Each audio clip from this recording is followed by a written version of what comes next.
Tantor Audio, a division of Recorded Books, presents Warrior Undone by Jessica Ruben, narrated by Troy Duran and C.J. Bloom. Prologue. Slade. The helicopter descends into the brown and gray peaked mountains that jut between the Afghanistan-Pakistan borders. Shifting forward, a tightness fills the circulated air. Systematically wringing my hands, I move them left before right. I'm a man of rituals. The door opens into extraordinary heat. It rushes forward and seeps beneath layered clothing. As I step off, my head focuses forward, while my eyes do a snapshot perusal of the vast earth where people have lived and fought for centuries on end. When I slide on my sunglasses, the bright world dims. Images of the compound flash on the projector. It doesn't look different from the hundreds we've raided beforehand. We're set to clear. The commander's hands move behind his back. He clasps them as he paces. Marines are coming too. They'll be inserting with us and setting up a perimeter of defense, covering while we do our work. A cough rings through the room as coordinates are mentioned. Intel says they're abandoned. But first, sleep. A sudden sensation of falling. Hard grains of sand nestled within the sheets move against my calves and between my toes. It's gritty. It's home. A hard knock on wood before the door swings open. Someone shouts, "It's go time, boys!" I throw my legs to the right side of the bed and rise.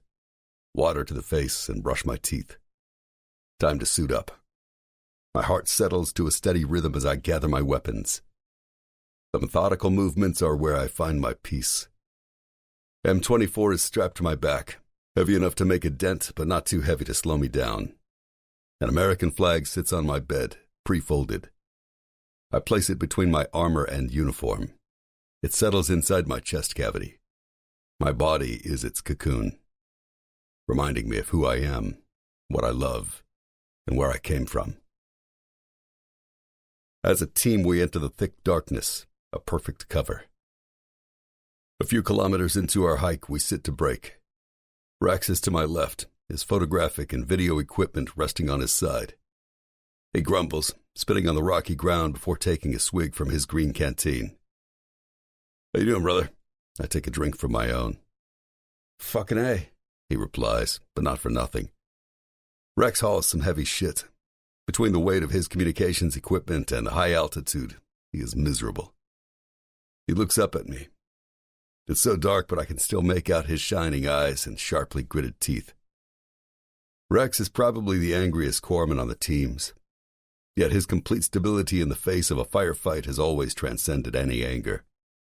Probably why we work so well together. Always have and always will. I rise before holding out my hand. He takes it. The team gets back on its feet. As I'm walking, sweat pours down my face.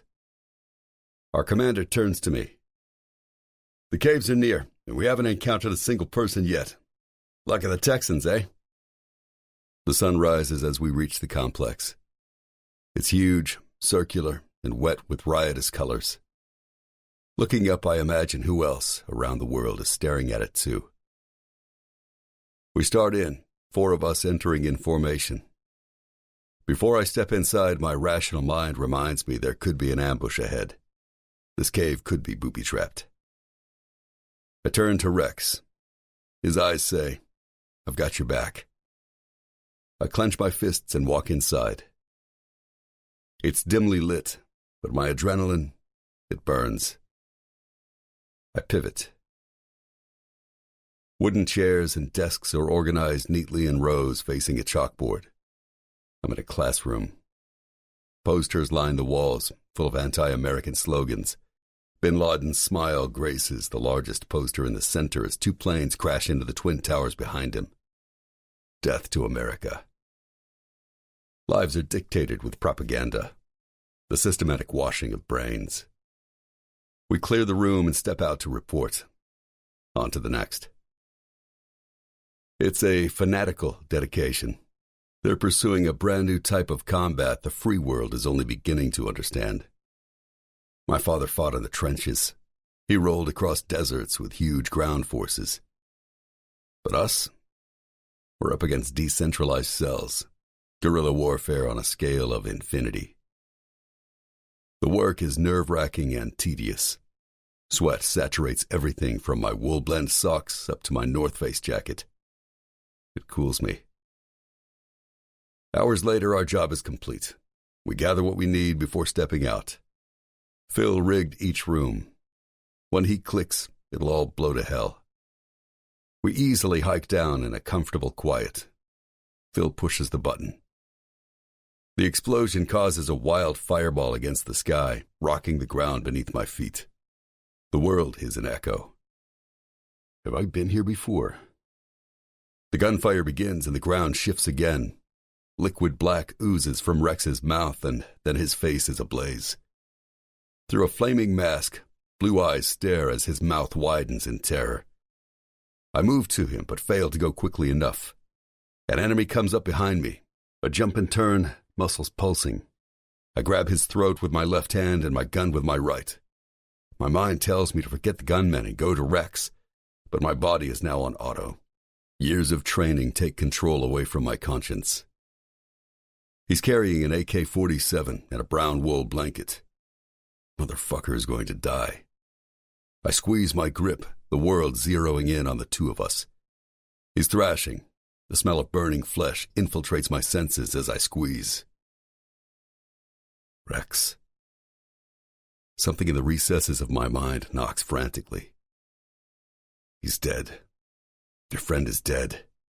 You turned away, and now he's gone. It's all your fucking fault. I want to scream, but nothing comes out of my mouth.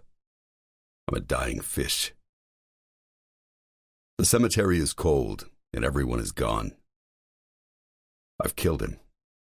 It's my fault. The sun sets, and I'm on the ground. Take me instead. Open your eyes. Open them. Open your fucking eyes, my mind screams. On an exhale, I do. A room. My room. I drop my gaze. I'm inside a bed where a thick hand is wrapped around a slender, pale neck. My hand? Teardrops pool beneath her pale eyes. The room is still dark, but nature's light illuminates her in sepia. Bare, pointed breasts quiver, and goosebumps cover her soft flesh. I gently let go, my coiled muscles unraveling as my mind recognizes the pace change. Consciousness is restored. Another night terror. My God. I trip off the bed before righting myself and flip on the light. I'm so sorry. Holy fuck, I exclaim. I turn back to her and pause at her unmoving form, shaking her. Lily, wake up. Wake up. She's unconscious. I take a sharp inhale through my nose as I check her pulse. Alive. Next, I raise her bare legs over my shoulders to promote blood flow to her brain. Years of boxing and 10 years in the SEAL teams have taught me a thing or two. 64 seconds, and her glossy blue eyes open. She's looking at me, confusion in her irises, as though she isn't sure what's happening. I turn my gaze to the bedside clock. It's 1:04 a.m. It takes a few seconds for her puzzlement to leak into fear. My handprints. I can see them against the column of her white throat. Her breathing is somewhat normalizing. Sweat drips from my forehead. I hurt you. I didn't. I pause, my hands rubbing against the back of my buzzed hair. You'll be okay. It's happened to me before. Getting choked out, I mean. You might have a headache later, but you'll be okay. She stares at me, dumbstruck, not unlike the deer I used to shoot every October. Slade? Her voice is hoarse as her delicate hands move up to her neck. She winces, white blonde hair twisted above her head like a wild halo. We just met tonight. I stayed until closing, just watching her wipe down the bar top. With a little t-shirt that shows off her midriff and red-painted nails, she bends down to grab something below the bar. The last few tired patrons leave some cash for her before walking out. They're pulling out their keys. She nods toward the door. I've got a crazy good sense of hearing. My younger brother, Aaron, had a keen sense of smell as a kid. Like a dog, he could sniff what the neighbor was cooking in the house next door. No joke. I drink more of my beer and her heart-shaped face laughs. Where is he now? Who? I polish off my drink, not wanting to speak anymore. I want to get this woman into my bed and lose myself in her body. We've only met tonight, but she's sweet and pretty. Reminds me of the girls I used to know. Your brother? Light eyes squint in curiosity. Oh. I clear my throat, rubbing the back of my neck. He wanted to be like me. Join up. But I lick my lips, not finishing my sentence. Oh, shit. Sorry. Her gaze nervously darts to the side. Yeah. I get off the stool. Ready to go? My bike's outside, and my place isn't too far. Presumptuous of me, sure. But women are strange. They claim to want freedom, but most of them just want to be told what to do. Not that I mind. I'm a decent man, but I know what I like. To be in charge. Sure. Let me just grab my bag. Her voice is hesitant with question, as though I might change my mind. She's sweet, but insecure. I nod before stepping outside and lighting up a smoke. When she's on the back of my bike, her fingers grip my waist in excitement and fear. She tells me, I've never been on a bike before, as I put a helmet on her head. Yet she trusts me. And now, look what I've done. I don't know what happened. I was dreaming. Let me bring you home. You shouldn't stay here with me. I could have killed you, I think. Another round of sweat coats my forehead. I jump out of bed and move around the room, steadying my trembling hands as I grab her strewed clothes off the gray carpeted floor. My place isn't much, but I always keep it spotless and organized. Rituals, I mumble under my breath, the word leaving my mouth without any thought.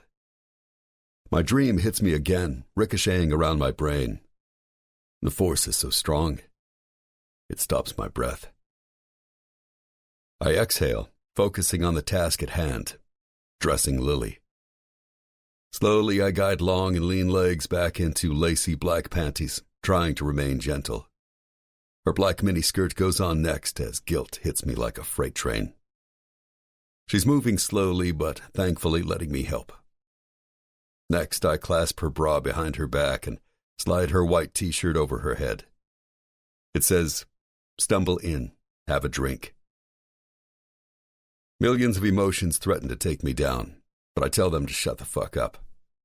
Right now, I have to make sure she gets dressed and goes home safely. I'll deal with myself later. When she's clothed, I throw a pair of jersey sleep pants onto my legs and a blue t-shirt with the word Navy in bold white letters. I help her into my red pickup. Some country song plays on the radio as I try not to drive over any potholes. Like it's hard for her to speak, she tells me her address. I force myself to stick to the speed limit. Getting to her home, a simple bolted-down trailer, I park the car in front. She opens the car door herself, but I run around to the side before she can exit, taking her hand in mine to help her down. I hold the small of her back as we walk. She fumbles with her keys, a massive chain, but quickly finds them. The door opens to a clean home with white walls and flowery furniture. Her feet turn toward her bedroom, and I swiftly follow her lead.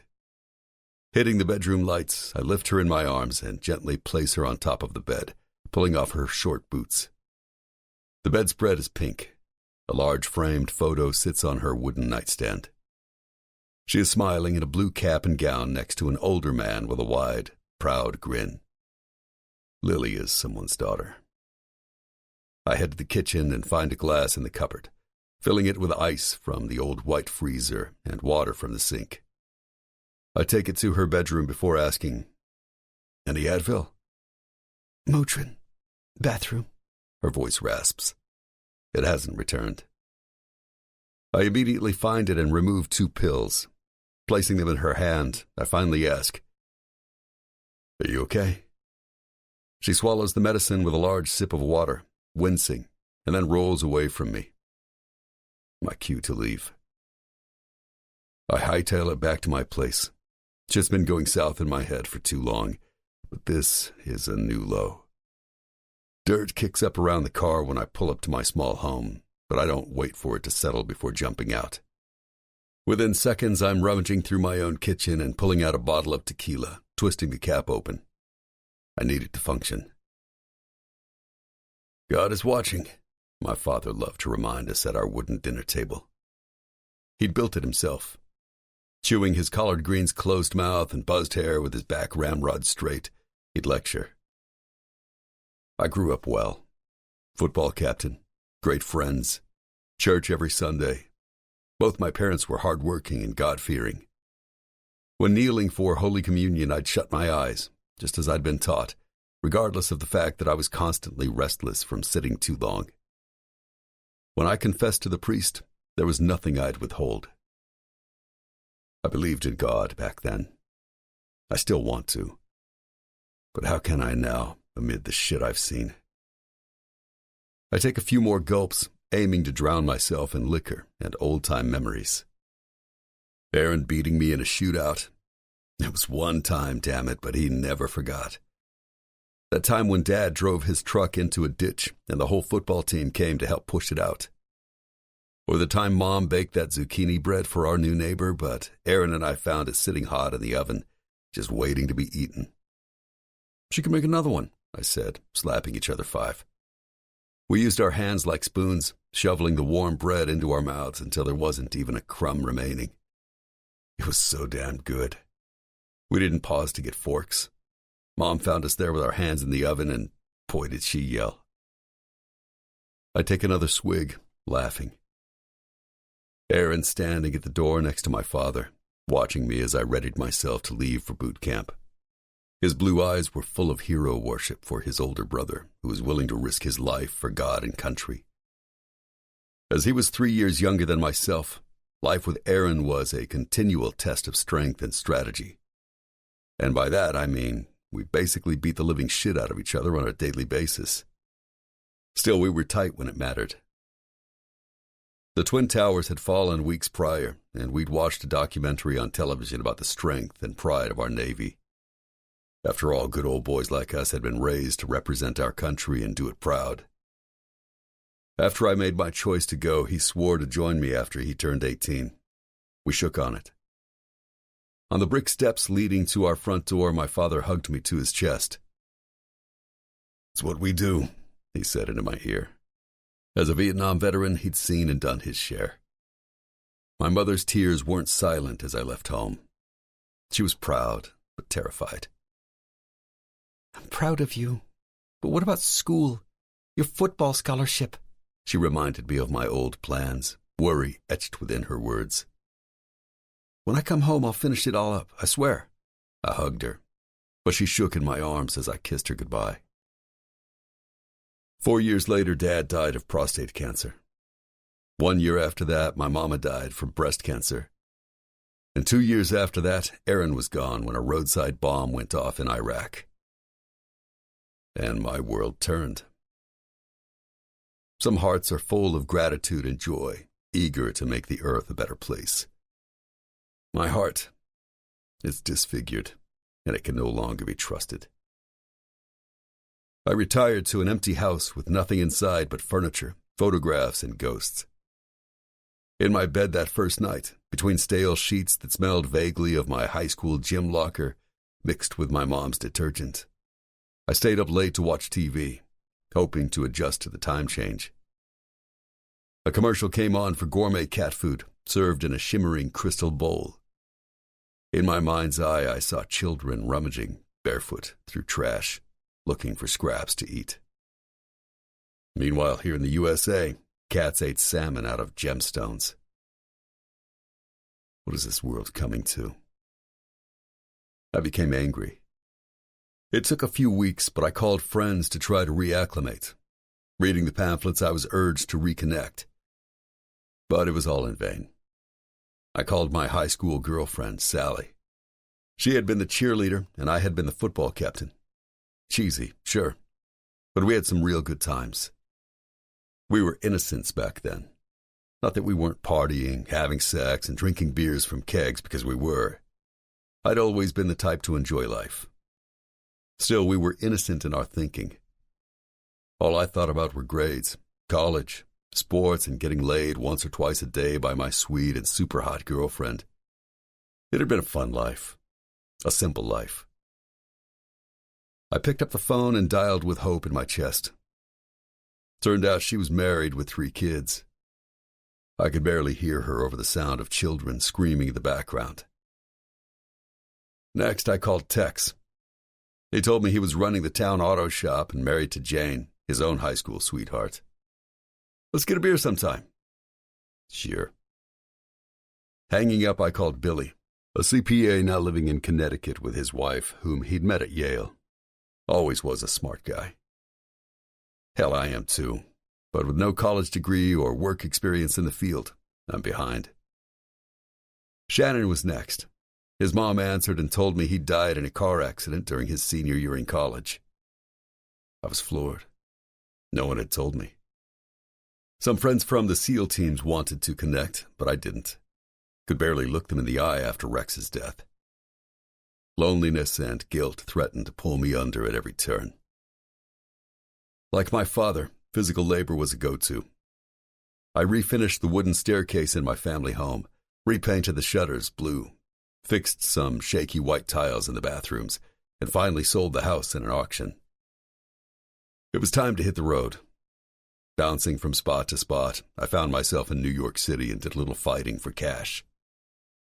It sucks to have to train these Wall Street fucks, a guy tells me after an underground bout beneath a shitty bar on the outskirts of Times Square. A gash over his blackened eye trickles blood as men yell and jeer around us. But it's a good way to ease back into the real world after leaving the military. Money and hours are pretty good too. And the guy who owns the place, Joe, he's a decent guy. Lifting a small, clear plastic cup filled with water, he swallows it down like a shot of tequila. He was in the Navy himself. I think Special Forces. He gets it, he adds. Blood continues to ooze. He needs stitches. I point to his brow with my forefinger. He shrugs.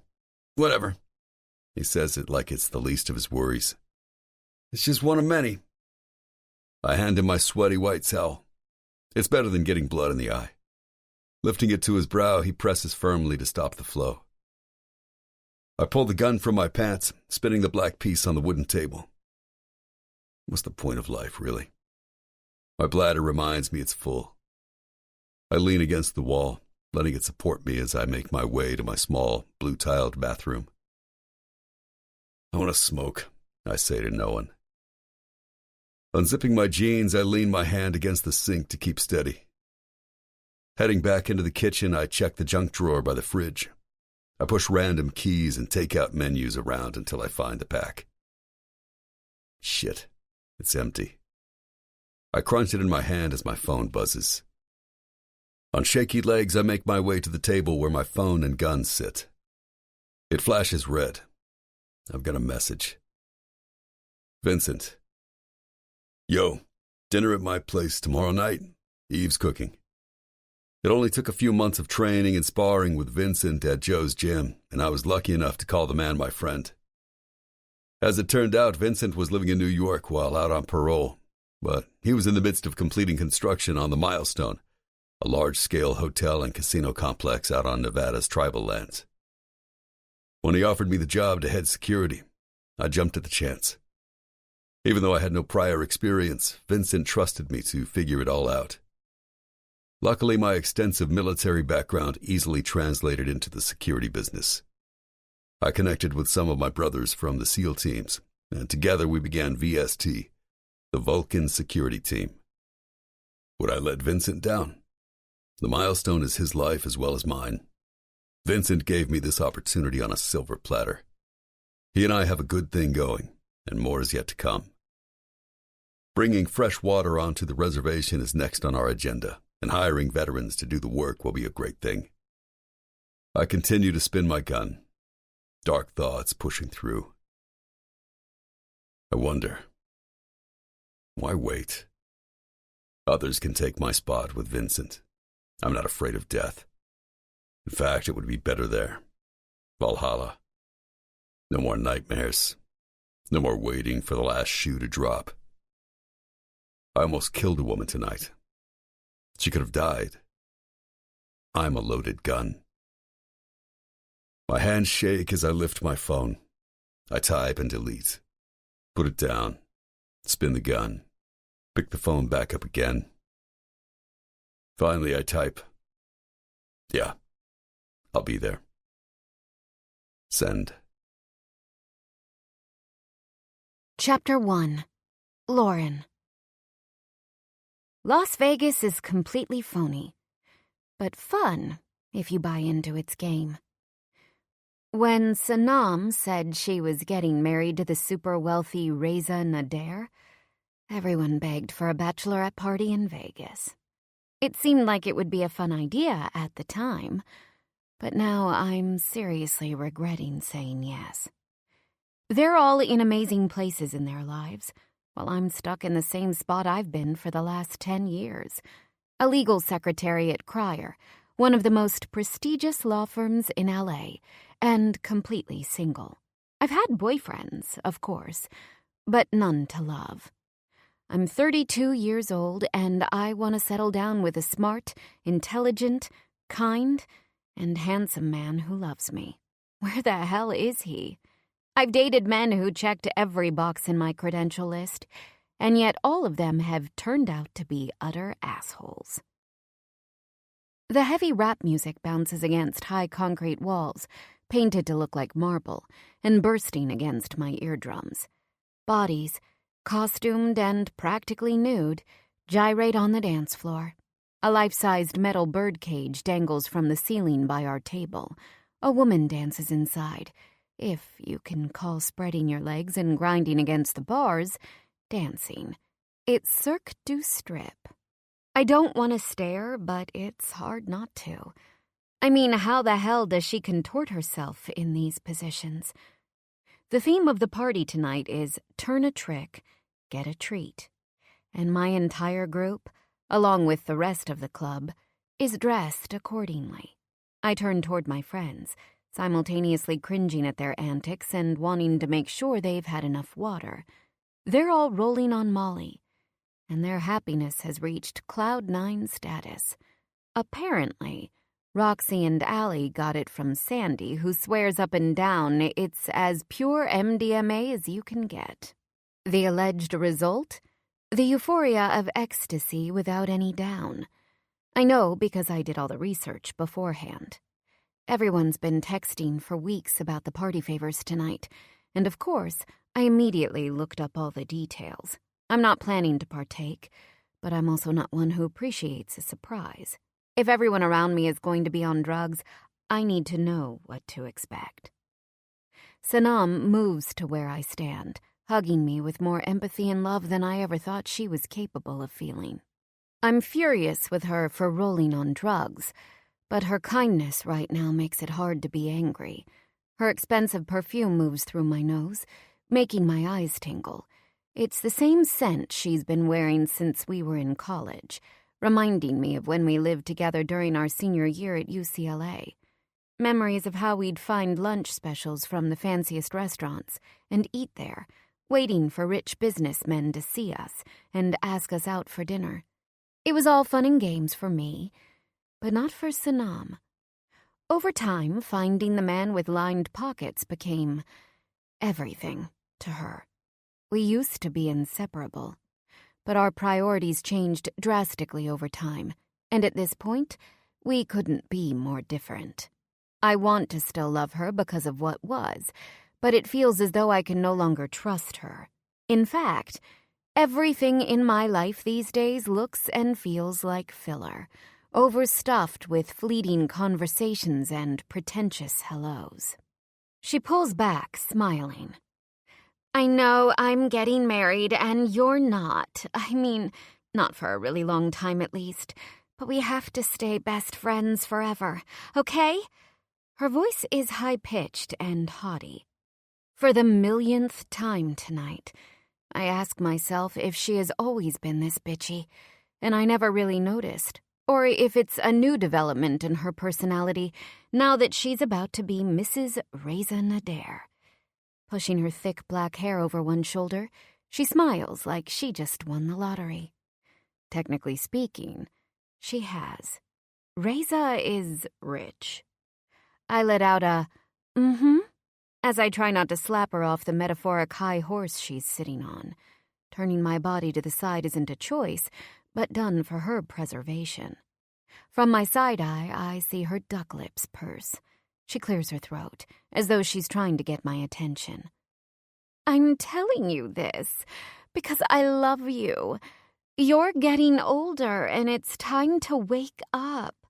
There's no such thing as love. What's real is money. You are beautiful right now, but in a few years, you'll be older. Newer stock is going to rise. Just get in the game and close the deal with one of these wealthy men we know. I swing around, facing her head on. I can't just... Yes, you can, she interrupts. You can, and you should. I know you believe that love will conquer all and blah, blah, blah. I thought over time you'd grow out of it, but you're still stuck in that stupid mindset. Why should you live in a small and crappy apartment with a man who'll eventually cheat on you with some dumb slut in his office? Newsflash, whether he's loaded with money or poor and hood, they all do the same shit.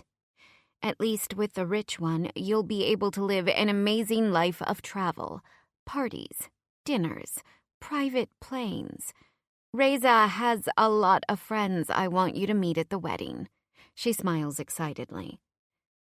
Sanam doesn't realize that it's not about money. It's that I'm sick and tired of eating shit from men who think that because they buy me nice things, I have to say yes to their demands. I'd explain this to her, but how can I? Sanam's entire life is a transaction. She'll be a good wife in the ways Reza expects, and in return he'll take care of her materially. She's followed this pattern since college. Sure, the trips we took in our 20s to St. Bart's in the south of France with handsome and rich men were fun. But for me, that's all it ever was, fun. As I got older, it became less and less so. We've always done everything together. I know we've separated some since I met Reza, but let's get you on my train. All you have to do is pick one of his friends. You're brilliant and beautiful and the nicest girl ever. It's all so simple. The only person to convince is yourself.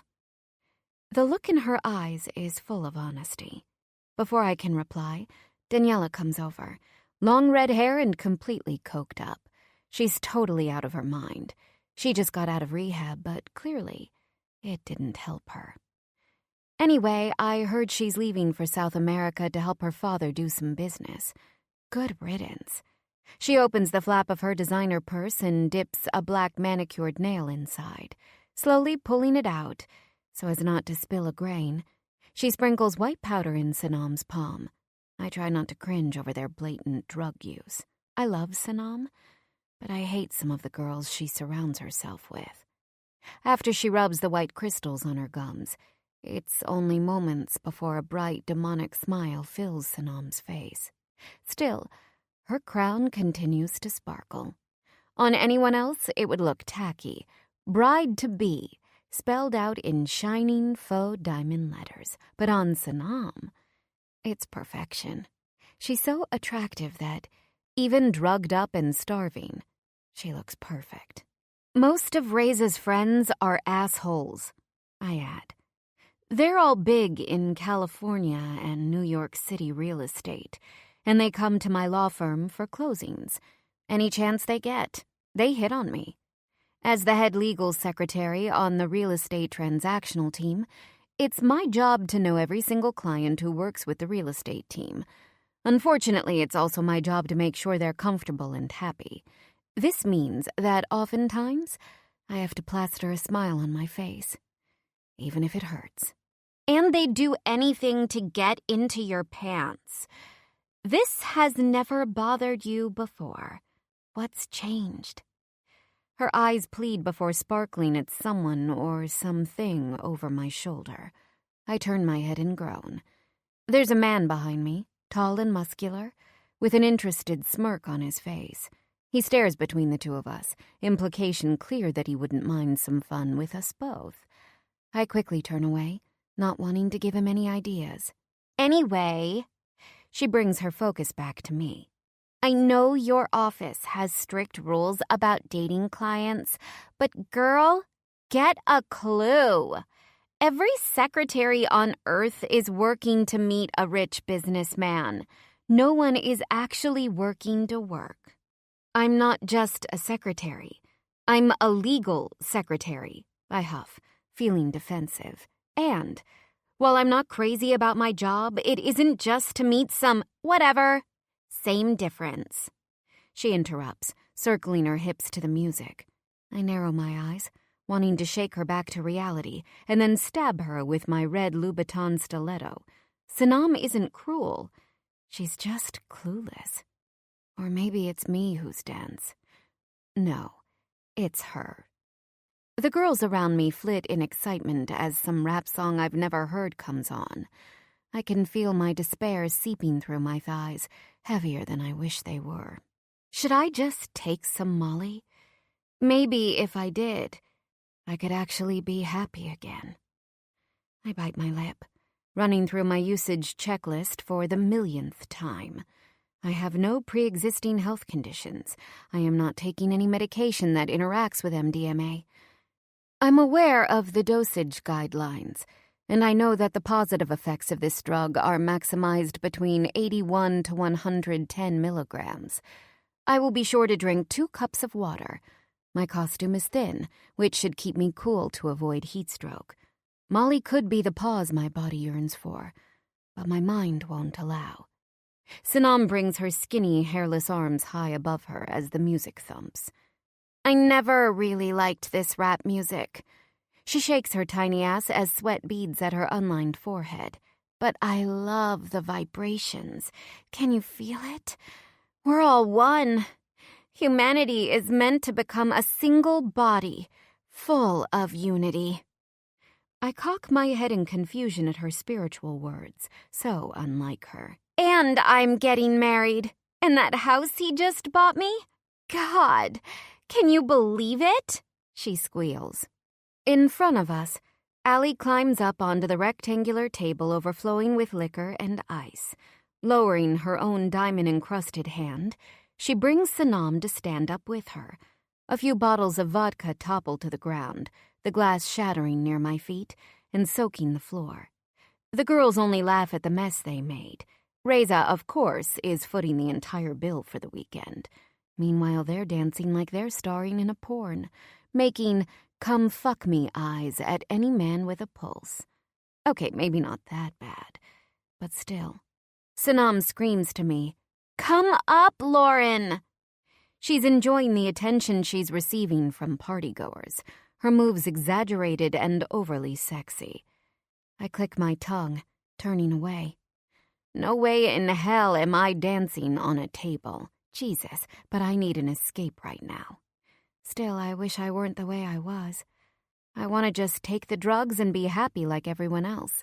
I want something to shut me up for once, so I can actually enjoy life instead of questioning and thinking of all the possible outcomes. I want to dance without a care, too. But I can't. Sanam's laughing. She's got that squinting eye look as her hands clap together, mouth parted. I can't hear it over the loud music, but I know the sound is high-pitched. I tap her slender hip, getting her attention. I shout, "I'm going to use the restroom." She lifts a finger in the air, the universal sign for, "Wait 1 second." Jamie takes Sanam's hand as she daintily steps off the table. Picking up a bottle of tequila, she fills a full shot glass and lifts it up between her perfectly manicured fingers. At least take another drink before you go. I hate seeing you so miserable when we're all happy, she pouts. Rolling my eyes, I take the drink from her hand and swallow it down in one gulp. Chapter 2. Slade. I gave my friends shit when they told me we were going to a costume party, but apparently this is tonight's hotspot. A well-known rap artist, whose name I can't even remember, is performing. Hip-hop blasts around the dimly lit club as we step into the throng teeming with sweaty, half-naked bodies. The dance floor is full of women in lingerie and men who look like they just left lockup. People see us walking forward and immediately make way, parting to steer clear. Lots of guys on the SEAL teams aren't big, but we are. At the Mile, we work our security team with a single-minded purpose that borderlines on insane.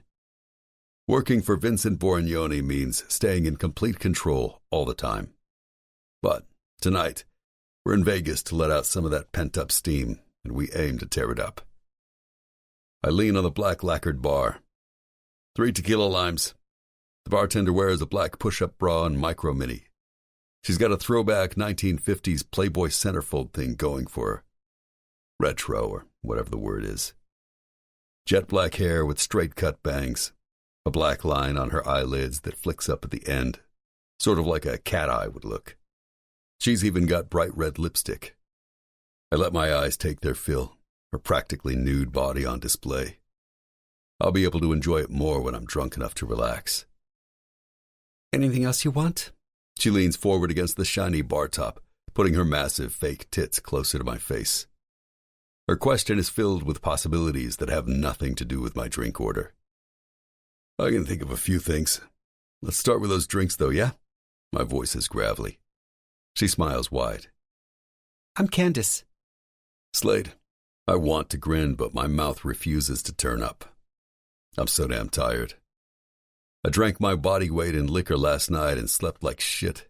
My liver is angry as fuck. But here I am, planning on doing it all again. But harder. Turning around to pour the drinks, she makes a nice show of bending over, showing me her tight, pert ass. Nice. Rob rubs his hands together, scheming.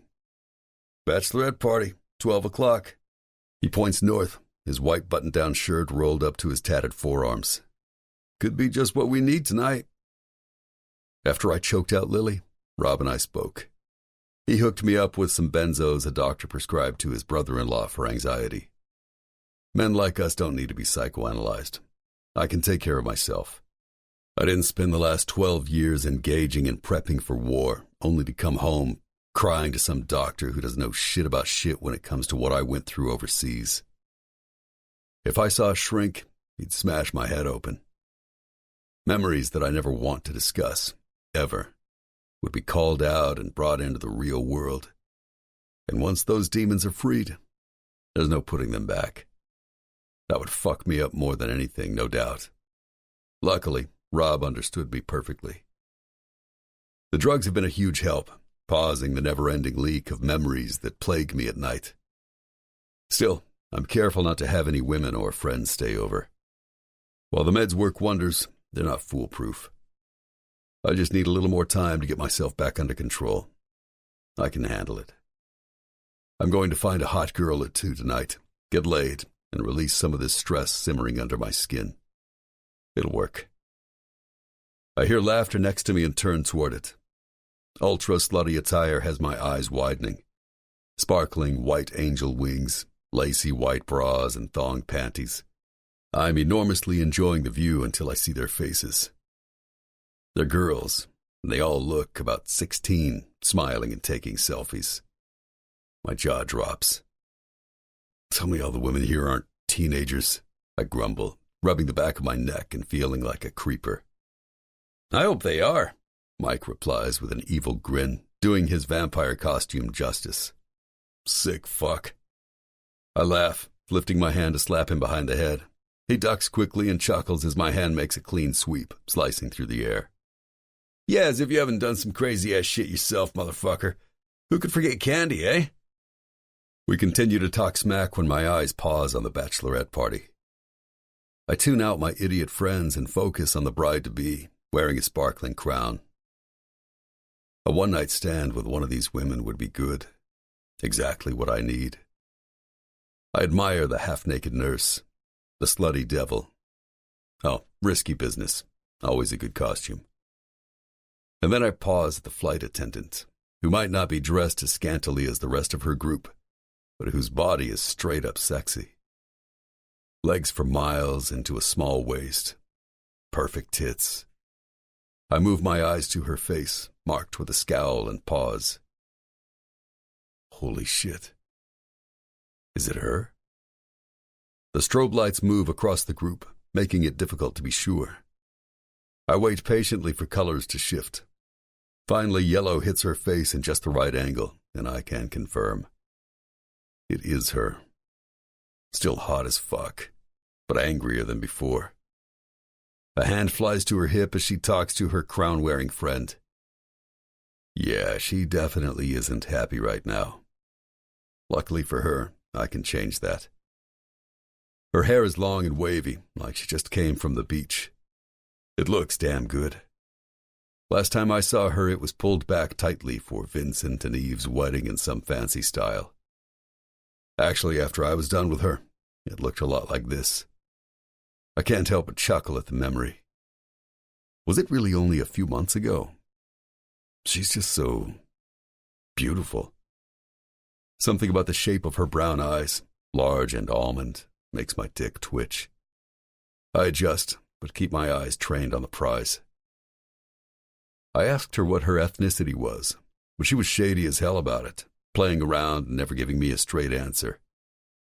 I continue to stare, vividly remembering the night of the wedding. Let's go for a walk. Grabbing 2 wine glasses from the wooden bar, I stuff them in the back pockets of my khakis before taking a cold bottle of white from the bartender. Thanks, man. We pound fists. He's the son of one of the board members on the tribal council, and Vincent and I both spar with him from time to time. He's never fought competitively, but he is pretty quick on his feet. A walk? She repeats. I face her and notice her pink lips, nice and full. My eyes trail down to her nipples, which have pebbled beneath her gown. She catches me staring and immediately drops a hand over a slender hip, daring me to keep looking. Good thing I'm not the type of man who hides. I'm not into cryptic shit. If I want something, I go for it. No excuses and no bullshit. The last hour has been spent taking shots and making jokes. It's been great, but I'm ready to move on. Yeah, I start. You know, put one foot in front of the other. Walk. I raise the bottle of wine in my hand and lift my brows, promising more fun. My truck isn't too far. Well, I don't walk in heels like these, she sasses back, shrugging. I look down and laugh. She wasn't lying. Those shoes are pretty damn high. Strappy and pointy and who the fuck knows what. Take them off. I stare at the death traps on her feet. I'll hold them for you. Why did you even put that shit on tonight? You're in the mountains if you didn't notice. She squints. Shit? They're my shoes. I grunt, feigning understanding. Her eyes roll. You don't get it. Guess not. I tip my head, trying to charm my way around the fact that I have zero clue what she's saying. The women I grew up with had 3 pairs of shoes. Flips, sneakers, and work boots. Lauren wears the kind of fancy shit that I can barely get my head around. I guess they're sexy, but she'd be hot in anything. She huffs. Fine, I'll take them off. A flirty kind of annoyance is written on her face. But only because you served my country. Don't want to seem ungrateful. I laugh and she bites her cheek, not wanting to let on. This girl. She crouches down, and after a few moments, she stands back up again. She's a lot shorter than what I'm used to. I'm well over 6 feet, and she looks about 5'3". Surprisingly, I like it. We walk away from the twinkling Christmas lights outlining the wedding area. Her bare feet, softly arched, slowly pad forward. If I get something stuck in my foot, you'd better be ready to remove it. No worries. I've got a whole kit in my truck. Boy Scout. You know it. I take the shoes from her hands before sparing a glance at the newly married couple, who are so up in each other's love that they can barely see straight. The music is fast, but Vincent and Eve are at their own leisurely pace. Walking toward my truck, I smell vanilla and citrus. It's her. I want this woman. And it's not just because she's gorgeous. She actually makes me laugh, which is rare. Smarter than she seems, too. She plays it off to be all simple and sweet. But if there's something I've learned tonight, it's that there's more than meets the eye. The fact that she's here for a limited time doesn't hurt either. We can have a great time, and then she'll head on home to L.A. No stress. I turn to her as she breathes in the fresh air around us. It's so dark. This is it, I tell her as my red truck comes into view. She leans against the side, looking sexy as hell. I just spent the last hour trying to make the girl smile, and now, with the way she's staring at me, I feel like yelling, "Hoo-yah!" I love completing a good challenge, and the finish line is so close, I can taste it. So this is where you wanted me? Her tongue teases through parted, glossy lips. Before she can open up that pretty mouth of hers again, I lift her round ass into my hands and place her on the car's bed. Her legs spread apart, making room for me. My lips press against hers, and she immediately grabs my back, moaning. Fuck, she tastes so good, like wine and berries. I start pulling on the straps of her dress, wanting it off, as I move my mouth to the side of her neck. Wait, my dress, the buttons. I'm panting. Huh? My dick strains against my jeans. Don't rip it. It's Mendel. I remove my mouth from her collarbone. Mend who? Like a serious designer. I curse. Turn around. Let me take the thing off. You can't do it in the dark, Slade. Again, that annoyed voice. Why it turns me on, I don't have a clue. The girls I grew up with are down home and relaxed, not snooty upper class. I have no idea how a woman like her operates, but right now I'll do basically anything to make us happen. My dick and I, we're in agreement. We want this girl. I slide my hand up under her dress, pushing her panties to the side to feel her soaked, hot center. She sucks in a breath as my fingers circle her clit. I'm going to fuck you so good. You'd better tell me how to get this dress off before I grab my knife and cut it off, I growl. She brazenly puts her hand down my pants, stroking my cock while my hand stays up her skirt. I thought I was hard, but her soft hand on my dick has my brain short-circuiting. I can hear her gasp as I reach up higher and curl my finger up, hitting her spot. Don't you have a flashlight or something? Isn't survival like your thing? Her voice comes out strangled as she lets go. I laugh. The combination of wanting to fuck like crazy and this stupid dress has my wires crossed. I lazily pull my hand out of her wet heat before moving away. I run to the side of my car, pants and belt undone with my dick hanging out, and pull the flashlight from under the passenger seat. I've got my knife here too, but something tells me she wouldn't appreciate this dress getting sliced in half. I make it back to her and freeze. She's sitting on her knees, facing the dark mountains. Finally moving her head to me, her brown eyes blink in amusement. Are your parents Middle Eastern? God, she's beautiful. That thick hair is a beautiful shade of golden blonde, but I can see the darkness at her roots. She smirks. Just take it off, Slade. Holy fuck, if this girl isn't the sexiest woman I've ever seen, I don't know who is. I move behind her, letting my hands rove over her creamy, nude thighs. My callous fingers skate against her delicate skin. She's perfect. A large part of me wants to take her just like this with her dress around her waist. But the other part of me, the smarter one, wants to get her totally naked. Button by button, So slowly, I begin opening her dress. I'm surprised to realize that I've never undressed a woman like this before. I touch her bare back and kiss the spot between her shoulder blades. She's getting antsy, so I slide my hand into her pussy again, taking my time, still soaked. You're enjoying this? She asks, trying to mask her arousal with a steady voice. She can't hide from me. Her body betrays her. Wet. You bet I am. I continue to touch her with one hand and continue to open her dress with the other. Finally, the last button is undone. She gasps as I blow across her nude back. She shivers. Turn that off. Her voice is all breathy as she stares at the flashlight, the mouth on her suddenly stilled to a whisper. As the straps of her dress fall from her slender shoulders, I'm silenced. For the first time in my life, I want to make sex amazing for the woman in front of me. It's not just about getting off and having fun. I don't know what it is I'm trying to prove, but I want to show her that I can do it better than any of these prissy fucks she's had before me. Because I'm better than them. And I'm the best she'll ever have.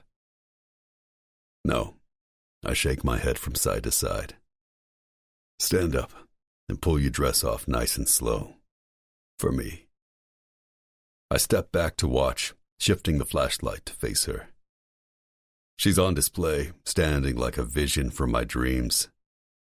Listening to my commands the way I like. And, just like that, her dress falls. Perfectly shaped breasts. Flat, defined stomach. Now come suck my dick before I fuck you. Yo, dude. Earth to Slade. Those drinks are sitting on the bar, man. Mike gestures to the shot glasses sitting before me. I take them, holding 2 in each hand, and pass them out, completely ignoring the bartender, who is expectantly staring at me. Lauren. It's her. Walking away from her group of friends, she raises her head. I dart my eyes, figuring out where she's headed while trying not to lose sight of her in the crowd. She has table service, which means she isn't coming to the bar for a drink. Finally, I see the word restroom in pink neon letters on the opposite end of the club. Her shoulders are tight as she presses through dancing bodies. The Lauren I met at the wedding was fun-loving and constantly smiling. I distinctly remember us talking about anything and everything, joking around as the sun came up while she sat in my arms in my truck's bed. I told her about growing up in Virginia, and she asked me 1,000,001 questions about what it was like to be the captain of the football team in a small town. I asked her about living in a big city and if upper-class private school was as cutthroat as they said. We talked about work and our dreams. She was unsatisfied with her current career, and I told her I was looking forward to handling more at Milestone and expanding my security business. Damn, did we laugh together. I ribbed her about her uptown girl status, but knew that she was totally different than the picture she painted to the world. Actually, she amazed me with how funny and smart she was. It was unexpected. She made it clear that she was looking for long-term, not that I would have been opposed to that option once upon a time. Hell, after she left, I wanted to call her. We were opposites, but there was something real between us, a connection that went beyond attraction. After the Lily fiasco, a relationship with a woman can only be temporary, at least until I regain control of my psyche. Lily and I spoke after that horrible night. Luckily, she had a father who'd served. She urged me to seek help, and we managed to part on decent terms. As of today, anything more than a one-night stand isn't in the cards. It can't be. Between memories of war and keeping my day-to-day life maintained and focused, there's no room for anything more than a quick fuck, followed by a drop-off. But tonight, and for this particular woman, there are plenty of hours for fun. I place my drink back on the bar. Boys, I'm getting some action. They hoot as I spot her, catching her again with my eyes. I want to get to the restroom line before her. Surprise her. It's impossible to stop my smirk as I turn to leave. Wait a sec. Rob pulls out a small baggie from his front pocket. Brought you more like you asked. My supply is dwindling. You've got to find a doc who will write you a script or find a new way to score. I take it from his hand. Just make sure not to touch Ambien. Sleep meds will mess with you in a way you don't need. Trust me. Thanks, man. This should be enough. I slide it in my back pocket. I'll be good. Soon. My voice is confident. It's been 2 months of popping benzos at night and crushing half in my morning coffee. Sometimes taking other pills to get me back up again. But I know this is just for now. Just until I get my head straight. He nods. Don't doubt it. We pound fists before I turn away, going to find my girl. Chapter 3. Lauren. Pushing through clusters of people and trying to stay above the waves of dancing bodies, I reach the train of men and women who stand, waiting for the restroom. I cock my head to the side, trying to see how many people are ahead of me, without stepping out of the queue, when my eyes zero in on a great ass. It's high and firm, and encased in blue jeans. Shoulders super wide, waist narrow, tattoos line his arms. And he's tall. I love tall. Something me and Sanam have always had in common. Marriage is obviously eons away from me. Maybe a wild night is what I need. Lord knows I haven't had one of those in ages. Or at the very least, I could use a long, good look. Under normal circumstances, I'd be embarrassed to stare at a man this openly. But we're in Vegas, and the chances of seeing him again after tonight are none. He takes a phone from his back pocket and sidesteps. I can now see his profile without any obstruction. Wow. Hair styled in a clean buzz cut, straight Roman nose. Strong jaw, highlighted with dark scruff. Full and sensuous lips. Seeing him so straight and tall has me fixing my own posture. I immediately push my shoulders down and back. He turns, as though he can feel my gaze. We lock eyes, maybe. He's wearing a black mask covering the top of his face, so I can't entirely tell where he's looking. 95% of me knows that he's staring at me. Still, there's that small sliver of thinking that maybe he isn't. Even with his eyes covered, or maybe because of it. My body heats. I continue to watch as his lips quirk upward, showing me straight white teeth between a gorgeous mouth. And in my bones, I know that grin is meant for me. Things have been so shitty lately, and it feels so good to just be looked at this way. From a sexy stranger, no less. The manscaped boys I'm used to can't hold a candle to a man like this. With their chests waxed and legs encased in skinny trousers, there's nothing about them that says, I will fuck the shit out of you and change your light bulb if it's out. Nope. This guy, on the other hand, is so masculine. I'm all for women's lib, but I can't deny the fact that seeing a man so physically powerful makes me want to jump his bones before cooking him dinner. The last time I was with a man this hot, or with any man at all for that matter, was at Vincent and Eve's wedding, and no, I'm not going there. That night was too good, and I refuse to think about what will never happen again. Sure, the sex was off the charts, but I'd made it clear that I was looking for someone long-term, and while he promised to call me, he never followed through. Whatever. Slade is totally not my type. He runs adventure races in the wilderness, while I prefer the treadmill at the gym. He hunts and kills animals with a gun, and then smokes them, for God's sake. I barely even eat meat. I cringe, thinking of those poor baby deer he told me about. Alligators are one thing because, ew, alligators are gross. But deer? I let out a shudder. It was cool when he told me about how he used to hunt with his brother, and we joked around over it. But after getting back home in L.A. and having detailed discussions with myself over whether or not I should be the one to call him first, I realized what he'd probably known from the start. We were completely incompatible. The masked hottie steps out of line and walks over to me. I seductively bite my lip, trying to get my flirt on and head back in the game. The girly part of me shakes her ass, screaming, "He's coming over. He likes me." As if it's happening in slow motion, he lifts the mask from his face, setting it on his forehead. My jaw slackens as a warm, sexy smile fills his face. "Hey, Lauren."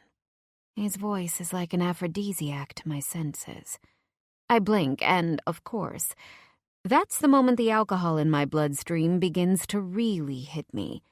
I was buzzed, but that last drink took me to an entirely different plane. My memory chooses to remind me of the way he sounded during sex, saying my name deep and gravelly, as though he'd die if he stopped fucking me. Raising my leg over his massive shoulders. Oh, shit. My blood travels way down south, pulsing down between my legs. It's unstoppable. Hey, Slade. I keep my voice steady, trying not to falter. I seriously cannot believe he's the one I've been ogling. Is he the only masculine man on the West Coast? I let out a small cry over the coincidence, hoping the loud music drowns out the sound. The first time I met Slade was in the hospital when Vincent, his boss and best friend, was in a coma. I was there to help my friend Eve, who is now Vincent's wife. Despite the horrible circumstances, I took one look at Slade and my mind turned to jelly. He's just so strong. And his eyes? I look into them and feel like I could get lost and still be safe. Maybe it's because Eve told me he was a Navy SEAL. My mind has obviously gotten mangled between the hero dream man and reality. I mean, sure, he's protected our country, but... "You're here. In Vegas." His voice is sure, friendly even. So warm. Looks like we both are. The hours we shared in his truck at the wedding? Arguably the best I've ever had. Maybe I need to look on the bright side. Sure, my friends and I have hit a crossroads, and at this rate, I might never find love and marry.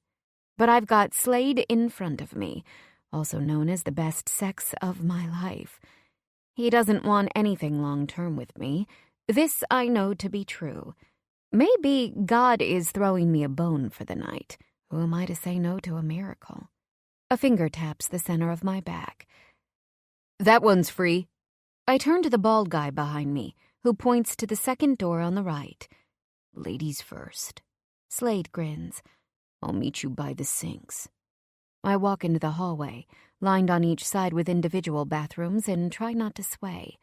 I can feel Slade's eyes trained on my backside, and give myself a mental high five because I know my ass looks good tonight. I'm not dressed as slutty as most of the girls in this club, but my costume still shows that I've got the goods. When I step in, the door shuts behind me. After sliding the mangled silver lock closed, I finally let out the scream I was holding in. "Slade! Slade! He's here!" I do a little dance, careful not to let my legs brush against the nasty toilet, but I curse when I realize there is no mirror in the stall to evaluate how I look. After finishing my business, I step out to the communal sink and check myself out in the large horizontal mirror. I'm glad to see my shelf life is still kicking with no expiration date in sight. My eye makeup is smudged, but it looks dark and smoky. My hair is in tousled waves, which is perfect for a hot and sweaty night. I switch the part in my hair to give it a little extra volume, noting that I'm overdue for highlights. My black roots are showing more than usual, no thanks to my Persian heritage. My naturally jet black hair is crazy thick and difficult to handle. I turn on the sink and begin washing my hands when Slade moves up next to me. There is no soap, so after drying my hands with a paper towel, I pull out a small bottle of Purell from my bag. His eyes squint in confusion as I squeeze a few drops into my hand. "Want?" I lift the small bottle like an offering when he gives me a shit-eating grin. "You carry hand sanitizer?" "Of course I do. There's no soap in places like this." My voice comes out more defensive than I intended. You realize you're in the middle of a nightclub in Vegas. It's almost 1 o'clock in the morning, and you just took a piss in a communal restroom. I grimace from his word choice. And, well, he chuckles. Good to know you never lose your sense of hygiene. He puts out his hand and I squeeze some in the center of his huge, callous palm. He presses his hands together. Ready? Or are you planning to floss, too? His lips quirk up. I can wait if you want. He crosses his huge arms in front of his chest. You're funny, Slade. I shake my head as though he's ridiculous when, really, I'm holding back my own laughter, because I do, in fact, have a miniature floss in my bag. What can I say? I'm serious about clean teeth. We both turn to leave when a tall, lanky man exits the stall to our right, sweaty and panting as though he just sprinted 10 miles. I can make you feel good, he says in a sing-song voice, coming at me with yellowed teeth as he grabs at his crotch. Dark, beady eyes roam over my body. I'm ready to yell when Slade steps to my right, pulling me into his thick chest. Back up. It's only 2 words, but they're said in such a way that the guy spins off, running. Slade just laughs. You should have seen your face.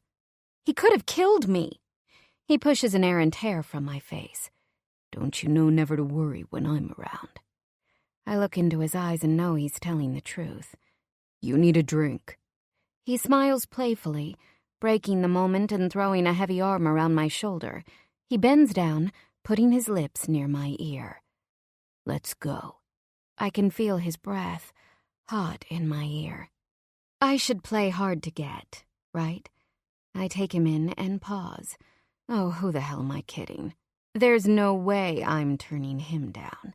He's so hot, I can't even pretend to be unsure. I open my hand as he reaches for it, and he takes us away from the restrooms. I'm drunk and he doesn't want a future, but that doesn't mean I can't have fun tonight, right? We step onto the dance floor, but this time, I feel no anxiety. I'm hanging on to a man who my bones know would never let me get clobbered. Slade, in all his bigness, plows through dancing fairies, badass-looking demons, and jumpsuit-wearing jailbirds. He's a man on a mission. My drunk mind wanders to how he probably looks in his uniform, and then without the uniform. The images swirling through my mind have my temperature rising to new heights. We finally get to the bar where he pulls me close to his side. Gin, vodka, or tequila? I press against him. Tequila. It's what I've been drinking tonight. Hey, you.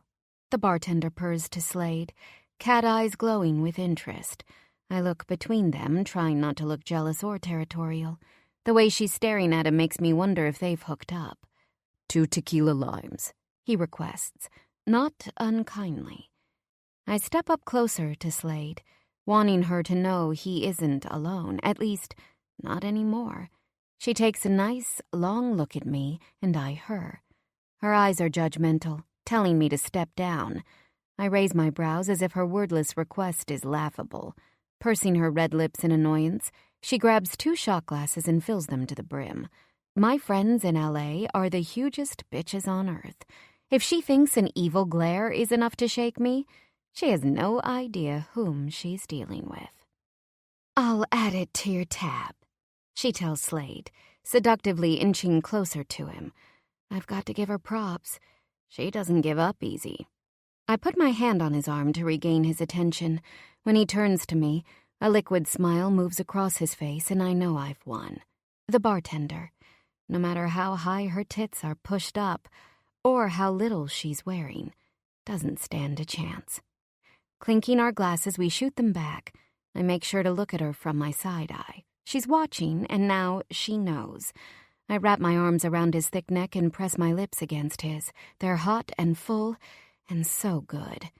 Tonight, this man is mine. The strobe lights fly across the room in riotous colors. We've been dancing and drinking nonstop. His heavy hands roam over my body on the dance floor when I realize I haven't had this much fun since we were together at the wedding. As I bite my cheek, my smile won't wane.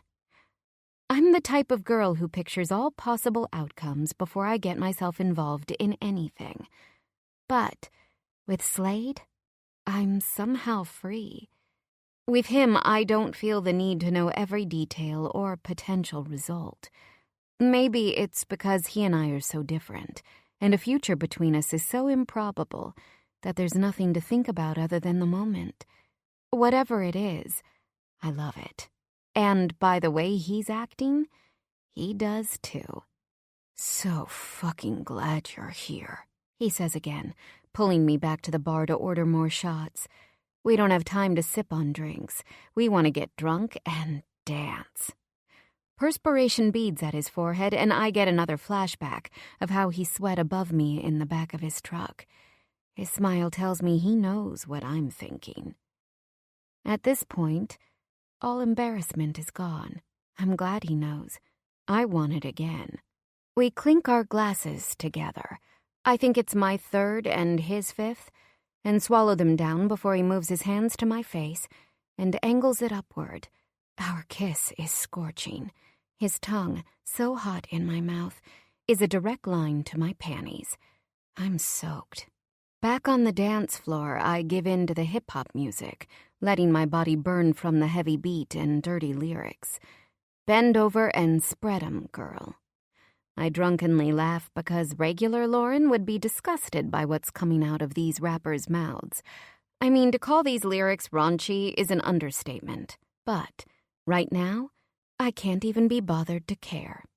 I lift my eyes back to his. They shine. "Want to get out of here."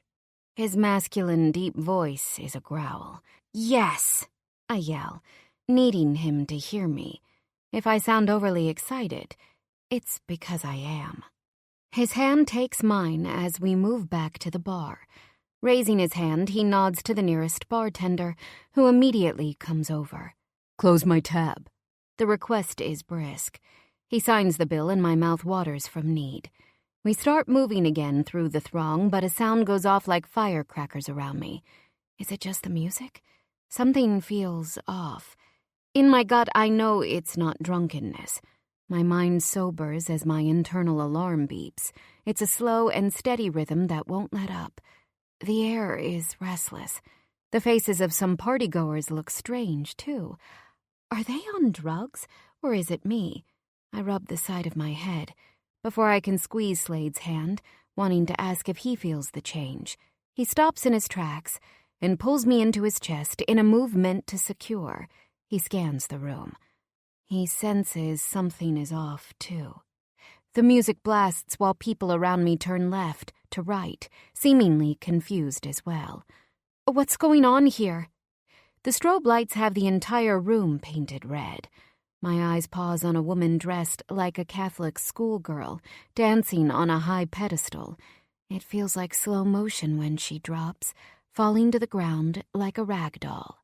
People jump back until I have the perfect view of her splayed on the floor, with long hair twisted behind her and spray-tanned legs awkwardly bent. Her white button-down shirt bleeds, turning black. Is the light playing tricks? The blood begins pooling around her like spilled ink. It could be motor oil, but for the smell. A putrid copper. A deep shiver moves down my spine, undulating over each disc in my back. People scream, pointing at the girl, as Slade pushes me behind him, shielding me from what's ahead. His body, while stationed, pivots left to right. The heavy bass pounds straight up into my chest. I want to run and hide. I want to tell myself that, of course, this is just part of the game. It's Vegas. Everything is a mirage. It must be a play of light. Everything is fine. I count to 10 and will myself to lift my head. I want to confirm that nothing is wrong. Slade wrings his hands together before tensing up. He's completely still now, barely breathing. Shouldn't we be moving, or running, or something? My breathing picks up. It's panic. People are running, but we aren't. The murmuring grows louder until it drowns out the music in my ears. Person by person, happy turns to mortified. It's a domino effect. Club security comes barreling toward us as partygoers flood toward the exit. Slade and I seem to be cemented in place. That's when the music shuts down. A horrible silence descends among the crowd. I raise my arm and squeeze his shoulder, but still, he doesn't move. It's as though he's in a trance. The ringing in my ears continues to echo, pounding straight into my heart. A unified quiet before a mixture of what the fuck and oh my God fills the void. A voice, dark and heavy, comes on a microphone at the DJ booth. It towers above, in control. We're the tiny ants below, crushable. The club, like a collective, tilts their heads upward. A gasp bounces off the walls, the sound rebounding. Slade continues to methodically wring his hands together, left to right. I'm holding on to him, a solid and straight wall. The man breathes into the microphone, and the sound cracks. His mouth opens as he yells, "There's only one ruler on these motherfucking streets!" He points a gun to the ceiling. It dawns on me that I've never seen a real gun in all my life. Is that really it? This tiny black handheld can kill? He pulls the trigger into the crowd. It's thunder. No! The word tears from my lips into the world around us. A pit, the size of my fist, flies to the center of my throat. I want to breathe, but I can't. The blood in my arteries flashes to molasses. That's when the shots begin to spray. Slade grabs my arm and runs. No! We're going the wrong way! I scream, trying to stop him. But he won't allow me to turn or pause, and it's as though he's been taken over and turned into a robot. I'm tripping over my heeled feet, being dragged behind this massive man-machine who won't let me go. While everyone in the club seems to be going left, we're moving against the tide. I keep yelling, "I'm going to get trampled!" But Slade continues to push forward, his hand like a vice around my wrist. A man dressed like a police officer runs toward me, with his mouth foaming white, and I shriek as he makes direct contact with my body, knocking me down and running over me, his heavy feet stomping and running over my arm like he's hitting a parked car. Then, more people come toward me, but Slade drops to his haunches, and like a wolf, he raises his huge muscled arms and knocks people down because anyone who dares to come close will be removed. They're falling backward from the force of his upper body, while I'm still here, on the ground. His eyes are completely vacant and dark when he says, "Grab my neck," with a mechanical voice. A woman to my right drops onto the floor, not from his arms, but from something else, as if she was hit with a bullet. My mouth gapes open, but no sound comes out. Finally, Slade yells, "Get on my back now!" A horrible chill moves through my body as I grab onto him, just like he told me to, and his large hands wrap behind the backs of my knees. He stands to his full, enormous height and begins to really run. With adrenaline pumping hard, I can't feel anything but his energy bursts. His body is so hot that it's practically steaming as he jets through the shrieking masses, crouching his form, likely to keep from being a target, because he's bigger and faster than anyone else, weaving expertly while shots spray all around. I have no choice but to shut my eyes from the sickening view of people dropping. But after a moment, I open them again because I'm too afraid to not see. We reach the opposite end of the club where Slade pushes a huge metal door wide open, stepping out into the night. The humid air spins around me as the door slams shut behind us. It's so dark. We're in a back alley with nothing but desolate concrete and cries. There's an ambulance in the distance. Slade sets me down. My knees buckle, but he immediately holds me up beneath my arms. "Can you stand?" His voice is still robotic, a complete change from the man I was with a minute ago. Or was it hours ago? With nothing other than sheer will, my legs manage to straighten. Slade anxiously wrings his hands. I look down at my calves, seeing splotches of black against my tan skin. It's blood. Mine? Or someone else's? My arm pulses in pain.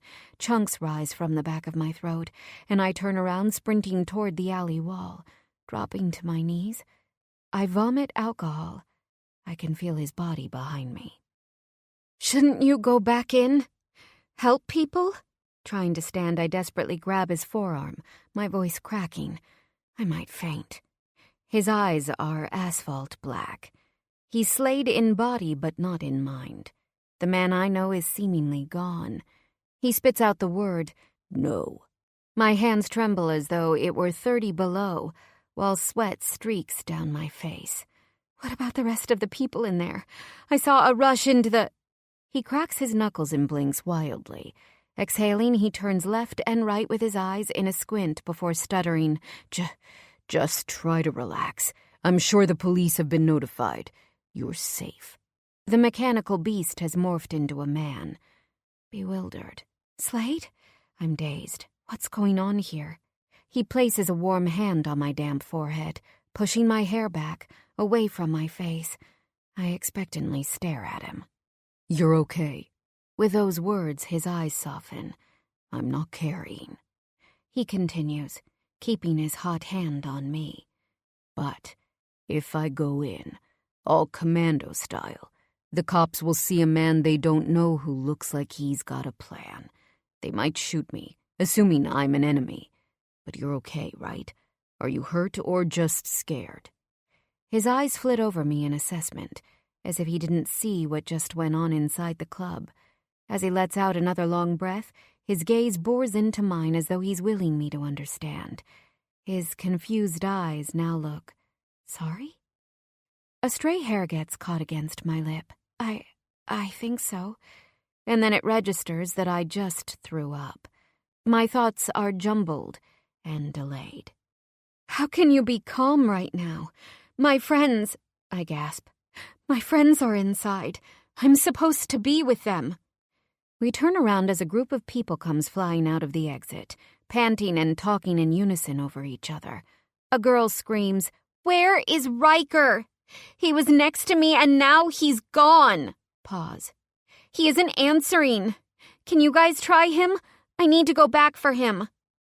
"There is club security." Slade starts again, forcing my attention back to him with his deep voice.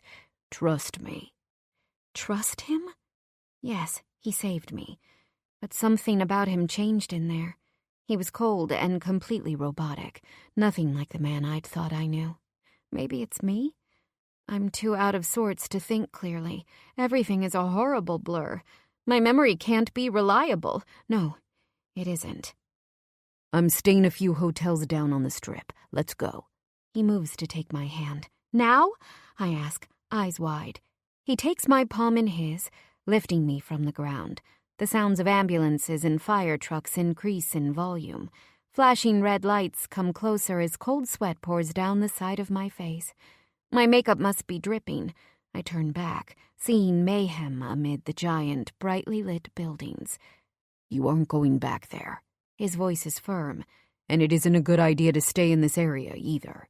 He squeezes my hand and we walk away. The balmy night sticks against my skin. I should ask him more questions, like where we are going, but I can't seem to gather the words. Screams of terror echo around me. Is it my fevered imagination or my memories? Or maybe it's all happening in real time? But Slade's hand is in mine, and somehow my legs move. The Slade I saw in the club has vanished, and in his place is the man I know who is solid, strong, and in control. I shake my head, feeling absurd. I was under extreme stress. He was only trying to help me. His eyes didn't darken. My mind was playing tricks. I grip his hand harder, not wanting him to let go. Slade is amazing. It's me who's unhinged. Silent but quickly, we make it to his hotel. Which one it is, I still have no clue. The main floor rings with the sounds of gambling. Cha-cha-ching. While carpeted floors in wild colors make my heart pound. Does no one know what's happening a mile down? Faces here are all normal, glazed and staring at the slots in front of them, barely blinking. I see a group of people hollering at a craps table. A woman in a white dress calls out for a miracle before rolling dice. The crowd around her cheers, fists pumping into the air. "Security is everywhere," Slade comments. "I know the guys who run this hotel." A man in a dark suit stops us with a neat smile as we make our way across the floor. He's shorter than Slade, with hair trimmed to his skull. The men comfortably shake hands, like old friends. "You coming from the club? Just heard about the shooting. Got a call from Rob a few minutes ago. Your boys are on their way back here, too. Sounds good. We're going up to my room." After pounding their fists, we move on. Sanam's face plunges into my brain, and I stop moving. "Hang on, babe.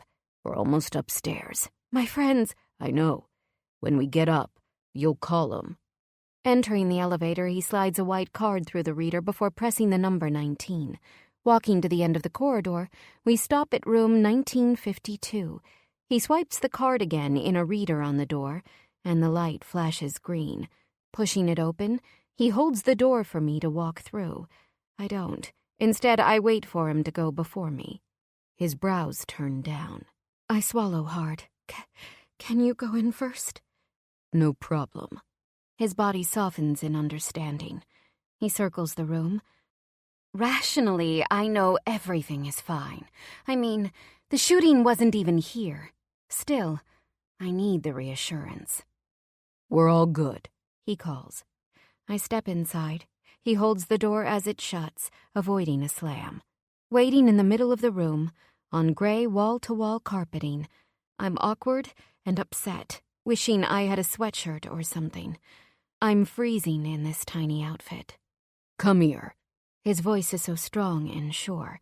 Bending down toward a small duffel, he takes out a white Hanes t-shirt. "Wash up and change. Bathroom's there." He points to his right. I can't. I touch my arm and suddenly, it hits me. I'm in pain. His eyes move straight to it. "Let me take a look." He presses his hands against my bicep, and I wince as he massages from my shoulder down to my elbow. "You're going to bruise pretty badly. Nothing feels broken, though." He moves to the bathroom. The sound of running water comes through the door. Moments later, he's back with a glass full of tap water and 2 pills. "Just some Advil." He hands them to me, and I swallow it down. Are people back at the club still waiting for help, while I'm here in a hotel room drinking water? I stare at him, open-mouthed. I feel like I should apologize for thinking he was a monster in the club. How could I have thought that of him? He left more quickly than he should have, and it's my fault. He should have stayed. I'm a terrible person. I need to thank him.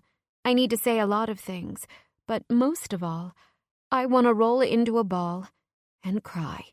As I stare down at the blood spatter on my calves and thighs, my stomach rolls. How am I going to clean myself up? Whose blood is this?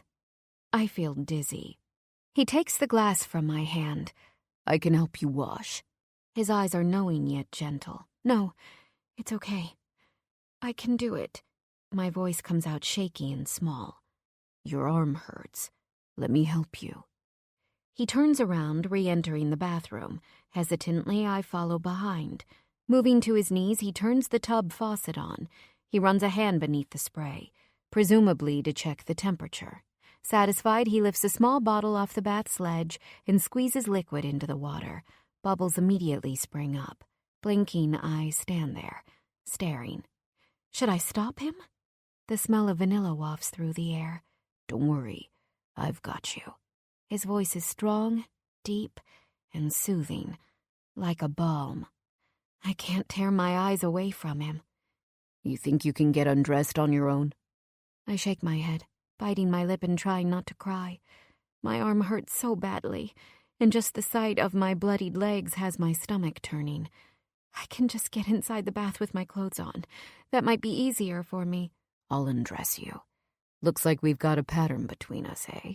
A little smile sits on his lips.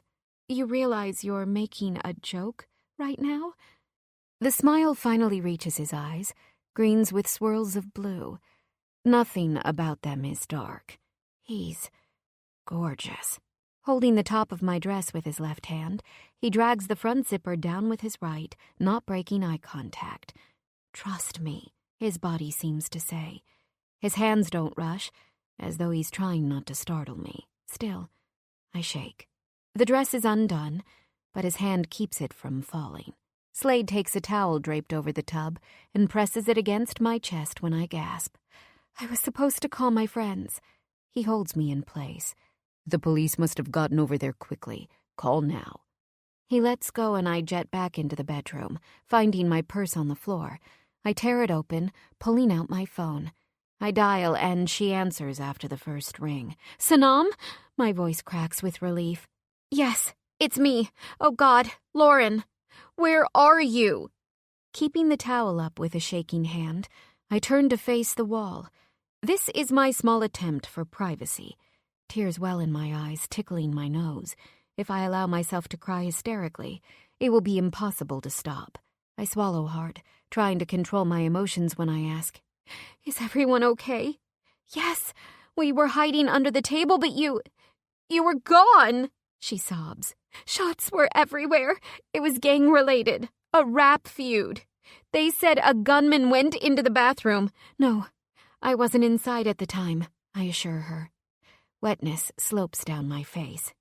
Thank God, she whispers like a prayer. Reza is sending a jet for us in a few hours. Come meet us. No one wants to stay in this horrible place for another second. It's hell here. I should leave and tell Slade thank you and goodbye. But I can't go back home to my quiet and empty apartment. It's just not possible. Not yet. No, I'll head back tomorrow as planned. My voice comes out surer than I actually feel. I bumped into a friend. Someone you trust? I'm not so sure this is a good idea. You've just been through a lot. And we're all leaving. Yeah, I trust him. I squeeze the towel between my fingertips. Any of us could have died tonight. So glad you're safe. I can hear her short and choppy breaths, as though she's slightly hyperventilating. Okay, I'll see you back home tomorrow. I put my phone away and step back into the bathroom. My chest is tight. I feel relief, but also dread.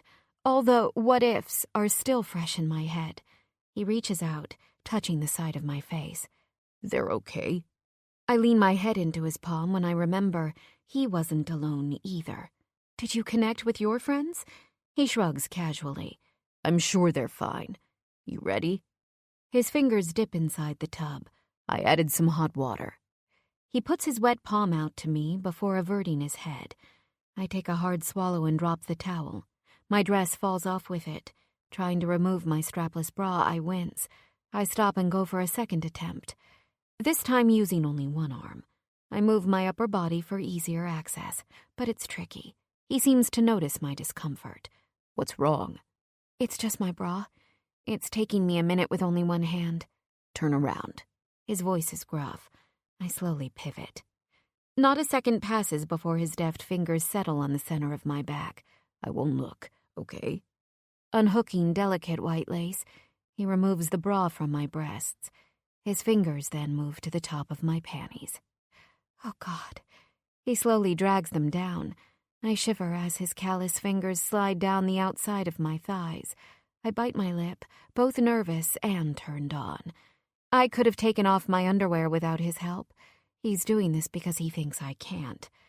I should stop him, but he's doing it and They're on the floor, loose at my feet. I lift one foot and then the other, leaving the scrap of white lace behind. I'm going to turn around and give you my hand again. Slowly I circle back. His hand is out and body turned away, as promised. I use my toes to push my underwear into the corner.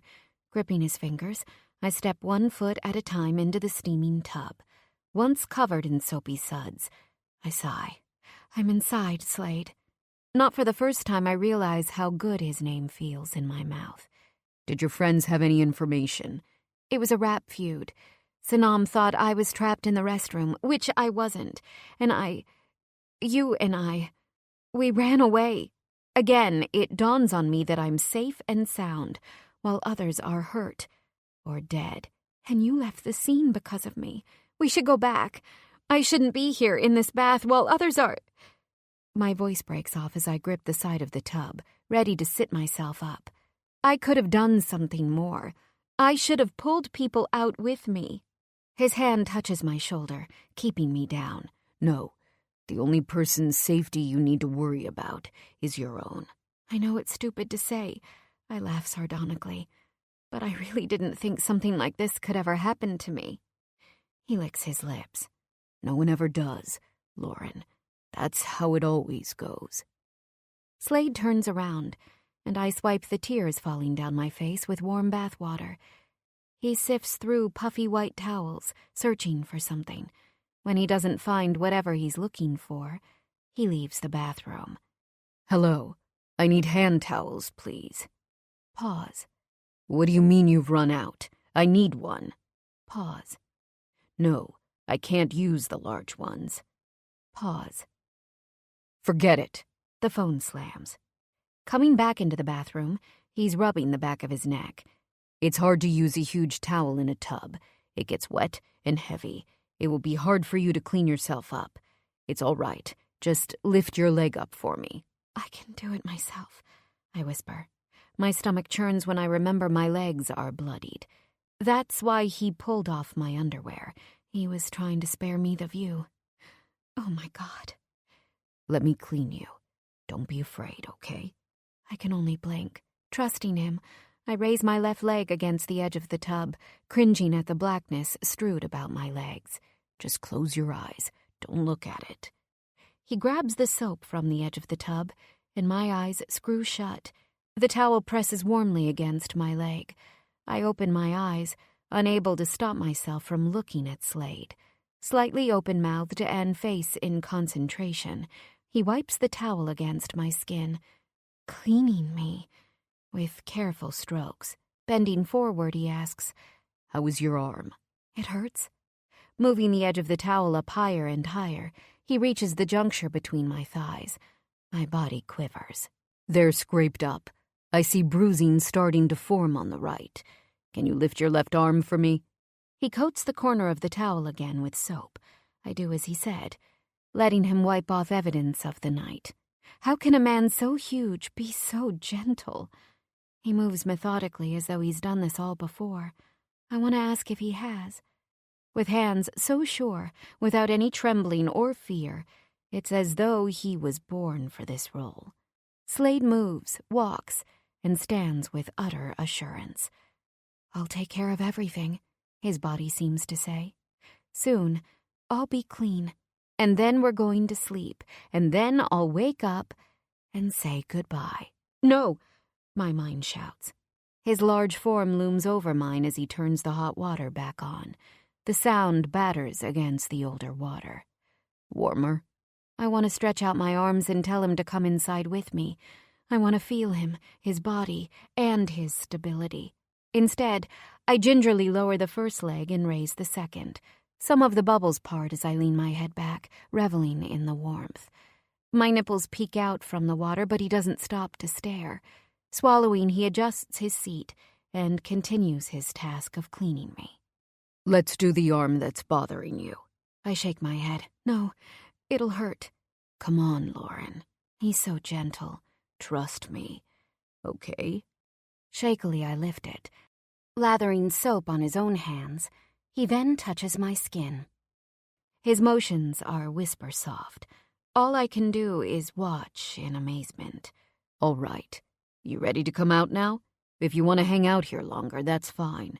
Just call me when you're ready. No, I'm ready now. Exhausted, really. I swallow. Pulling out another large towel from the pile, he raises it like a shield in front of his eyes. Taking his hand again, I rise and step out of the tub, straight into the towel. You're very lucky, you know. He tightly wraps me before his eyes reach mine. I know. Following him into the bedroom, he lifts his white shirt from the bed. Handing it to me, he steps to the air conditioning unit, pressing buttons on the keypad. The sound of blowing air stops. The bed looks good. I longingly stare at it. A huge fluffy white comforter and too many soft pillows make it look almost cloud-like. Can you get yourself inside? I nod. I'm just going to wash myself up then. After he leaves, I gingerly slip his shirt over my head, taking care not to move my arm too much. It takes a few moments, but I manage. I can already see a bruise starting to form on the top of my bicep. Climbing into the bed, it's thankfully as soft as it looks. I curl up under the cold sheets, waiting for him. I shouldn't wait. I should just sleep and have this night of terror be over. But I can't. I'm scared to be without him. A chill slides through my body. I'm freezing, my wet hair chilling the back of my neck. Slade steps back into the room in nothing but a pair of beaten-up jeans. My eyes scan him from his bare feet up to his wet hair. I've never liked tattoos, but his are so passionately drawn, as though every piece of ink is there for a reason. I shiver. I like your tattoos. His body language somehow hardens with my comment, and I bring the sheets higher up on my body, needing more warmth. As he waits at the foot of the bed, we're at an awkward standstill. His eyes look reddish and glossy. I've got a good artist, he replies curtly. We were so open with each other, and now it's as though our energy is no longer in sync. What happened? He's thrown down an emotional curtain, and I've been shut out. I'm unsure what the protocol is for a situation like this one. Are you coming to sleep? My voice is hesitant as I slowly sit myself upright. Maybe he isn't planning on staying. Maybe he's going to crash in his friend's room and leave me alone in here. He steps to the small desk at the edge of the room and lifts up a white room service menu. Are you hungry? No, not really. I think you ought to eat. Stress is amplified if your stomach is empty. With his back turned, he calls and orders what sounds like half the menu. After hanging up, he lifts the remote. TV okay with you? I shrug. Yeah, sure. My voice comes out small. He moves into the bed. We're both sitting up, but my legs are tucked under the covers while his are over them. He's purposely keeping his distance. You're still in your jeans. The words crack as they leave my mouth. Yup, he states quickly, changing the channels. He stops at Forrest Gump. I look at his legs. You don't have to keep them on if they aren't comfortable. I move an errant hair behind my ear. Yeah? He stares at me as though he's making extra sure it really is all right with me. Mm-hmm. I pray my hum comes off relaxed because, in reality, I'm anything but. Swiftly hopping off the bed, he unbuttons his jeans. I want to shut my eyes from embarrassment because he's just so crazy hot. But when a man like Slade undresses and the lights are on, it's a sin not to look. The last time we hooked up, it was so dark, too dark. He drops his pants like he's just getting into his comfort zone, not like he's trying to be sexy. I want to ask, who the hell has a body like this? I have seen all sorts of good-looking men who are in shape, but with Slade, it's more than muscles. He's strong because he protected our country. He didn't lift weights to look good at the beach. His body is corded because it's who he is as a man. His strength representing abilities that almost no one else on Earth has. The man is a true hero, and holy shit does it bring his sex appeal up 10,000 notches. Maybe he is strong enough to avert his eyes while I'm nude, but I'm not. I'm shaking, staring at him in a pair of boxer briefs as he moves to his duffel to grab his phone. I should turn around because I might pass out from this visual. Oh, who am I kidding? I'm human. My eyes? They're peeled. The V. Oh my God. Those cut muscles in his abdomen pointing down into his underwear. The 8-pack above it. The perfect smattering of chest hair. The riotous tattoos in all sorts of colors. The bone frog on his chest, signifying his Navy SEAL status. If I wasn't already in a bed, I'd be searching for one. He moves close to me and lifts my chin up so our eyes connect. You all right? He looks like he wants to laugh out loud, but his eyes are still distant. I want to retort. I want to say something, anything, but I can't because I'm stunned. He smells unbelievably good, too. dark but slightly lemony. The idea of speech right now is laughable.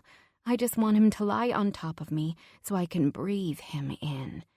Slade, I managed to stutter, my voice scratchy. I need him so badly.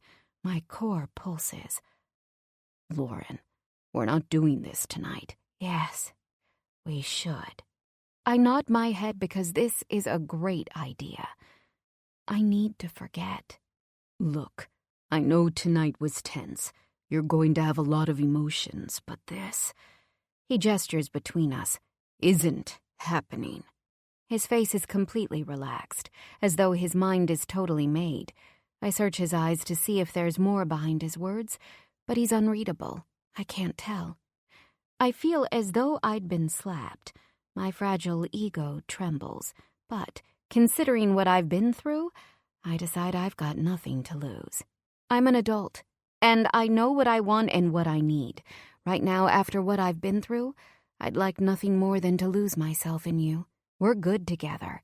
You turn me on like no one else. I pull his shirt off of my body, trying not to wince, and touch my breasts, warm and full. I tweak my nipples, and they immediately harden. I know from the night of Vincent and Eve's wedding that he's a boob guy. Throwing myself at a man is completely out of character for me, but my body has a mind of its own right now. He lets out a hard breath with no words, and it spurs me on. Don't deny this. If tonight's events, if they hadn't happened, we'd be in this room anyway. I barely sound like myself, but I can't stop. His eyes flicker, roving across my body. He wants this, wants me. I crawl to the side of the bed. At this point, I'm not above begging. He raises his hand up, stopping me in my sex-crazed tracks. I'm no saint. He takes the shirt from the top of the pillow and slides it back over my head. But you aren't the type of girl to fuck after an attack of that magnitude. If we had sex, you'd wake up upset tomorrow. Plus, your arm is hurting. So, let's not do this. His face is set to marble. I swallow hard. Well, can you at least hold me? A shiver runs through my body. I need touch. I want someone to remind me that I'm alive. I need... Yeah. He sighs, sternly pressing his lips together. I can do that, but first, clothes. I feel like crying again as I slip my arms through the shirt's sleeves. I lie down on my side, facing away from him when he turns off the TV and then the lights. He moves behind me. Even though he's huge, he repositions himself with so much agility that he barely shakes the mattress. My back sets against his warm front, and my entire body feels safety, security, and all good things. For a few moments, we're silent, but then the tears come. He presses his lips over my damp hair. Don't be upset, Lauren. His heavy body moves against mine. Did all of that really happen? I sniffle. It did. Don't hide the truth or pretend it wasn't so. It happened. Know that, and deal with it. Do you believe in love? The question leaves my mouth before thought can intervene. What do you mean? He places a hand on my leg. It isn't sexual, but it's so comforting. Do you believe that, regardless of who you marry, your problems will be the same? And you might as well marry for reasons like money or looks? Or is there more? Why do you ask? Because Sanam said no matter who I marry, he'll cheat and lie. I might as well go for someone who can give me a life full of material things. I listen to his paused breath. Slade, are you asleep? No. I thought of you a lot. After the wedding. Is that okay to say? He shifts, holding me closer. I thought of you too. More than I have any right to. But why didn't you call... Shh, he murmurs, wrapping my hair in his hands. Maybe I should press, but I don't have the energy. I want to thank you for saving me tonight and for taking care of me. He remains silent as I stare at the inky darkness, trying to imagine my life back in L.A.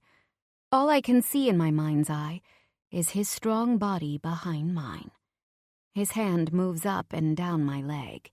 It's a move meant to soothe. My parents were in love. We didn't have too much as far as material things, but life was real good growing up. Are they still in Virginia? I recall him telling me about it in his truck at the wedding. Actually, they all died. My brother Aaron, too. His words come out matter-of-fact. I'm stunned, remembering the funny stories he told me about himself and his brother, and the drama they'd stir when they were together. I'm sorry. No need to be. Life is full of events we have no control over. We're all just breakable things. I wake up every morning, work out, shower, and remind myself that I'm just a man and that men die. It keeps my expectations on par. I feel his breaths, steady against the back of my neck. As for love, he continues, I'd categorize love with allegiance and brotherhood. Those bonds aren't breakable, in theory. In reality, no matter how hard we try, I think we'll all be let down eventually. And we all let others down, too. Nothing good can ever stay. I turn around, so our lips are only centimeters apart. My hands move to his angular face. True love is flexible and forgiving. Even if your lover lets you down, the love won't break because it will bend for the other person. That sounds about right, but still, almost impossible to find. So impossible that you might as well say it doesn't exist. His hands move behind my neck. I close my eyes, breathing him in. Maybe you're right. I press my forehead to his, and he doesn't back away. Hey. I can feel the brush of his lashes against my nose. Yeah? You should keep looking, Lauren. Don't stop until you find it. You're a great girl, and you deserve to find love. Don't sell out. What about you? He exhales and I part my lips, wanting to breathe him in. Nah, I'm on my own. But your parents had it? I lift my hand, letting my fingers graze against the tips of his clean buzzed hair. He leans into my touch. They did. But I've seen enough to know we all have a different lot. That was theirs. This is mine. But why? I exclaim. Don't push. He rears his head back. You don't know me, Lauren. His terse reply doesn't invite a response. He averts his eyes to face the ceiling. Okay, maybe not that well, but I know enough. I mean, we had so much fun at the wedding. You told me you saw yourself having a family one day. You're great, and I know you're looking for love, but I'm not the one. Please don't try to tell yourself that I am or that I could be. I'm not. For a few beats, we're quiet. His words burn. Look. He starts again, moving his face back to mine.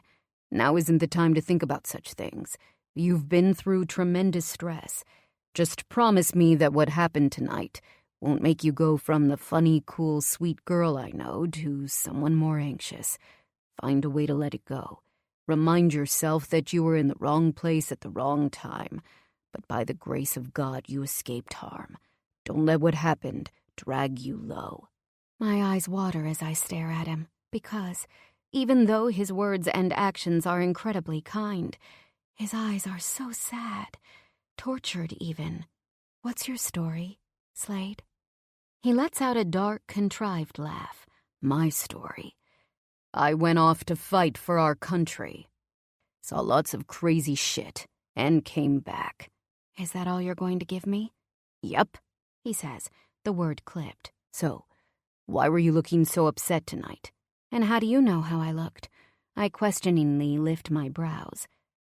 I saw you, watched you with your friends. I sigh before swallowing hard. I just don't fit in anymore.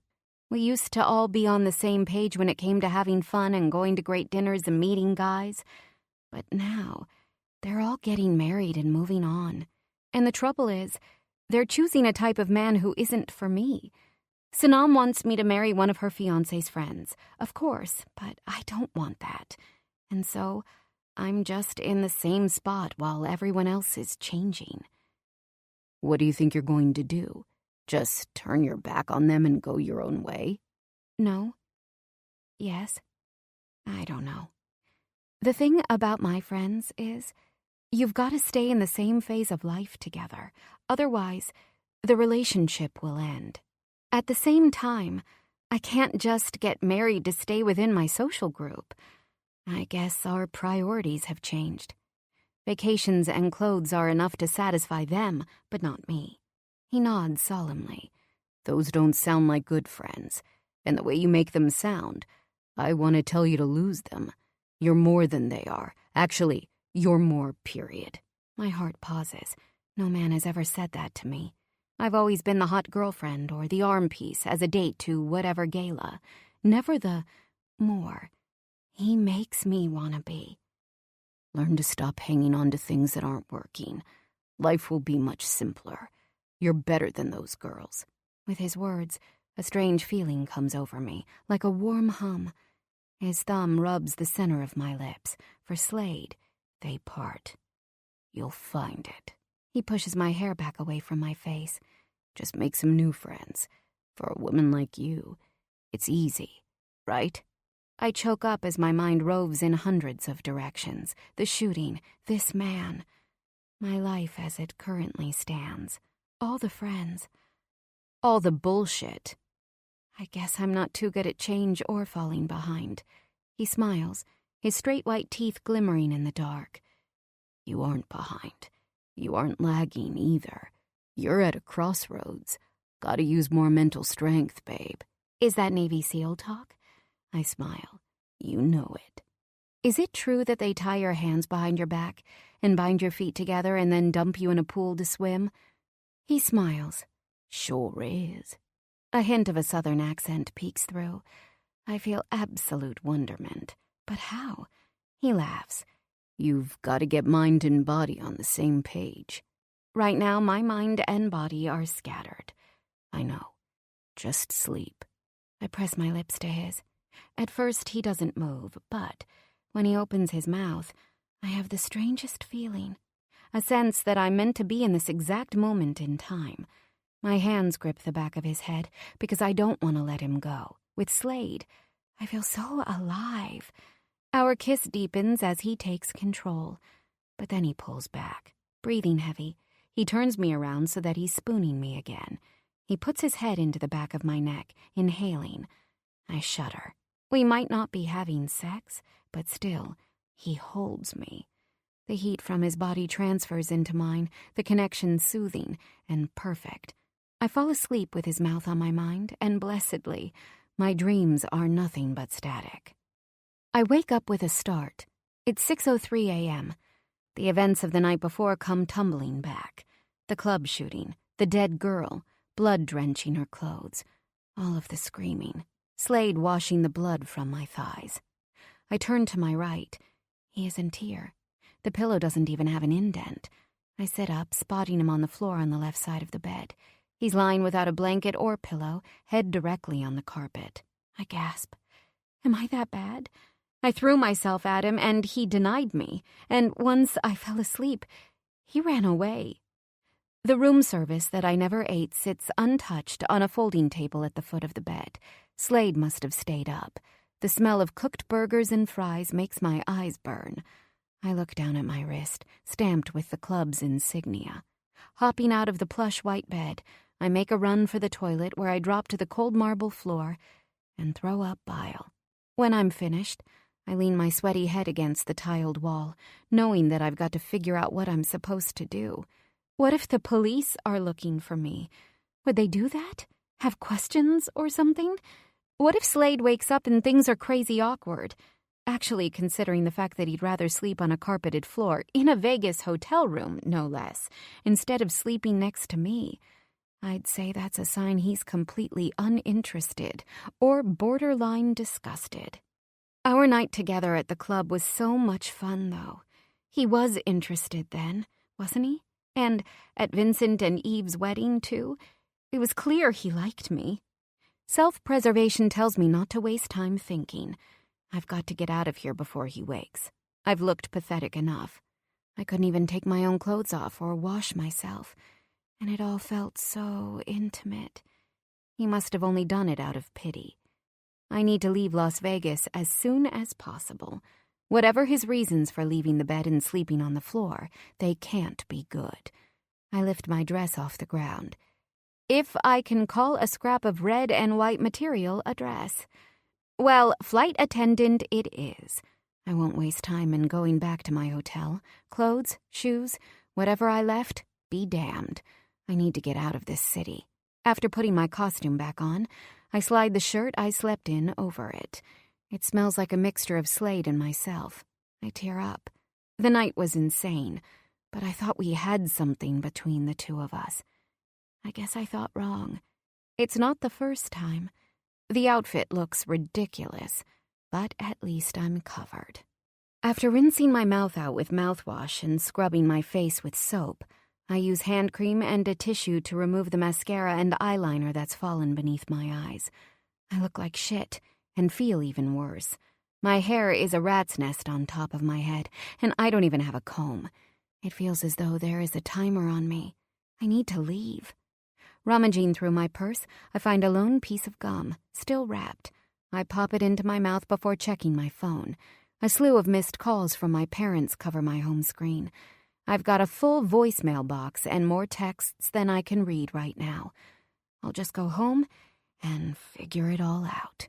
I'm sure when he wakes to see me gone, he'll be relieved. Sneaking out, I take one last look at the Adonis on the floor and flinch, the truth hitting me between the eyes and sparking the headache from hell. After almost being killed, I had one of the most tender and intimate moments of my life. The feelings were one-sided, but still, it felt almost perfect to me. I can't think about it now. I don't have the mental capacity to deal. Turning out, I move as fast as my legs will take me down the hallway and into the elevator, escaping my hero. Chapter 4. Slade. I crack my knuckles, raising my eyes to the young clerk. Marlboros. He turns around, searching for my poison among the cartons filled with different brands of death sticks. I used to smoke casually, but these last few months, the habit has gotten heavier. Smoking has a way of calming my nerves. The clerk's hair is brown, shaggy and long, falling into his eyes like a stringy curtain. I'm not sure how he'll find it. Still, he locates the white pack and drops it on the counter. I hand him a 20, collect my change, and head back out. Walking out to my bike, I hear giggling. Such an awkward sound when women above the age of 18 laugh like a little girl would. They're leaning against the glass show window, staring at me in excitement. I ignore them, removing the film from the pack and pulling out a cigarette. I need a moment of peace. God knows I need one after the shit show in Vegas. Sienna, one of the blackjack dealers at the Milestone, saunters over. Long black hair sways behind her. Need a light? She slowly blinks her blue eyes. Girl knows she's hot. Placing the cigarette in the corner of my mouth, I nod a hello. Putting my hand in my pocket to pull out my own light, I find it empty. Shit. Yeah, I actually do. She giggles, the sound grating on my frayed nerves. Lifting the pink Zippo in front of my cigarette, she lights me up. So, hard night? I can make it better. Her eyes dart to the zipper on my pants. I consider taking her home. She's super hot, that's for sure, and willing to. She wouldn't care if I dropped her off when we were done either. Still, I'm nothing if not a man who follows my own rules. I don't fuck girls from the mile. Not ever again. I thought Colleen, one of the cocktail waitresses, was cool, hot, and easy. She knew my background in the Navy and swore up and down that she just wanted to have some fun. I dropped her off at her apartment late at night after hooking up at my place. Hell, I even kissed her goodbye, thinking all was well. The next week, I heard from Mike that she was crying by the employees-only restroom with Mary, the craps dealer, bitching about how I'd fucked her and never called her again. I could imagine Mary's red hair and scrawny finger lifted in front of her face. Forget that Slade, she'd say. These Navy men are all the same. You need a good Christian boy. My Sam's just graduated from the top of his class at Cornell. A week after that, Rob overheard Sienna complaining about me at the Blue to Della, one of the waitresses. Slade is such an asshole, she cried. He thinks he's too good for me, Screw him. My phone buzzes. I look down, glad for the interruption. Vincent. Yo. Slade. What up? Vincent. Problem at the mile. Is waiting downstairs. He got caught cheating in poker 3 times over the last 2 weeks. Keeps coming in, though. Man needs a lesson. Slade. On way. With a nod of thanks to Sienna for the light, I put my helmet on, shutting the clasp beneath my chin. Turning on my bike, I let out a long breath, letting her know in no uncertain terms that there's no chance. Pulling out of the lot, dust kicks up behind me. When I ride, all of my senses are magnified. My emotions feel as though they double. I am alive. Considering the places I've been and dangerous things I've done, I should be dead by now. Instead, and God only knows for what reason, I'm still here on Earth. For whatever reason, Lauren then enters my mind. I hope she's okay. Left without a goddamn word this morning. Probably woke up, found my ass on the floor, and thought I didn't want to be near her. Girls always think everything's about them. Then again, what else could I expect her to think? That I'm too fucked up in the head to sleep next to a woman? That I can't be near her and sleep? Otherwise, she might wake up choked out, or even worse, dead. I shudder, but do my best to keep myself in check. And that arm of hers. Damn, it looked rough. I'm sure she'll be carrying some bruises on it for at least a week. Her body was killer. Long, shapely legs that I already knew were soft and strong. Her tits in that tub. Christ. My self-control has clearly reached a new height. Watching that kind of beautiful throw herself at me and denying it? I mean, shit. They should saint me for keeping my dick in my pants. But she was so shattered after the shooting that only an asshole would have hit her up in that kind of mental state. I like all kinds of women, but they've got to be of sound mind. Lauren is a good girl. She's happy and funny, and she isn't the type who uses sex as a tool to forget. I like that about her. She'd be better off discussing her issues with friends or taking a vacation, sipping strawberry margaritas on a beach, not having sex with a damaged guy like me. It's not pity for myself. It's just reality. This was a horrible event for her, a one-off for sure. Sure, it's shocking to any human with a pulse. But still, it was something that was not prolonged over days or even hours. I have no doubt she's strong enough to move forward. As I ride on, I see a black SUV slow down. Maybe the driver's looking at a cell phone to check directions or reading a text message. That's when the white truck behind it plows straight forward, slamming the car from behind. The crashing sound ricochets through my head, and somewhere in the back of my skull a spark is born. I pull over to the side of the road, needing a moment to breathe and refocus. My hands ring together as the memories steamroll over my psyche. The stairs are cracked gray concrete. We walk up, the 4 of us welcomed with open arms. As I enter this home, rich with the smells of fresh bread and spices, relief fills my lungs. Ahmad is a friend. Girlish laughter is everywhere in sound but hidden from sight. He has 4 daughters, all gentle. We sit on the floor, cross-legged as his daughters come to serve us. Hair covered in black cloth and pink lips silent. Asal leans to serve me, holding back a smile as she dips the serving spoon into the large plate. Her green eyes connect with mine, asking if I want some. I nod without words, watching as warmth fills her oval face. The men joke, hungry but calm, as she makes her way around, head downcast. Rex grumbles, staring at my plate because I've got more meat than he does. A child starts to scream from outside and we all pause. Something's wrong. I blink, setting down my plate and moving toward the corner of the window. Shots fly through. Our reflexes razor sharp. We're all crouched in position with our weapons drawn. But she didn't know. How could she? I watch the widening of fearful green eyes before she drops. Blink. The ambulance sirens blaze, and I'm shaken back to life. Christ, I forgot about that day. That firefight had gone on for hours. I was called to leave soon after that. Never even made it to her burial. I want to remember what happened at the club, but I can't. Last thing I'm sure of was the rapper claiming to own the streets. After that, it's static. But then Lauren threw up in the alley, looking at me, all frightened, and it was as though I snapped awake. I get off the bike and pace back and forth on the grass bordering the highway. Pulling on the ends of my hair, I want to kick my own teeth out. Lauren was afraid of me. What did I do in that club? Whatever it was, it's done now. My memories are all fucked up, things sliding in and out of my consciousness. Did I carry her in my arms or on my back? Did I just pull her forward? Did I hurt her? Fuck. I lift my head to see the car crash still needs assistance. Shit, I'm so wrapped up in my own shit.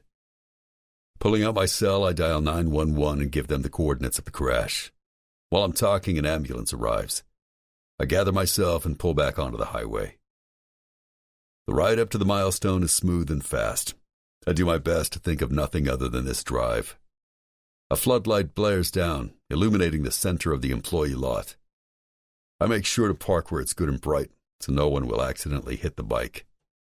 Walking through the employee entrance, I focus on what I'm going to find down here. I'm going to focus and get my job done. Be a man. My phone vibrates. Vincent. Fucker is downstairs. I'm on the floor now, dealing with some other shit. The basement is dark, but there's light shining from the small holding cell that no one other than Vincent and me know about. I follow it, step sure. After growing up in the Mafia, Vincent knows how to handle pieces of shit who cause trouble. But since he left the family and began the mile, he does his best to keep his hands clean. As the head of security here, I'm often called on to handle the dirty parts of the business. I don't mind. The door creaks as it opens, and an excited shiver runs down my spine. So, I rub my hands together, left before right, as I stare at the shitbag sitting before me, a shock of bright red hair on his head. You cheated at cards. Not once or twice, but 3 fucking times. Here are your choices. His blue eyes widen as they take in my form. Seated on a plastic chair, he bounces a fat leg up and down, his white button-down shirt sticking to his chest from what looks like sweat. Are you going to hurt me? Please, don't hurt me. I won't come back again. I swear it, he pants. I chuckle, ignoring him. I've got my own agenda. Kick the shit out of him, go home, pop my meds, and sleep. I can bring you into the authorities. As the milestone is on tribal land, that would be the tribal council. They can deal with you as they see fit. Or, I pause, cracking my knuckles as I watch my words sink into his head. I can kick the shit out of you. Either way, you're never coming back here. I've used this ultimatum many times, but tonight, I've got a load of tension I need to expend, and my bet is he'll take the beating. I'll rough him up some, scare him good, and then he'll disappear from our lives. Just get it over with, he says, his voice cracking. Feel free to fight back, I add. It'll be more fun that way. I laugh, knowing he's got nothing on me. Get up. He stands as I pull off my shirt. Blood is hell to remove. His eyes widen at the sight of me, although the truth is they shouldn't. Muscles aren't always equal to strength. Unfortunately for him, though, I'm as tough as I look. The bone frog tattooed on my chest. Evidence. My fist connects with his face, but I don't give it my all. Not yet. He shuffles backward with his pale hands raised, as though he's trying to escape. I stalk toward him. He made a choice, and now he's going to pay the price. A real man doesn't make a choice and then run away from it in fear. He tries to duck a few times, but it's too easy. Anger begins to pulse. Why won't he defend himself? I suck in a hard breath, my hands wringing together. Rituals. "Get one in, asshole!" I scream, my voice echoing around the concrete walls. I barely sound like myself. The mosques begin prayers. Song echoes all around. But this alley is good and dark. No God is watching. He punches my face, fists weak. It doesn't make a dent. I throw my gun off to the side. I want to feel contact. I want to know my fists killed him. I hit him on the side of the head again. He drops to the ground. My feet scuff against the concrete littered with sand. I kick him hard in the ribs. "You ready to die?" I growl. "Motherfucker!" I yell. "Get up! Get the fuck up! Fight like a man!" I drop to my knees, punching his ribs. He's frozen in fear, crying for his mom. Arabic words I've learned by heart. My body is on auto, fury trained on this body lying on the ground. I want to kill him. He's going to pay. No one takes my brother's life without punishment. My muscles vibrate as I go in for punch after punch. Retribution isn't sour. He thinks he'll get away with ambushing us. He thinks he can shoot my brother and walk off into the fucking sunset. A big pair of arms moves behind me, pulling me back. "What in the fuck? Calm down, Slade. Holy shit, man." Vincent's voice is behind me, yet feels far away. His words ricochet between past and present. I'm grabbed beneath my arms and thrown off to the side. It's Vincent. He's shaking me. My head clears and I see what's before me. I'm in the Miles holding cell. A red-haired man is spread on the floor and beaten to a bloody pulp. I turn to Vincent. His chiseled face is drawn with worry. I open and close my mouth as he steps away from me and moves beside the guy, feeling for a pulse. "He's still alive." His voice is full of relief. My eyes go dry. I lean my head against the cold cement wall, tightly shutting my eyes. I can hear Vincent calling a doctor.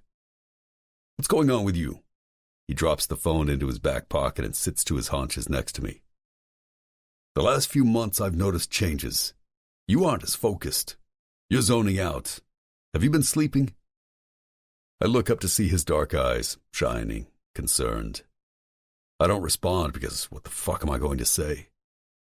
The truth is that I'm losing my grip, and it's getting worse. I'm living in this horrible in-between where my past keeps invading my present. They're twisting together, turning my life into a fucking nightmare. He exhales. "Normally you kick the shit out of them, fine. But not like this. You're spiraling down. No one else might see it, but I do. Nothing's wrong. I'm not spiraling anywhere." My voice is rough, the lie tasting like shit on my tongue. I clench and then open my fists, feeling the rawness in my knuckles. The hands hold a lot of tension, and mine feel tight. "It's time to take a few days, yeah? Get off the res. Eve and I want to visit Utah on Wednesday. Chill on Lake Powell. Why not come with us?" "Third wheel?" "Nah." My throat is sore. I turn my face away from him. "Don't worry, we won't share a room." He laughs, but I don't make a sound. It dawns on him that I'm not playing. "Truth is, there is only one goddamn answer to this question. You're coming. After the stunt you just pulled, you need to clear that head of yours. A change of scenery is good." "I'm in control," I reply, straightening the muscles in my face. If he only knew I was at the shooting in Vegas, he'd be dragging me to the VA hospital to get my ass committed. No way that's happening. Not to me. Luckily, Rob and Mike agreed with me that Vincent didn't need to know the details of our night. I'm trained to stay straight in the face of mayhem. I refuse to allow a few difficult months to break me down. I've spent years building my barriers, and with a little time, I'll have them reconstructed. This is a dark phase. I'll get through it on my own. "No." He slowly shakes his head. You're not. I know what control is, and that, he points to the man crumpled on the floor, isn't control. That shit is bad for business. I've beaten up plenty of guys down here before. I sound defensive. Yeah, but not close to death. Christ, you're supposed to rough him up and scare him, not actually commit murder. With a hard scar running down from his eye to his jaw, jet black hair and eyes so dark they're practically black, you'd think people would see Vincent and run. Not the case. He's the only motherfucker I know who, even damaged and dangerous looking, still gets more come-ons by women than any man I've ever met. Listen, GQ, not the time to divert. I see you, Slade. He points a finger at me. I know you put the mask on every day. Don't hold that shit inside or you'll burn. Why don't you speak to a doc? I turn my face, unwilling to listen. He puts a hand on my shoulder and my body stiffens. Don't fucking lecture me. I throw his hand off, standing up to my full height. He rises too. It's a standoff. I'm fine. I did 12 years in hard combat. I don't need a goddamn shrink prodding at my psyche. Or you. Vincent shakes his head as though he's disappointed. Let's just start with some time off. Figure out what you're going to do to regain some discipline. Time off isn't good. I work. Not up for discussion. The guy on the floor lets out a painful moan and we both turn toward him. Vincent looks back at me, a dark eyebrow raised. He won't let it go. The breath I was holding slowly comes out through my nose. Yeah, all right. Help me drag him upstairs. Before we go up, I think you should hit me. The words leave my mouth, and I can only pray this works. What the fuck? When the doctor comes up, we'll say he got aggressive with me. I'm not hitting you. Why not? We spar all the time. But you gotta punch me hard. Real hard. Just not my nose, 'cause, you know, it's nice. He chuckles, rubbing the back of his neck. It's one of Vincent's tells that he isn't completely opposed to an idea. You're a sick fuck. Come up with another story. How about we say we found him? Nah, this is the easiest story. Come on, Vince. Time is ticking. And the good doctor you hired needs a decent and believable story. I tried telling him that we needed a shady doctor on our team, but he refused, insisting we keep the entire operation kosher from the ground up. This means that if any shit goes down that isn't legal, he and I are the only ones privy to it. He shakes his head as he rolls up his sleeves. Vincent's tough as fuck. I know he tries to stay clean, but the man has done so much bad shit in his life that it's not that difficult for him to handle darkness when he has to. He's been there and done it all. The perfect man to hurt me without any emotional strings attached. After what I just did, I know I deserve this beating. He rears back and smashes his huge fist against my face, once, twice. I see stars, and in my guts, I know that justice has been served.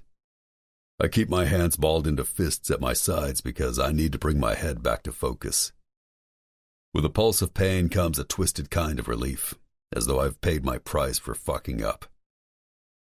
I know it's crazy to feel good after getting punched, but I do. Laughter hits me. You're whacked, he chuckles, shaking his dark head from side to side. Now let's get this idiot upstairs. My face pulses with bruises to come as we drag the limp body onto the emergency staircase. Neither of us blinks at the absurdity of this moment. We're each gripping a chunky white arm as we trek up to a small room on the 6th floor, permanently reserved for situations such as this. The top of his brown loafers drags against the concrete steps. Man's a dead weight. On the list of horrible shit Vincent and I have done, this doesn't even rank. Finally dropping him in the small living area of the room like a beaten doll, we pound fists. If this isn't brotherhood, I'm not sure what is. Seconds later, the man groans again, his voice a low rasp. Help. Shut the fuck up. Vincent steps to where he lies, looming over him like a shadow from hell. You see, When you cheat at my casino and get aggressive on the gambling floor. He looks to me, smiling, before getting back into the man's face. We have no choice but to contain you. And if you think to add any other details to this story, Vincent bends over lower, pulling his gun and pressing it at the side of the man's head. I'll kill you. Piss leaks from the guy's pants, making a small puddle on the carpet. The doctor is on his way, I add for good measure, pulling out a beer from the glass bar. Make sure to get housekeeping up here, too. Can't stand the smell of piss. Oh, the places you'll go, Vincent says as he drops the gun back into the holster around his waist. We laugh, talking shit to each other. The phone rings. I answer. Doctor's here, sir. Send him up. I hang up as it dawns on me that I'm low on meds. After saying bye to Vincent, I pull out my phone and text Lyon, the president of the Death Crusade MC.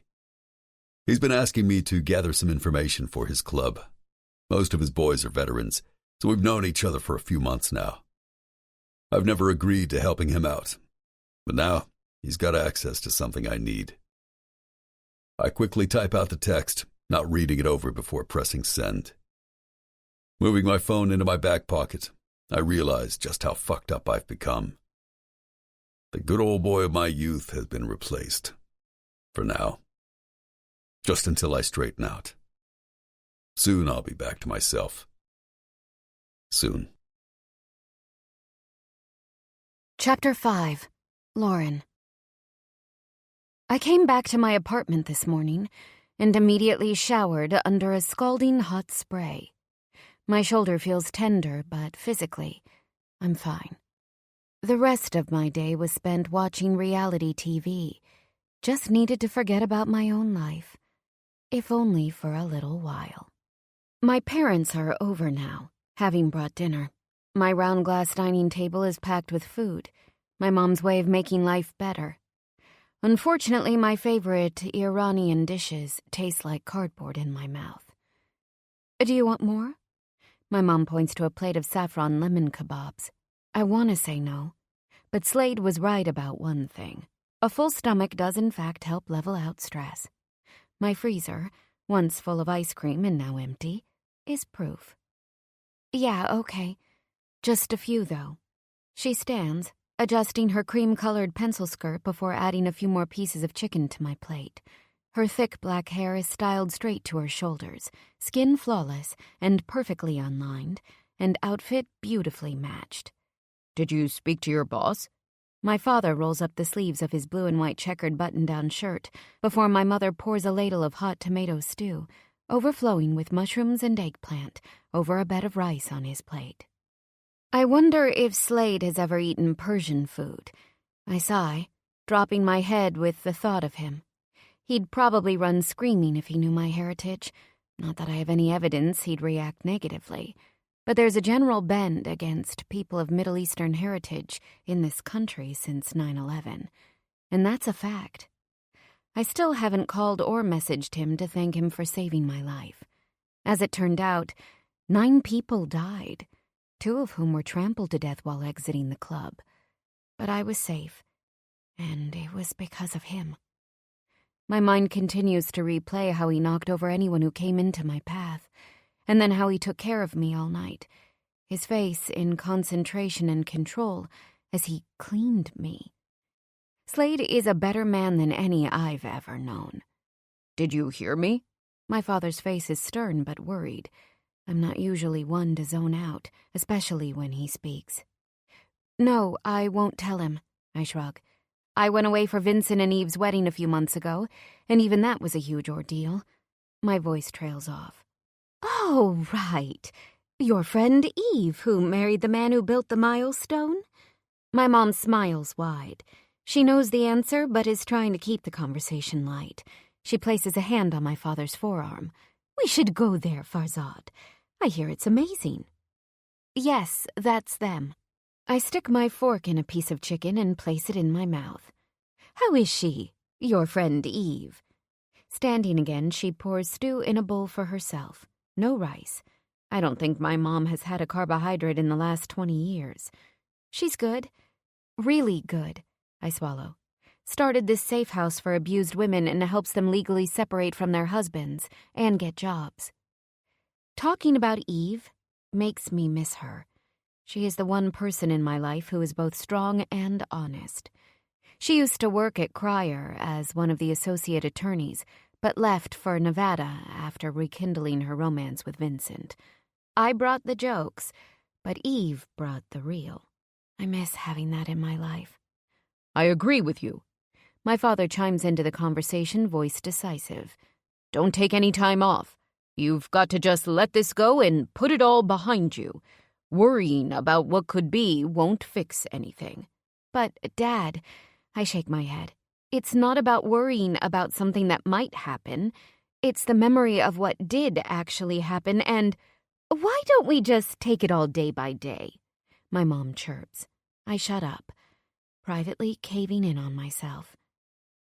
Have you sent out your law school applications? I've been waiting to review your essay.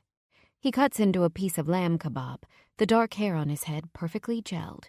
My girlfriends all used to tease me that my parents are the Persian version of George and Amal Clooney. It's annoying, but true. No, I haven't. You're delaying. If you miss the application deadline again this year... He continues his lecture, but I tune him out. I want to push back at them, scream. But what's the point? My parents are good people who love me. They've paid for all of my fancy education since I was 3 years old. Came to all of my dance recitals as a child. Watched me cheer at my high school home games. Hell, they even held my hand when my first boyfriend broke my heart. In fact, they did all the right things all the time. But they also micromanage my life. It used to just annoy me. But lately, it's suffocating. Love isn't the issue, but boundaries are. I began working as a legal secretary because my parents wanted me to have experience in the legal field before applying to law school. But as time went on, I realized I don't want to be an attorney like my father. Still, I can't upset him. I hate disappointing people. I keep saying that, yes, I'll apply because I want to make him proud, but it's not what I want. The result is an awkward in-between where I keep saying, yes, sure, of course, Dad, but then tear up all the applications the moment I'm alone. It makes me look like a liar or procrastinator when really, I'm just unable to tell him no. I press my fingers against my eyebrows, massaging them. I'm a 32-year-old woman with a life and a job and a steady paycheck, but I'm still tied to expectations that I feel obligated to fulfill. Meanwhile, my father still tells me what to do, ordering me around like I'm 14 years old. He loves me and I love him, but I need space. The rest of our dinner is eaten with comfortable, shallow conversation, led by my sweet mother. Did you see the new bags Gucci put out this season? The girl who always says yes feels fed up with all of it. The shopping, the buying, the never-ending quest of physical beauty. Quite honestly, I'm sick of her. And something tells me that this change in me, sparked by the shooting, is irrevocable. I'm tired of running to meet expectations that I don't care to meet. I want to set my own.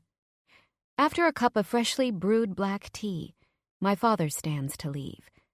After kissing me once on each cheek, he hands me a prescription for Xanax. His name is handwritten on the orange tube. I shake my head. It's just a little Xanax, he urges, pushing them in my palm. If you wake up tomorrow too stressed out, it'll help smooth out the edges, so you can work. But Just take it with you, Lauren, just as a precaution. He hugs me into his chest. Yeah. Okay. My mom hugs me next, tears filling her eyes. I love you so much. I'm so glad you're okay. She swallows, blinking hard, as though trying to keep her face from crumbling. Alhamdulillah, she whispers in my ear, before wrapping a cashmere scarf around her shoulders. With 2 long presses of her lips to my cheeks, they leave. My makeup is flawless, outfit perfection. I remind myself of these details over and over, but still cannot manage to walk out of my bathroom. I don't care about how I look. I mean, what does it even matter? But still, before the shooting, looking great was important to me. After a long discussion with myself after my parents left, I decided that I should at least try to get myself back on track. After all, I don't want to make any rash decisions because of a traumatizing event. If I really want to change my life, I need to figure it out while level-headed and calm. I open my medicine cabinet, pulling out the Xanax prescription. Pushing down the cap and twisting it off, I pour the pills down the toilet and flush, like they do with drugs in the movies. Wait, is that just for powder? Whatever. I'm definitely having a hard time, but I'm not going to take drugs to fix it. In my small black BMW, I drive to my favorite coffee shop, a few blocks from my office. After pulling into the parking lot, I drop the visor above my seat and stare at myself in the small mirror for a long while. Large brown eyes look back at me, blinking and filled with anxiety. Pupils dilated. Everything is fine. I repeat out loud for the 100th time. Whatever happened is over now. It's done. I'm fine. With a firm nod, I step out of the car like I've done millions of times before. I press the lock button on my key, and the car beeps. Standing in line, I do what everyone else is doing and pull out my phone. I haven't checked any news or my social media accounts since Vegas. I'm about to scroll through my news feed when Lee, my usual barista, asks how I've been. I'm okay, just super busy. You know how it is. I chuckle awkwardly. I'll have the usual, green tea with no sweetener, large. I'm putting on a performance as the old Lauren, even smiling at the end. If I pretend long enough, it's bound to level me. Lee calls out my order to the guy behind her who is hustling to make drinks. I still can't believe you work for Jonathan. What a shithead. She says in a conspiratorial whisper, making me laugh. My boss is known to be a complete asshole. Unfortunately for me, his reputation is completely warranted. I know. I ask myself why every freaking day. My eyes roll playfully as I hand her my card to swipe. After taking it, she points to the TV in the corner above a small stand selling artisanal coffees. Can you believe that shooting in Vegas over the weekend? Is this the new normal? I mean, who knows what's next? She lets out a visible shudder before adjusting the black visor on her head. I turn to stare at the monitor, and the blood drains from my face. A video taken with someone's phone was uploaded onto Facebook and is now front and center on the news. Shots spraying out into the crowd, costumed partygoers running and screaming. A woman wearing large, sparkling wings falls to the floor. People run. It's a mass exodus toward the door. They're being trampled. I was there. My hands shake. Oh no, Lauren, are you okay? Shit, don't tell me you were at that club. Or someone you know? Her eyes widen. I'm completely stunned. Somehow, my legs bring me to the other end of the counter. Flashes of Vegas hit me like a freight train. Feeling down about no longer fitting in with my friends, dancing with Slade and drinking tequila, his hot lips on my neck. And then the shooting. He pulled me out, practically dragged me. My life has been sliced in two. With one event, I'm on a different trajectory. I can't even imagine going back into work. What's the point? Why am I even still alive right now? I could have died. The office must be exactly how I left it. Cold, organized, and perfectly functional. Jonathan will run to my desk in his tailored suit with 101 questions. I wouldn't have even sat. And he'll be on top of me, barking orders. My mind jumbles. I'm sweating. I roll up the sleeves of my favorite DVF printed blouse, trying to get more air onto my skin. The strap of my Chanel bag digs into my shoulder, reminding me that I'm out in public. But I'm shutting down. My breath's labored. The walls feel as though they were caving in on me. Since I got home, I've been functioning on autopilot, but it's all coming out now. Lauren! The guy across the counter shouts out my name, alerting me that my tea is ready. I step forward like I've done so many times before, taking my drink off the counter. Ah! I drop the paper cup to the ground as boiling water splatters all over the floor. The people around me quickly step back. I'm sorry. Oh my God. I cut my hands over my mouth as the scorching water burns my bare ankles. It's my fault, he says in a rush. I forgot to use the sleeve. He chews his lip when a short guy with cropped hair comes running toward me with a mop. No worries, ma'am. Just step aside. I've got it. I want to move, but I can't. My jaw is locked open. I look down at my white Louboutin pumps, which are now tinged with green. Should I be crying? Lee shows up next to me, taking my arm. Is there someone I can call? She whispers, ushering me to the side. I feel unhinged. Restroom? My voice comes out in a stutter. She helps me to the back. I focus on a shelf full of old books lining the wall. This is the one we use. It's cleaner. Look, I'm not sure what you went through, but take your time, okay? I'll tell everyone it's out of order. I nod my head before closing the door behind me. I'm about to bawl. I slide down the wall and sit on the restroom floor, tears covering my entire face. Eve pops into my head. She's the most solid and real woman I know. Can she help me? With a shaking hand, I find her number in my contacts and press call. Hey, girl! I can feel her smile across the line. Eve? My voice comes out tiny. I swallow, trying to get my bearings. You okay? She knows something is wrong. It's 8:30 on a Monday morning. Typically, I'd be behind my desk right now, organizing the week and fielding phone calls. No, I'm not. I break down, telling her about the shooting, the deaths. I want to tell her that Slade saved me, but I can't even get into that right now. I'm so anxious. What am I going to do? I can't go back to the office. Okay, take a deep breath. I open my mouth to inhale and hear her doing the same. You need some time off. Go tell Jonathan you need a few weeks. But I can't. I'm terrified of going home and being alone. I need help, Eve. Why don't you come out to Nevada for a while? I could use you at the center, and you could use a break. Come for as long as you can. 2 weeks, a month, a year, a lifetime. Whatever you want. I don't want you to tell Vincent, or anyone. If I come, I don't want to see it in their faces. No problem. My lips are sealed. Her voice is confident. I stare at a frame against the restroom wall with the words, "You only live once," written in lime green script. I'm not really living my life right now. My 2 brothers have both moved out to New York with big careers and families. And me? I just wake up, go to work, and focus on looking great so I can meet a guy and get married and have kids. And then one day I'll die. I tried calling Sanam yesterday, but all the girls have scattered, clinging to their boyfriends and husbands. And here I am, all alone, with no prospect for more. Even my job is a dead end. Do I want to be a lawyer one day like my father? No. Do I want to stay as a legal secretary forever? No. So what exactly am I doing?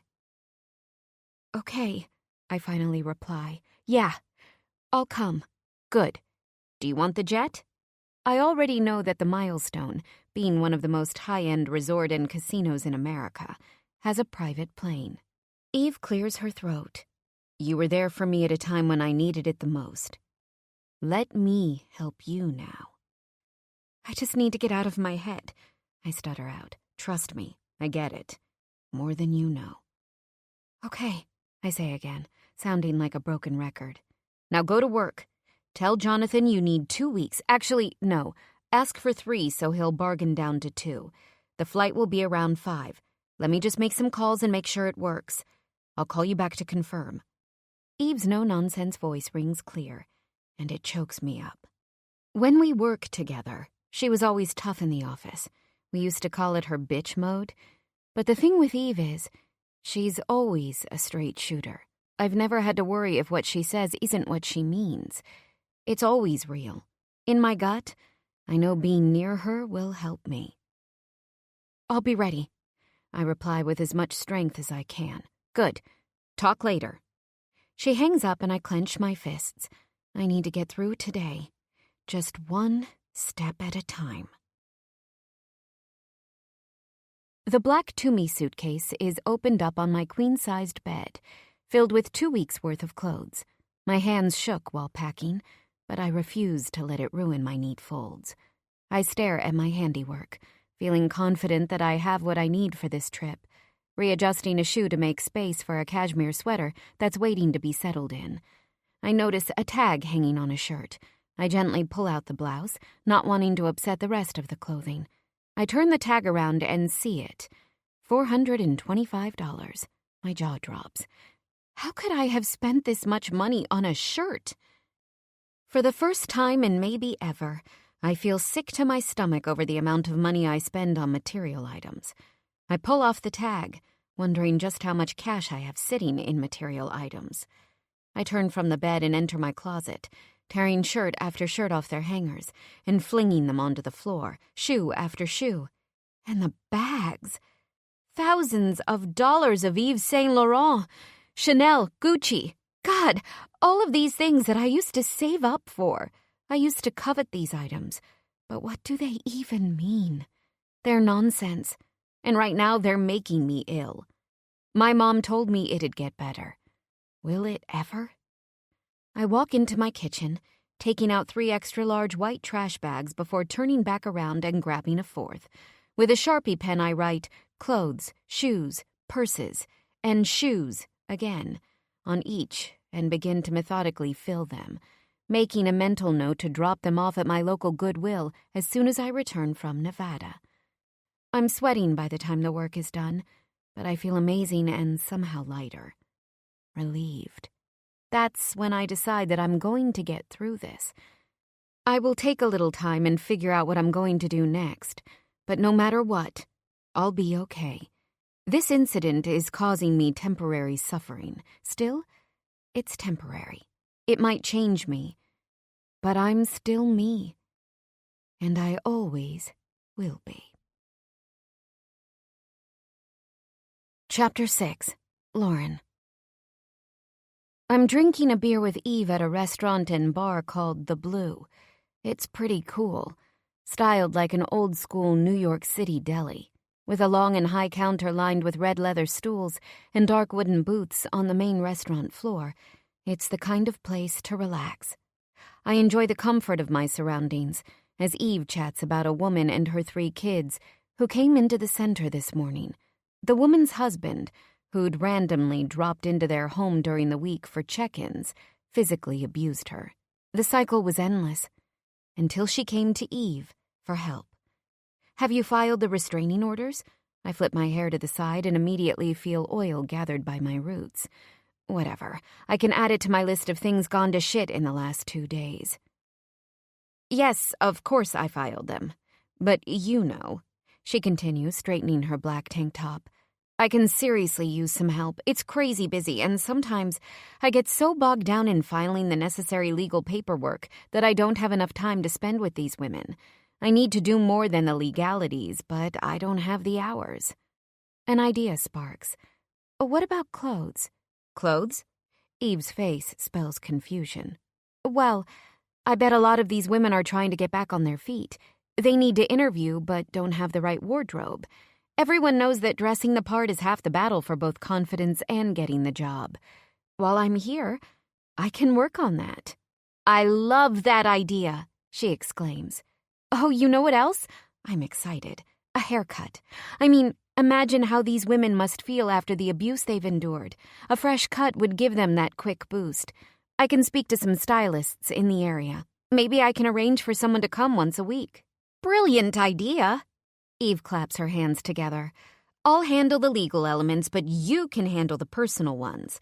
We've always made the best team, right? Her eyes shine, genuinely.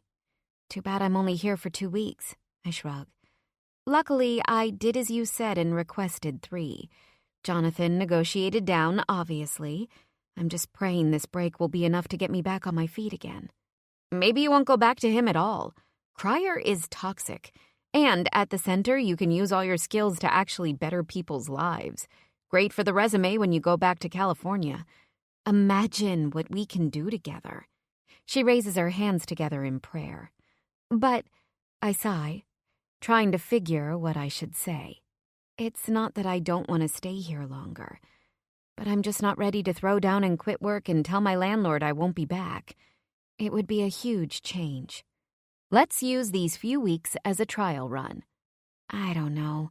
I lean my head in my hands and exhale. I can't make any choices right now. Of course, I'll help you while I'm here. I just need to get back to myself before I make life changes. There's something in the air here that's healing. And remember, my door is always open and the center would love to have you. But still, Lauren, you deserve more than that bullshit law firm. Jonathan is such an ass. Her voice breaks off, and her eyes move to the door before lighting up. I turn to see what she's looking at. It's Vincent. But wait. Oh, shit. Shit, fuck, shit, shit, shit. Beside Vincent is a wall of a man. A 6-foot-something, tatted up, military man. I knew I'd see him while I was here, but I figured it would be a few days into my stay and after I got myself together, or at least did my hair, wore some makeup, and put on a cute outfit. Instead, I'm a mess. The men stride toward us, their presence shrinking the entire bar and restaurant. Has Slade always been this big? Hi, baby, Vincent murmurs, putting his nose in Eve's hair after sliding into the booth. I haven't seen him since the wedding, and I'm absolutely struck stupid at how handsome he looks. Hair like black ink, dark eyes and tan skin. Sure, he's got a deep scar down his face that wasn't there the first time I saw him, but somehow it only adds to his dark and dangerous appeal. Slade effortlessly moves his huge body next to mine, maneuvering over 200 pounds of muscle with ease. My body is completely rigid and awkward from nerves. Slade, on the other hand, looks barely affected by the fact that I'm here. Lauren, hey, he says calmly, casually draping an arm behind my chair while looking back, presumably to find the waitress. I glance at Eve, finding her eyes pinging between Slade and me. She smirks before turning to Vincent, whispering something in his ear. Moments later, they both stand. I've got to call my sister, and it's too loud in here. We'll be back in a minute. Eve winks. So, how've you been? We didn't get to talk after, you ran out on me. The rumble of his voice is firm, eyes creased in the corners. Things have been hard the last few days, obviously. I clear my throat. So, I came out here for a little break. Was planning to message you later tonight, actually. I do my best to keep my voice and body steady. The art of bullshit and acting calm when there's a riot in my chest is second nature to me at this point. I try to find something about his face that bothers me, that should settle the ache between my legs and the awkwardness in my heart. His nose is too straight. His lips are too full. His jaw is too chiseled. Damn him. Yeah, it was pretty crazy. His gaze moves down to my lips and back up again. Still doesn't seem right, though. To run away. You had me pretty worried for a minute there. Well, I didn't think you'd mind, considering the fact that you'd rather sleep on the floor, which was probably dirty as hell, by the way, than sleep next to me. My voice comes out snarkier than I intended as I hold back a glare. His eyes? They darken. There's more he wants to say, but the man is in complete control of every word that comes out of his mouth, and for whatever reason, he decides not to answer. Slade is the kind of man who doesn't spew bullshit. If he says something, it's because he thought about it and chose to talk. And if he doesn't speak or respond, it's him consciously deciding to refrain. I haven't known him long, but this is a trait of his I picked up on right away. Slade's ability to control himself is both frightening and powerful. I take another gulp of my beer, reminding myself that I have nothing to worry about. Sure, I ran away with my ego bruised instead of sticking around and thanking him like a proper adult, but in my defense, this situation was stressful.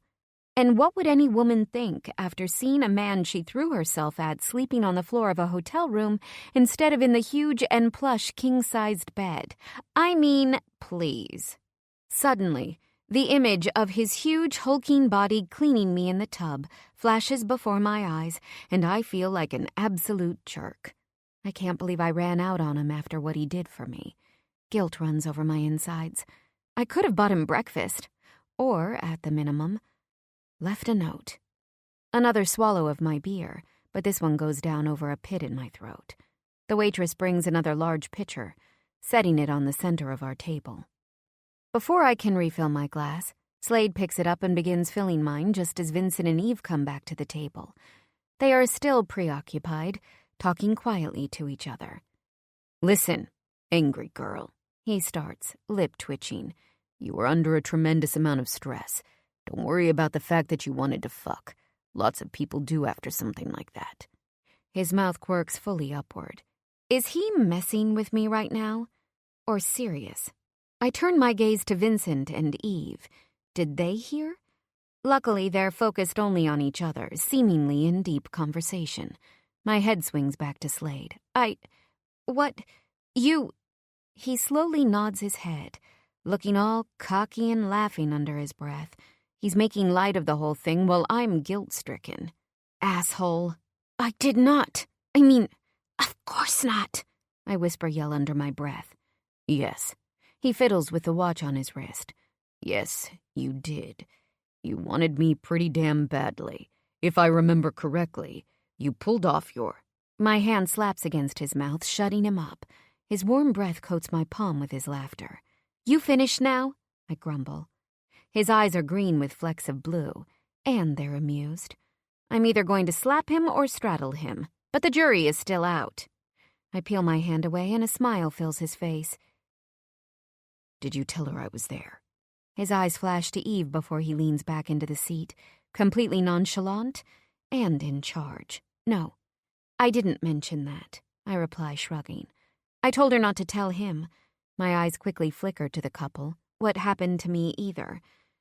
I need to feel like myself right now, and don't want pity or questions. "Good. Let's keep it quiet, yeah? Don't need anyone meddling in my business, either." His voice comes out slightly hurried. I tilt my head, confused. What does he have to hide? I didn't mention anything to Eve because Slade's part in the story was almost too much to discuss. For one thing, Eve doesn't know we had sex at her wedding. It didn't feel necessary to tell her, considering the fact that he never even called me afterward. And his role in the shooting just hasn't come up. At least, not yet. Vincent leans forward. "You should help Eve at the center. You can probably get a lot done for these families. She's always chirping in my ear about how you do more than most attorneys she knows." I try to ignore the fact that he's barely said 2 words to me since he sat down. Vincent isn't warm. As I learned at his wedding, he isn't even nice. He's all serious all the time. Unless, of course, he's with Eve, who he'd kill for. "Let's start again, Vincent." Slade shifts his heavy body, elbows leaning on the table. "Hey, Lauren. Good to see you again. Have you thought about possibly staying longer and working with Eve at the center?" He opens his hands. "See? It's easy." My mouth drops in happy surprise. I can't even remember the last time someone stood up for me. My life in LA is an animal farm. Everyone eats who they must to climb socially. "What are you? The manners police?" Everyone laughs and Vincent turns to me, his demeanor noticeably softer. "Hello, Lauren. So great to see you again. Love your earrings, by the way. Tiffany?" "Ha!" I laugh out loud. The smile on my face wouldn't wane even if I tried. The man behind the rough exterior is the man Eve loves. My heart lurches with want. Not for Vincent, of course, but for what they have. I want someone to love, who will love me in return. Where is he? Slade's thigh shifts against mine, but my head turns down. I continue to smile, trying to cover up the sadness blooming in my chest. I know I'm blessed to have my health. My family is supportive and wonderful, and I have one good friend, Eve, which is more than a lot of women can say. Maybe I'm being too expectant. Maybe God sees that I've been given enough, and my limit of his goodwill has been reached. Keeping the emotion from my voice and sitting tall, I reply, "Thank you, Vincent. It's good to see you too. I'll help Eve while I'm here." I turn to Slade as if to say, "Did we do well?" He smiles. Vincent has this way of pressuring people, Eve explains, opening her palms to the ceiling. Why not? Pressure can be good. Come on, Lauren. Stay longer. He pulls Eve closer to his side. I bet we can get you to extend. He kisses the top of her head with so much gentleness. Seeing them together? It's almost too intimate to watch. I'm not so sure. Jonathan only gave me 2 weeks, and, I've got things to do at home. I stare at my nails, doing my best not to notice Slade's tatted-up, muscled forearms. Everything you need you can find here. Trust me. Vincent's voice is so commanding that I can do nothing other than look up. His eyes are so serious and knowing that it makes my stomach churn. I need to divert this conversation. So, Slade, do you also ride a motorcycle? My voice is higher-pitched than usual. He nods. Sure do. Oh, shit. Vincent sighs, eyes shifting to the front door. Stalker incoming. We all turn at the same time to see a girl strutting into the bar with low-slung jeans and a silvery crop top. She looks like she's in her 20s with that young and carefree attitude and pierced belly button. While she might not look like she stepped out of Vogue, she's hot in that trashy stripper sort of way. She makes eye contact with our table, her long pin-straight black hair swaying and eyes blinking blue. Her beauty is startling. Hey, baby. She places a hand on Slade's huge shoulder and rubs up and down. The touch is intimate, and my eyes widen. He turns to stare at their point of contact before bringing his gaze back to her. She immediately steps off, as if chastened. The man is scary when he chooses to be. Sienna? His voice is curt. Turning her head to the other side of the table, she smirks. Hello, Mr. Borignone. Her glossy mouth smiles. She isn't trying to seduce Vincent, but with the way her eyes move between him and Slade, it's clear she's aiming to make Slade jealous. How are the tables going? Vincent asks politely. You know me. I make sure the house always wins. Opening her purse, she takes out a stick of blue gum and places it in her mouth. Vincent nods sternly, and I inwardly steam. Eve looks barely affected, so obviously confident in her relationship. It's easy to forget that, while Vincent looks rough, he's actually an Ivy League-educated man who built and runs one of the most successful casino and hotel operations in the country. Sure, he did a stint in federal prison, but then again, so did Martha Stewart. Come have a drink with me, Slade. Sienna twirls the bottom of her hair. We didn't get to talk after we shared that cigarette on Sunday. My heart pauses. After our horrifying weekend, he hung out with this girl? I have no right to feel hurt, but I do. Asshole! He stares at her, but again stays silent. Slade is not a passive man, but he's clearly trying to keep this interaction under control. We're all looking between them, nervous yet interested in what's to come. Not me, though. I want to tear her hair out and throw her tiny ass out the door. She smiles, taking no offense at his get the fuck away demeanor. You'd better not leave without buying me a drink tonight. She flips her hair to the side as though everything is great. See you later, boys. And you, she points a sharp red nail at Slade. Find me when you're done. Her eyes flit up to mine, ice cold. Before she walks away, an awkward silence resides over the table. Can you fire her already? Eve whines. Nope. She's one of our best dealers. Vincent shrugs, lifting his drink. Best dealer or best at other things? The implication is clear as she all but growls, giving Slade a penetrating stare. Slade lifts his hand up in mock surrender. Don't fuck where I work. Learned that lesson a long time ago. Doesn't change the fact that some of these girls can't take a hint.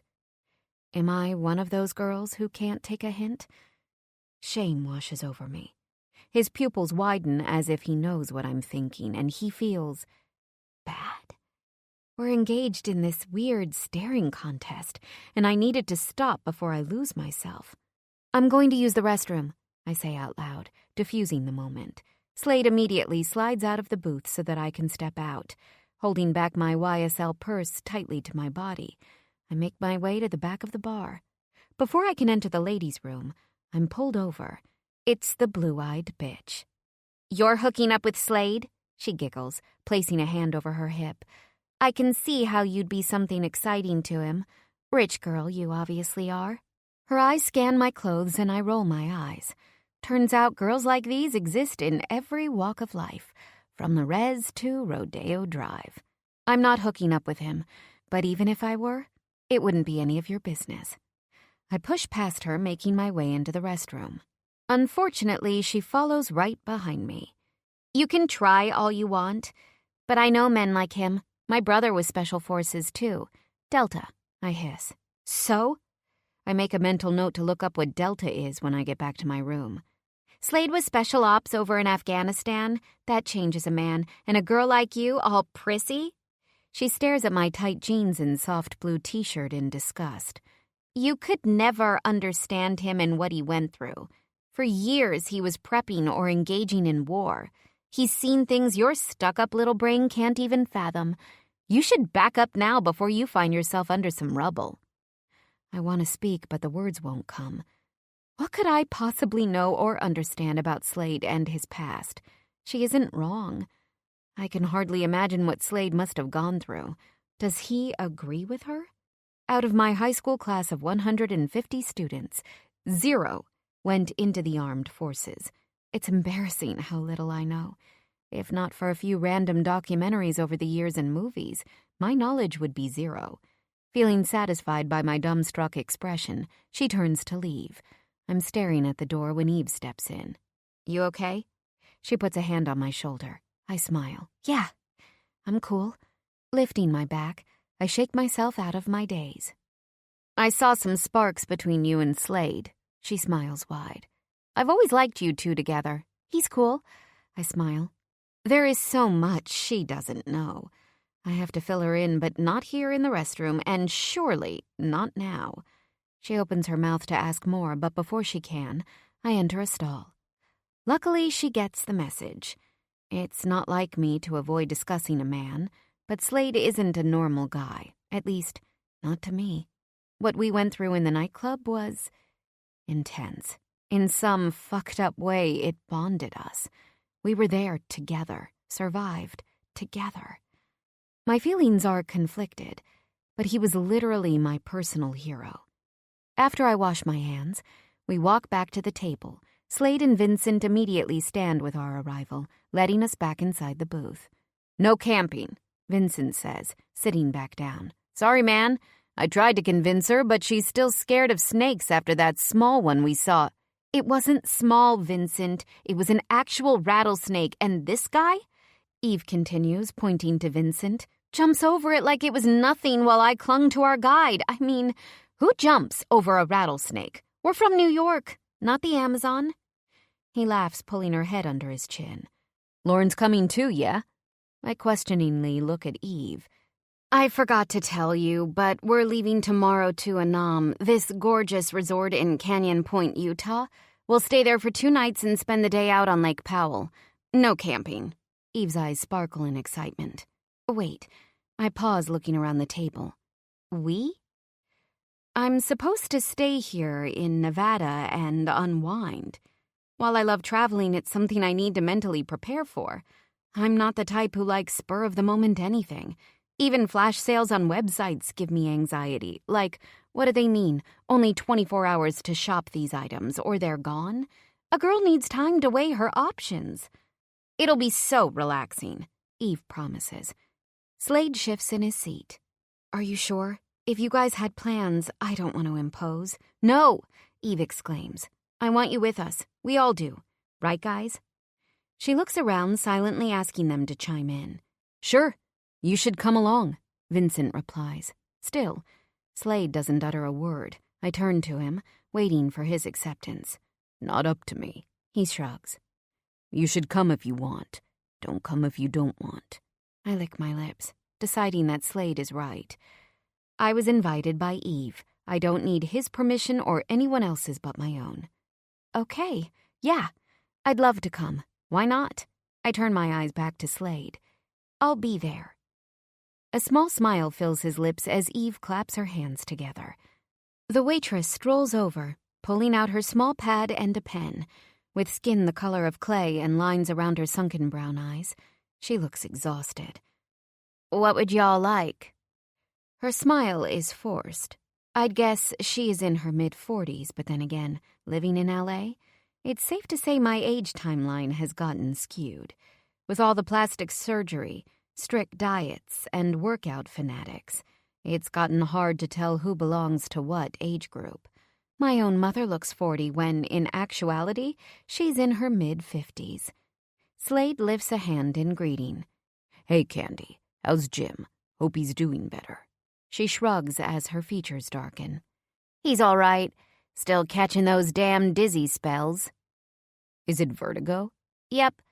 He isn't able to work right now either. I'm taking on more shifts." "Ah, shit." Slade presses his lips together in a thin line. "I think I know someone who does acupuncture out here, off the res. I hear that helps." He lifts his phone and begins to scroll. A few moments later, he finds what he's looking for. "Ready?" She flips to a fresh page on her small pad, writing as Slade spouts off a number. "It's Dr. Sherbakov. He's helped a few friends of mine for other things." Her eyes fill with thankful tears. "Got it. Thank you, Slade." "Lauren?" His eyes, slightly shadowed, flip between the menu and me, silently telling me to order first. I clear my throat, looking up at Candy. "What salads do you like? It's my first time here, so I'm open to any suggestions." "The chicken Caesar is pretty good," she says slowly, moving her pad to a fresh page. "Had it just last night, too. It's a favorite." Finding it on the menu, I do a quick skim of the ingredients. "Perfect, but would you mind holding the anchovies and keeping the dressing on the side?" "Sure thing." I hand her my menu. Vincent pipes up next, ordering salmon with a mixed green salad for Eve and an 8-ounce steak with steamed veggies for himself. I tell Eve, "Oh, that sounds good." Turning back to Candy, I ask, "Can you swap my chicken for salmon?" She nods as she writes. "And you, handsome?" Slade scratches the back of his neck. "Burger, whole wheat bun, no cheese or onion, baked sweet potato, dry. Let's also get steamed Brussels sprouts and spinach." "Got it." With a grateful smile, she steps away. "Look at us," I tell the table. "Poster kids for health and wellness." Slade chuckles at my joke, and I try not to let the warm, slow rumble affect me. Our food comes quickly, and we all dig in. "Good, eh?" Slade takes a huge bite of his burger. I nod, surprised at how delicious it is. "So," Slade starts, "you've looked better." I smack his wide shoulder, and he just laughs at my lame attempt to hurt him. "I'm kidding, geez. You look good, even rumpled and tired." His eyes twinkle before taking in my body. I want to overthink this moment, but I bite my cheek. I whisper, "Seriously, though? I shouldn't have left like that. It wasn't right." His eyes dart back to Vincent and Eve, who are thankfully now focused on Vincent's phone. "Don't stress," he says quietly. "We're cool." I open my mouth once or twice, but my mind won't let me ask. "Catching flies, or you've got a question?"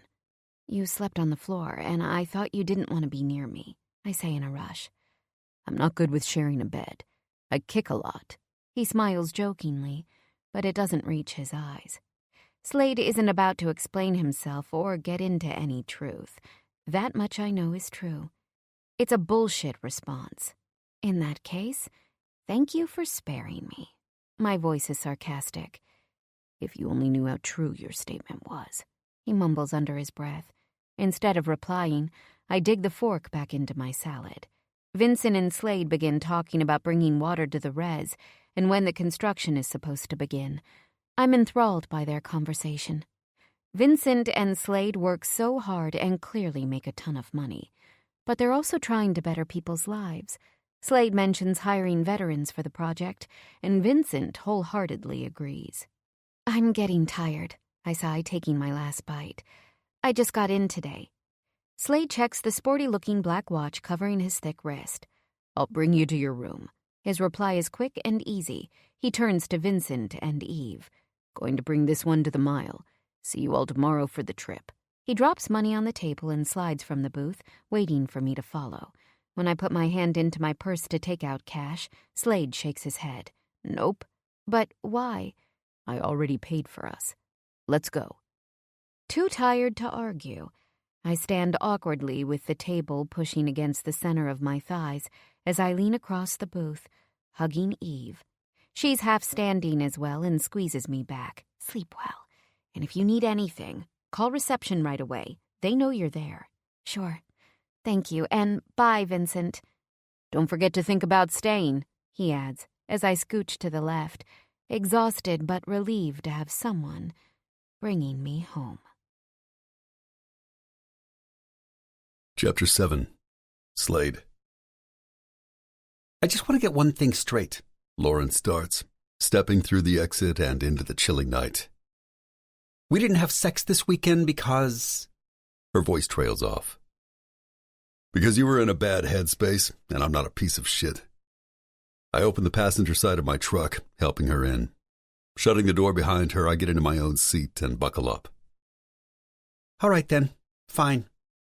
And you slept on the floor because you kick in your sleep? She obviously doesn't buy my excuse, but I'm not about to tell her the truth. Right again. The car is dark, but I can see her beautiful profile, down to the shape of her heavy, round breasts.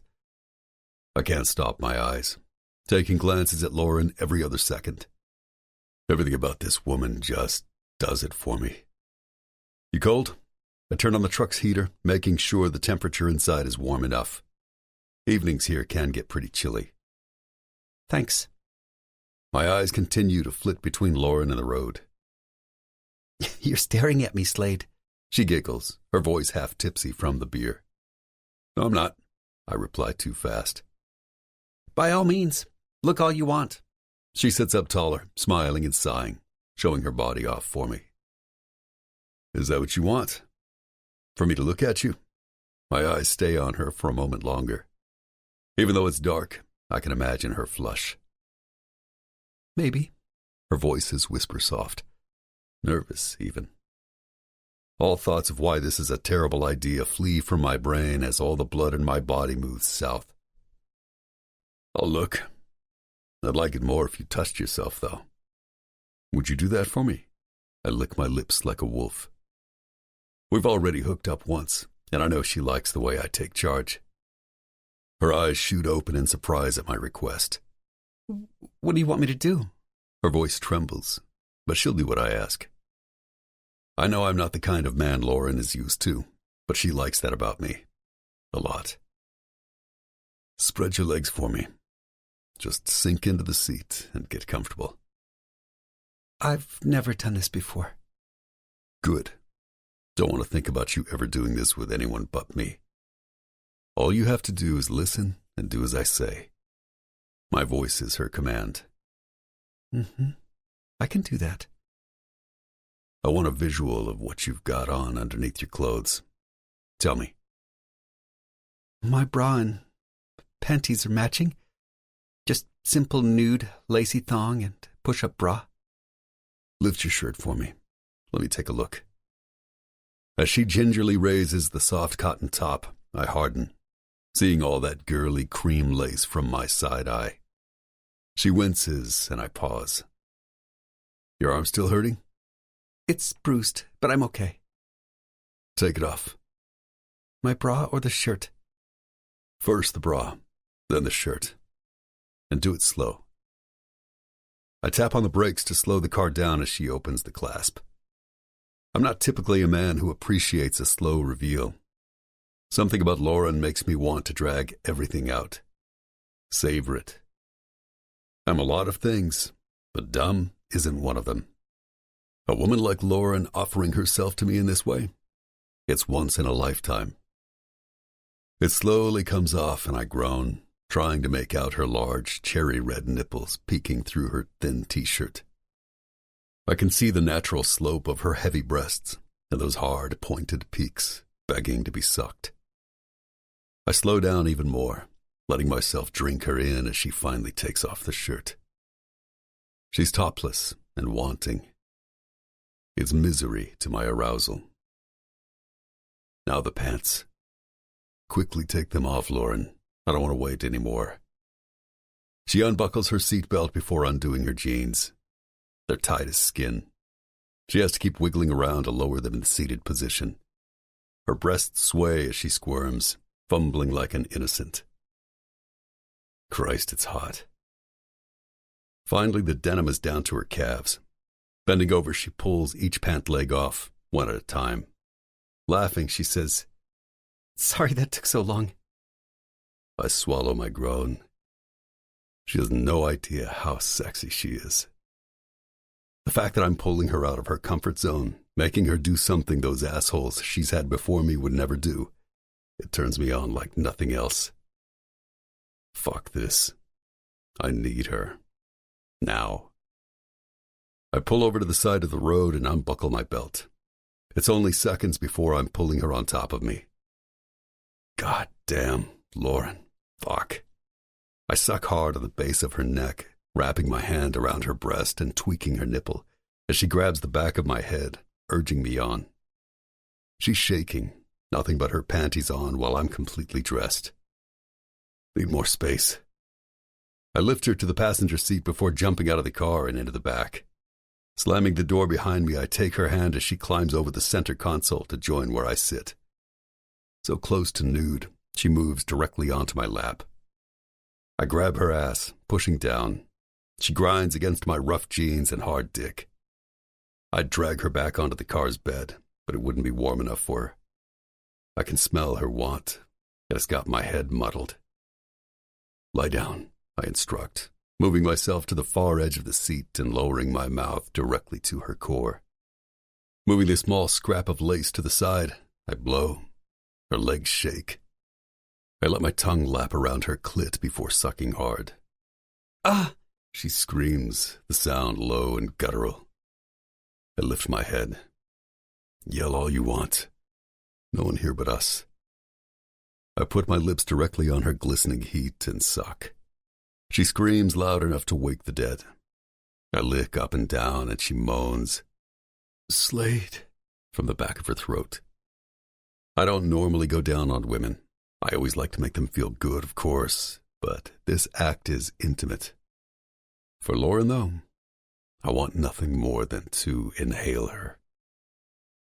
You're so hot. Your perfect tits high and nipples hard. Do you like it? Do you like the way I eat you? I get deeper with my tongue. Her sweetness intensifies. I wanted to drag you into the restroom at the Blue. Screw you against the wall.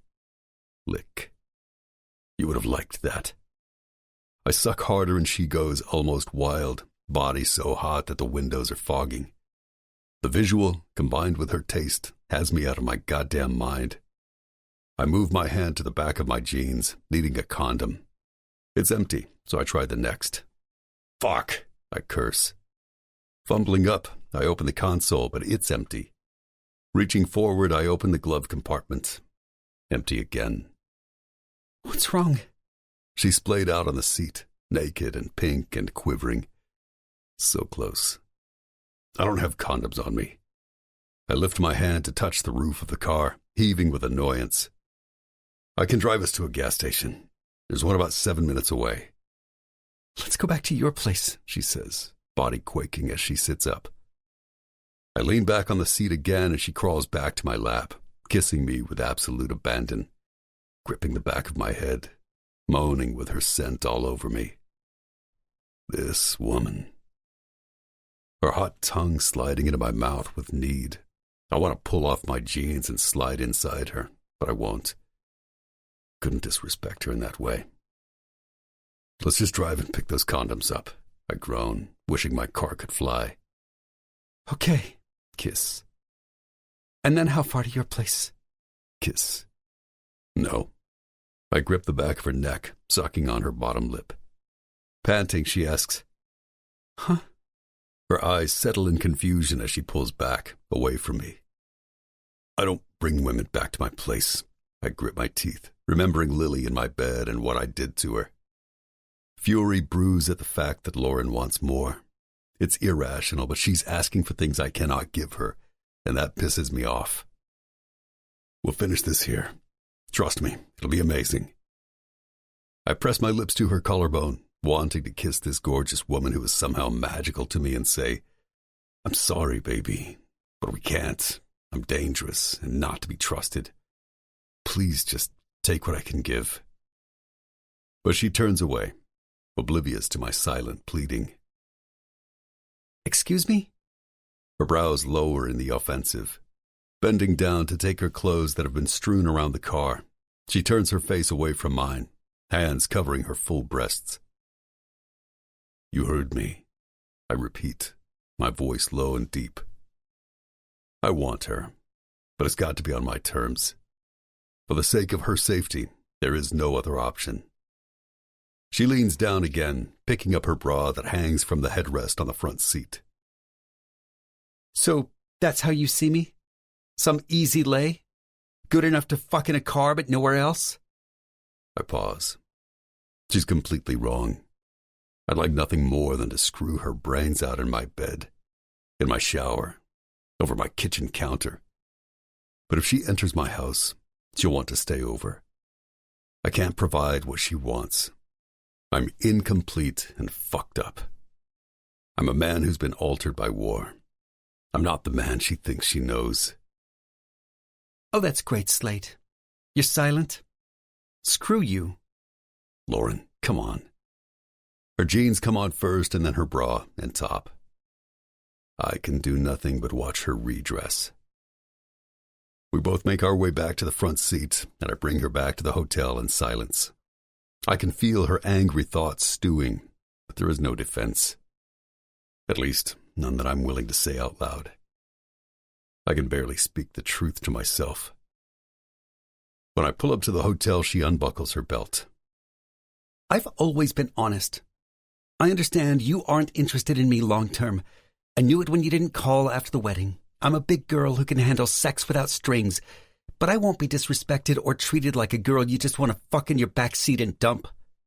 It's never been me, and it won't be me. It's a line I won't cross.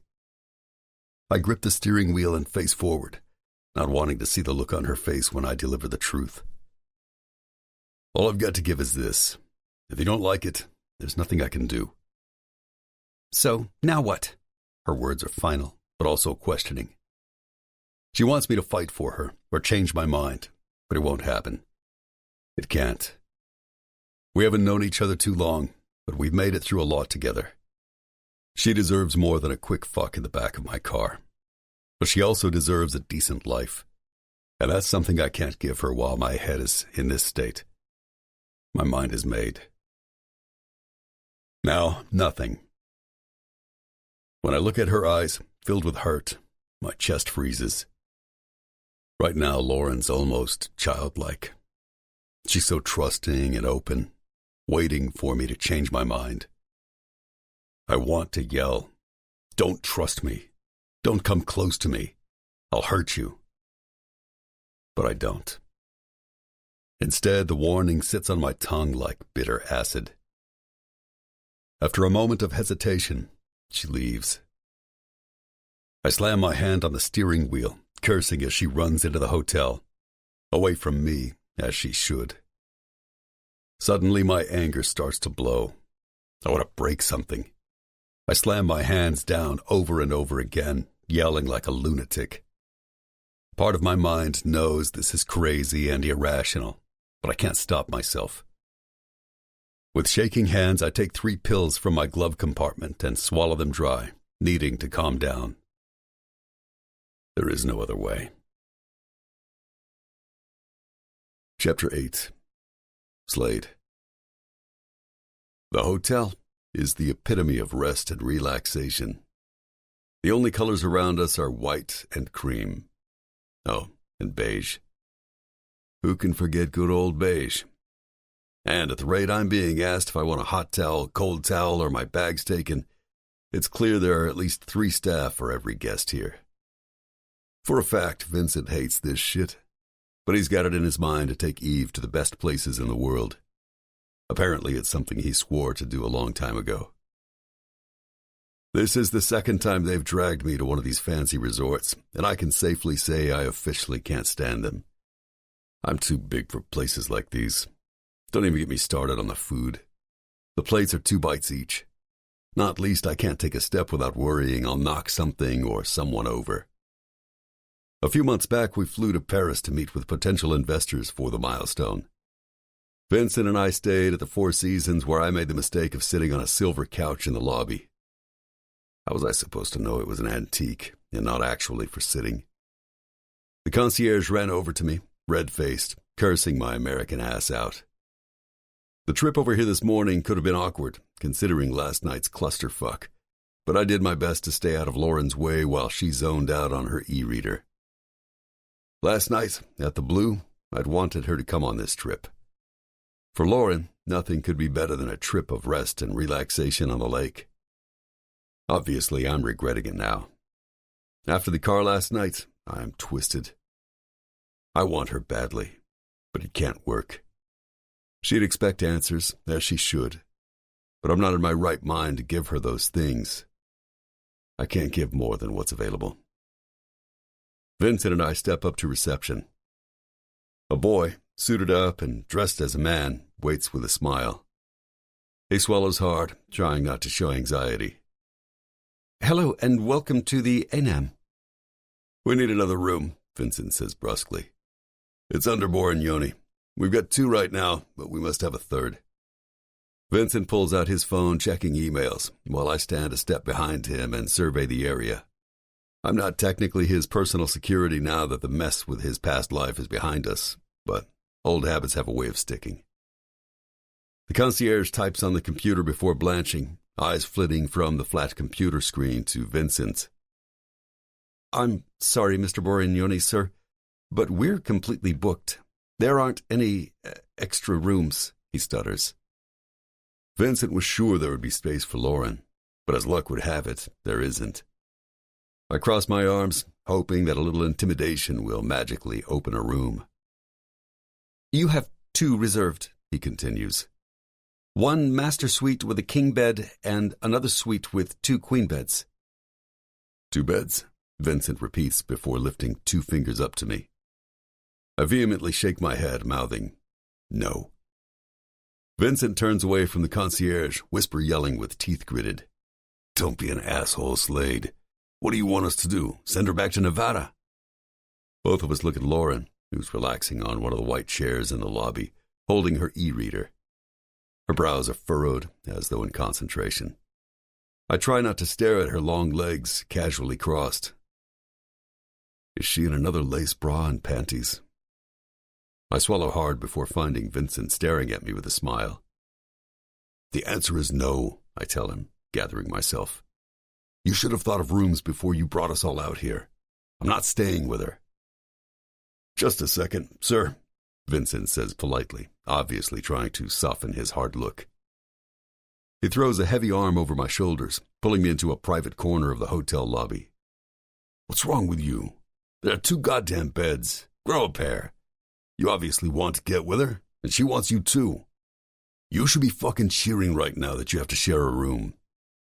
I should tell him that Lauren and I were just together in Vegas, but if I did, he might ask about the shooting. Lauren told Eve not to tell him, but Eve and Vincent are crazy tight. Maybe she did. I froze when the shot started. Can't even remember how I got us out of the club. I'm not in denial about my issues. I know there's a screw loose in my head, but I won't seek professional help because I know that, with time, I'll fix this on my own.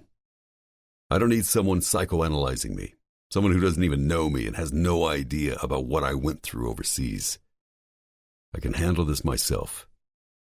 Vincent knowing what happened would earn me a one-way ticket to the VA hospital. But having a girl like Lauren sharing a bedroom with me, also a bad idea. The question is, which bad idea is the better one? I straighten my shoulders. We already hooked up at your wedding, I reply easily, knowing that I need to give some truth to shut him up. Vincent is the kind of man who reads people easily. A lie won't cut it. Yeah? So what? Even better. He looks at me like he doesn't understand what the problem is. She's into me, and I don't want to give her any ideas. I maintain direct eye contact. Lauren's an adult. Keep it in the pants or don't. Just don't make promises you don't intend to keep. I know she looks flighty because she's cute and into fashion, but she isn't. She used to help Eve on huge cases. She's sharp as a whip and really intelligent.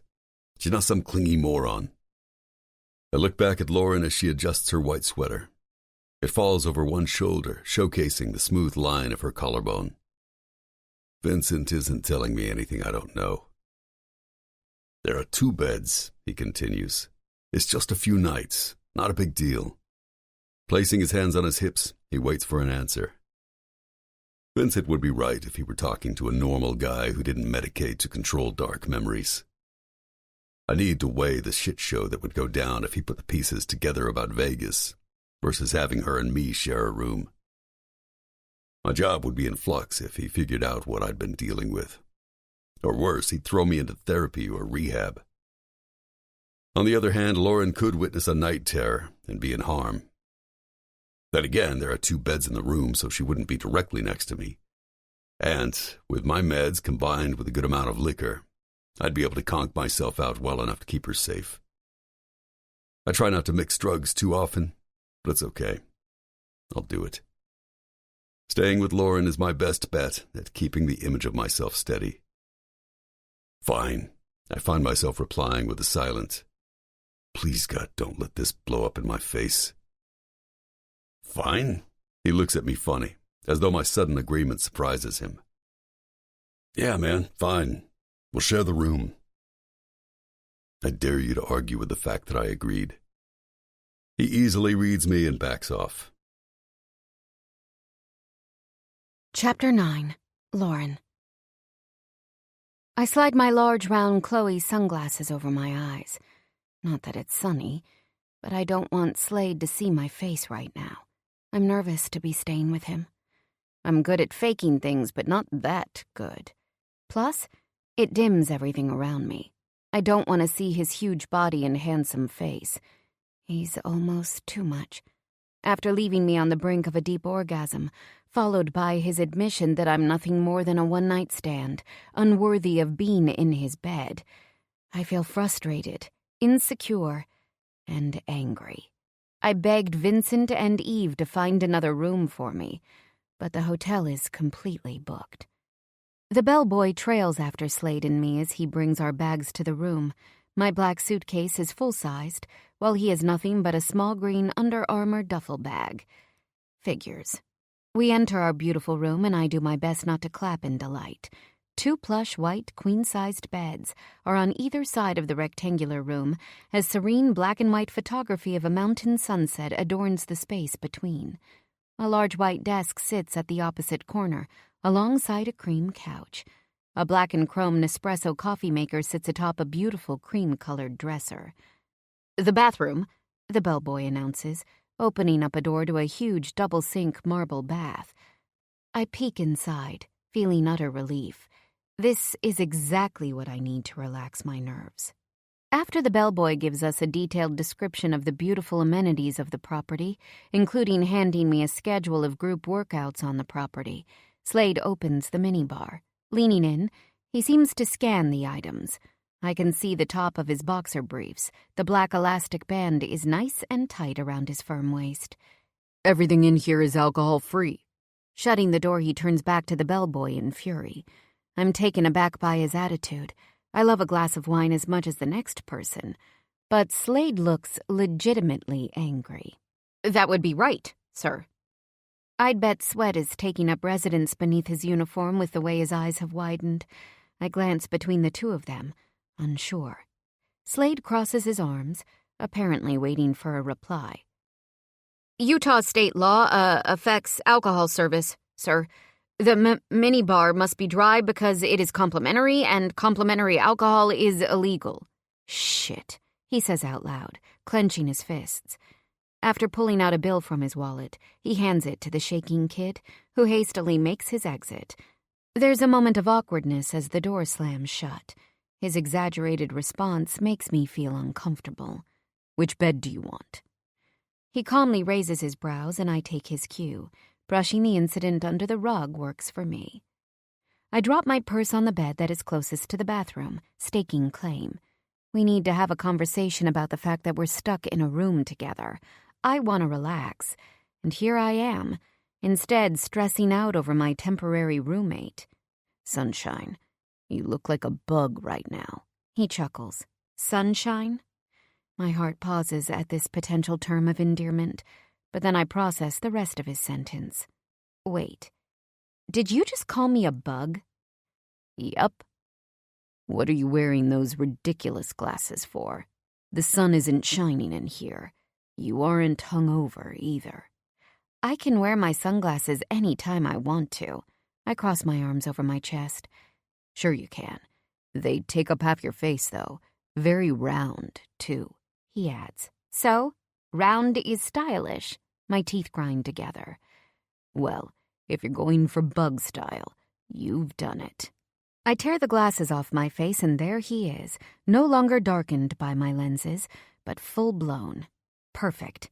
And then he smiles, and my heart sinks. There you are, sunshine, he croons. Why are you calling me that? I huff, trying to ignore how sinfully hot he is. Because you are. No, right now, I'm a dark cloud. We both pause, and then he starts laughing. From his belly, no less. Lauren, you're goddamn hilarious, he stutters, clapping his hands together. Dark cloud? Could I have come up with a dumber line? He's laughing at me. I want to laugh too because, fine, it was a stupid retort. This man calls me on my shit like no one else. Jumping onto the bed near the window, he lies comfortably with his big body practically taking up the whole mattress. When he sweeps his tongue across his full bottom lip, I try not to salivate. I need to say something to clear the air. We're stuck together for 2 nights, and I don't want awkwardness. Just so you know, I start, I'd appreciate it if we could just move past last night. Don't sweat it, sunshine. I'm past it. We're here, sharing a room. I can keep my dick in my pants. Right, I exclaim, feigning relief. I'm glad we're on the same page. Silence takes over the room as he grabs his phone and begins typing. I begin unpacking my stuff when he says, I noticed last night. It looks good, by the way. I turn to him and he gestures to my arm. My stomach warms. Yes, you were right about that. It's still bruised, but it's okay. I inhale his smell invading my senses. Stepping back, I need to make more space between us. I'm here to find myself and figure out what the heck I'm doing with my life, not fawn over a completely inaccessible man who doesn't see me as anything more than a good lay. Let's just have a good time. Friends? I plaster a smile on my face, hoping he agrees. If I can play it off as though he didn't massively offend me, I can get through this vacation in one piece. He smiles, but it doesn't quite reach his eyes. Of course. Like I said, we're cool. My phone pings and I pull it out from my back pocket to check. Eve. Hey there. Everything okay in the room? Not sure why both of you were so opposed to sharing, but if you want, I can have Vincent and Slade stay together and we can share a room. Lauren. No way. You have your romantic weekend. I'm fine. Are you positive? We'd have fun. I don't want you feeling uncomfortable. You're here to rest. I'm all good. Trust me. Okay. Love you. And if you need me, call the room or text. XOXO. Are we having dinner together? I think Vincent and I are going to lay low, unless you want to go out. That's okay. I'm exhausted too. See you tomorrow morning. I turn back to the massive man before me. Turns out, we aren't meeting for dinner. I pull the tie out of my hair and it falls around my shoulders. His nostrils slightly flare, but other than that, he remains completely stoic. Yep. When he moves his thick arms behind his head, I bite the side of my cheek. Well, I lift the class schedule in front of my face and skim through the times. Looks like a yoga class is starting in 10 minutes. I'm going to go. Calmly, I bend down to find my exercise clothes. This hotel is gorgeous and the epitome of tranquility. I plan on using the time to clear my head. I'll join you. He sits up. I drop my hands to my hips. What? I do yoga. He opens his own bag, pulling out a fresh pair of black shorts and a t-shirt. You do not! I practically scream. Clearing my throat, I repeat myself in a calmer tone. You do not. I do, he smiles. And I'm coming, sunshine. 15 minutes later, we've both changed into exercise attire. I'm in a white sports bra, cropped white t-shirt, and gray lizard print leggings. I try to keep my head up and off the fact that his shorts show off his dick imprint. Long, thick, and utterly perfect. I inhale and exhale, trying to get my breathing under control. He's a jerk, an asshole. I hate him. I repeat these lines like a mantra. Slade pushes the down arrow for the elevator. It lights up in red. How long have you done yoga? On and off over the last 7 years. And you? I begin braiding my hair, moving it to the side. His eyes trail my fingers. Not too long. Well, you can watch me if you need. He chuckles. I'll be sure to do that. I could swear there is a twinkle in his eye. I keep my back straight as we walk soundlessly to the studio. With floor-to-ceiling doors open wide and facing the mountains, the room is the ultimate in peace. Just what I want. Slade takes 2 beige-colored mats from the corner of the room, handing one to me. I lay it vertically on the wooden floor, facing the windows. We're side by side, stretching, as 4 other people enter the room. Yoga's good. I wish I did it more. I try every morning for at least 15 minutes. It just clears my head in a way nothing else can. I reply. And then the class begins. It's slow at first, but the flow increases. Slade effortlessly moves from position to position. At first, I'm impressed, but it doesn't take long for annoyance to take hold. I've been doing yoga for years, focusing on the elevation of my practice. Instead of concentrating on myself right now, all I can see is his huge muscular body contorting in positions that even I have trouble doing. Let the pose ground you, the instructor says, gliding between the 2 of us. But don't go beyond your edge or push yourself too far, she adds, staring at me. Feel your apana moving downward through your body as you settle into your squat. Fuck my life, I whisper under my breath, watching Slade fall into a perfect position. What was that? He whispers, smirking. Sweat drips into my eyes, the salt burning my pupils. Don't talk to me. I'm centering. I hiss under my breath. Get lower in your squat, sunshine.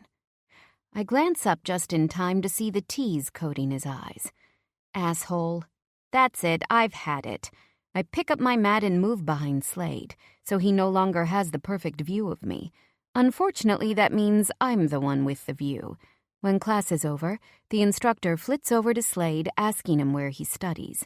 I decide there is no reason to sit here and watch them flirt. I need a shower. I arrive back in our room in a huff, stripping my clothes off my body. I step angrily into the hot spray. The nerve. Pouring shampoo into my hand, I scrub my hair. With each pass over my scalp, my anger intensifies, and surprisingly, it isn't because of the fact that I was just in the midst of a mass shooting. Actually, ever since I came out here, I've been feeling a whole lot better. The cause of my anxiety is tall, muscular, and moody. The man who saved my life and washed the blood off my body is gone. In his place is a smug and cocky asshole who's probably fucking the yoga instructor right now in the back of his car. I can only imagine the positions she can contort herself into. Bitch. My soapy hand glides over my nipples and I shut my eyes. Flashes of his face, smile, and body overwhelm me. The truth is unstoppable. I want Slade because he's hot and cool and kind and so smart. He makes me laugh and makes me happy in a way I haven't felt in ever. And he doesn't want anything with me other than sex. It hurts. A loud knock brings me back to the present. Can you get out already? It's been over 20 minutes. I quickly rinse the conditioner from my hair, wrapping one white towel around my body and a second one turban-style around my hair. When I exit the bathroom, steam billows behind me. He's waiting, leaning against the doorframe in a casual stance with some clothes balled in his hand.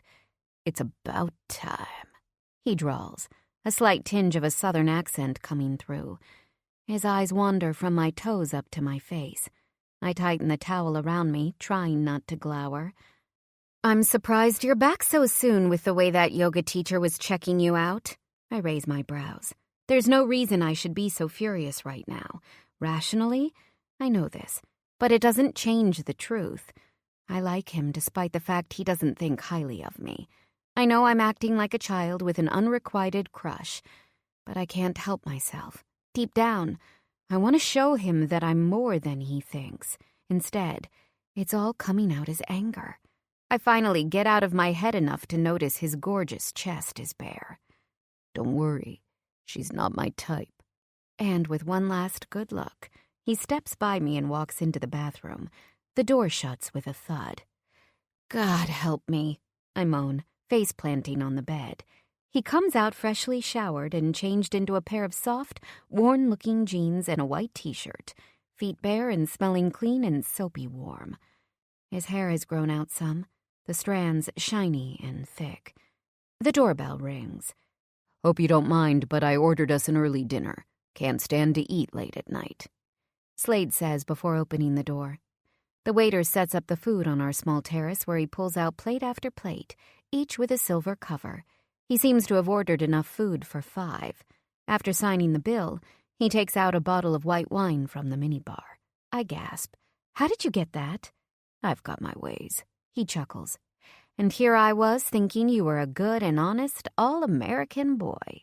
I joke, trying to shake out my earlier fury. You thought wrong, Lauren. I'm anything but good. His eyes move to mine. What I see surprises me. I see pain. I think about Sienna and what she told me. Is that what this is? A post-war agony? He sits tall, placing a large Caesar salad in front of me, topped with roasted salmon. Hope you don't mind that I got this. I remember you ordered it at the Blue. I nod my head, overwhelmed by his thoughtfulness. He remembers what I ate. That's a good sign, right? Or maybe he just has a really good memory. Why are you looking all worried? He opens the cover from one of the plates and digs into his chicken, placing a large piece in his mouth. It's nothing. He uncorks the wine and pours it into the empty glass in front of me. He smirks. Yeah, sure. Have some of my chicken. It's better than your salad. Cutting me a piece, he transfers it onto my plate. Hey, don't give me the leg. That's the best part. You should always have the best. Our eyes lock until he looks away. We eat quietly. It's filled with warmth and comfort. You like him, my brain reminds me, so much. But he won't ever give you more than his back seat, my heart reminds me. So, your parents are from Iran? My silver fork drops, clattering against the plate. Who told you that? The quiver in my voice is unmistakable. He laughs out loud. I asked Eve. Simple, his silence adds. My eyes narrow as I feel oddly betrayed. How could she have told him this? Never in my life have I been ashamed of my heritage. All is well on the coasts where the left wing reigns and cultural diffusion is typical. But in the rest of the country, I'm considered the other. And here is this man, a military man, who fought for my freedom. It worries me to believe that he would see me and think, she's the enemy. Not that he's ever given me a reason to believe that, but I'm still worried he would. Food rises to the back of my throat as tears prickle my eyes. I continuously swallow, trying to get rid of them. Luckily, I managed to bring the unshed tears down to the center of my body. True, my parents didn't arrive via the Mayflower, but my Persian heritage is part of me, and I refuse to show any kind of embarrassment. I have nothing to hide. If he thinks worse of me, then he isn't worth my time. And anyway, Sunshine, it's fine. His words interrupt my thoughts. I know your parents aren't terrorists. He lets out a dark, full-bellied laugh, assuring me that all is well. Some of the best men I've ever known are Middle Eastern. You gotta think better of me, right? I know who you are, Lauren. Does he? His words echo around my ribs, tapping on my heart. Seeing as you are the way you are, I'm sure your parents are wonderful people, too. I nod, still not trusting myself to speak. I didn't realize the extent of my worry until now. And don't get mad. I asked Eve an innocent question, and she had no reason to lie. Is that why you didn't tell me when I asked at the wedding?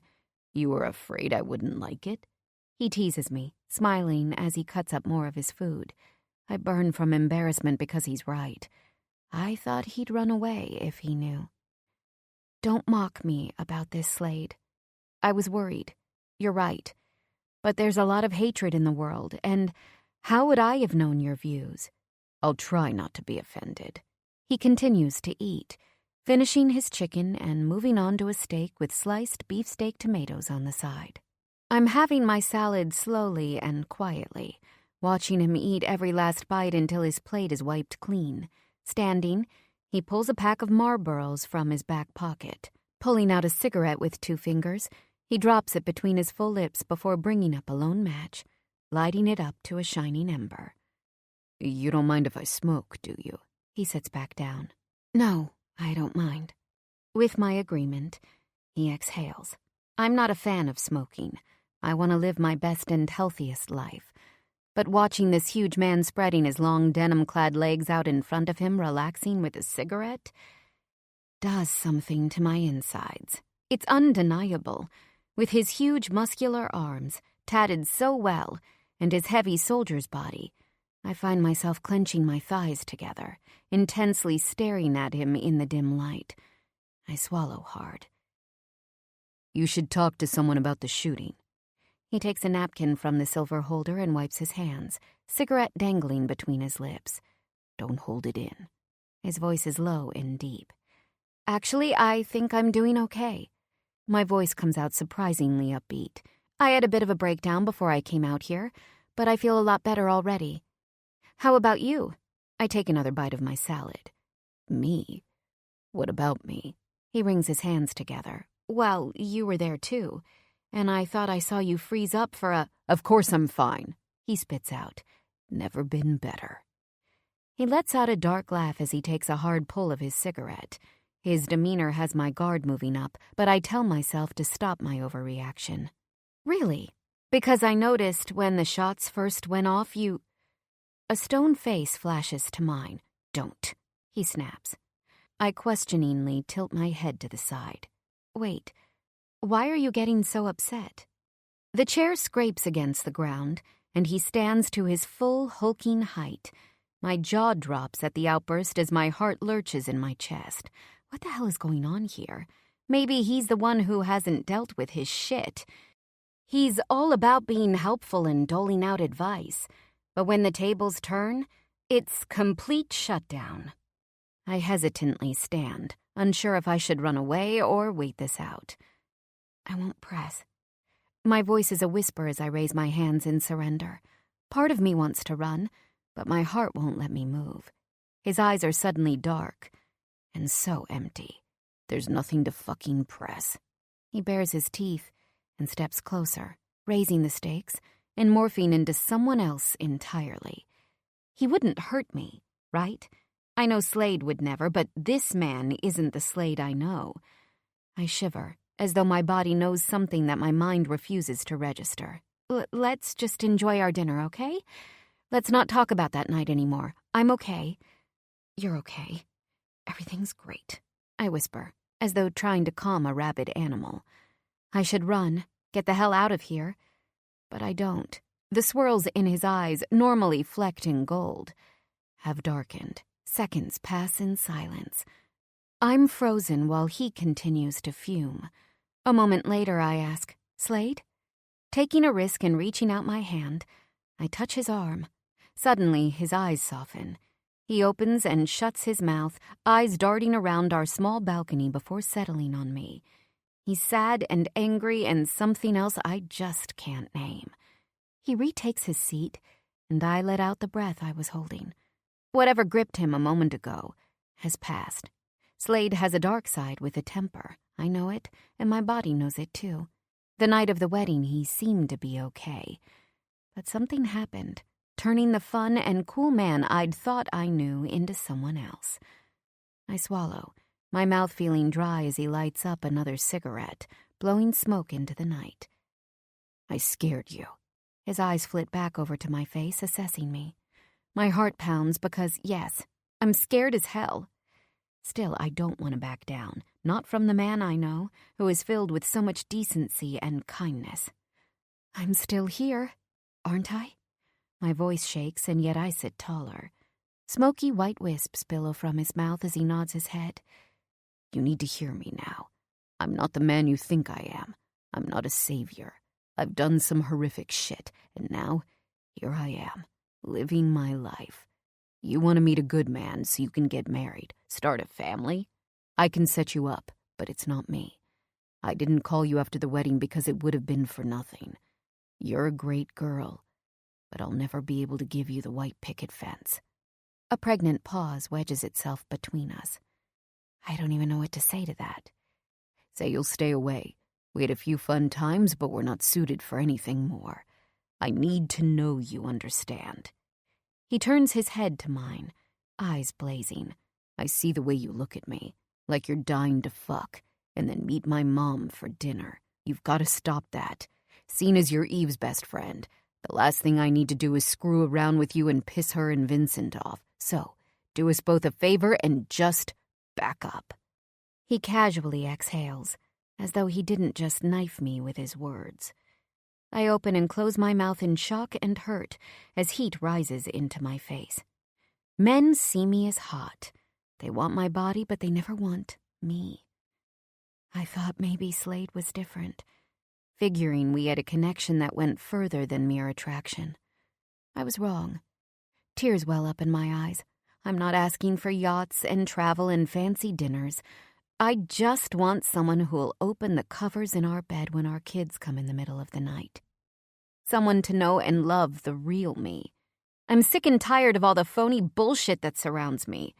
But something about me magnetizes the wrong men. Something about me says I'm good for one thing and it isn't talking.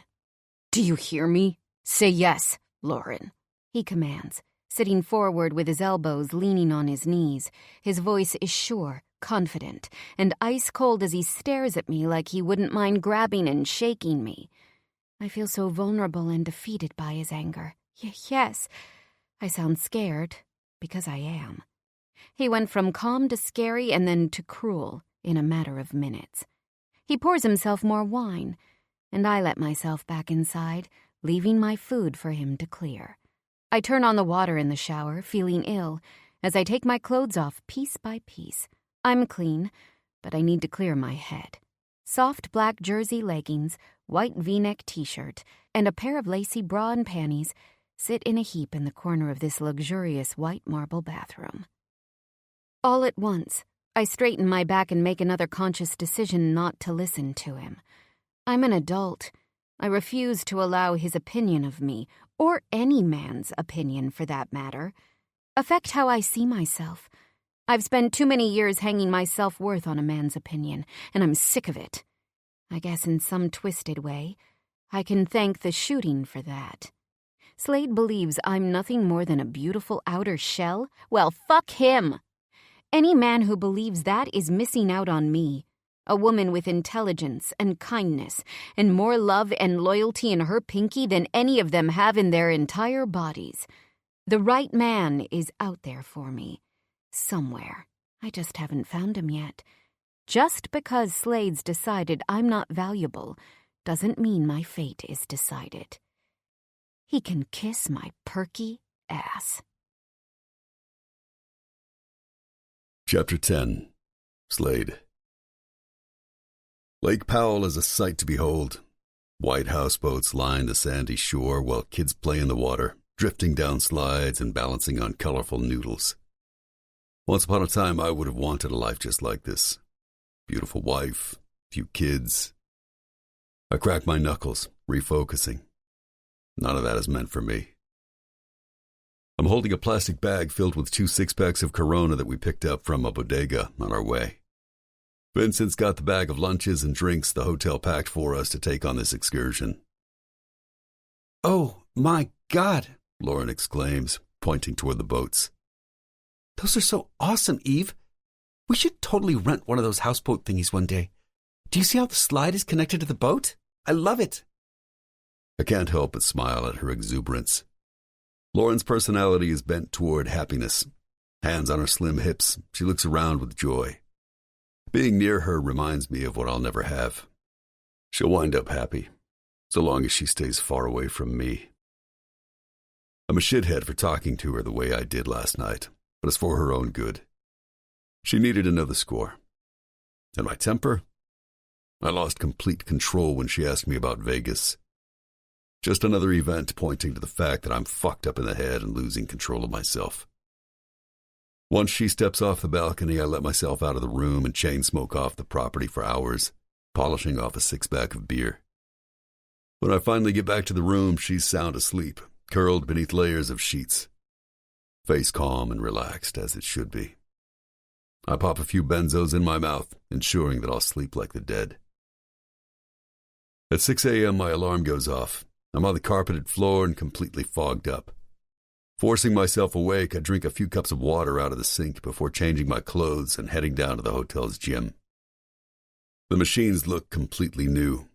The weight section seems as though it's never been touched, with rows of silver kettlebells and a wide range of weights, sitting neatly in size order. Running 6 uphill miles on the treadmill followed by 6 sets of 50 plyo push-ups on the floor, my entire body drips with sweat. The fog begins to lift. Vincent shows up midway through my workout. He must realize I'm not in the mood for conversation because he leaves me good and alone, without anything more than a nod hello. Back in the room, I still feel like a damn criminal with the way I treated Lauren.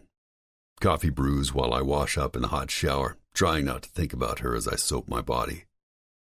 Lifting her small black shampoo bottle and opening its top, I inhale.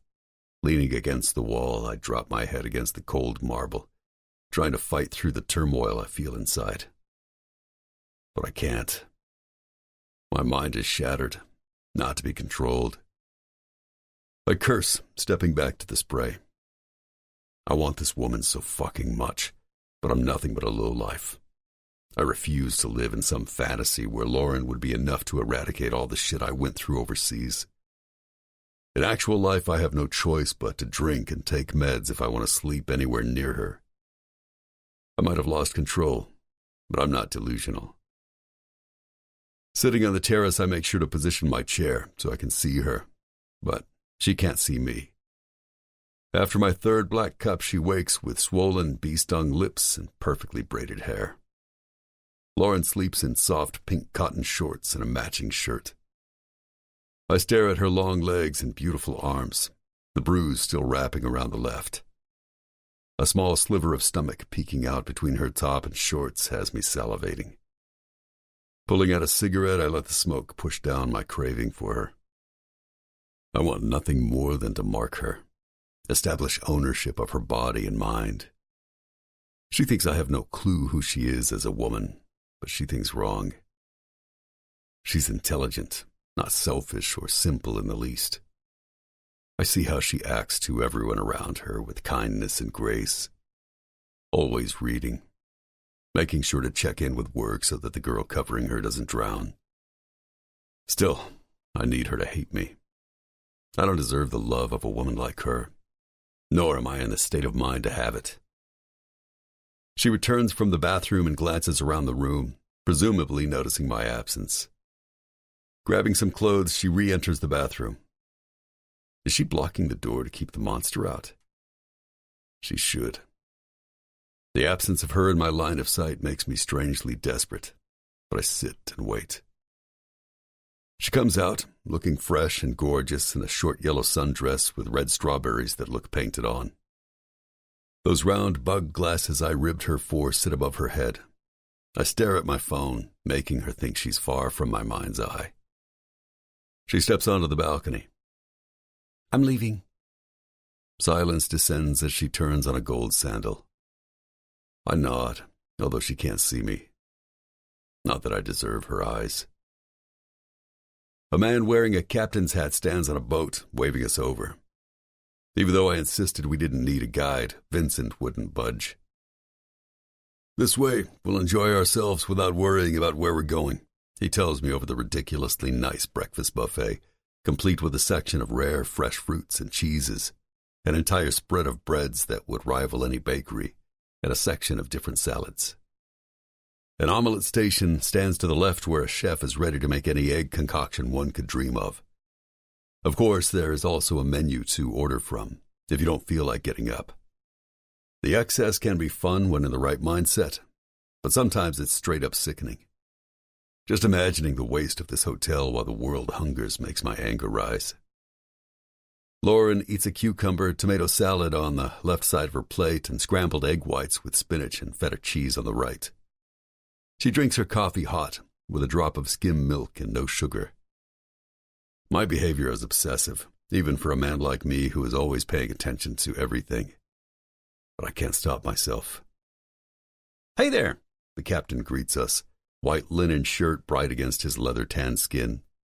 His voice shakes me back to the moment. "I'm Randy.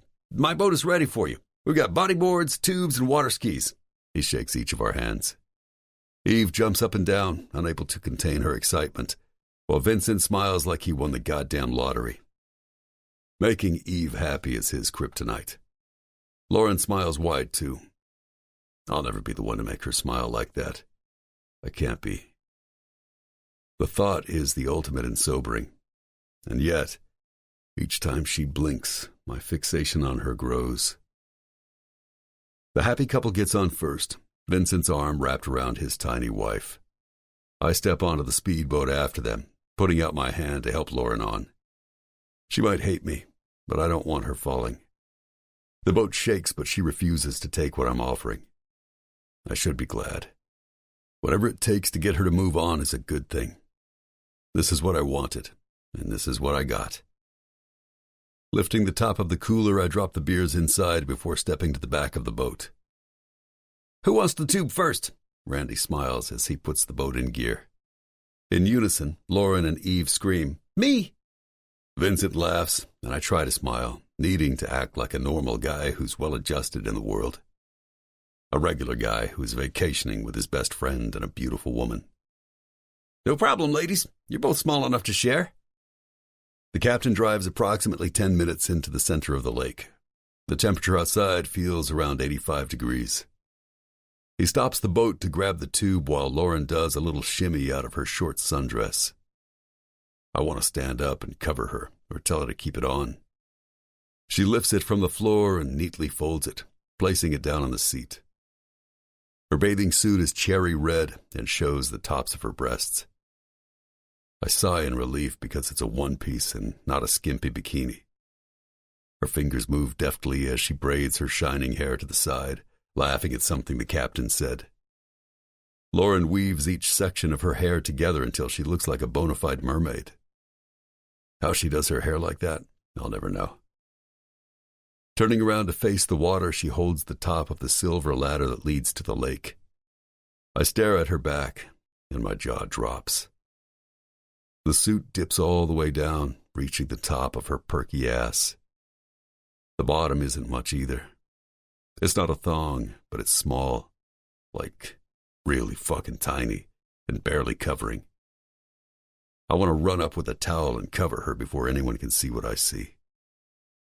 That she's perfect. I need to calm down.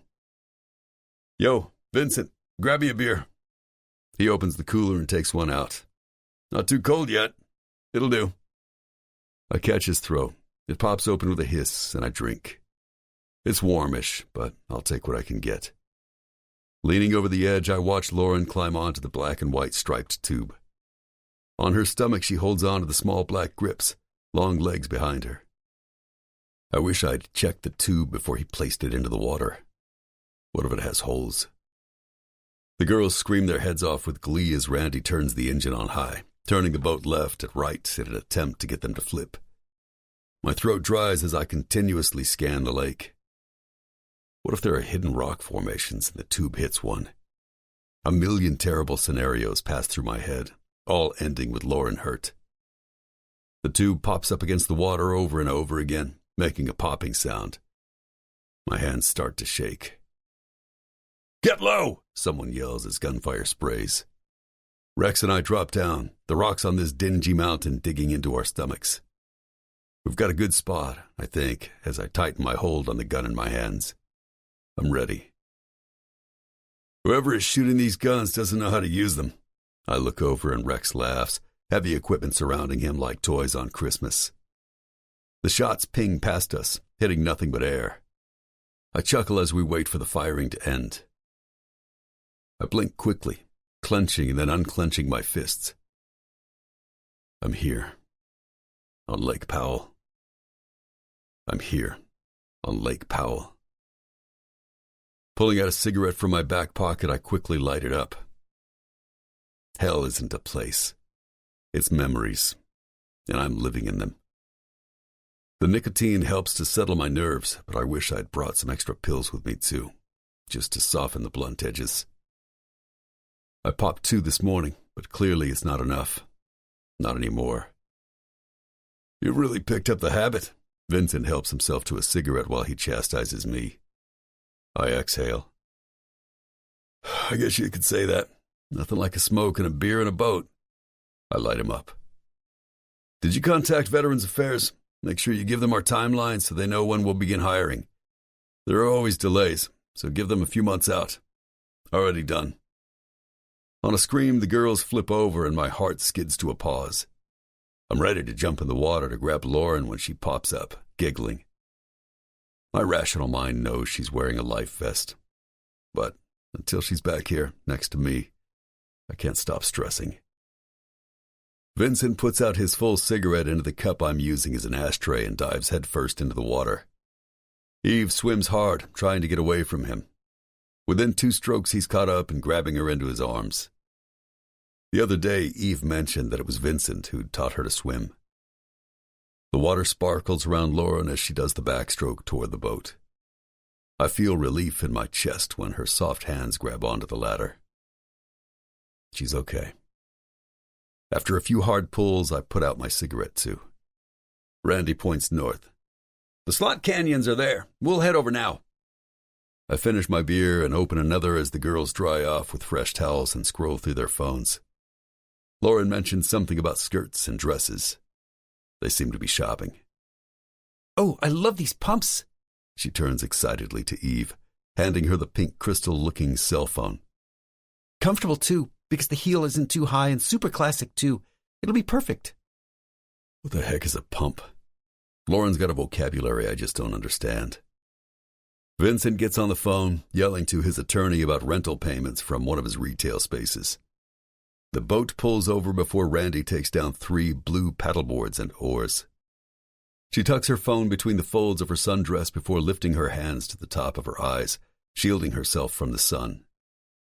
I can't believe I forgot a hat, she complains to Eve. I'm going to age like 10 years from the sun here.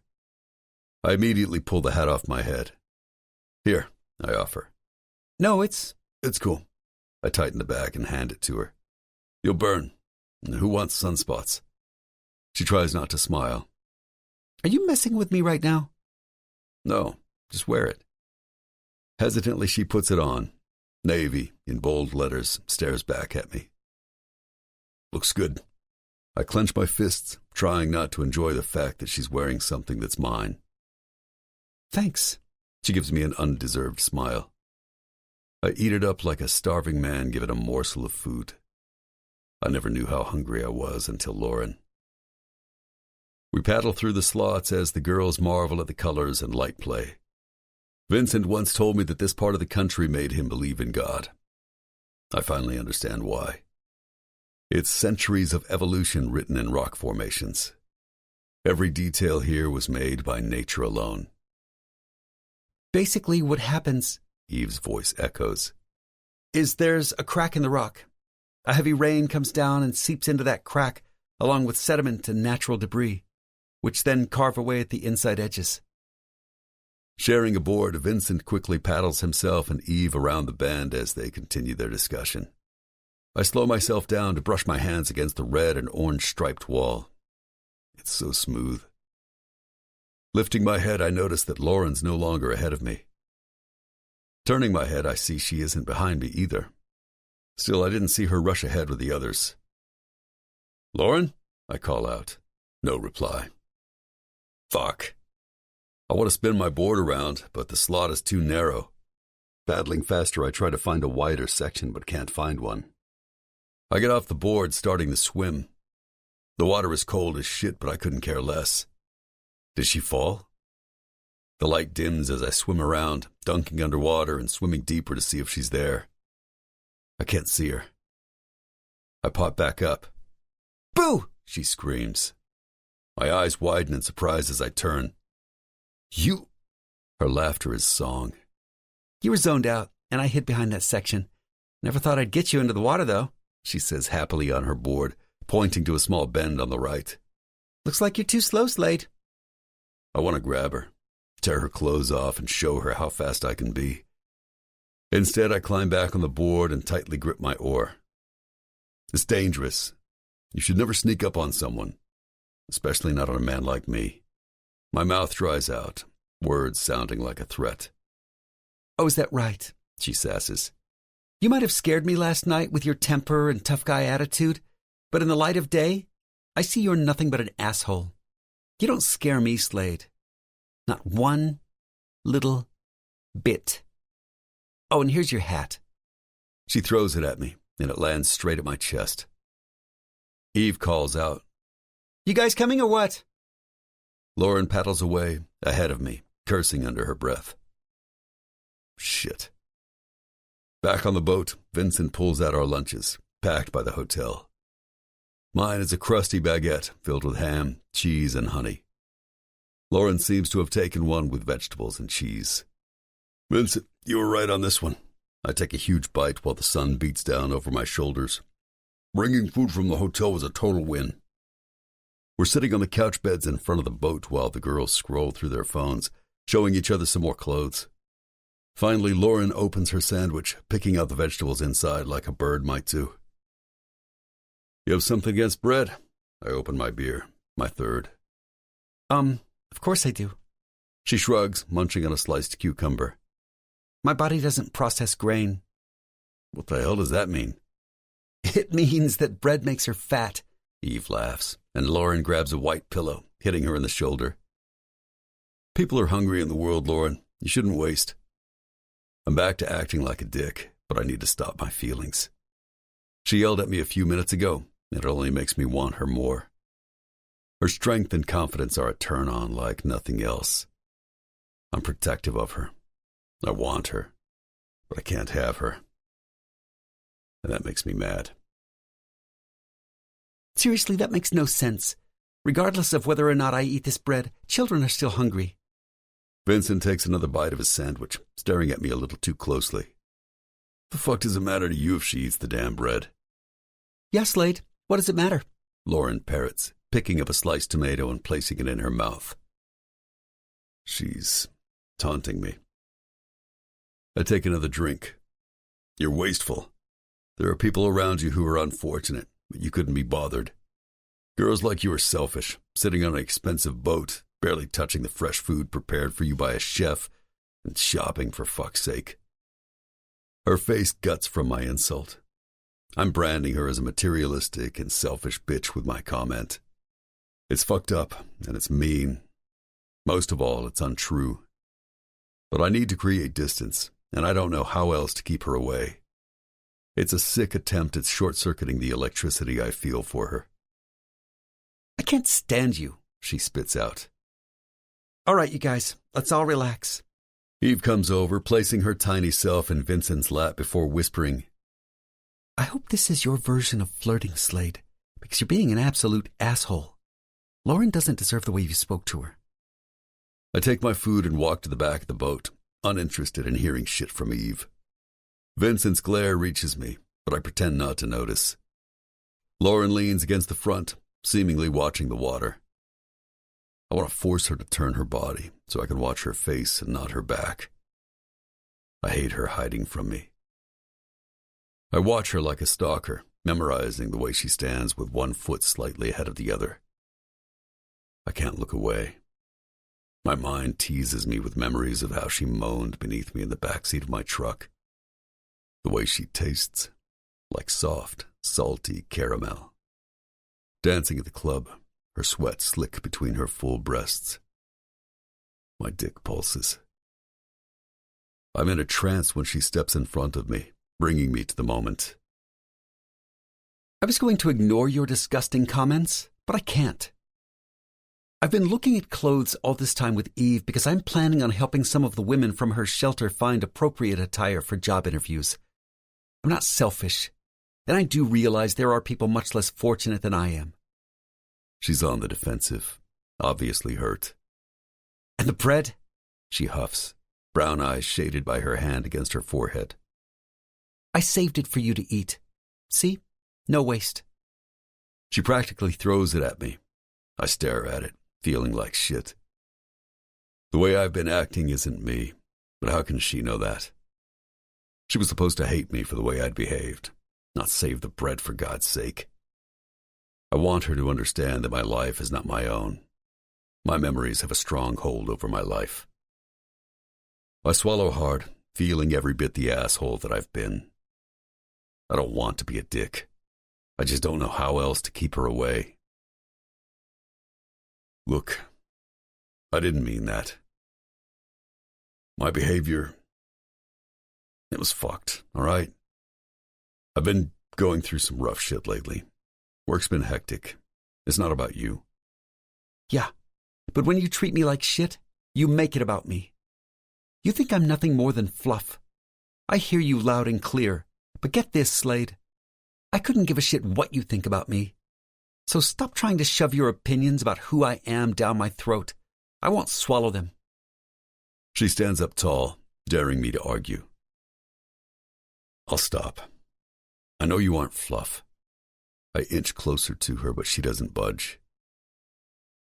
Last night, I overstepped. I just need to make sure no lines are crossed. I don't hate you. Just need to be sure you know the score. And I lost my shit about the food, but that's my own hang-up. I asked you about how you felt after the shooting, and you freaked out. What line was I crossing then? I'm just not interested in answering personal questions. But, Lauren, I mean it when I say there's nothing here for you. I open my arms wide. I'm not available in the way you want or need or deserve. We've got something I pause, letting out a breath. I'm not a typical guy. I've seen things a girl as sweet as you can't even imagine in her worst nightmare. I do only casual. This means no bed sharing, ever. This means nothing but casual sex. Lauren is everything I wish I could have but can't, and I'm not a man who's used to not getting what he wants. I work hard for what I get. Every muscle on my body. Everything I've ever accomplished. It's been hard work and dedication from start to finish. But this, being with a girl who isn't just a one-nighter, it's not possible for me, and the truth is infuriating. Slade, calm down. I'm not asking you for anything. You have your own life, all right? I'm just here temporarily. After this trip, we never have to see each other again. You don't have to be an asshole to me. We can be civil. Her voice is a whisper, as though she's begging me to be kinder. Why does she have to be so nice? So sweet? Her words are hard, but her heart still opens for me. I'll stop acting like an asshole. She exhales. Before I can think it through, I tell her, let's sit together and watch the sunset. It's going down soon. You want to sit? With me? She purses her lips. The girl you have nothing in common with? Come on, you know that shit wasn't true. She takes a hard swallow. But you said it. Come on. A cushioned bench lines the perimeter. No one here but us. I gesture to the couch. She rigidly sits down, raising her legs in front of her before invitingly opening them. She taps the space between her knees. The sun lowers, casting an orange glow over the boat. Hesitantly, I sit between her legs. I twist my torso to face her. You're not going to strangle me, right? I considered it. She raises her brows at me. But no, I won't. She pulls me back by the shoulders so I'm resting my head in the juncture between her thighs. Part of me wants to jump upward, but her fingers move into my hair, and it feels so damn good. You aren't a materialistic bitch, either, I add. I know you're not. Thanks. Her voice drips with sarcasm. I know who I am. Now straighten your head so I can massage your face. Lord knows you need something to calm your domineering ass down. She drops her thumbs on the bridge of my nose, pushing down and out over my cheekbones. I let out a sigh. Am I allowed to ask you what it's like in Afghanistan, or are you going to chew my head off? I tilt my head up to see her. Lots of good people. Some bad. On the way to Utah, I ordered a book on my Kindle about Adam Brown, the Navy SEAL. I've been reading it. I melt from her hands. Did you now? Adam was a good man. I close my eyes and try not to smile at the fact that she's trying to learn more about me. Shaking off my attempt to keep her away, I find myself in a warmth I can't fight. I don't deserve it. But fuck if it's not the best feeling I've ever had. You knew him? She sucks in a surprised breath, her fingers pausing. Knew of him. Yeah, we all do. Total badass. Her hands continue to rub up and down my face. You're a good man too, Slade. When you aren't being a huge asshole, I mean. I chuckle. I'm all right. And I'm sorry, okay? I said fucked up shit that wasn't true. I just wanted to be firm and make sure we were clear, but it wasn't necessary. You didn't deserve that. I should ask for no bread so I don't waste. You're right about that, and I... Oh, no. I put my hands on her, stilling her words. You don't have to finish everything you eat. It's a weird thing I have after the shit I've seen. You don't have to take it on. No, you're right. I should ask for less, so I waste less. When I let go of her hands, she continues her ministrations. I let her take care of me. I'm not sure why I was being so difficult. Sure, she's a sweet girl who deserves more than me, but she isn't a child who can't make her own choices either. Best part is that she isn't planning on staying here. It's just for a short time. I need to cool off and calm down, stop fighting everything and let it all ride. She knows the score now. Of this, I'm absolutely positive. My body sinks between hers, and for the first time in what feels like ages, I feel peace. Chapter 11. Lauren. Back at the hotel, we're all exhausted from fresh air and sun. Slade and I get off the elevator and turn left, while Vincent and Eve go right. I can feel Slade's steps behind me. It's as though he's stalking me like a predator. I stop into the bathroom, locking the door to create some distance. Gripping the side of the sink, I dip my head down. On the boat, he watched me so closely. His eyes were always trained on some part of my body. He made some horrible accusations, but I believed him when he said that he just wanted a line between us. On one hand, Slade says these cruel things, but then, on the other hand, his actions say he cares. He wants me and I can feel it. I'm not going to lie to myself and say I don't want him, because I do. I've wanted him from the moment I saw him, and the truth is, I have nothing to lose. Less than 2 weeks remain before I go back to the real world, back to California. This is just a small break from my life. I was worried that getting involved with him would affect me getting better, post-shooting. But I actually feel okay.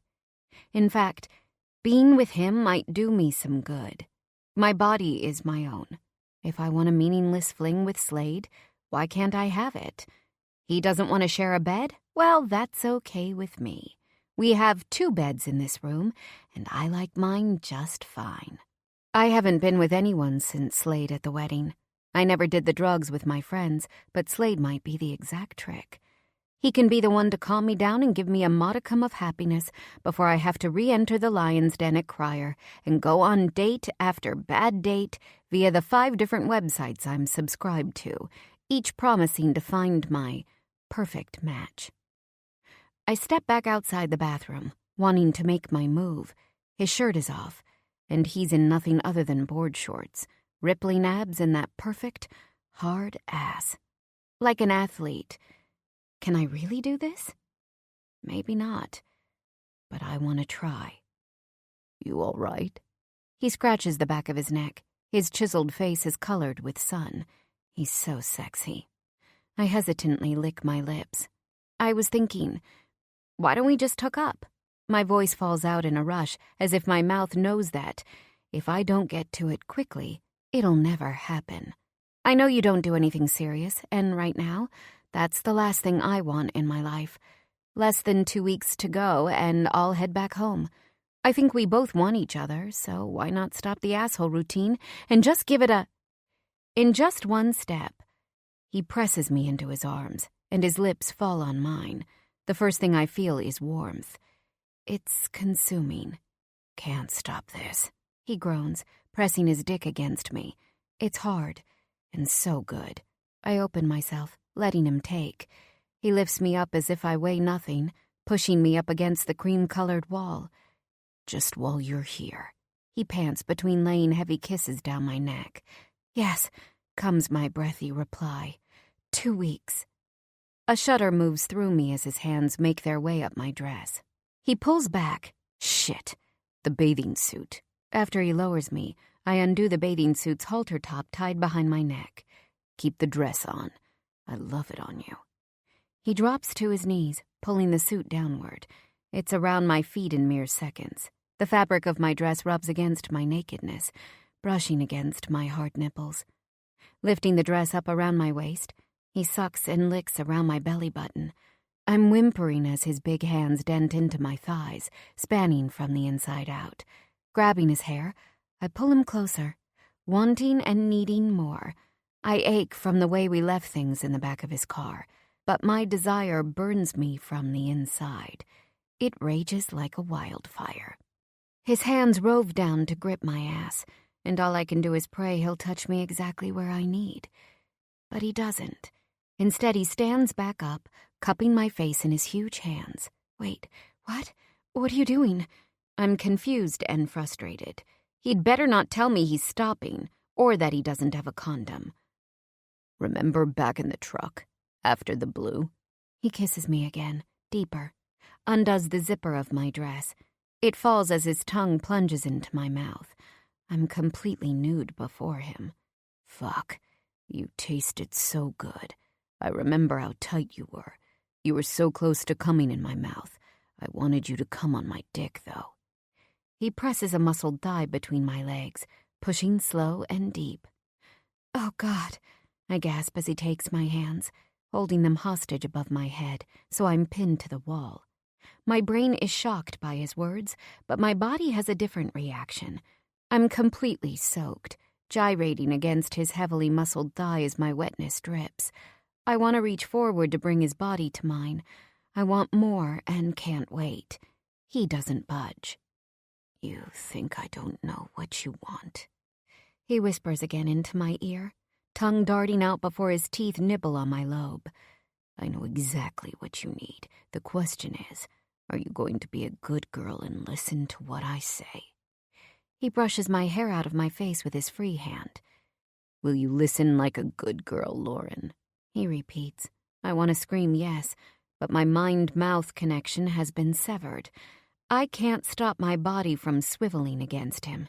Yes, I manage to stutter out.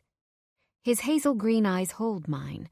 Scruff lines his face, as though he forgot to shave for a few days. He's so serious. He slightly shifts his body so I can feel his hardness. It's huge. I clench my inner muscles, panting for release. He's an animal right now, but in complete control.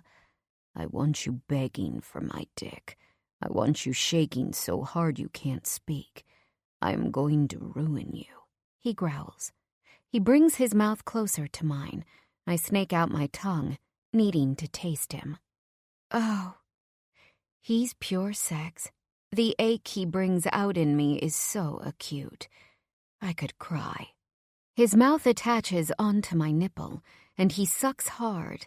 Holy shit. This whole thing with Slade is crazy. I'm vanilla. I wear heels every day and get my hair professionally blow-dried twice a week. I don't do casual sex with an ex-Navy SEAL. Who am I? I tried to convince myself I didn't want him. He's an asshole. But this asshole feels so damn good. Tremors rack my body. I'd take a lifetime of casual sex with this man if I could. In a rapid movement, his lips move to my other nipple. I want to grab his head and force him to move harder and faster, but I'm still completely at his mercy. Moving his lips away, he blows cool air against my hot breasts. My body trembles like it's 40 below. How is this possible? I groan as he licks and sucks my wet nipples again and again, alternating and playing with them in his hot mouth. I can't stop moving. Moaning, I don't remember ever sounding like this before. So wanton. At the wedding, we were in his truck. The party wasn't close, but not far either. He shushed me as I bit through his shirt, praying not to shriek through my orgasms. But now, we're in a hotel room. Privacy. I can only imagine how I look. My hair down around my shoulders, nipples distended and soaked from his tongue. My lower half undulating against his heavy thigh. My throat already feels raw from my deep guttural moans. That's when his hand lowers itself from my breast and goes down and down. Oh no. Oh God. Slade. Yeah, baby. Yeah. I'm shaking from my toes upward. I want to tell him to wait a minute. As it is, everything feels too good. It's too much. I'm so close. I bite my lip as his thumb presses directly against my clit, and another 2 fingers slide straight up inside me, curving. My head bangs against the wall as I come so hard that flashes of light dance in front of my eyes. My head drops down, only to see him on his knees with his mouth on my pussy, drinking me in. Oh my God. My legs tremble so hard that he has to hold each of my thighs in his hands so I don't collapse. I might die. When I come to, I'm on the bed, too satisfied to even ask how I got here. We're not done, he says. Done? What? Where? My voice is raspy as I try to get my bearings.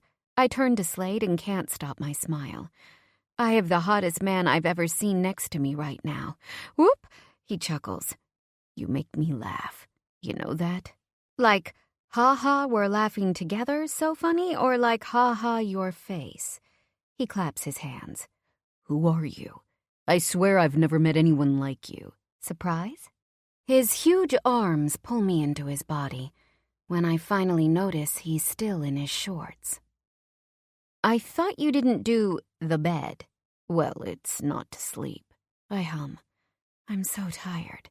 Lifting my arms up over my head, I stretch like a cat against the soft sheets. He watches my breasts shift with rapt attention. Grumbling, he nestles into my neck as his hand snakes out to hold mine. For a man who isn't into cuddling, he sure knows how to tangle himself up. Wrapping my legs around him like an octopus, I feel free to enjoy this time without worry and speak my mind without anxiety that I'll screw something up. Last year I dated this doctor, Jordan. We had been set up by mutual friends, and I really believed we could fall in love. When we had sex, it was terrible, but I couldn't be vocal because if I were, he might get offended, and the relationship would be ruined. I figured, stay quiet now, and once we were married, I'd finally be clear about what I wanted. But this isn't the case with Slade, whom I have no future with. If he pisses me off, I shouldn't have to bite my tongue. Yes, I want him. Then again, he was an asshole. Maybe I need to stand up for myself. It's a bit late, but an idea takes shape in my head. Ready for more? His voice is rough. He takes my hand, trailing it down his muscled abs and down to his heavy cock. I want it badly, but my self-esteem has other plans. I smile. No, I don't think so. I quickly let go of his hot length before I change my mind. Huh? He rolls onto his side, propping up on an elbow. My eyes move to his gorgeous, wide chest, and I swallow, telling my body to shut up. Intelligent Lorne is in control right now, and will take the reins. Sorry, but no. Taking a look at my nails, I see a chip. Why's that? I turn back to him. His gorgeous hazel eyes look confused. I huff. You were mean last night, and on the boat today. I drop my hand to my side. Mean, he repeats, lowering his head. Yes, I huff. I'm a lot of things, but I won't be treated like shit by you. I've gone down that road before with other guys, and I don't want to do it again. You aren't long-term, and I'm not trying to find love with you either. If I don't want something, I'm saying no. First off, you should always say no if you don't want something. But are you sure you don't want me? The look of confusion on his face intensifies. Well, no, I don't. I mean, I do want you, but I'm still mad. What does mad have to do with us right now? He scans me up and down. You can be mad and we can still... It means that I'm finally doing what's right for myself and not putting a man first. I'm not going to pacify you to keep your feathers smooth. But you were mad before, right? And we still... Yes, we did. But now, I've changed my mind. Do I sound wishy-washy? Sure. I sit up, touching the back of my matted hair. Must have gotten tangled from rubbing up and down against the wall. Under normal circumstances, I'd comb my fingers through the strands, making sure to smooth it out before he saw. But I'm not playing that game. Not anymore. And not with Slade. If he doesn't like my crazy hair, he can go elsewhere. I smile, liking this new development. Maybe there's some merit to this no possible future thing. I can finally just be myself and do what I want without worry. He puts his hand on my back, and I pause. You're sexy as fuck. Now, stop being a baby and get your fine ass over here. What's right is for you to have another orgasm. That might be true, but not right now. The answer is no. You make me feel inferior. And I'm not. I cross my arms below my breasts, and his eyes move straight to my lifted cleavage. Quickly, I drop my hands and pull up the sheets for cover. For the record, it isn't easy to be haughty in the nude. You're beautiful inside and out, Lauren. Okay? That's the truth. The shit I said out of anger wasn't truth. Luckily, I don't need you to explain that to me. I know who I am, Slade. Yes, I know that, but I know who you are too. I clear my throat, trying not to let his kind words affect me. Yes, you apologized, and I appreciate the clarification, but that doesn't mean I have to forget it. By the way, thank you for giving me the best orgasm of my life. I appreciate it. Off the bed I go, strutting into the bathroom, naked, as his perfectly chiseled jaw drops. For the first time in a long time, I'm proud of myself. A few hours later, we're both showered and well-fed, courtesy of room service. We ate quietly, but the silence wasn't antagonistic. It felt like he was giving me space, which I needed. Cozy in my soft blue cotton pajamas, with white lace piping, I have no choice but to keep my eyes averted from Slade. If I look at him, I might jump his bones. He's wearing nothing other than a snug white t-shirt and beaten-in jeans, typing away on his laptop and checking in with work while sitting casually at the desk in the room. Okay, fine. I'm staring, but I'm really good at not letting him see, I think. You think I'm blind? I lift my head from the new book I'm reading from Lee Ford, acting like he just interrupted me in the midst of a chapter. I typically can't tear my eyes away from her romances, but Slade is giving me a run for my attention. He moves next to me, massaging the top of my thigh. Have you cooled off some? I can't look at him. I'm all good. Lauren, he starts, tearing the Kindle from my hands. What the hell happened here? It's just us. Let's have some fun with the time we've got. I know you wanted to show me you aren't some pushover, but the thing is, I know you're not. I sigh, finally looking at gorgeous eyes. There are about 1 million things I want him to do to me, and we've only got so much time to work it all out. Feel like brewing me a cup of decaf? I finally ask, unable to stop my smile. I swear, all the man has to do is look at me. Yes, ma'am. He winks before jumping off the bed and stepping to the fancy coffee maker on top of the dresser. Minutes later, 2 white mugs are filled with a dark roast. Slade brings them to our small balcony and I follow him outside. It's pitch black, but incredibly soothing. What drives you? I lift the hot cup to my mouth and take a sip, curling my legs beneath my butt. I mean, what gave you the strength to be a Navy SEAL? It's always been about achievement. I think we're all able to accomplish anything we set our sights on, and limits are simply a game our minds play. Limits are excuses. I like to test those limits and break them. Our internal dialogue makes or breaks our success in war. War is chaos, I add. Yet someone's gotta fight them. He replies simply. But why? Why can't we all just live in peace? War is good sometimes. We can all live in peace, but that might mean our country is turning a blind eye to atrocities. Would you rather have lived in alleged peace while the Nazis killed millions of Jews? Would you rather have fought no war but had African Americans still enslaved? War is necessary. But the youth? War kills future generations. Sometimes, once war is opened, it's like a terrible can of never-ending filth. It takes a toll. War is just a means to an end, Lauren. It's a tool. He interrupts. So, are you the tool they use? The government has you risking your life to achieve its politics abroad. Yes, that's right. But you can't imagine the shit people eat in other countries. You talk like you think everyone is living in la-la land, and we, the United States of America, waltz in where we're not invited. You don't realize that there are children scavenging for food and eating from the trash due to oppressive governments that don't give a shit about the people so long as their own pockets are lined. Fathers selling their daughters into marriage. Brothers who, after hearing of their sister's rape, will pour acid on her face. Do you realize that, in Afghanistan, 90% of women don't leave their homes? When they wear a burqa, they essentially turn themselves invisible. These women are controlled by men. Sure, the men are happy, because they're in complete control, and lots of women don't know better. How can they? They can't imagine a better life when even the television stations are controlled by their government. You have to respect the choices of these women. That's where you're wrong. Women in those countries don't get a choice. You're viewing their life through an American lens, which is a mistake.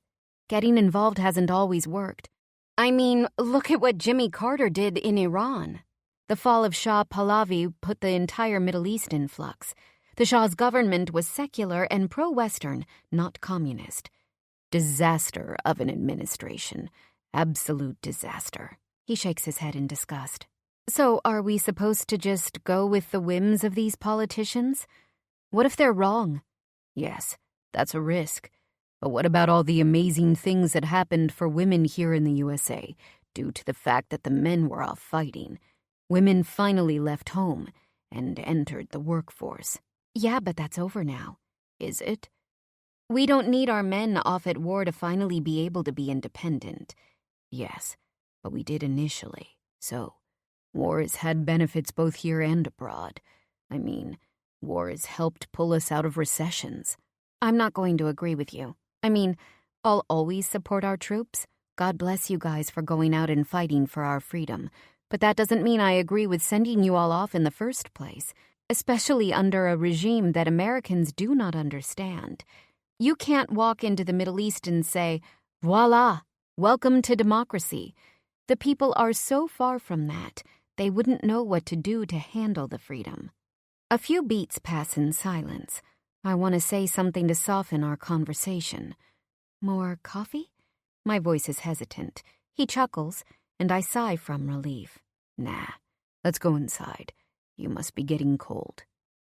We brush our teeth side by side, staring at our reflections in the mirror. I see how physically opposite we are. He's huge, whereas I'm on the smaller side of average. He's white and all-American with those hazel green eyes and buzzed hair, whereas I'm of Middle Eastern descent. My hair at the roots is black as night, and my eyes are a warm brown with golden flecks. Still, we look good. Really, really good, actually. He smiles at me through the mirror. You're gorgeous. He spits into the sink before turning on the faucet. I roll my eyes, wanting to tell him that he's the hot one, but the man doesn't need anything more to feed his ego, so I just shrug. Thank you. I climb into my bed as Slade sifts through his small duffel, pulling out a little bag before taking it into the bathroom. I want to ask what he's doing, but that would be overstepping. He's got a thick red line, and the last thing I want to do is cross it. We seem to have a good thing going, and I don't want to ruin it. A few moments later, he returns, sitting in his own bed without a shirt and nothing other than boxer briefs. I do my best not to ogle. You should be proud of yourself, Lauren. He leans back onto the bed. After the shooting, you had a rough few days, but now look at you. He flips off the light by his bedside, but I can still feel his gaze in the dark. You decided you would be okay. That's internal dialogue. You told yourself you would be all right, and now you are. You sleep well, you eat well, you're smiling and laughing. Sure, what happened might have shifted your perspective on some things, but you're okay. His words fill up this spot in my chest I never knew was empty. Are you saying I'm strong? My voice comes out more upbeat than I intended. He chuckles. I am. You have more mental toughness in you than you let on. I see it, though. Thank you. I appreciate that. My heart thumps. Well, I, for one, would never want to cut you in line for a sale at Prada, or wherever it is you shop. You'd probably smack me upside the head for taking the last size 7 shoe. Oh, I exclaim, unable to stop myself from laughing. I won't fill him in on the time I did, in fact, get into a fight with another woman over the last pair of red Louboutin heels, which are now sitting pretty in my closet. What can I say? I play to win. Is there another way to play? I swear I can feel his smile as he says, Good night, Lauren. Slade? Yeah. We head back tomorrow. Yep. We'll continue this, right? I cross my fingers beneath the covers. If you want, yeah. He pauses. Just till you go. I want him now. Badly. You have condoms? My voice squeaks as I'm nervous to initiate. But after the stunt I pulled, I have to assume he's waiting for me to reopen the door. Fuck yeah, I do. Jumping out of bed, he rifles through his things, pulling out a pack. Now take off your clothes and spread your legs for me, how I like. I quickly strip off my pajamas, doing as he said. That's right. How I like it, Lauren. He walks toward me like a predator, abs flexing with his steps. I swallow hard, doing as he asked. My hands shake, but I've never been so wet before in all my life. Chapter 12. Slade. Ugh, I hate listening to 90s grunge. She clicks her tongue. If I hear Black Hole Sun one more time... Her voice trails off. I chuckle. She thinks she's being coy as she shadily taps the volume on my phone, trying to lower it. I glare as though I just caught her in the act, and she lifts her hand in mock surrender. I get it, okay? Her leg bounces up and down. Don't need Mr. Built-Like-a-House getting angry with me. That's for sure. She tries to hold back a smile, and I laugh. Well, get used to the music. My car, my rules. And we've got another 45 minutes of 90s grunge I plan on playing. Great, she replies sarcastically. Her arms angrily cross in front of her chest. It's not really your car, though, she mumbles under her breath. I'm the one who signed for the rental, so technically it's mine for now. Yeah. Vincent and Eve want to stop somewhere using the plane, so Lauren and I decided to drive our way back to Nevada. With the windows of the 4Runner down, her long hair blows behind her. I can faintly smell her, vanilla and citrus and something else I can't name but drives me insane with want. She keeps trying to tame the silky gold strands with her hands, but it's not working. I love ruffling her feathers. She's even hotter when she's angry or annoyed. A red and yellow sign for fast food shows up ahead. With my stomach growling, I put on my blinker and move to the right lane to exit. Nirvana's Smells Like Teen Spirit begins when I pull into the drive-thru.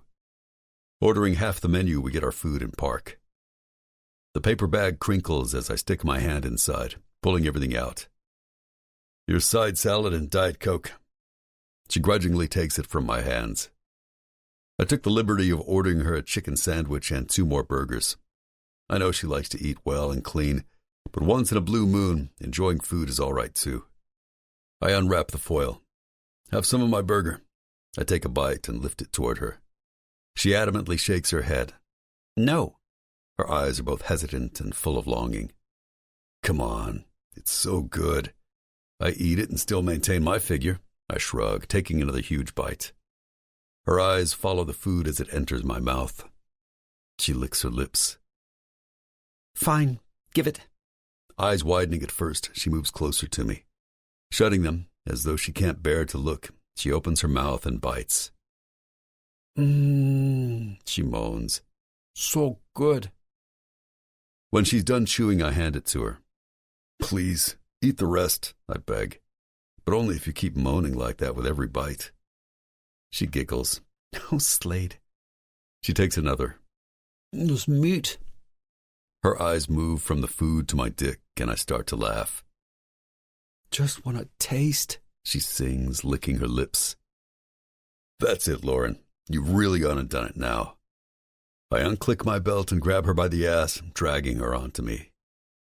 We're doing this? In a fast food parking lot? You bet we are. Fine.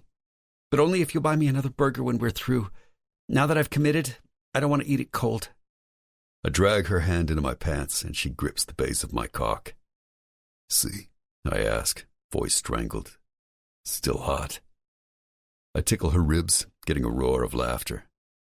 I already got extras, you crazy little thing. Her lips press against mine, and I sigh into her mouth. I only had to take a few pills today. Less than usual. Maybe being with Lauren is enough. We're finally back, she squeals, unable to hide her excitement as we pull into the lot of the mile. If I never have to listen to your music again, it won't be too soon. She gives me a classic Lauren eye roll, and I laugh. For the millionth time, I scan her amazing body, focusing on her gorgeous tits encased in a blue spandex top. Our trip should have taken roughly half the time, but after fucking in the back seat like teenagers, we each ate our weight in hot burgers and washed it all down with icy milkshakes. I can't even remember the last time I had this much fun. After parking my truck in the hotel's lot, I help her out of the car. You don't have to help me. They have someone at the front. She drops her head as though she's suddenly gotten shy. Nope, I've got you. Next, I pull her suitcase from the back seat and carry it to the front door. You know it's on wheels, right? You don't have to hold it. I smirk. Guess I'm just strong like that. Or you didn't know it had wheels, she sasses back. We strut through the hotel lobby. The concierges all wave to me, and I nod in return. Everyone seems to like you, huh? Not sure what the hell they're thinking. She pinches my side, but I don't pause. Maybe they're thinking you and I just... She jumps to her tiptoes, throwing her hand over my mouth. Can you stop doing that? I love embarrassing you, I say into her hand. She lifts it from my mouth. So cute how you get so scared. Sorry to break it to you, Lauren, but with the way you're always looking at me, with those wide brown eyes, they all know we're doing it. Doing it? What are you, a teenager? Well, we did just have sex in the rental, I laugh. I press the elevator button to go up. I shouldn't walk her to her room. We just had a lot of time together, and some space would be good for us to keep our situation clear. The problem is I want more. Can't seem to get enough of this girl. When she's with me, I feel free. We enter the room that is freshly made, thanks to the housekeeping, and I lift the suitcase on top of the dresser. I raise the bottom of my shirt, wiping the sweat from my forehead. It's hot. Yeah, you can use my shower if you want. Her voice trails off. She wants me to stay. When I pull the shirt over my head, her eyes go wide. It's a look I'll never get sick of. Sure thing. I finish soaping when she steps into the spray. What you doing following me in here? I joke, hardening at her nude, lush body. I grip my dick, unable to stop myself. Can't wait. She drops to her knees, maintaining eye contact. Fuck. I curse as her hot mouth envelops me. Chapter 13. Lauren. I'm going into Eve's office in 2 days, so I've decided to spend today and tomorrow just relaxing. Even though I'm on call at the office and have already gotten about 15 hysterical messages from Carla, who is covering my desk while I'm gone, I'm able to help her without ever leaving my lounge chair. Nothing in life is perfect, but this comes close. The pools here at the Milestone are absolutely gorgeous. Around 6 in the evening, I get a message from Slade that he wants to pick me up. Running back to my room, I change in record time, just casually throwing my hair up and sliding on a t-shirt and jeans. He takes me for a long drive where we enjoy each other's company and the magnificent mountain views. Stopping at a small diner off the highway, we sit side by side in the blue booth, unable to take our hands off each other. My head rests against his chest. His thigh presses against mine. He feeds me half of his burger, whole wheat bun, lettuce, tomato, hold the onion, and I give him half of my chopped salad, kitchen sink. We each have our own waters, but for whatever reason I keep drinking from his cup.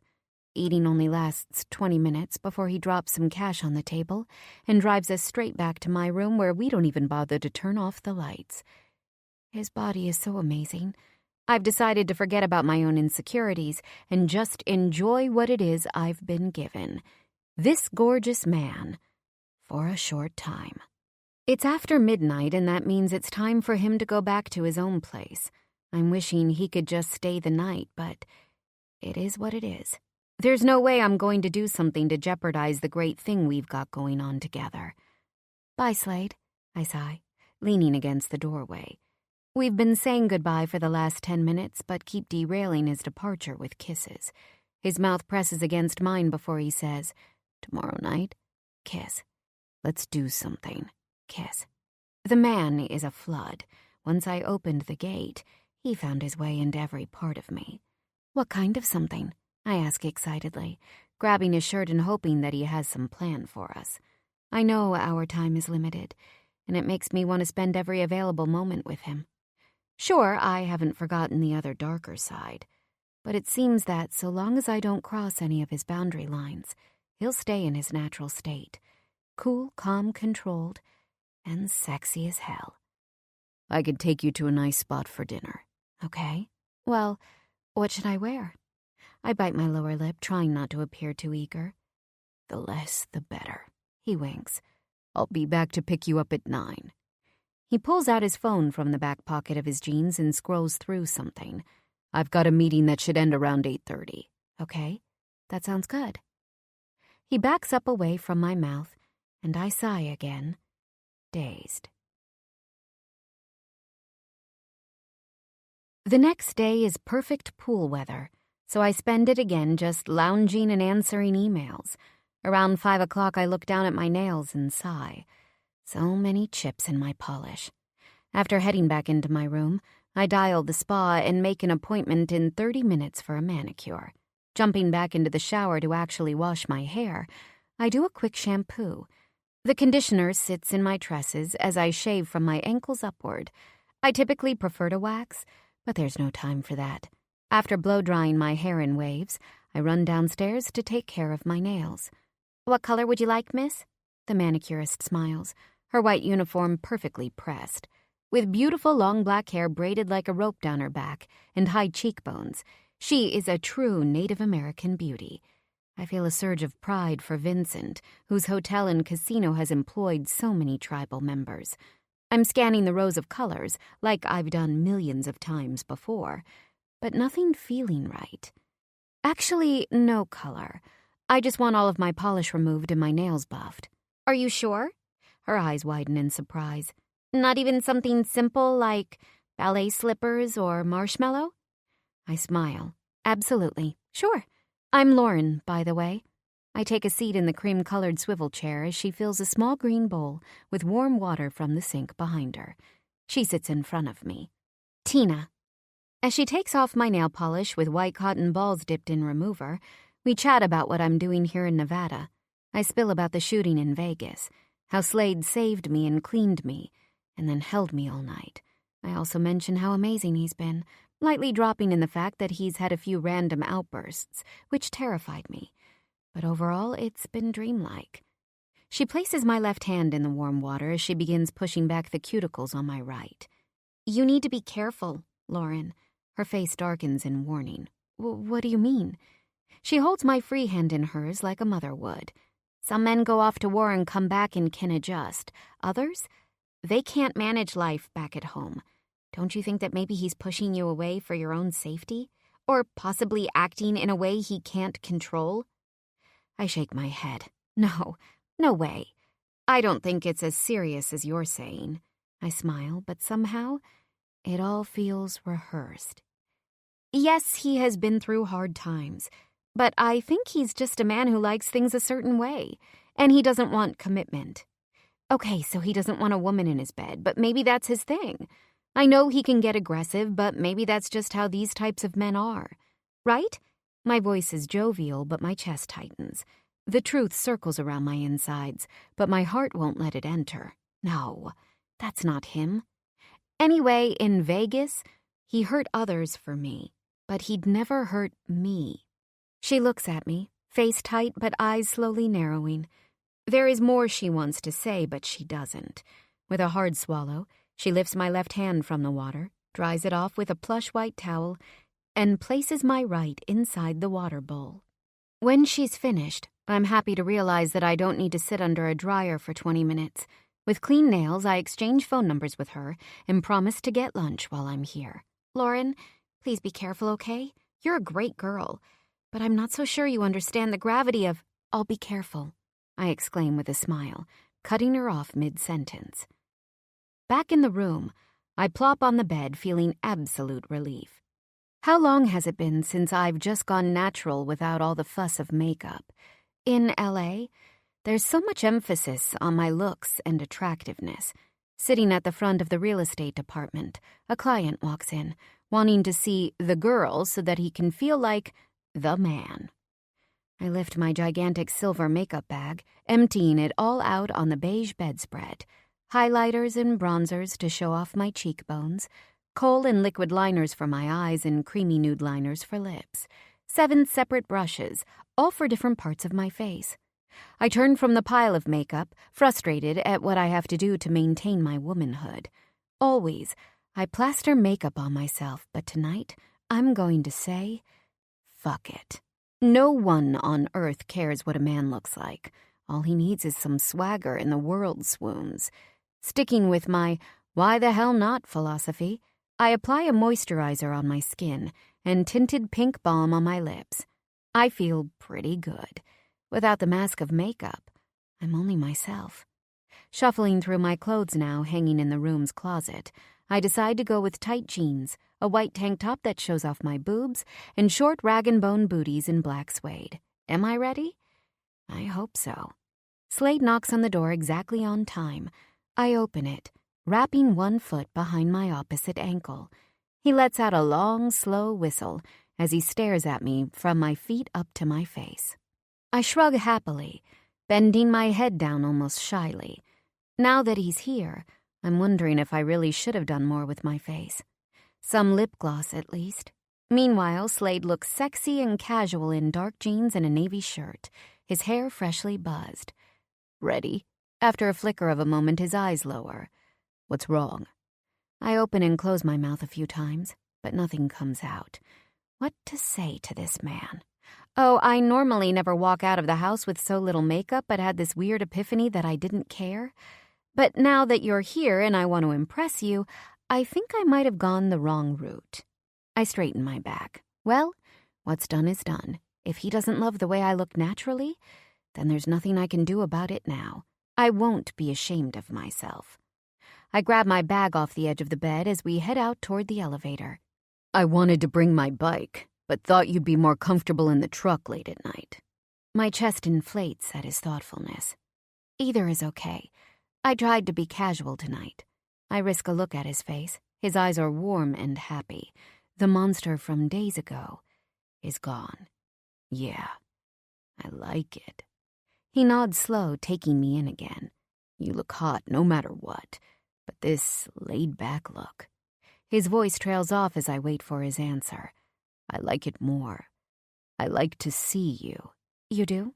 My eyes widen. He smiles warmly, moving a stray hair away from my face. Yeah, babe. I do. I want to lean up and kiss him, but he's not giving me the option. Standing at his full huge height, he's just so physically intense. We leave the hotel, where the valet guy stands in front of Slade's truck. Slade gives him a back pad with some cash and holds the door open for me. Stepping inside, I immediately notice how fresh it looks. Did you just get it cleaned? Yep, he nods. I don't like things to be unorganized or dirty. He shuts the door and walks to the driver's seat. I look at my nails, giving myself a pat on the back that they're nice and neat. We drive with the windows open, the air filled with a warm, dry wind. Slade seems to become agitated, clutching the steering wheel at random intervals, as though he's filled with anxiety. I stay quiet, not wanting to make it worse. 20 minutes and an entire playlist of grunge later, we pull up to a small and dilapidated-looking house. This can't be the restaurant, can it? The gravel driveway crunches beneath the wheels of his truck. I look around, trying to find a name, but it's unmarked. Wait, what are we doing here? This isn't the restaurant, is it? For reasons I can't comprehend, my own anxiety builds. Just stopping here to pick up a few things. Wanted to come earlier, but the timing didn't work out. Be back in 10. Moving a heavy arm to the back of my seat, he turns his head to back into a spot. Stopping the car and turning off the engine, he hops out, slamming the door with a thud. I want to call out to him, ask more questions, but my sense of self-preservation tells me to shut up and be quiet. The car beeps as he locks me inside. That's when I notice a row of bikes in black and chrome sitting together like a foreboding gate. My heart quickens. Oh, shit. Is this a motorcycle club? I pause, staring at this derelict den and wondering what the hell he's doing inside this place. Slade seems to say a few words to the guy at the door, wearing a black leather vest, before entering. I sink low into my seat, hoping not to draw any attention to myself as I wait. I grip my phone but won't turn it on, for fear that someone would see the light and know there was a lone person inside. This is dangerous, and I feel it in my bones. Chapter 14. Slade. The kid hanging out by the front door is youngish-looking with a tough, acne-ridden face and leather vest with one small patch on the front that says Prospect. The farmhouse is smoky and full of club members and their friends. I look around, trying to find Lion in the crowd. Quickly spotting the shaved head, leather cut, and trademark smirk, I walk over. "Get the fuck out of here," Lion growls, baring his teeth at some girl with long black dreads hanging down her back. She's wearing nothing more than a white t-shirt and jeans shorts so small that I can see the underside of her ass. "You're a piece of shit," she hisses. "I'll never give him up." "Bitch, that's my son. You can die in a ditch for all I care. But if you take my boy away..." He lifts his hand, grabbing the base of her throat. The woman's face is stricken with fear, staring at Lion as though he were the devil incarnate. He isn't choking her, but she is scared to death. Her breaths are labored when he says, "Alicia, if you take my boy from me, I'll fucking shoot you in the head myself." Her body shivers so hard that I can see the tremor moving through her small frame. "Deliver our son to the clubhouse at noon on Sunday. And get out," he yells. When he lets go, she scurries away, running. Not a moment later, Lion notices me and happily exclaims, "Slade!" He stands up, greeting me as though he didn't just threaten a life and saying, "Hello," like we're one and the same. "Hey, man." We bump fists. Under normal circumstances, I'd run after that girl, make sure she was okay. But I've got business here that can't wait. It's just a one-time thing. I won't need more after this. Sweat beads at my brow. I met Lion after moving out here. A few former Marines introduced us after a few drinks at the Blue. As an aggressive motorcycle club president who expects nothing but complete loyalty to the hierarchy he's created, Veterans easily gravitate to Lion. Still, I was honest about the fact that I wasn't interested in the Brotherhood. He asked if I would be a friend to the club if they needed it. As the head of security for the Milestone, I'm able to get information on people much quicker than they can. Not one to make enemies, I was evasive with my answer. Last week he requested some information from me. I was ready to say no when I realized there was something I could use in return. I named my price. He accepted. And here we are. The music is loud, but he doesn't shout when he says, "Glad to see you came around." Another woman walks by in her bra and panties, medium height, with gigantic fake tits and red lipstick. Sweat, like slick oil, beads between her breasts. She's coked up to the gills. Lion's beady eyes dart to her, tongue flicking to the top of his mouth. Grabbing her by the wrist, he says, "Don't move from this spot. I'll be back." She nods. I hear a loud moan. Turning to see where it's coming from, I find one of the club's members with long and stringy black hair fucking some club slut on one of the tables for all to see. My stomach rolls. This entire situation is fucked. If Lauren were here, she'd be revolted. My heart pounds with the thought of her name, but I push it away and focus on the task at hand. Lion and I walk together into a back room when I check my watch. Shit, it's already been 20 minutes. A small and round wooden poker table sits in the center of the room. We take seats on opposite ends. I light my smoke, and he does the same. I'm here tonight because he needs some information on Tom Maoni, the Mafia boss of Kill Incorporated, known on the street as Kill Inc., and I need something too. Word is... I pause, clearing my throat. Tom is running the enforcement arm of a few Italian-American families. He's handling contract killings and running small businesses on the East Coast. Some legal and others not. I'm sure expansion is on the horizon now that Antonio is out of the picture. Antonio Borignoni, that crazy fuck. Ran a tight ship, though. Which families is Tom doing work for? Mostly Italian-American gangsters based in Brooklyn. The boys grew up together. Childhood friends. The Bananos and Lucchese's. He's also got his own guys working under him. None of the old-timers. Your boy Vincent, he knows him? He ashes in a small black tray. Vincent doesn't get involved in this shit. Ever. I sit up to my full height. My boss is completely uninvolved and always will be. He chuckles. Yeah. The reformed prince, Ivy Leaguer, builder of the famed Milestone. I know all about him. Smoke leaves his mouth in a hard exhale, a dark smirk filling his remorseless face. That's right. My mouth is straight, but my heart secretly beats like a wild drum from within my chest. If Vincent knew I was here, I've got to go. Sensing my unease, he says, "Wait." He stands and exits the room, only to resurface minutes later with a baggie filled with tablets. This shit is harder than you're used to. I've got a feeling you'll like that. And thanks for the info. You hear anything else, let me know. I take the bag, trying to steady my hand. This isn't me. But it is me. It's just for now, so I can get myself straight. I won't be back here again. His dark face shadows, like he knows something I don't. And like us, we're cut from the same cloth. I served too. Saw crazy shit. Came back to a country that could never understand me. They want me to follow laws I can't abide by. Muscle like yours is valuable to me, Slade. Working with a man like you, who understands honor in the way I understand honor, could be a real good thing for us both. If you're going to need this on the regular, we could make a deal. No, this is a one-time thing. I flinch, my conscience screaming, lie. It's subtle, but the look on his face tells me he noticed. He cackles. Yeah, sure it is. If you want to straighten out, I can help with that too. Show you other ways to channel those demons. Or not.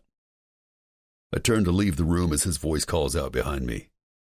I'll be waiting for your call. I can get you more any time, son. I don't turn back even though my muscles pulse to knock him out. I'm never coming back here. Never. This shit isn't me. But Lauren's waiting in the car, and I need to get to her. Her face moves through my head as I become more and more frantic to get the hell out of this place and back to her. I walk back through the party and strut directly out the door to the lot. Unlocking the car, I step inside, mind flashing back on Lyon's words to me. "Cut from the same cloth," he said. "No." You're an asshole, Lauren screeches, greeting me with a yell. I'm back now. She's breathing, all heavy, hurt lining her eyes. "Calm down, Lauren." I grit my teeth, stressed over what just went down. The last thing I need right now is lip. Did you just tell me to calm down? She vibrates. Fuck you, Slade. Opening the car door, she steps out. I pull down the window. There isn't any Uber here in this neck of the woods. It's me or it's nothing. I grip the wheel, praying she'll come back inside. Lauren doesn't know what these men are capable of. For the first time, I realize how stupid it was to bring her here. Someone could have seen her in my car, all alone, and smashed the window open. They could find her now and take her from me. My chest tightens with the image of my woman in their hands. "Get in the car, Lauren," my voice cracks. Fine. Whatever. She throws her hands up. Take me home. She gets back in but slams her car door with force. The sound jars me. I'm in the driver's seat. I begin to wring my hands, left to right. Rituals. Blood trickles from my eyebrow, settling into my mouth. The copper taste moves up into my nose. I press my fingers against my coarse brow, now wet and slick to the touch. What the fuck? I bring my hand down, noticing a substance like slick motor oil between my fingers. The blood, it keeps pouring and won't stop. My breaths shorten. A rock is thrown directly into my face, hitting my head. I hold my tongue even as blood drips hot, not wanting to curse or escalate the situation. Sometimes kids don't realize that we're a force of good around here. Still, my head bleeds from the sharpened edge, trickling like raindrops onto the sandy gray street. The village outside Kandahar is dusty and full of Taliban. An elderly gentleman waves to us, toothless and seemingly friendly. I motion for our interpreter to follow me. I'm going to him. "Ask him if there are Taliban around here," I instruct. The interpreter goes ahead and speaks, and the man immediately responds with hands gesturing wildly. When he's finished, the interpreter says, "Yes, when Taliban are here, we must be with Taliban. But today, America is here, and so we are with America. You will allow us to farm, yes?" Another rock hits me, but this time it's straight between my eyes. Slade? A soft, far-off voice wakes me. I come to in a small and dirty cot, huddling under a blanket. Rex. Where's Rex? Slade? I hear her soft voice again, but this time I'm back to the moment. I flinch as Lauren's warm hand moves to my arm as my eyes blink wildly. Slade, are you all right? Her face is a combination of anguish and nervousness. You zoned out. Her earlier anger has turned into worry. Yeah. I push the gas and drive, my skeleton shaking beneath my skin. Holding the steering wheel, I attempt to get a hold of reality. Don't stare at me like I'm some goddamn freak show, I growl, my fear disguised as anger. The street light turns red, and I lower the sun visor in front of my seat, slightly tilting my head to get a good look at my face. No blood. Nothing anywhere. I shuddered as the light changes to green. Look, it was just a few minutes. It wasn't a big deal. I try to soften my voice. I'm losing my grip, acting totally off the wall. Who am I? Who the fuck am I? My mind moves in fast forward. Yes, it was a big deal. Her angry voice is sad now. How could you just leave me there? You shouldn't have brought me. I was scared as hell sitting in your truck in the middle of this dark lot in front of some dilapidated house and all these motorcycles. It was a motorcycle club, right?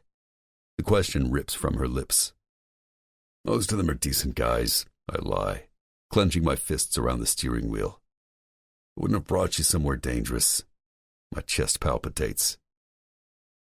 Reality is, I brought her with me to a horrible place just so I could score drugs. My life is fragmenting. But how else can I stay alive? How else can I keep myself from drowning? I need to numb the part of my brain that's deserted the rest of my psyche. It isn't me. But it is me. Putting on my signal, I turn right. I'm taking deep breaths through my nose, trying to bring my head back to the present. Look, Lauren, nothing happened to you, and we're okay. We won't ever go back there, all right? I turn my head to see her, but all I get is the back of her head. I won't ever bring you back, I repeat. A few minutes pass in silence, and I can only hope she's calming. She shifts in her seat. It's not like Sons of Anarchy, is it? She turns to me, a small grin on her face. Is she playing? If you're looking to meet Jack's teller, the answer is no. She laughs out loud and the darkness between us dissipates. Lauren, God, I want to yell with relief. Well, that's unfortunate, she grumbles. Don't tell me they're like the Banditos or the Hells Angels. And what on earth do you know about those guys? I move my eyes between her and the road, needing to see her beautiful face. Her face steadies me. Well, I saw this show called Gangland, and they are really scary. Like flying gang colors and torturing each other in prison and making these things called shivs. I laugh out loud and she tilts her head in mock confusion. What's funny about that? Tough men like you aren't afraid? You're just crazy cute. Yeah, they're outlaw. I'm sure they do illegal shit, but they never mess with me. Another lie. God must be making tally marks. But what were you doing there? She presses. What kind of work could you possibly have with a... That's none of your business. I hold my breath. I want it to be her business. I want everything to be her fucking business. But it can't. Well, you left me there in their parking lot. I hope it was for something important. She purses her lips. Wait, these guys aren't the same ones that had trouble with Vincent, right? No, I say vehemently. This club is a mixture of guys, but a heavy veteran contingent. Some men discharge and just can't reacclimate into society. They do better under a different set of laws. The Brotherhood is something men understand after leaving war. I wonder if it would have been better for me, too. Meeting Vincent derailed that potential, though. Well, I guess you're right that it's not my problem. I mean, I'm leaving in a little more than a week, and it's not like you're my boyfriend. She says this to the window. I want to move her face around so I can get a better read, but she doesn't face me. Panic fills my chest at the thought of her leaving. 9 days left. Has it only been 5 days that we've been together? It feels like so much more. The baggie in my front pocket is heavy as a brick. It isn't me. But it is me. Who am I? I take her palm in mine, and finally she turns back, brown eyes wide in surprise at the fact that I'm holding her hand. Now that I've got her, I'm going to keep her near me. Mine, my head, heart, and dick all pound in unison. She just satisfies me in a way I've never had before. It's great sex, but it's also more than that. She's funny and sweet, and she somehow brings me peace. I won't fuck this up. I'll do whatever I have to. Drugs, drinking, anything to keep her while I can. You hungry? My voice is slightly hesitant. Kissing her knuckles, I silently vow to keep her close to me. That's when I notice leftover would-be tears sitting on her lower lash line. She must have swallowed them, not wanting me to see. They shine like diamonds in her eyes. I'm sorry, Lauren. I'm sorry I brought you there. I shouldn't have. You aren't sorry. She turns back to the window, crossing her arms in front of her chest. I am. I swear I am. I wasn't thinking straight. Leaning over, I take her hand again. You feel me? I don't hold hands. I pull the car over to the side of the road and unbuckle my belt. Look at me, Lauren. She does.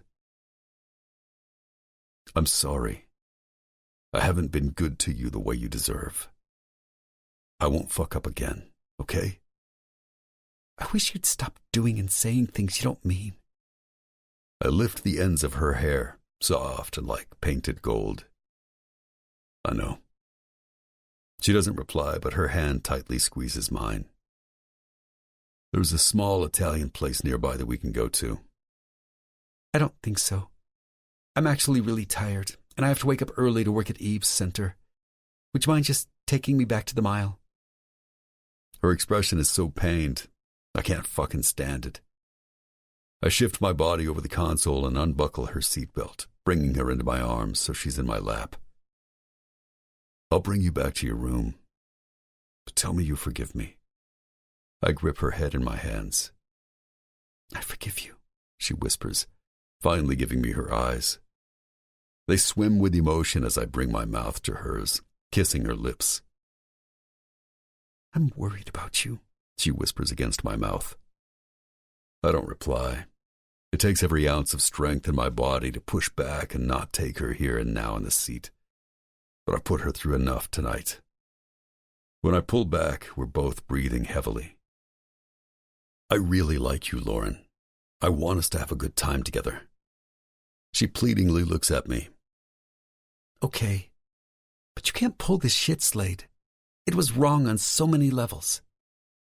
I close my eyes for a split second because the shit I pull isn't always in my control. You haven't known me for too long, but if you give us this time together, I promise I'll make it worth your while. You'd better. Her relief is apparent in the cadence of her voice. I smile, and for the first time in God knows how long, it's full-blown. After I help her back into the passenger seat, the rest of our drive is quiet and warm. Dropping her off, I vow to keep myself under control. I'll do whatever it takes. Chapter 15. Lauren. Lauren, your 1 p.m. is here, Eve sings out melodically, knocking on my door. I'm helping Eve out at her center this week. It's a nice-sized, newly built house on the res with small apartment-type residences attached to the back. With a small but clean communal indoor playroom for the children, as well as an outdoor jungle gym, a hangout living room area for older kids, and a tea room for the mothers, the center is a safe house in all senses of the word. Even the newly built apartments are perfectly constructed. My makeshift office is filled with brown boxes, which have been pushed to the back corner of the room. But with a small square folding table and chair, a phone line, my own small laptop, and some pens and legal pads, I'm already knee-deep in work. It hasn't even been 1 full day, and yet I'm already feeling the fantastic pulse of making a difference. Not least, working with Eve is second nature to me. After years of working for her at the law firm, I know exactly how she likes things done, and know what she needs done before she even asks. Seeing abused women with their children isn't easy, but I've already begun organizing cases and scheduling updates and reminders. On the boat in Lake Powell, I managed to order a nice closet filled with clothing, shoes, and even undergarments for these women to keep. Having a crazy rich husband like Vincent, who wants nothing more than to make Eve's dreams come true, means a lot of financial support. Eve wants these women to get jobs and have a few articles of clothing to start them off. Done. Eve wants a beautiful, clean library so the kids can have a safe place to read and relax. Yes. Eve wants a daily cleaning service to ensure everything is always spotless. Check. I'm not sure why she hasn't hired an assistant to help her yet. Eve says she wants to learn all aspects of the center herself before she hands it out to someone else. But clearly, as evidenced by how much work I've been doing, she's ready for that now. After last night's drama with Slade, I took a 30-minute shower. The entire episode scared the hell out of me. First, the motorcycle club, and then his zone out in the car. Can I even call it that? I could see him compulsively touching his brow before moving into a trance, his eyes fluttering as though he was seeing something I couldn't see. I wasn't sure what to do. I waited, frightened. Then I touched him, and it was as though he was shaken out of it. I'm just not sure which way to turn. I'm having an amazing time with him, but there's something lurking beneath his surface. Pushing away thoughts of Slade and my impending departure, I stand up on shaky legs but straighten myself out. I'll deal with my personal stuff later. Right now, I've got to focus on helping Mary, a woman who's been staying here for the last 2 weeks. Eve has already filed the necessary paperwork to keep her abusive husband away from her and their children. But it's time for us to discuss ways to get her back on her feet. I'm turning the corner to our small conference room when Eve stops me. Tomorrow night is the opening of Hook. You're coming, right? Vincent has some fancy-pants PR firm working the event. I'll be there with you, so long as you promise we can have a few drinks together. I seriously need it. 1 more week. That's all I have left. I want to break down and tell her about what's been happening with Slade and how badly I need some girl time. But we're at work, and I know Eve too well. She would not appreciate coffee talk at a time when a client is waiting. Perfect. You'll love it. It's not casual, she says with laughter. You'll get to doll your gorgeous self, she adds with a wink. Oh, and by the way, I got a threatening letter from one of the ex-husbands, so just make sure you stay focused on what's around you. Don't you have security? We do. Slade also comes a few nights a week to make sure all the locks are secure and families feel safe. He does? I can feel my eyes widening. Yep, he's awesome like that. She smiles knowingly. I want to have a good game face, but I don't. My face blushes crimson. Turning on my red Gucci loafers, I step into the small conference room that is designed to look like a warm den. Eve believes a setting like this is more comfortable for these women as opposed to a cold, rectangular table and too many chairs. Mary is already seated on a floral love seat, face filled with worry at seeing my new face. Hi, Mary. I'm Lauren. I've reviewed all the paperwork you filled out, and I'm ready to discuss possible job placement for you. But before we get into that, tell me how you're all doing. Tears fill her eyes as she describes her older daughter, already 16, who, yesterday, brought her a college pamphlet for the local community college that she'd gotten from the teen room. It's only been a few weeks, but we already feel like we're going to make this happen. I can promise you, things will happen for the better. I've brought my computer so I can show you how to scan for career opportunities here in your area. I take her to the job search website and give a small tutorial. The milestone shows up with opportunities in housekeeping. I wouldn't mind working as a cleaning lady. Do you think they'll hire me? I hear they're even building houses for their workers, and benefits too, right? I'd love to get that job. I smile. Eve never advertises the connection between herself and Vincent. I bet we can arrange something. I am friends with the owner. You are? Her eyes widen. That man is a saint. He's a good man. I try not to roll my eyes. Sure, Vincent has done amazing things, but the man is not exactly warm and fuzzy. You'll be with me every step, right? She worriedly inches closer. I sigh. No, actually.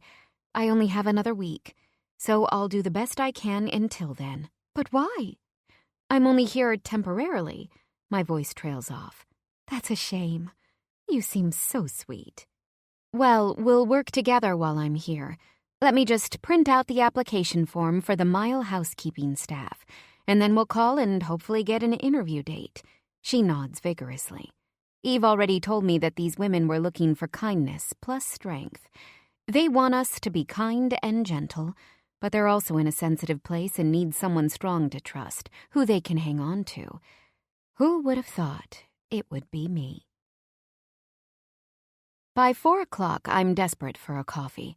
I knock on Eve's door. "Hey, coffee maker?" "It's here." She lifts her head from a file, smiling at me in relief. "I'm so glad you're with me. I really wish you'd stay. I've tried to hire other girls, but no one is... you. So nice and friendly and thoughtful, but also smart. Mary came in before leaving and told me how warm you were with the women who were in today."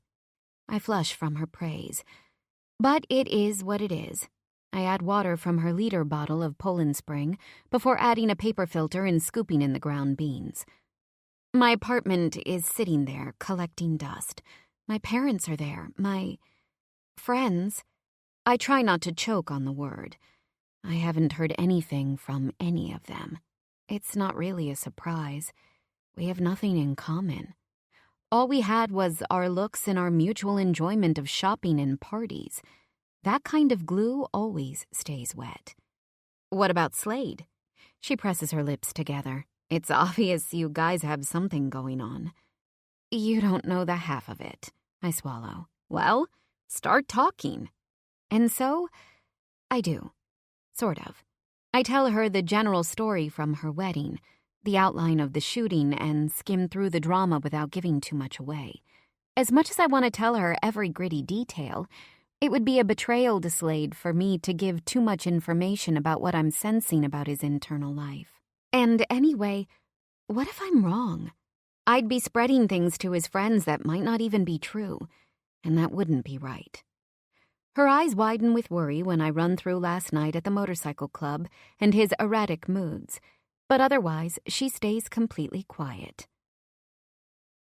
"I would stay for him," I continue, "if he gave me even the hope of more. You know I would. I like it here, a lot, and he's an amazing man, but obviously he has some issues, right? Maybe I'm being paranoid, but I get the feeling he's hiding something.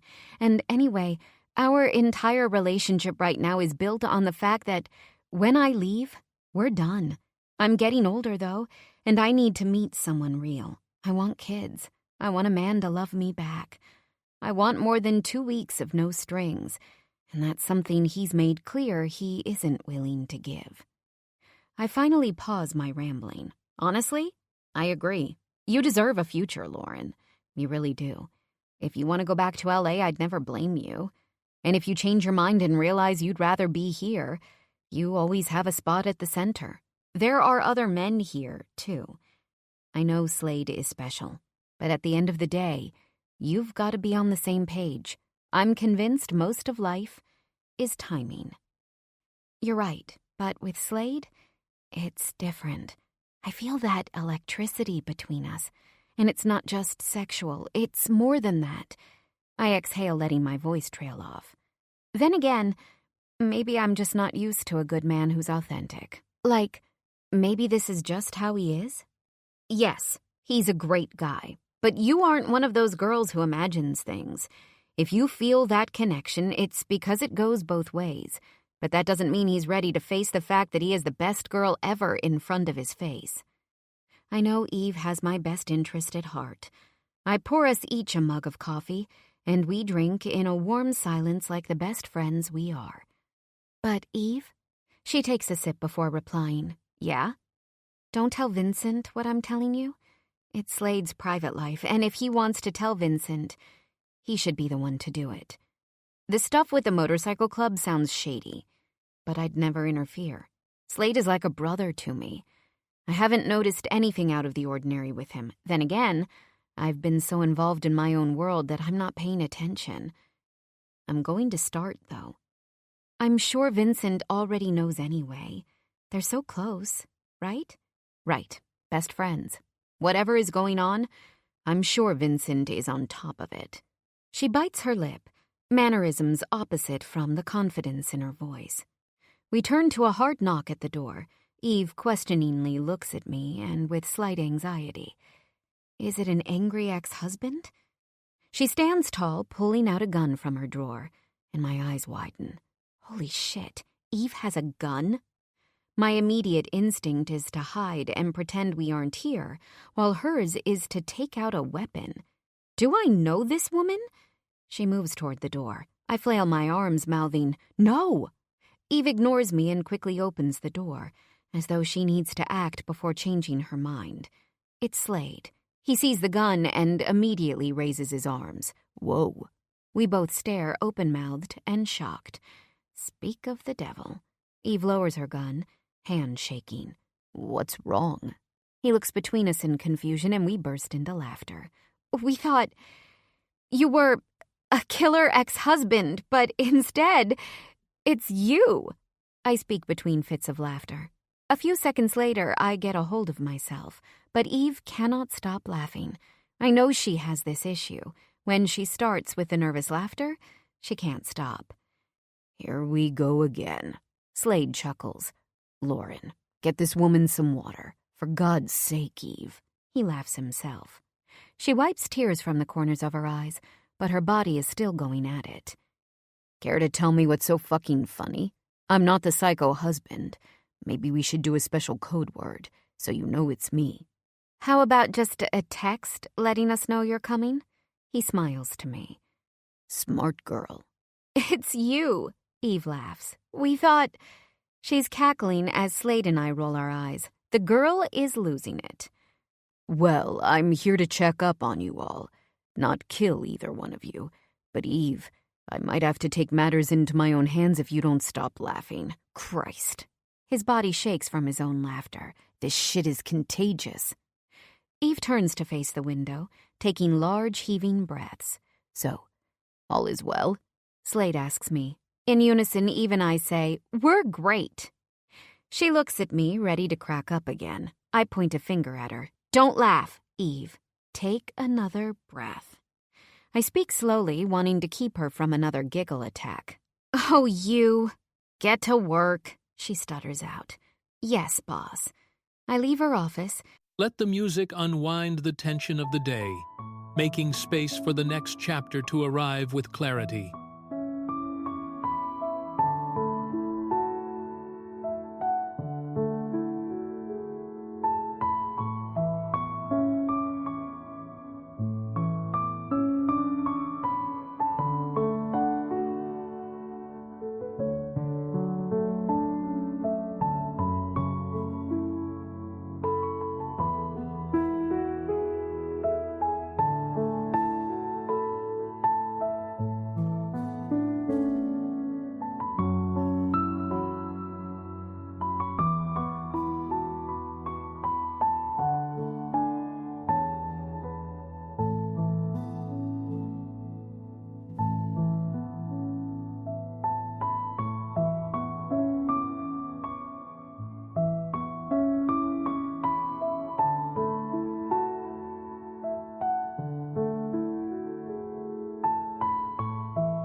and Slade follows behind.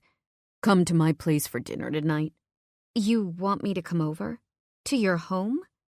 I try keeping the shock from my voice, but it's there. Yep. He stands straight and tall, full of confidence. Oh, Eve told me there was some restaurant opening. That's tomorrow night. He leans against the wall, legs crossed casually. I nod. Okay, I'll come. Do you want to pick up any food from the supermarket? I can cook. No, I'm cooking. I'll pick you up from here. 7:30? That sounds good. He kisses the top of my head before leaving, strutting out like the self-assured man he is. I'm shell-shocked. Slade just asked me to dinner. At his house. After 7, Eve asks my plans for tonight. The work here is never-ending, but it is more fulfilling than anything I've ever done. Slade is picking me up. Is that right? She lifts a beautifully arched dark eyebrow. Yes, I sigh. What am I going to do? You're going to be careful. Enjoy yourself, and call me if you need me. Sometime later, I check the time on my phone. It's almost 7:30. It turns out that time flies when you're working on something you care about. I pull out a brush and a small mirror from my bag, checking myself out and redoing my hair when Eve re-enters my room. Don't go back to L.A., she begs. I drop the brush back into my purse before straightening out my desk. Can we not mention it? Yes, one day at a time. But you've been so helpful, and I love having you with me, she exclaims before defensively raising her arms and adding, just saying. I roll my eyes, not unhappily. And you look beautiful, Eve adds. Thank you, I smile. And I love working here too. The circumstances that brought me here are terrible, but I'm glad it led me back to you. We hug before I leave the center. With my eyes on my phone while I delete junk emails, I walk through the exit. Pausing at the curb, I raise my head. Slade is here, casually leaning against his huge motorcycle with a smirk, meant just for me. Hey, you, I call out, trying to stop myself from sprinting to him. When I reach him, he presses a kiss on the top of my head before securing a black helmet beneath my chin. He gets on first and helps me on. I'm scared to death, but I trust he'll get us to his home in one piece. Luckily, I'm wearing flat shoes. I make a mental note that pumps on a motorcycle would be a terrible idea. We take off. The ride is exhilarating. The wind and the fresh air. Oh, who am I kidding? Screw nature. I have Slade, the hottest man I've ever seen with a body to kill for, sitting in front of me. I'm squeezing his muscled midsection as the rumble of the bike shakes between my legs, and I have to do everything in my power not to moan out loud. He's in an amazing mood and bringing me to his home, and I don't have too much time left. I'm going to capitalize on the positive and ignore everything else. We pull in front of his home. It's small but freshly painted with a square yard in front and a driveway where his truck is parked. Helping me off the bike, we walk hand in hand inside where I'm pleasantly surprised.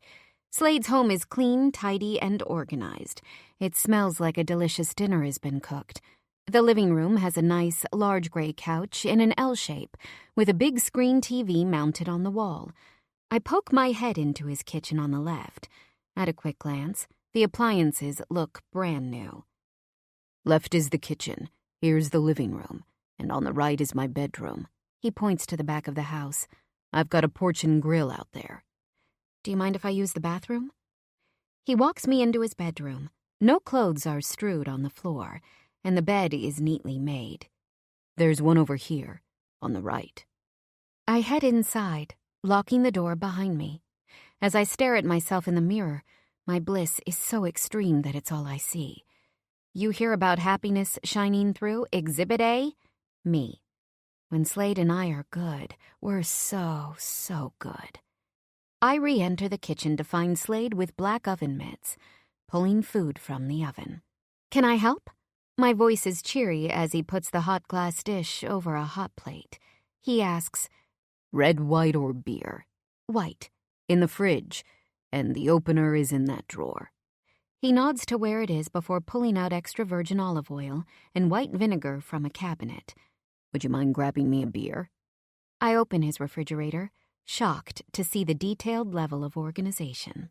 Everything inside is fresh and organized in Tupperware containers marked grilled chicken, grilled vegetables, meat, fried onion.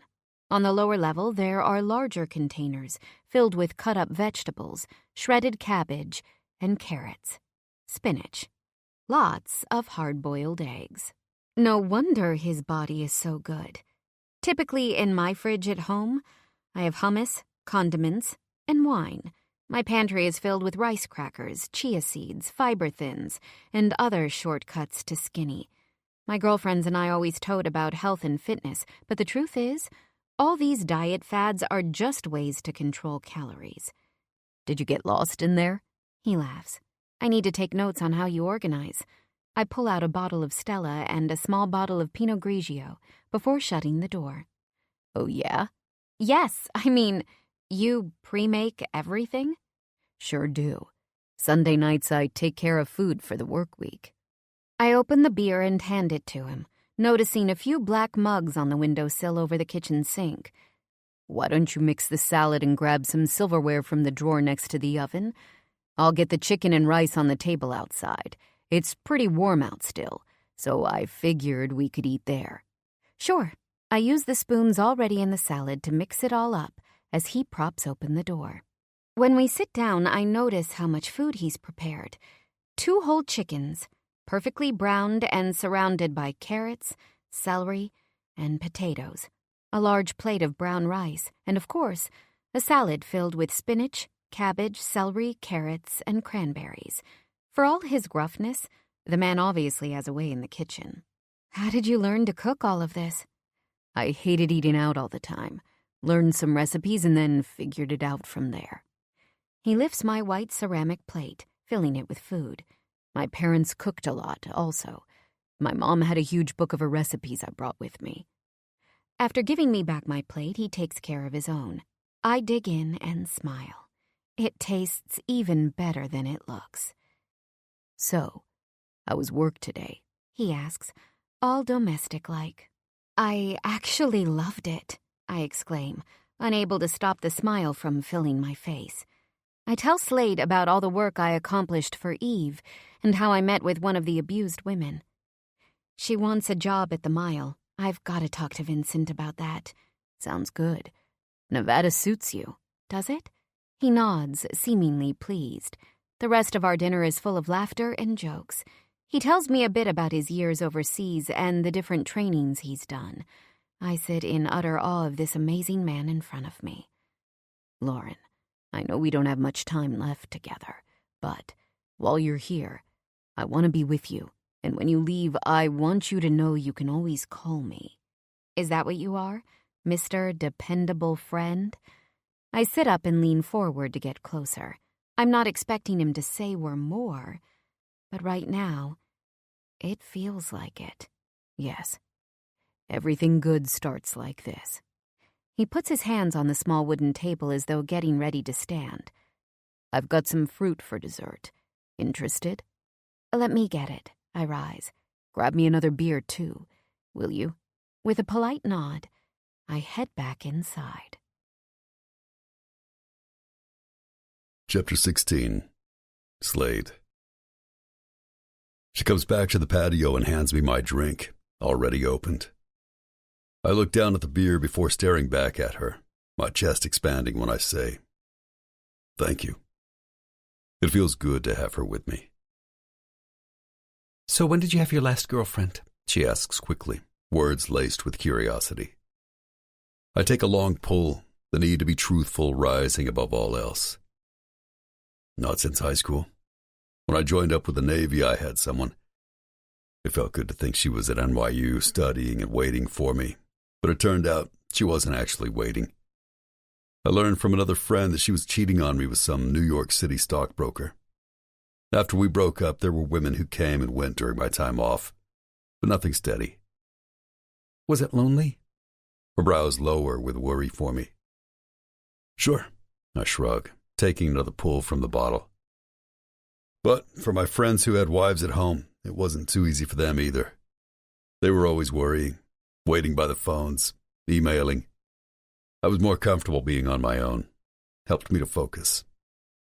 I think if I had a family to worry about, it would have clouded my judgment.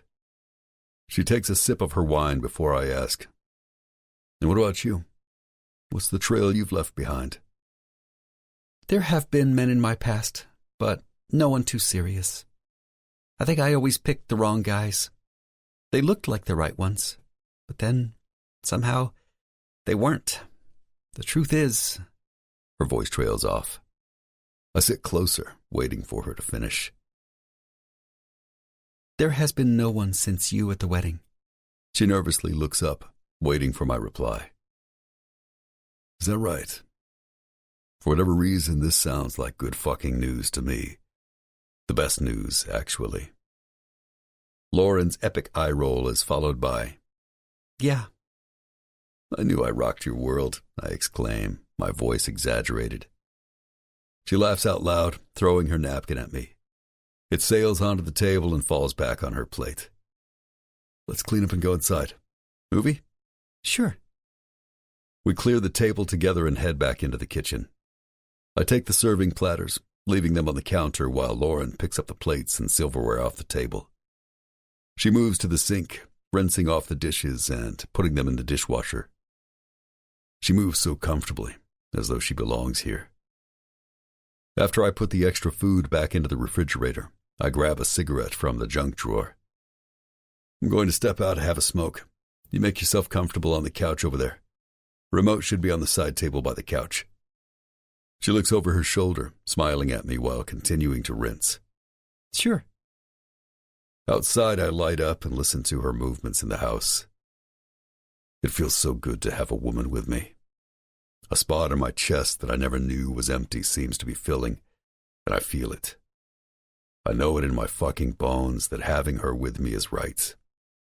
I know it can't last, and I can't let her in. But still, the truth is there, written clearly for me to see. In another life, she'd be my only. I put out the cigarette and head back inside. I want another, but I don't want her waiting too long. "I'll make us some popcorn," I shout into the living room. A minute later, I pour it into a large bowl and take it with me. Shoes off and barefoot, she sits with her hair piled high on top of her head. I pause and swallow. She belongs here. She lifts her hand in hello. "What do you feel like watching?" The remote is in her hand as she scrolls through channels.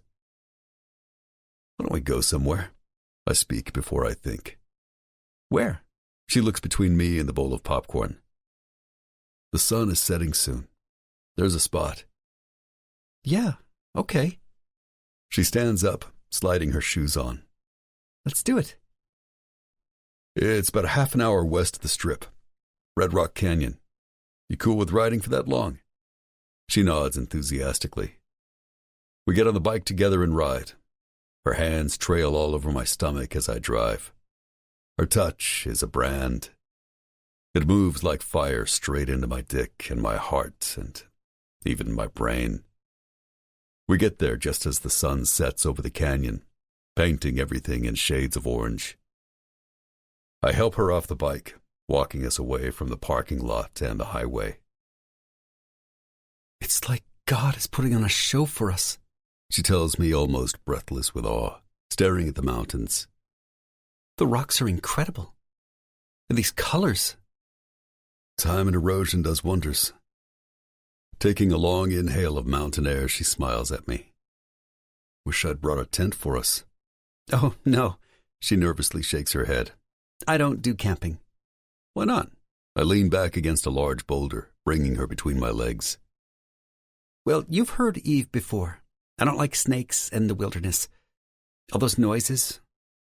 Animals that come out at night." She shivers. "With me, camping would be different. I've been here on my own tons of times. Sunrise is spectacular." I pull her body closer, showing her with my actions that I'd protect her. I could use the words, but I can't. I don't want to make promises I can't keep or talk about things that can never be. A terror creeps into my psyche and pierces my brain. Memories of war sit on the back burner of my mind, waiting to come back. How much time do I have until the next onslaught? But then next week she'll be gone. I imagine other men touching her and loving her back in L.A. Lauren looking up at them, brown eyes, large and sweet, like she's doing with me right now, agreeing to long drives and fancy dinners and a huge diamond ring. Tell me more about how it would be different. Her soft voice interrupts my thoughts. She is looking for clarity. She knows what we have between us, but she wants to hear it, line by line. She wants me to work it out in my own head, but I can't. I need to keep us as a jumble so I can deny what I'm feeling, deny the fact that I can't see past next week, when she'll be gone, without wanting to break something. She seems to know that I'm conflicted because she swiftly changes the subject. Did you camp with your family?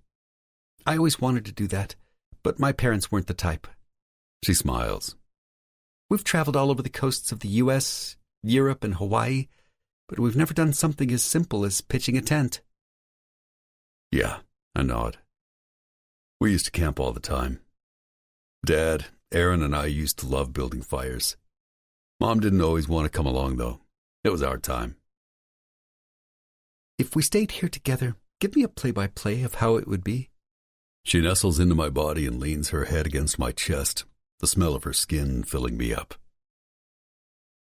I'd pack everything we needed, set up the tent, lay out the sleeping bags inside, build us a good fire. We'd cook over it. I put my hands in her hair, gripping the back of her head to tether her to me. I'd hold you. In the morning, we'd watch the sun come up. My mom used to tell me that wherever I was in the world, I should look at the sun and know she was watching the same one.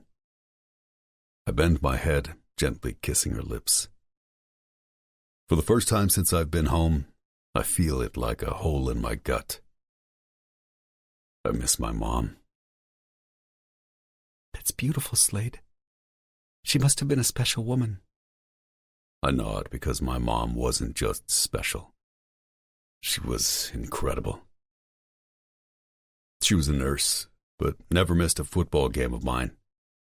Always had a home-cooked meal ready for me after school, even if it was sitting in the refrigerator for me to heat up. When I left for boot camp, she cried so hard. Wanted me to go to college. I had a scholarship for football. It's not too late to go back to school, Slade. You can go and do that now. We're in America, aren't we? And this is what you've talked about. Mental strength. If you want something, I have no doubt you'll make it happen. I want to respond, but the words won't come. I'm too overwhelmed by her support and thoughtfulness. My mom would have loved you, is all I can manage. In fact, I have no doubt that my whole family would have. I'm a hard man, and I was a tough kid, but I was raised right, in the kind of family that was God-loving and full of warmth. I wasn't always this broken.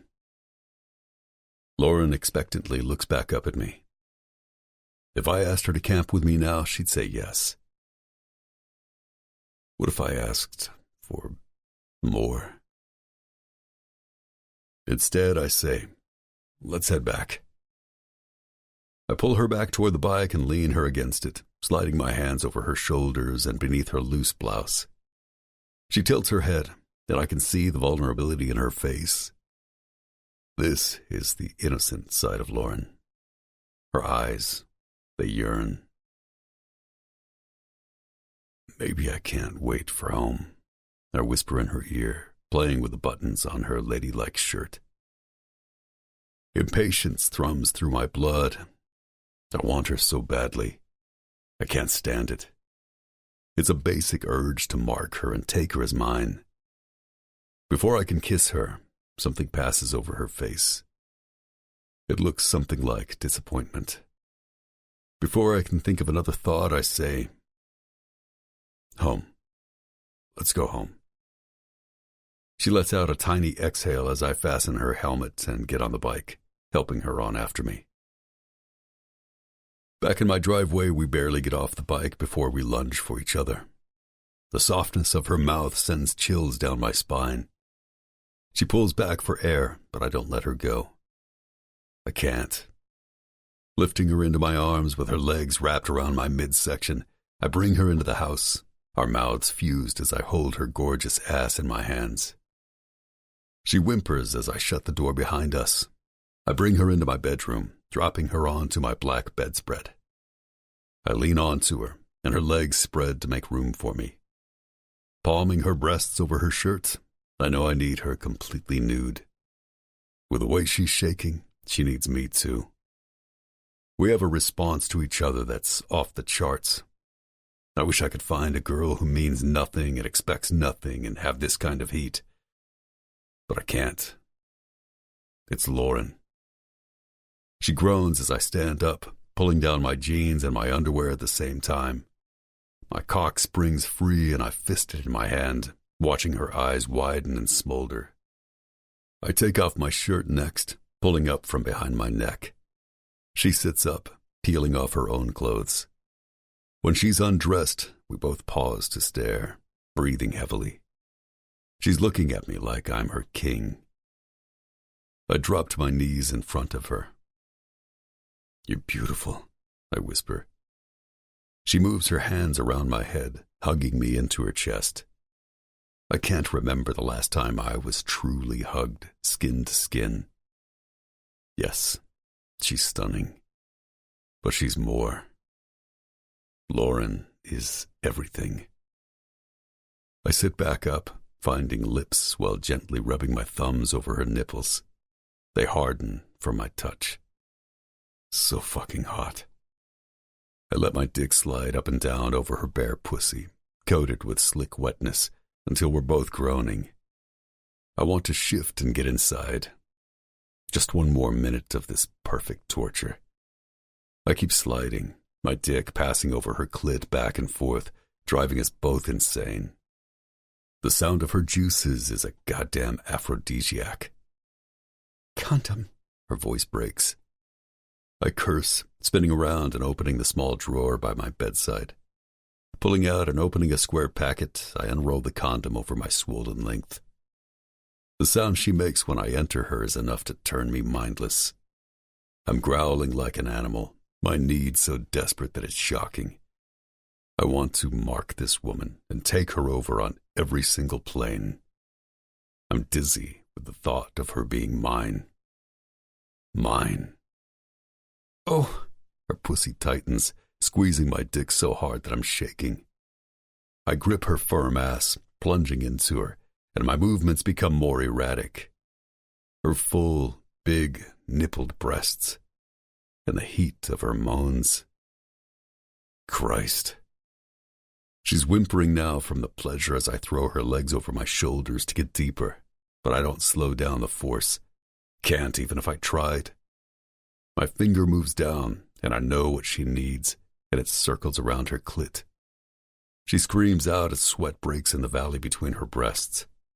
"Oh, God, Slade!" Nails score my back up and down. "Take me deeper. Raise those legs higher. Spread them for me." I bend low, sucking on her neck and breasts so hard I know I'm leaving bruises. She gives it to me, offering herself. I take it all. I want anyone walking near her to know she belongs to me. A fizzing sensation builds in the back of my neck, growing until, finally, I explode. I come so hard that I barely contain my own shout.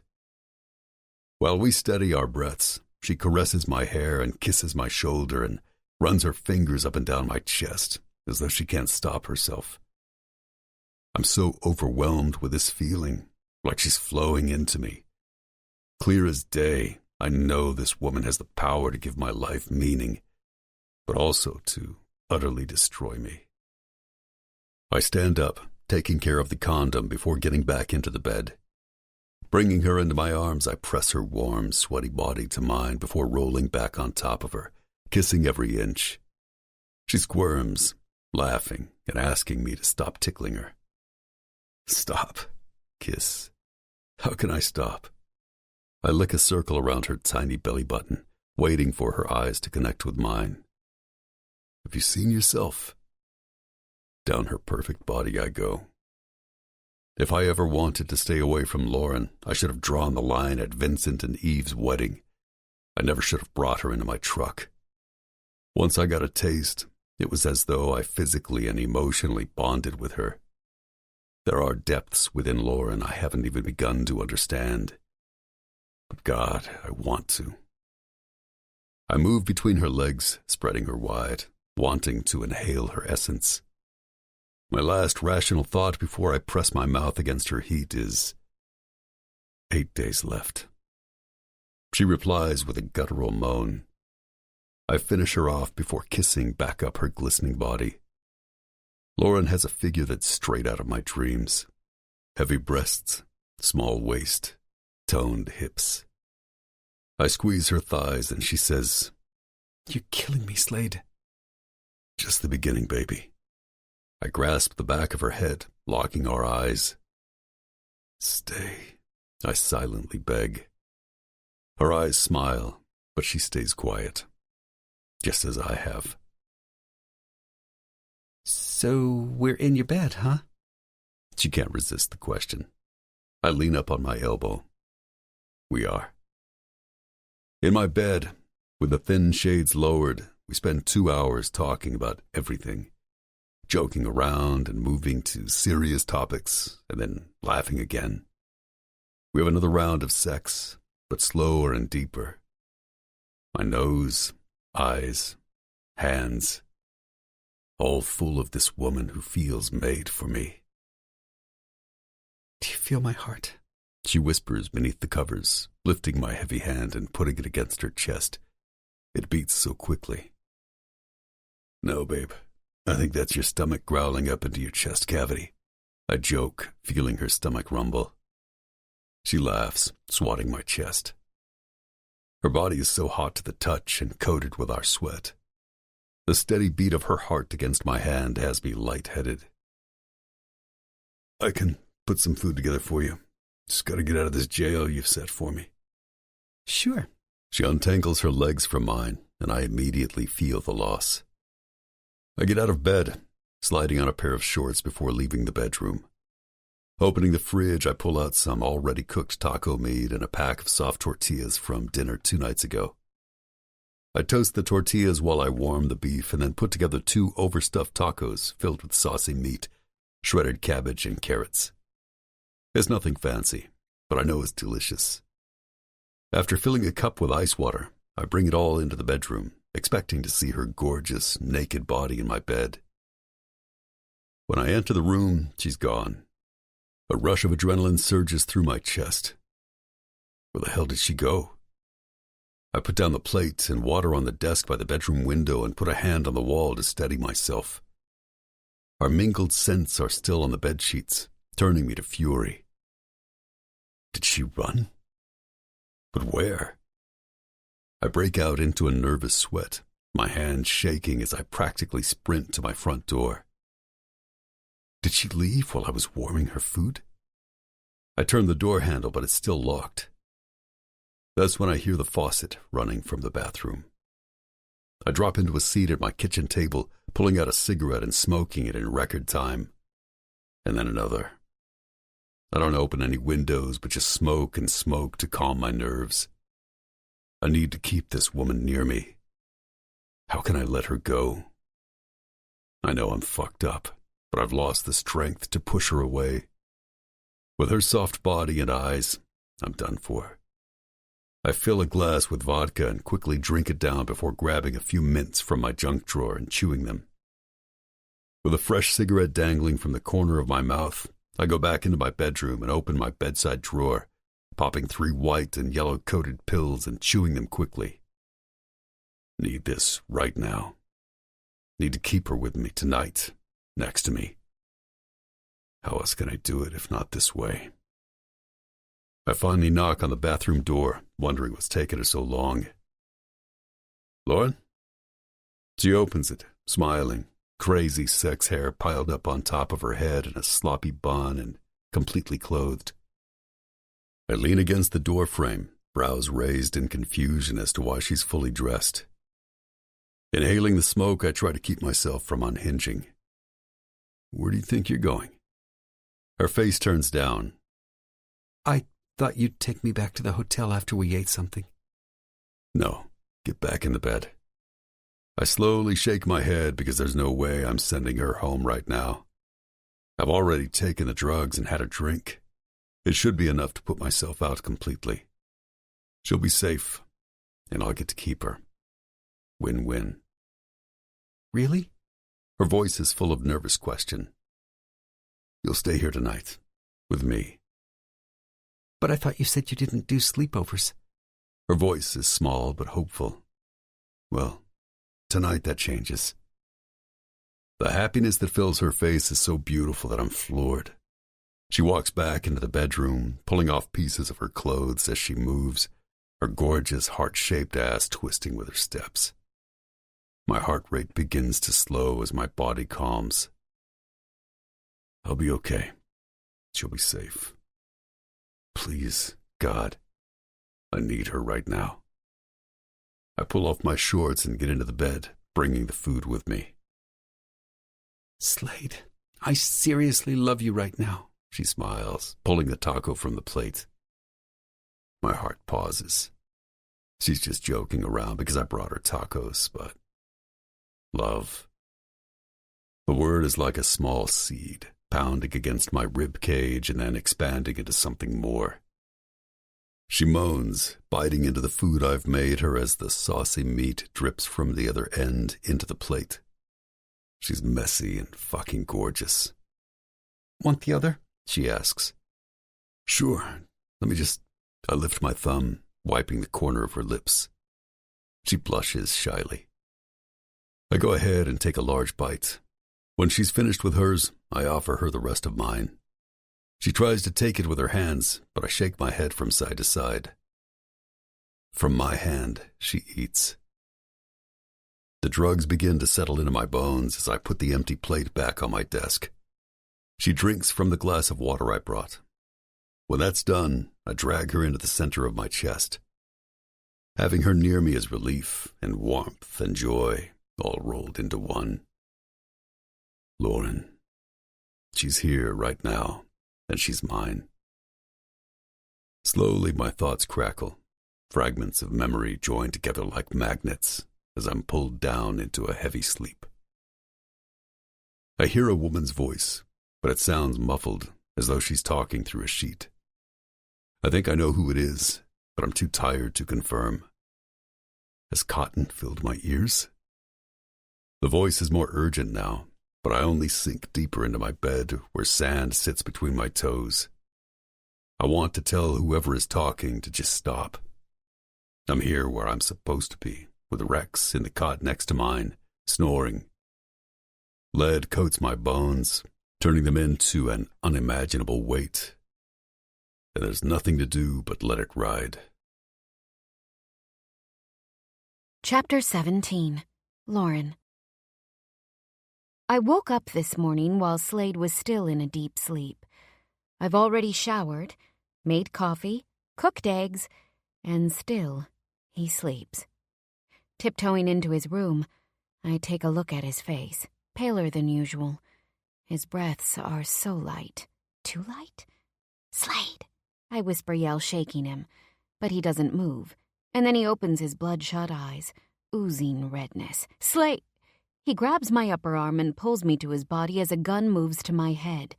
The whole world slows down. I can feel the beat of my heart. Slade? I stammer. I want to scream, but I can't. My entire being is frozen in fear. He lets me go, puts the gun back beneath his pillow, and throws his legs to one side of the bed before standing. His entire body is coated with a sheen of sweat, but he shivers, as though it were 10 below. Darkness circles his eyes. I'm so terrified. I think I might collapse to the ground. On shaky legs, he enters his bathroom, shutting the door behind him as though I were nothing but air. Like he didn't just pull a gun on me. A gun! A weapon! The sound of him puking into the toilet has me running out of his bedroom and into the kitchen. Shifting from foot to foot, I ask myself, why did I stay here last night in his bed? Am I insane?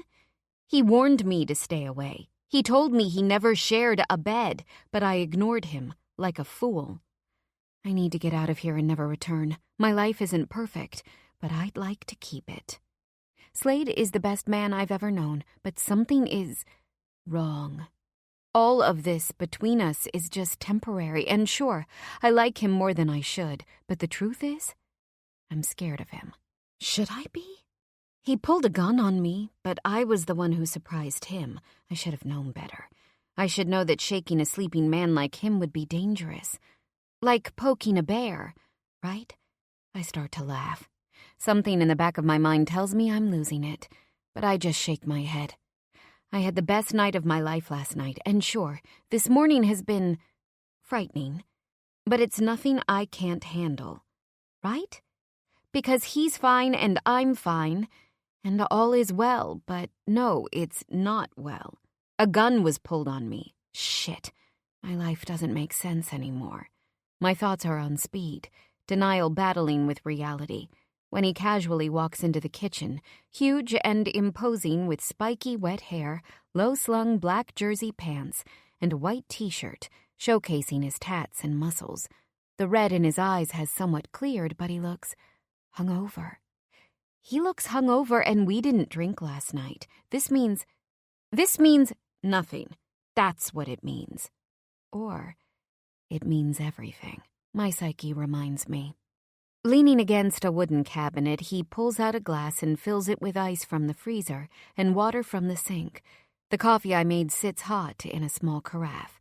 He stares at me, drinking, but no words are spoken. Pouring the hot coffee into a mug set on the counter, I risk a long glance at the man before me. My first thought is how handsome he is, even with misery written all over his unshaved face. Morning, he croaks. His first word is mine.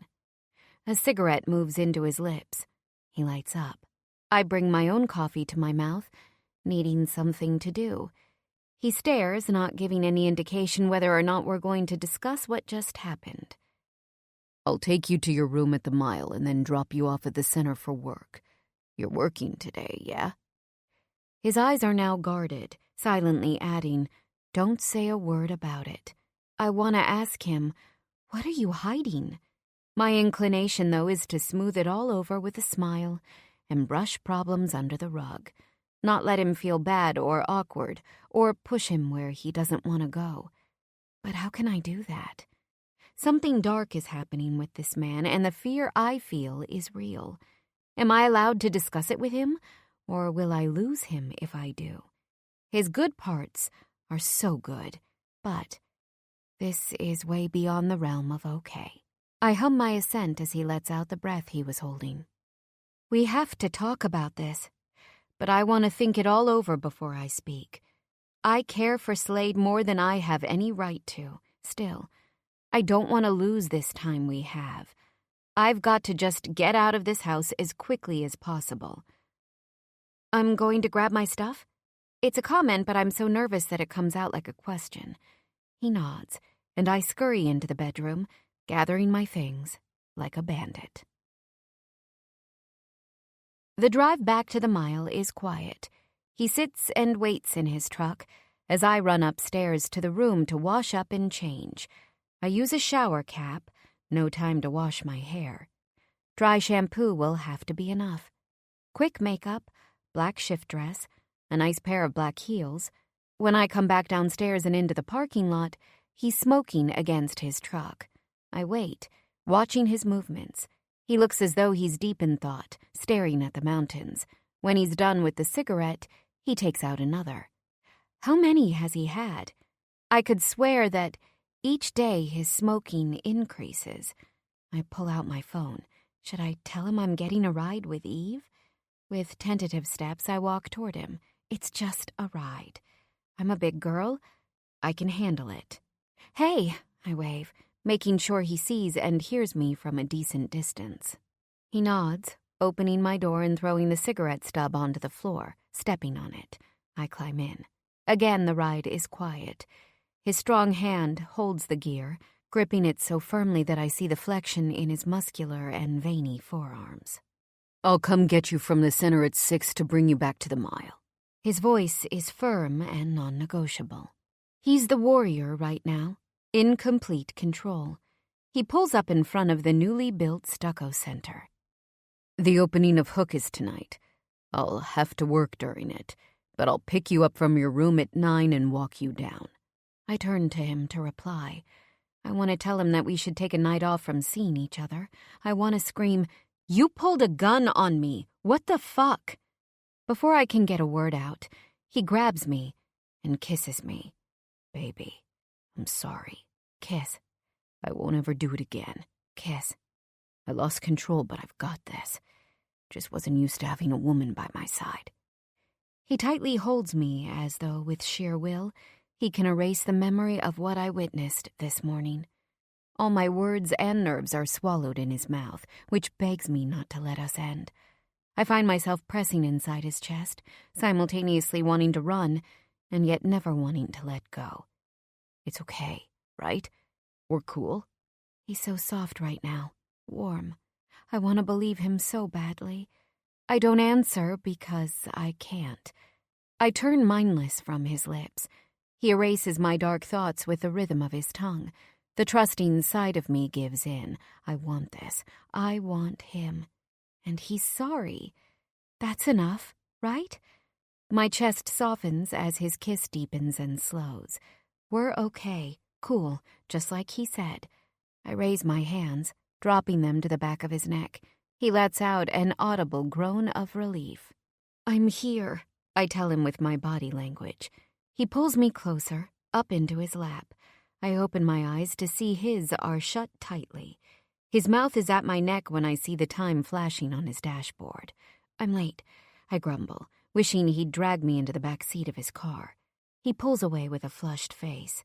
Later. Yes. One more closed-mouthed kiss, and I open the door to leave. When I'm at the front of the center, I turn back, finding him staring at me through the passenger window. My breath stops. From this angle, Slade looks almost white. It's as though I'm staring at him, but I can see through him as though he were a ghost. A twisted shiver moves through me before I turn myself away, entering the clean building. At first, I'm still in the post-makeout haze, but within an hour, the mind fog clears. Hours begin to move in a warped speed, the fear over Slade this morning plaguing me. When he first opened his bloodshot eyes, my gut told me it was drugs. Drugs! The word zings through my head, but I push it out. I won't think or say it, because Slade is too smart and too good to get wrapped up in something like that, right? But holy shit, he pulled an actual gun on me. Was it loaded? I feel ill. My throat tightens. Me, a girl who has never even seen a gun before the shooting in Vegas, and I slept next to one all night. This is so fucking bad. The file of Jane's symbols sits on my desk. I need to review it before calling her for a check-in, and I don't want my personal shit interfering with this job. I read through her history, getting my mind in order. I dial her number, pushing my own emotions back. Eve insisted follow-ups were necessary, and I agree. Jane answers on the fourth ring, and I put on my happy face. "Hello, this is Lauren Amini, assistant to Eve Petrov. We're just checking in to see how you've been doing. How are the children?" She replies, and I listen intently, jotting down notes. I continue burying my feelings within the work. The load is unimaginable, but also incredibly fulfilling. These women need help, and it's amazing to be able to play a part in their safety and freedom. After eating a large salad with turkey that Eve picked up, I open the window in my box-filled office. The air is so fresh, almost briny. There's no ocean here, but somehow the air feels salty. Even the sky is fresh. Clear blue with puffy white clouds. Perfect, really. Eve comes into my room in a pair of straight-leg khaki slacks and a soft white blouse, showing me dress options for the opening of hook. I vote for the tight red one because her boobs will look best in that scooped neckline. She smiles. My sister said the same thing when I showed her via FaceTime. You think Vincent will like it? Like it? I scoff. The man won't be able to function. She laughs, and I do my best to smile. All is well. Lauren is happy. That's what my face says. It's what I always say, even if my insecurities and fears are currently ravaging my insides. I was thinking. She lifts her pen, clicking the back. Have you considered going back to school for social work? Social work? I repeat, squinting my eyes. Yes. You can help service some of the kids who come in here when their parents aren't in the right place to care for them, even if you don't come back here. I can see you continuing this work back in L.A. It suits you. I nod. For the first time in countless years, an idea about my career feels right to me. It's a great idea, actually. You know, my dad is still pushing law school. You've got to be kidding, she huffs. Why would you do that? You've never wanted to be a lawyer. If you did, you would have done it by now. I know, but it's what he's always wanted for me. So? What do you mean, so? You can't understand. There's a cultural expectation. I need the advanced degree, and my father has wanted me to follow in his footsteps for so long. The words sound ridiculous coming out of my mouth, and I can see the expression on her face is one of incredulity. But it's the truth nonetheless. Even Sanam has a master's in real estate. I've got to make something serious of myself, above being a legal secretary. I know it's good work, but first of all, you'd be getting a master's, she interrupts. And if you're going to spend your time and hard-earned money, do something you actually care about. Otherwise, you'll be miserable. I see the difference in you here as opposed to back in California. Your work is better, too, and the reason is simple. You like it. I don't want you to be underneath me here. I want a partner, Lauren. That could be you. Work during the day at Crier and get your degree at night. Or just move here and work with me while you do your degree online. You're competent and smart. Let's do this. I bite my lip. Look, I just came here for a break. Let me go home and figure it out, she sighs. And how are you, since the shooting? You look good. I am good. Great, really. And I'm going to seriously consider the social work thing. I can't promise I'd move here because I'm just not sure where my life is headed. But school is a good direction. Do that. And then she does the unexpected and full-on hugs me. She smells clean and sweet, and I grip her back. Loving this new Eve. Back in L.A., she was brilliant at her job, but so cold and focused. With her living here and married to the love of her life, it's as though she's revived. Checking my clock, I realize it's 2 p.m. Letting go of her, I gather the paperwork for Alicia, a new woman I'm meeting today. I'm going to get down her entire story and organize it, so Eve can then file the necessary paperwork. It's amazing how we've gotten back into our old flow so quickly. We leave my office together, and I head into the small den where Alicia is already waiting, sitting in one of the cozy floral chairs. Her back is curved and head drooped as though in thought. She hears me enter the room, and her head pops up, on alert. With hair worn in dark, heavy dreadlocks and eyes a sharp black, she silently assesses me. Acne scars and dark spots mar delicate, pale skin. She's not perfect, but still beautiful. Hi, Alicia. I'm Lauren. Do you want any water or coffee or tea before we start? She nervously looks me up and down, and I remember Eve's warning to look soft, calm, and gentle. Setting my hair back in a clip, I smile. Yeah, sure. Coffee's good. Dark circles mar her eyes, as though she hasn't slept in weeks. I place the notepads on the table and step out of the office, letting out a breath. This woman needs help, and it's written all over her face. Pouring the coffee in a pink mug and grabbing a few servings of creamer, I step back into the room. I place the coffee in front of her, explaining what it is I'll need today. Well, I'm here because... I'm afraid for myself and my kid. You're in the right place. I sit forward and pick up the large yellow pad, wanting her to know from my body language that I'm listening and taking her seriously. Why don't you tell me why you're afraid? It didn't start too bad. He's always had a temper, but I figured high-stress life and all that. But the rage has gotten worse over time. Sometimes we'd be talking and all was well, and then, boom, she yells. I grip the arms of my chair. It's like the man I knew became someone else. After 6 months or so, the lows with us got lower, and the highs got lower, too. I see. With a shaking hand, I start scribbling some notes. Did you keep a log or journal of when these incidents occurred? Any photographs, perhaps, of physical assault? Yes. Opening her oversized black purse, she pulls out wrinkled papers, handing them to me in a heap. Sorry, it's not organized. I hid them under some stuff in my underwear drawer, but a lot is there. No, this is great. Opening the first sheet, I see a date for 3 years ago. Photos, too. You see, I love him. He's a good man. A great man. Fought for this country, but... She pauses. He's dangerous. I swallow, my throat suddenly drier than dry. And you have children with him? We have a son. She shakes her head, tears welling in her eyes. I was pregnant again last May, but he came home in a dark mood. I asked him a question, something stupid. She chuckles. Like, how's your headache? Because I knew that he had taken a few Tylenols that morning, and he flew off the rails.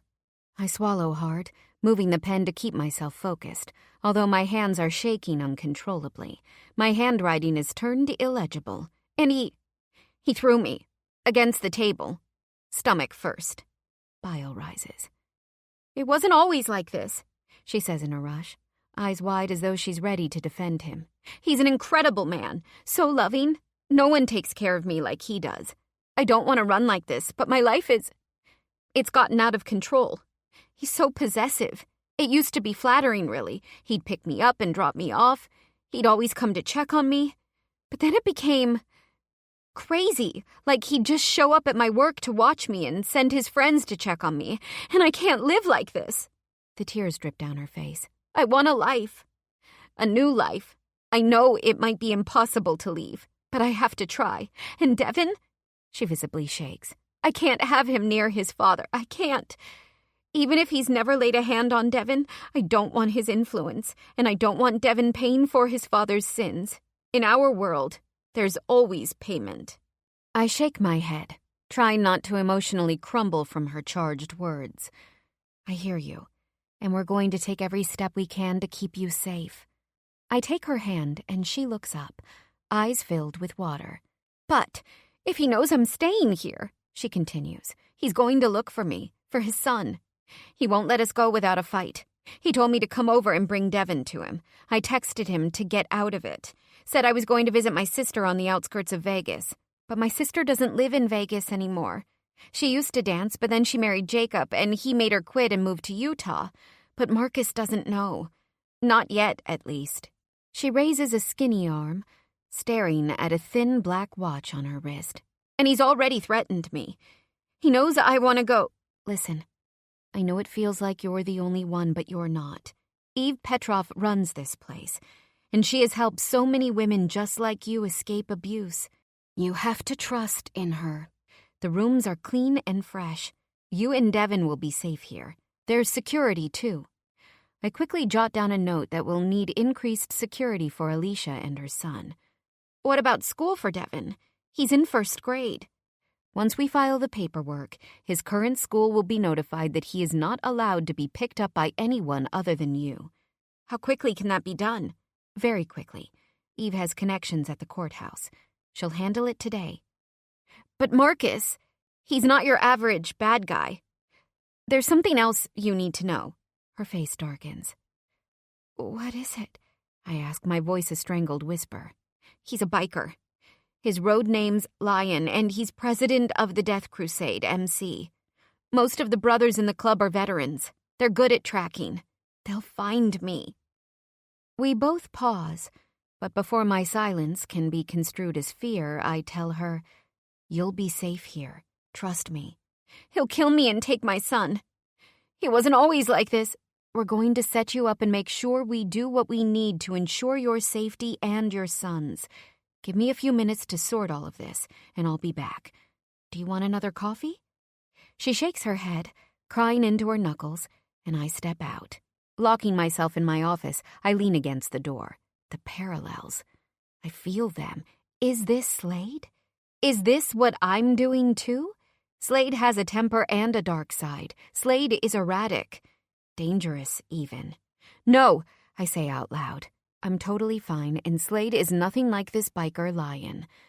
Absolutely not the same man. Oh, God. Re-entering the room, I bring my focus back to the task at hand, separating myself from this woman, who is not me. Nothing like me. And Lion is nothing like Slade. And I handle her situation like the strong woman I am. When Slade comes to pick me up from work, I find him hanging out on a park bench, smoking a cigarette. When he spots me, I give him a small wave and he runs over, fiercely hugging me. I'm so emotional, relieved to see him, angry that he is back here to pick me up. I remind myself that I'm not Alicia, but then again, what if I am?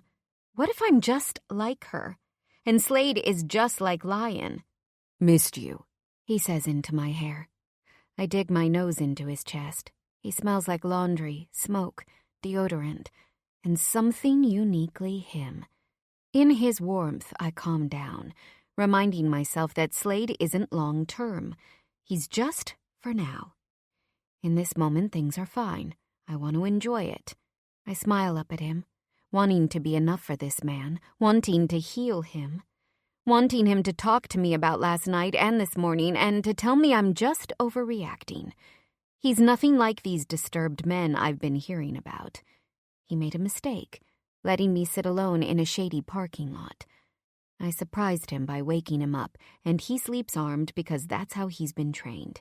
He doesn't realize it yet, but I know how much he cares about me. I can feel it. Am I making excuses? Yes, but they are all valid. His eyes are tinged with red. He looks so broken that I can't bear to ask. I can't afford to lose him, or to cross some line that would have him turning from me. Not when we only have a week left. The clock ticks with my impending departure. I thought that an end date on this relationship would mean I could feel free to do as I pleased, or to say what I wanted. But now, with the way I feel about him, what started out as a selfish affair has turned into so much more. I want him, but he's so damaged that I don't know what he's capable of. Hurting me? Loving me? Which is it? He opens the car door and I step inside. A few minutes into our drive, he asks, "You okay?" His eyes move between me and the road. "You're quiet." "Yeah.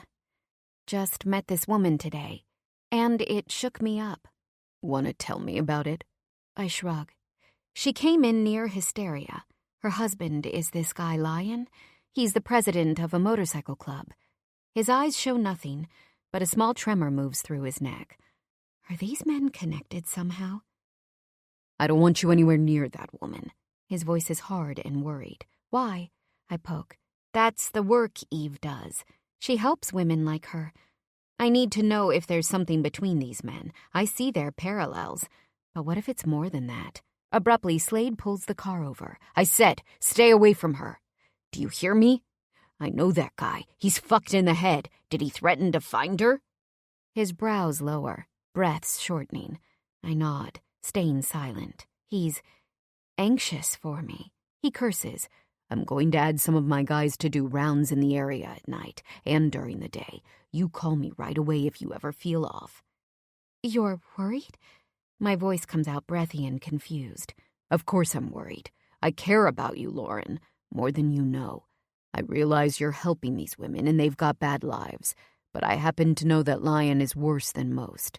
Promise me you'll call if you even feel the air change. Always trust your instincts, okay?" I stay silent, watching his anxiety ride over my safety. Holding my hand, he gets back on the road. I feel satisfied that the parallels between Lion and Slade start and end with the fact that they're both veterans. Slade would never harm me the way Lion harms Alicia. I'm sure of it. We pull up in front of the milestone. With a chaste kiss, he tells me, "I'll see you later." After I get out of the truck, he speeds off. Getting back to my room, I decide I'm going to stop stressing and take a load off. My mind has been moving so quickly between Slade and work that I feel exhausted.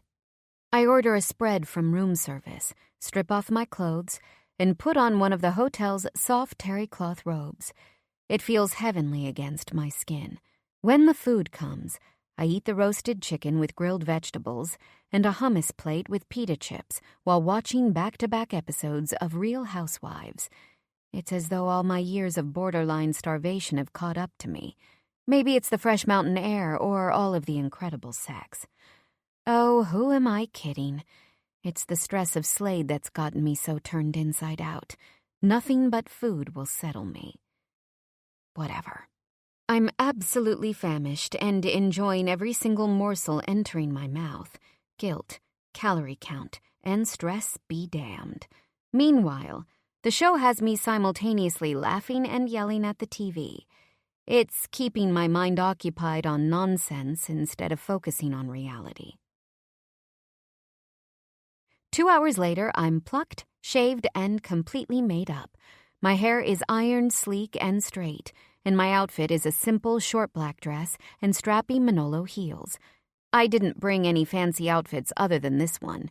Even without any options, I feel confident with my look. At 9 o'clock sharp, the bell to my room rings.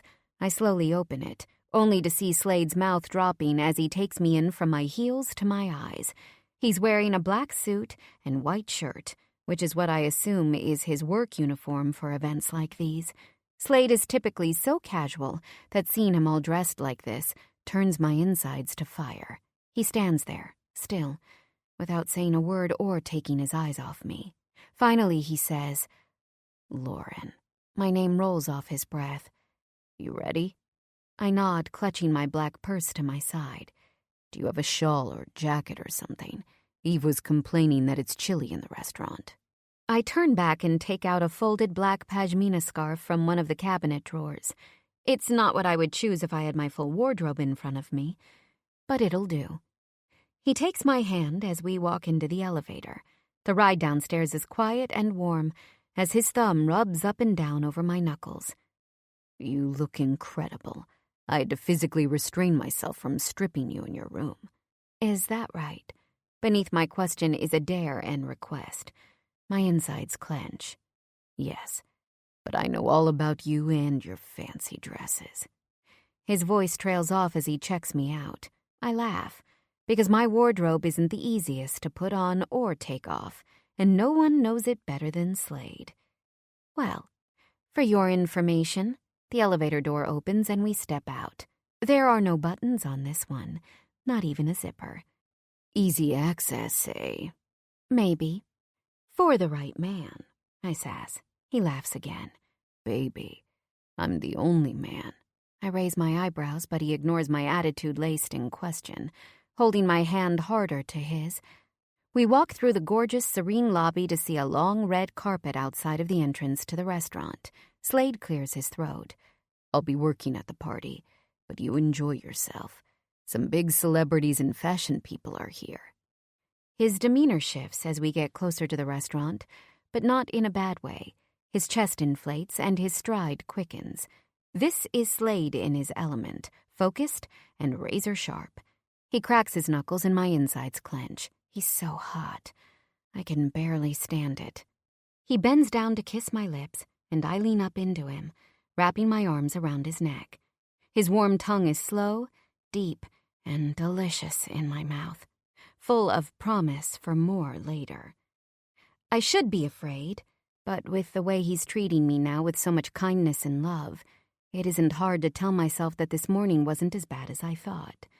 I'm glassy-eyed when he lets me go, moving his lips to my ear. "Only man," he says protectively. Chills slide over my arms. When he leaves, I'm breathless with need. But then, like an unannounced rainstorm, my internal alarm shrieks in warning. I have to figure out what's going on with him. It's as though all of the events of this morning have been erased from his memory and mine. It wasn't my imagination. What I saw was real. He's acting like all is well and nothing is off. I know in my gut that this issue with him is only growing by the day. No, I won't let myself freak out. I want to enjoy the evening. It's been ages since I actually had fun somewhere. I'll have a few cocktails with Eve and let loose. Tomorrow, though, I'll deal with Slade. I open my bag and check the time on my phone. I'll get a drink at the bar and hopefully bump into Eve, who should be inside. There's no way they're on the carpet, posing for any photos. As much as Vincent is famous in name, he's very careful to not show his face anywhere on the internet, or on social media in particular. Eve mentioned how Vincent already paid off the photographers to exclude him in every single photo. I enter without nerves, feeling back in my element. In LA, club and restaurant openings are part of my social calendar. After years of being in the scene, my friends and I know all of the big restaurateurs who love to have hot, single women frequenting their parties. Even while engaged, Sanam still ditches Reza to be at the big parties. "Once you leave the circuit, there might not be a spot for you again," she once cautioned. Hook, the newest addition to the Milestones restaurant list, is already full of people standing and mingling, while waiters walk around with trays of delicious hors d'oeuvres. I'm offered a miniature lettuce wrap filled with vegetable squab, and I take it. It melts in my mouth, but I resist the temptation to call the waiter back for more. Other than that yoga class, I haven't been exercising at all. I'm sure I'll pay for these calories in pounds. Whatever. I'll just add it to my list of things I'm ignoring right now. A line of chefs works behind a beautiful wooden sushi bar, slicing fish and putting together small plates. As the newest restaurant at the Mile, the entire event is full-on glamour. I recognize some famous faces, including the newest Victoria's Secret model. The crowd is New York and LA's finest, complete with A-list celebrities, just as Slade promised. I order a dirty martini with Grey Goose vodka when Eve comes up next to me. We hug, and she looks absolutely gorgeous. "Lauren," she starts, "Slade is seriously doing well for your complexion. I mean, you're glowing." "He is amazing in bed, like off the charts," I brag, making the conscious choice to let tonight be about enjoyment and not hysteria. Eve is so proud of her man. There is no way I'm taking any of that happiness away with my personal drama. "Let's toast to that." She raises her flirty-looking pink martini, and I do the same. We clink our glasses and take our sips when I feel a body behind mine. Thinking it's Slade, I do an about-face with a huge smile. Who I see is super hot, but not the man I was expecting. Tall, dark, and sexy doesn't seem to mind my overly happy greeting. "Hey there, beautiful." The way he's staring at me has my stomach fluttering. I pause, mouth agape before I erupt in laughter. "Sorry for that wide-eyed hello. I thought you were someone else for a minute there." He puts out his hand, brown eyes twinkling. "Alexander." His hand is soft, but his grip is warm. "I'm Lauren." "What brings you here to the opening?" He leans casually against the bar, raising a scruffy chin to the bartender before moving his gaze back to mine. Dark, wavy hair, slightly too long, brushes against his forehead. I have the urge to put my fingers through the soft strands and push it back away from his face. He's handsome. More than that, he's a type I know well. "I'm actually visiting a friend of mine who lives here." I turn to Eve and wink. "And you?" "This is my restaurant." He turns to the eager bartender. "McAllen, rocks, please." "Right away, sir." Alexander looks back to me and I can't stop the gush of, "Oh my God, really? It's beautiful, and the food is amazing." It seems that old habits die hard. "Have you been in this business a while?" My eyes widen as they've done countless times before. A nagging voice tells me this is wrong, but I swat it away. My feelings for Slade are so strong, but Slade's not... Eve whispers in my ear, "I'm going to check on Vincent. Have fun." She gives me a dorky thumbs up before stepping away. I know how much she loves Slade, but we both know he's unavailable. Unfortunately, she has no idea just how unavailable he really is. My heart is at war. Alexander continues. This is actually the second hook I've opened. First is in the meatpacking district in New York City, but I'm planning on opening another in London within the next 6 months. Have you been to Lao? Of course, I was just there last week in Vegas, and I love the one in LA. Those are mine too. He gets slightly closer. I can smell his expensive cologne, which is nothing like Slade, who's all tobacco and fresh laundry. Slade, who washes me and feeds me and... So, where do you live? He asks, inching closer again. I'm in LA. I move an errant hair behind my ear, feeling almost nervous to have his attention. Even though I have nothing to feel bad about, in my gut, I know it's wrong. Slade's words, only man, echo around in my mind. I'm from New York, but I spend lots of time out in California, too. Is that right? My voice comes out shaky, the excited confidence from before dwindling. He continues to talk, selling himself to me in all the ways he thinks will impress me. He mentions boating in the south of France this past summer, and I think about Slade shirtless on Lake Powell. He drops a line about visiting a new resort out in Cabo for Christmas and the New Year. My chest sinks. Where will I be during that time? Alone? Back in LA? I suddenly feel sick. I want to leave. But of course I do no such thing. I smile and nod, acting like I'm listening when, really, I'm waiting for an appropriate moment to excuse myself. And with that thought, a chill roves up and down my arms. It feels as though I'm being watched. I turn left and right, but nothing seems out of the ordinary, and no one is looking at me. I wish I were wearing higher heels, so I could at least have a better view. You all right? He asks, concerned, turning around for a moment as though to make sure nothing's wrong. If you don't mind, I'm going to use the ladies' room. Sure. Hopefully I'll see you back here. I strut off without a word, searching for the nearest restroom. The entire place feels too full. I can't be in a crowd like this. I've got to get out of here. Panic blooms in my stomach. What starts out as a polite "excuse me" as I shuffle through the crowd becomes pushes. I can't stand here another second. The exit? It's no longer in my sight. I'm in the middle of champagne smiles and diamond stud earrings, and my eyes begin to water. Someone takes my hand, but before I can see his face, he pivots and pulls me away. His grip isn't soft. It's rough and callous and heavy. I look up and see the back of a buzzed head. It's Slade. He briskly walks me straight through the employee exit until we're face to face in the dark night. Who the fuck was that guy back there? His interrogation has me shaking my head in confusion. Who? I ask breathless. That prissy fuck, he yells. I walked away from him. And are you kidding me right now? Anger takes the place of anxiety as I practically stand on my tiptoes to get closer to his face. You have no right, Slade. I'm leaving in days, and you won't talk to me. You won't give me what I'm asking for. Oh, is that right? He lifts me up, pressing my back against the wall. It feels like concrete, scraping the back of my shoulder blades.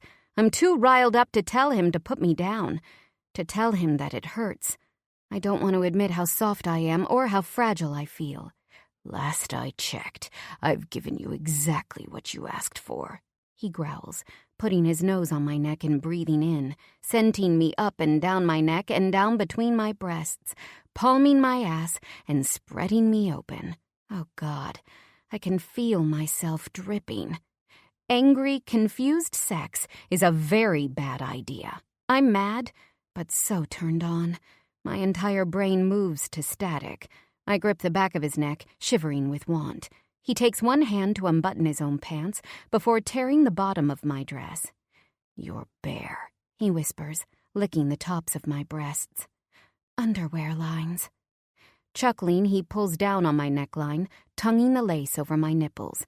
Without any preamble, he slams into me. My mouth drops open in shock as he starts fucking me in earnest. I want it, but I'm also caught off guard.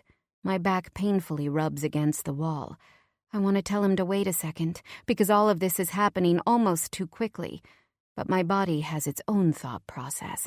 My insides are clenching with his rhythm, and I'm sure he can feel my body eagerly taking him in. My body betrays me because she loves it. His huge length hits every spot so deeply. It's only minutes before I'm shuddering with release. He finishes right after me, zipping himself back up. My dress is tattered, and I already know without looking that my back is bloody. The burn makes itself known in every move I make. He didn't use a condom. Luckily, I'm on the pill. I'm shaking when he says, "I'll take you back to my place." I nod, unable to speak. I can't go back inside with a torn dress and a bloody back, can I? I swallow down an awkward laugh. Of course not. The guests would likely call security, assuming I crashed the party. He takes my hand, and I wince with my first step. He seems to notice my agony when he says, "Oh shit, turn around." Slade takes out his phone, flipping on the flashlight to check my back. He curses before calling someone. "I've got a personal thing. Can you cover me for an hour?" Pause. "Yeah." Pause. "Thanks." Without words, he gently helps me into his truck. As he drives, our hands are threaded together. He lifts them up, kissing my knuckles, and apologizing under his breath for hurting me, mumbling, "I didn't mean it," and "so fucking sorry."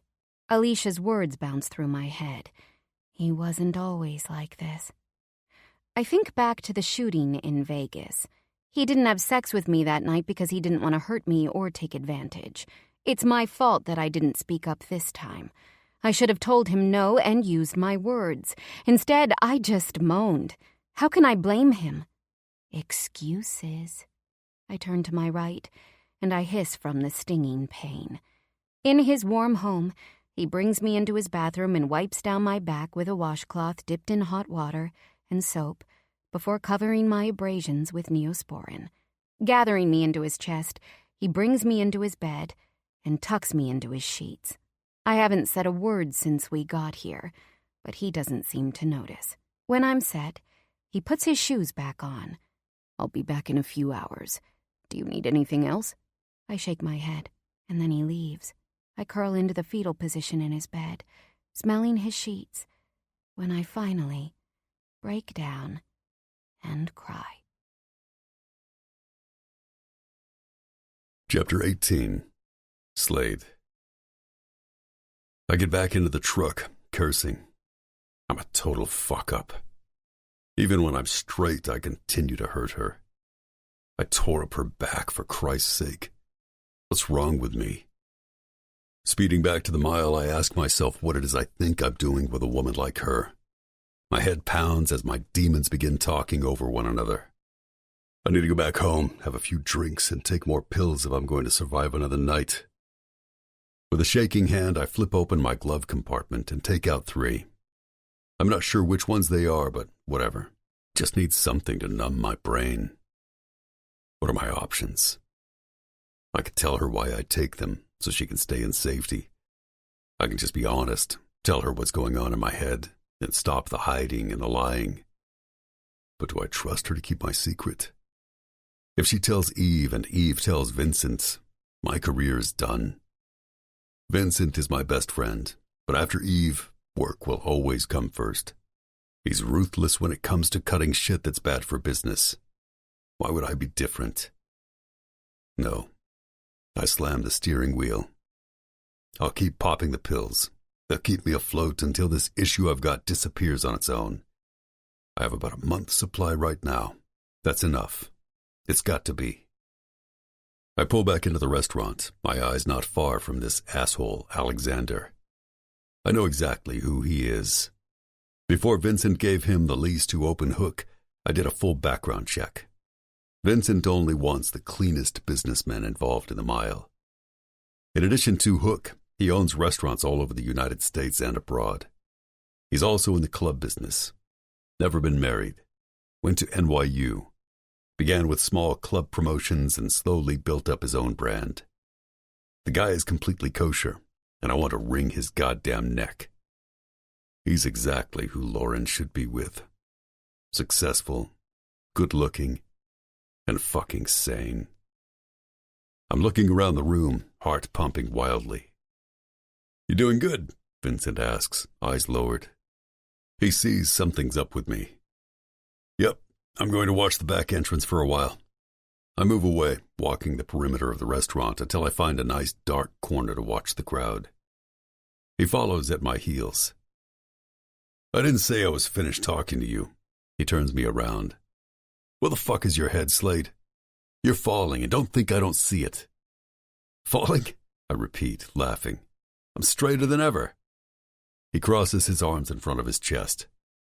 "Spoke to Rob, who told me he gave you some drugs to help you calm down and sleep. Have you tried to score more from anyone else? Harder shit?" His words are spoken dead seriously. In another life, Vincent was the prince of the underground. He's fierce in his loyalty and friendship. But cross him or lie, and he'll cut you off at the knees. Does he know about lying and the MC? My fear becomes palpable. Without Vincent and the milestone, I'll have nothing. He swallows before a long, tense silence fills the space between us. I clench my fists. "Your stone face doesn't fool me, Slade. I watched you on the boat. See the changes in your demeanor. You've become erratic. It started slow, but I worry you'll become unreliable. You've got to get help." He pauses, the "or else" hanging in the air. "No," I spit out. "You know I love you like a brother, but I'm not asking you. I'm telling you. And if you refuse, we're done. I can't have my head of security be in denial about a problem. We have a huge project on our hands, bringing water onto the reservation. How can I do this with a man who lacks discipline and has a drug addiction? You have to face this shit head on. Getting help and facing reality makes you a man, not a pussy. I didn't see you opening your fucking heart after the shit you went through. That isn't true." He shakes his head. "First off, I had my woman by my side. We spoke to therapists separately and together." My heart picks up. "That's fine, but it ain't me." "Well, until you do, get the fuck out of here. I hate to show tough love, but having a dark undercurrent isn't healthy. We've got $1 billion operation here. A slip-up won't be acceptable, and I'm not going to wait for it to happen. Get help or go home." He stares, waiting for me to cave. But I can't.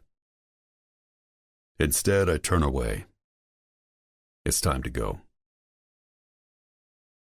When I open my truck's door, Lauren's smell lingers. All I want to do is run back to my place and see her.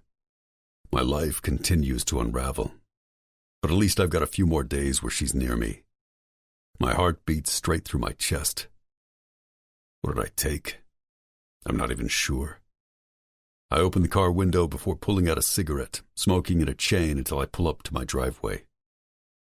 I quietly open and close my front door, not wanting to wake her. Pulling off my clothes, I watch her sleeping form in the dark. I enter my bathroom and turn on the sink. Cupping ice-cold water in my hands, I wash my face before scrubbing my hands with soap. Filling my cupped palms with water, I drink some. My thoughts turn dark with how little control I have in my life. I wish I could go back in time and do things over, but I can't. I've lost my job, the one solid thing that's been giving my life meaning since leaving the teams. What about the new construction project I've been helping with? Is that over now too? Will Vincent no longer hire the veterans because of my fuck-up? I'm lucid enough to understand how desperate I feel.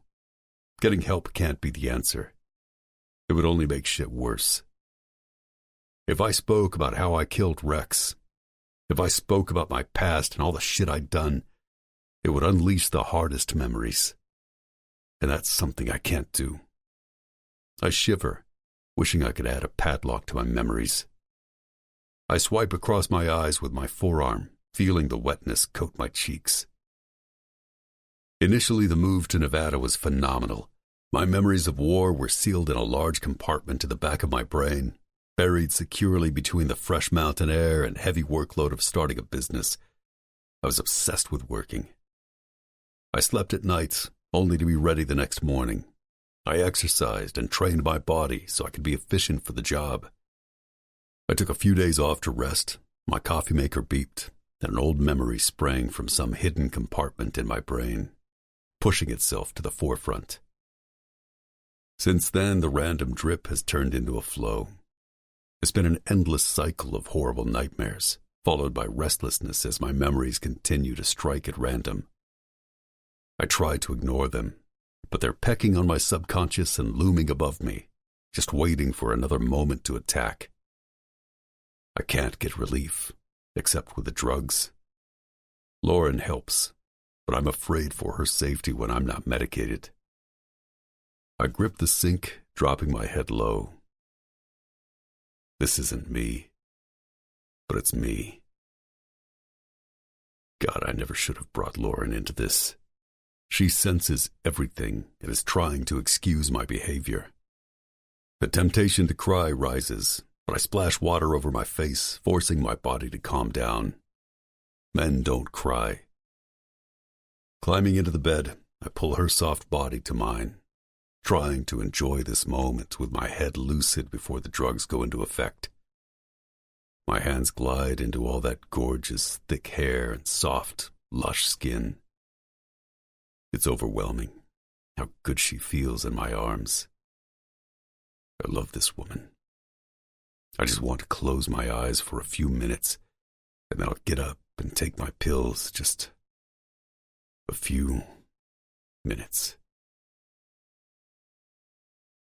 Chapter 19. Lauren. I'm warm in bed, woken up from cursing.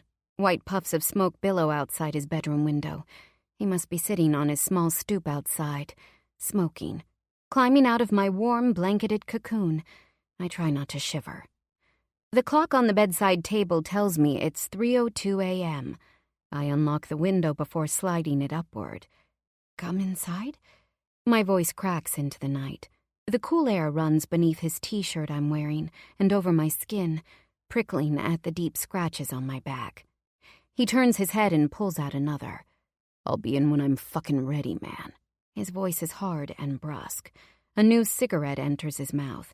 He lights up before wringing his hands, talking to someone I can't see. My legs shake as I take a deep inhale of his exhales. It's leftover smoke mixed with his essence. I swallow it down. In the middle of the night, without my strength of mind, my own subconscious slams straight into the forefront of my thoughts. How long have I been denying the fact that Slade has a bad case of PTSD? Since the night of the shooting in Vegas. He turned into someone else in that club. I shuffle to his nightstand and open the drawer, finding a clear Ziploc bag filled with what looks like an assortment of tablets in a variety of colors, all mixed together. I shake my head side to side, not wanting to believe what I'm seeing. It can't be. But it's here and undeniable. Part of Slade is still in Afghanistan. The zoning out, followed by angry spells. It's all here, written in neon lights. I should have pride. Instead, I closed my eyes, pretending it was all fine. I didn't really want to know, because the truth is, I only had two options. Face the facts and turn away from him, or ignore them and stay. I wanted him too badly, so I dug my head in the sand. But now, I'm in love with him, and he's broken and wrecked. When I move back to the window, his chiseled face is slightly lit by the red glow of his cigarette, sheared head dipped low. Mumbling to himself, he's speaking words I cannot hear. Suddenly, he stands. Like a criminal, I drop down to the floor so he won't see me and think I was prying. What if he knows I opened his drawer? I move my gaze to the bedside table. Would he realize? Could he? I shiver. Heavy steps come into the house, and the door creaks before shutting. I feel overwhelmed and insecure as kitchen drawers open and slam shut. Liquor cabinet, maybe? Nothing I say will work. Is there a point to talk? Minutes later, another cabinet door opens and shuts. I'm not prepared for this. Quietly, I close the window and jump back into the bed, pretending I never left. Closing my eyes, I feign sleep. He enters the bedroom. I open one eye. Slade can barely stand, smelling like warm smoke and bourbon. "We'll be set to clear shortly," he shouts. Is he on the phone? I squint both eyes. No, he's talking to the wall. To himself. "Get some shut-eye, boys. Big day tomorrow." He starts laughing. "Shut up, Rex." He smiles wide, jokingly. Slade lays his large body on the bedroom floor and settles. Tears drip down my face in silence. Controlling a cry hurts like hell, my body coiling to stop from gasping. He's set in the fetal position, his spirit far from the safety of home. I can't stay here on the bed while he's down on the cold wooden floor. Still, I wait 5 minutes to make sure he's truly sleeping. I watch the clock, keeping myself frozen until I'm sure the time has passed. Stepping off the bed, I pull the sheets and pillows with me and join him on the floor. I wonder if he skipped the drugs tonight. Maybe that's why he's vocal. Lifting his head, I place it on the pillow and cover us with the sheets. What I'm doing is so dangerous, but my heart won't let me do otherwise. Sometime in the night, he moves above me. "Babe?" I hum as he kisses the top of my head, my hair, and my shoulders. Warm lips press against my body as my shorts slide down. At last my body awakens, not able to help itself against the massive man, his hardness pushing and wanting. I know who he is, and my body responds accordingly. But does he know me?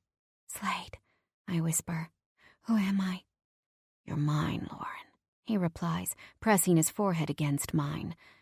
Always mine. His large body shudders as his thick fingers thread through my thin ones. Entering, he pushes within me as though he can't get close enough or deep enough. We slide against the floor from his movements until the wall stops us, my back burning. Slade clutches my body against his, like a lion for his life. His desperation, like sweat, drips all over me.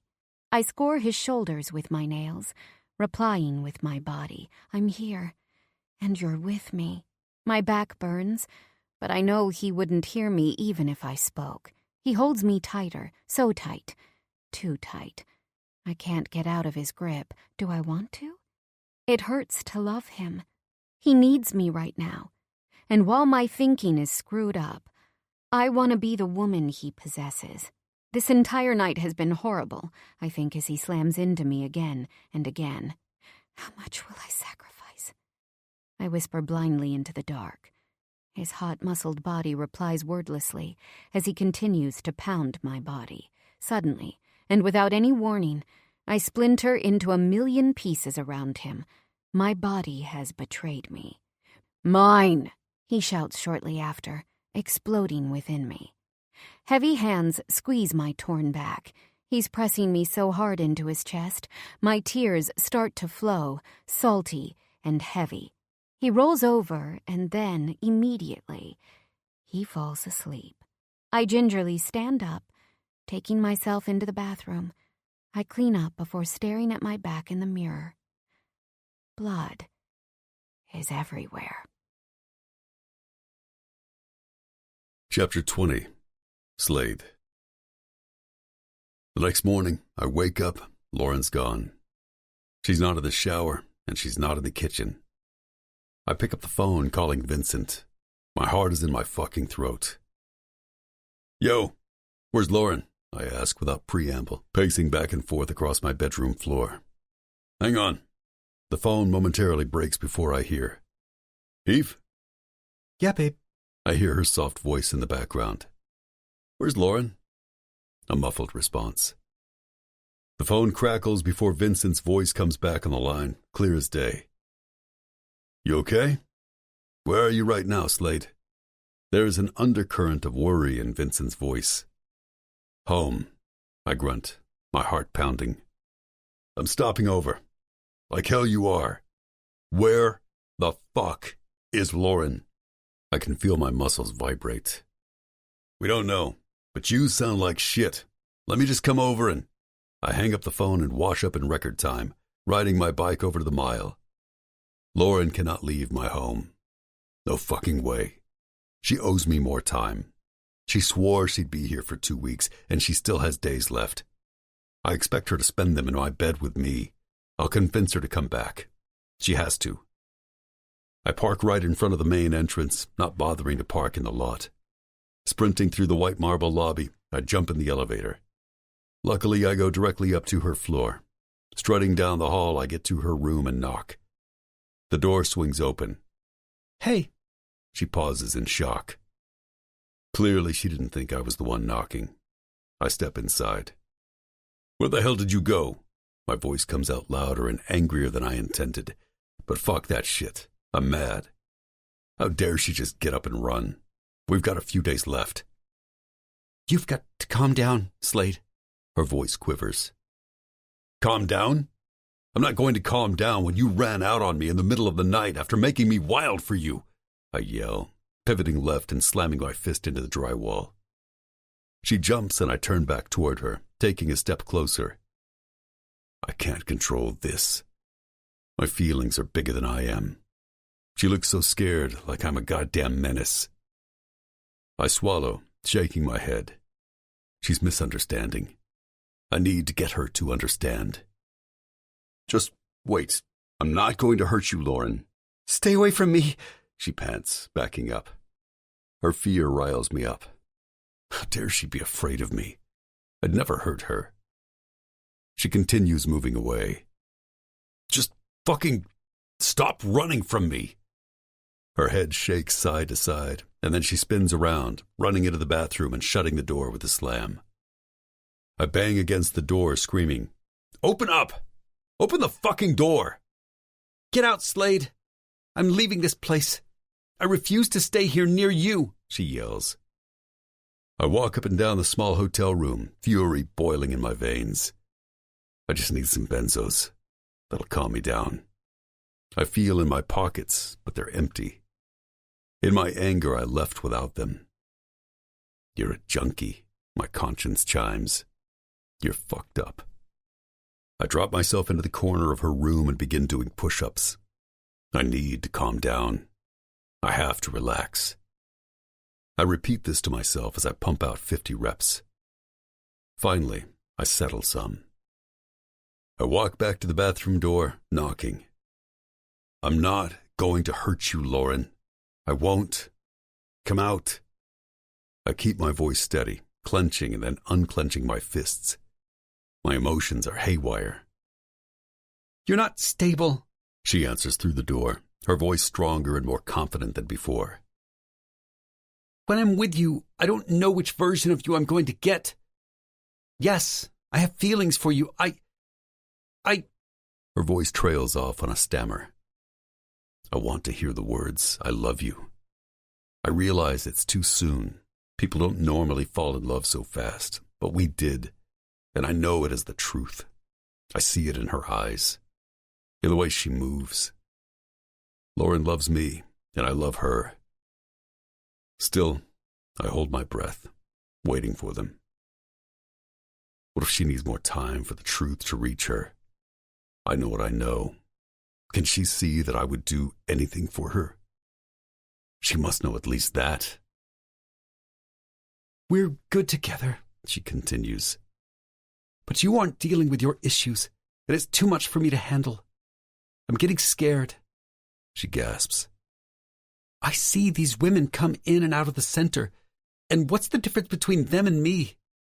They date men who claim love, but they are abusive. My eyes widen. Abuse? What the fuck is she talking about? I try to ignore the parallels, she continues, but they're there. I hear her crying. I'm helpless. I need to comfort her, but she won't open the door. Wait, what did she say? Abusive? I huff out loud. Parallels? It's as if she's speaking Chinese right now. I close my eyes and lean my head on the door. What she's saying is causing me physical pain. My chest feels splintered, cracked. Yes. You get up in my face if I cross an imaginary line. You're taking drugs, Slade. I know you are, she stutters. Drugs? She knows. Shame and fury enter the spaces in my chest. I'm eroding. There's a crack in the rock. A heavy rain comes down and seeps into that crack along with sediment and natural debris, which then carve away at the inside edges. Eve's voice echoes. She said this, right? Like Powell? Yes. No. My mind can't be trusted. I look down. I'm sweating. My t-shirt is soaked. I found a baggie of pills in your nightstand, Lauren says. You drink constantly. Your smoking is non-stop. You wake up in the night talking to yourself. You're sleeping on the floor next to the bed. You need help, Slade. And last night... She pauses, and then the door swings open. Her face is soaked with tears. I suck in a hard breath. My sweet girl is in pain. Last night was frightening. You hurt me against the wall in the alley. She steps forward, smacking my chest. My mouth gapes open, but no air gets through. You woke up around 3 a.m., and you were outside and then on the ground. Then we had sex. I've been ignoring all the signs, but they're there. And I'd be with you through it, but you won't talk to me. You know how I feel about you. But you won't tell me what's happening, and you're lying. She screams loudly, punching me in the chest, hurt and angry and in fucking pain. My temper flares up, giving me fuel to speak. I step up to her terrified face, covering her mouth with my hand. Enough! I scream. I can't hear this shit anymore. I'm frantic. I take her by the arms, shaking her. I need to keep her quiet. She's making it all sound worse than it is. I've got to make her understand. I'm fine. I'm going to be fine. What the fuck is happening here? To me. To us. My shirt is heavy from sweat. Her face is completely terrified. I stop. A flash in front of my eyes. Rex crumbling to the floor. He's on fire. I've got to get to him. Lauren screams. I blink. I'm hurting her. Turning her body around, I hold her wrists tightly behind her back with one hand and lift her shirt with the other. I need to see it with my own eyes. Her back is... it's... raw. Sliced. Cut up and streaked. Blue bruises line her shoulder blades. Is this me? Did I do this? Who am I? Let me go, she cries, begging. Her face is red and wet. But I can't let go. I need to refocus my brain. My anger is opaque smoke, infiltrating every sinew within my body and impossible to see through. I need to take something. Without drugs, I'm insane. I turn her back around, scanning her stomach, wondering what I've done. She has handprints on her hips. From me? I can't remember. We had sex last night. I was rough. I'm trembling as a fresh round of sweat breaks out of my forehead. I'm a lowlife. Damaged goods. I finally release her wrists. You were awake, she sobs. Talking. I can't... Her breaths are erratic. Like a thump, my chest shuts. It's a horrible suction. A vacuum. The whole world zeroes in on me, like one of those TV shows where the lens focuses on one character and everything else becomes a blurred static.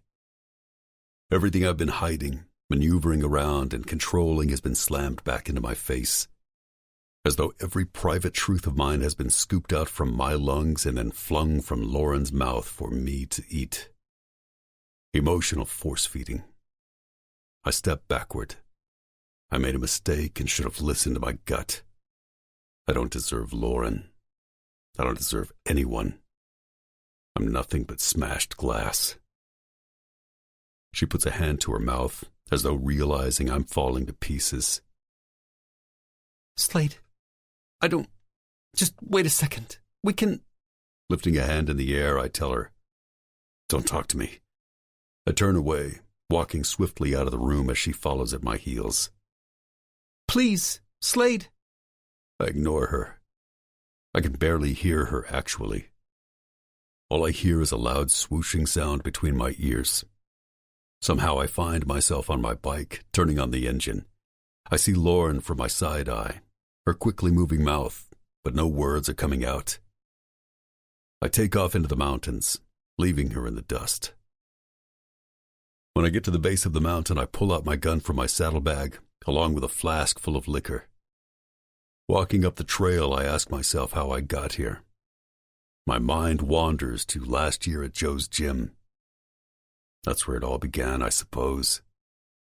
With Joe, the gym's owner, and James, another trainer, getting punched in the face.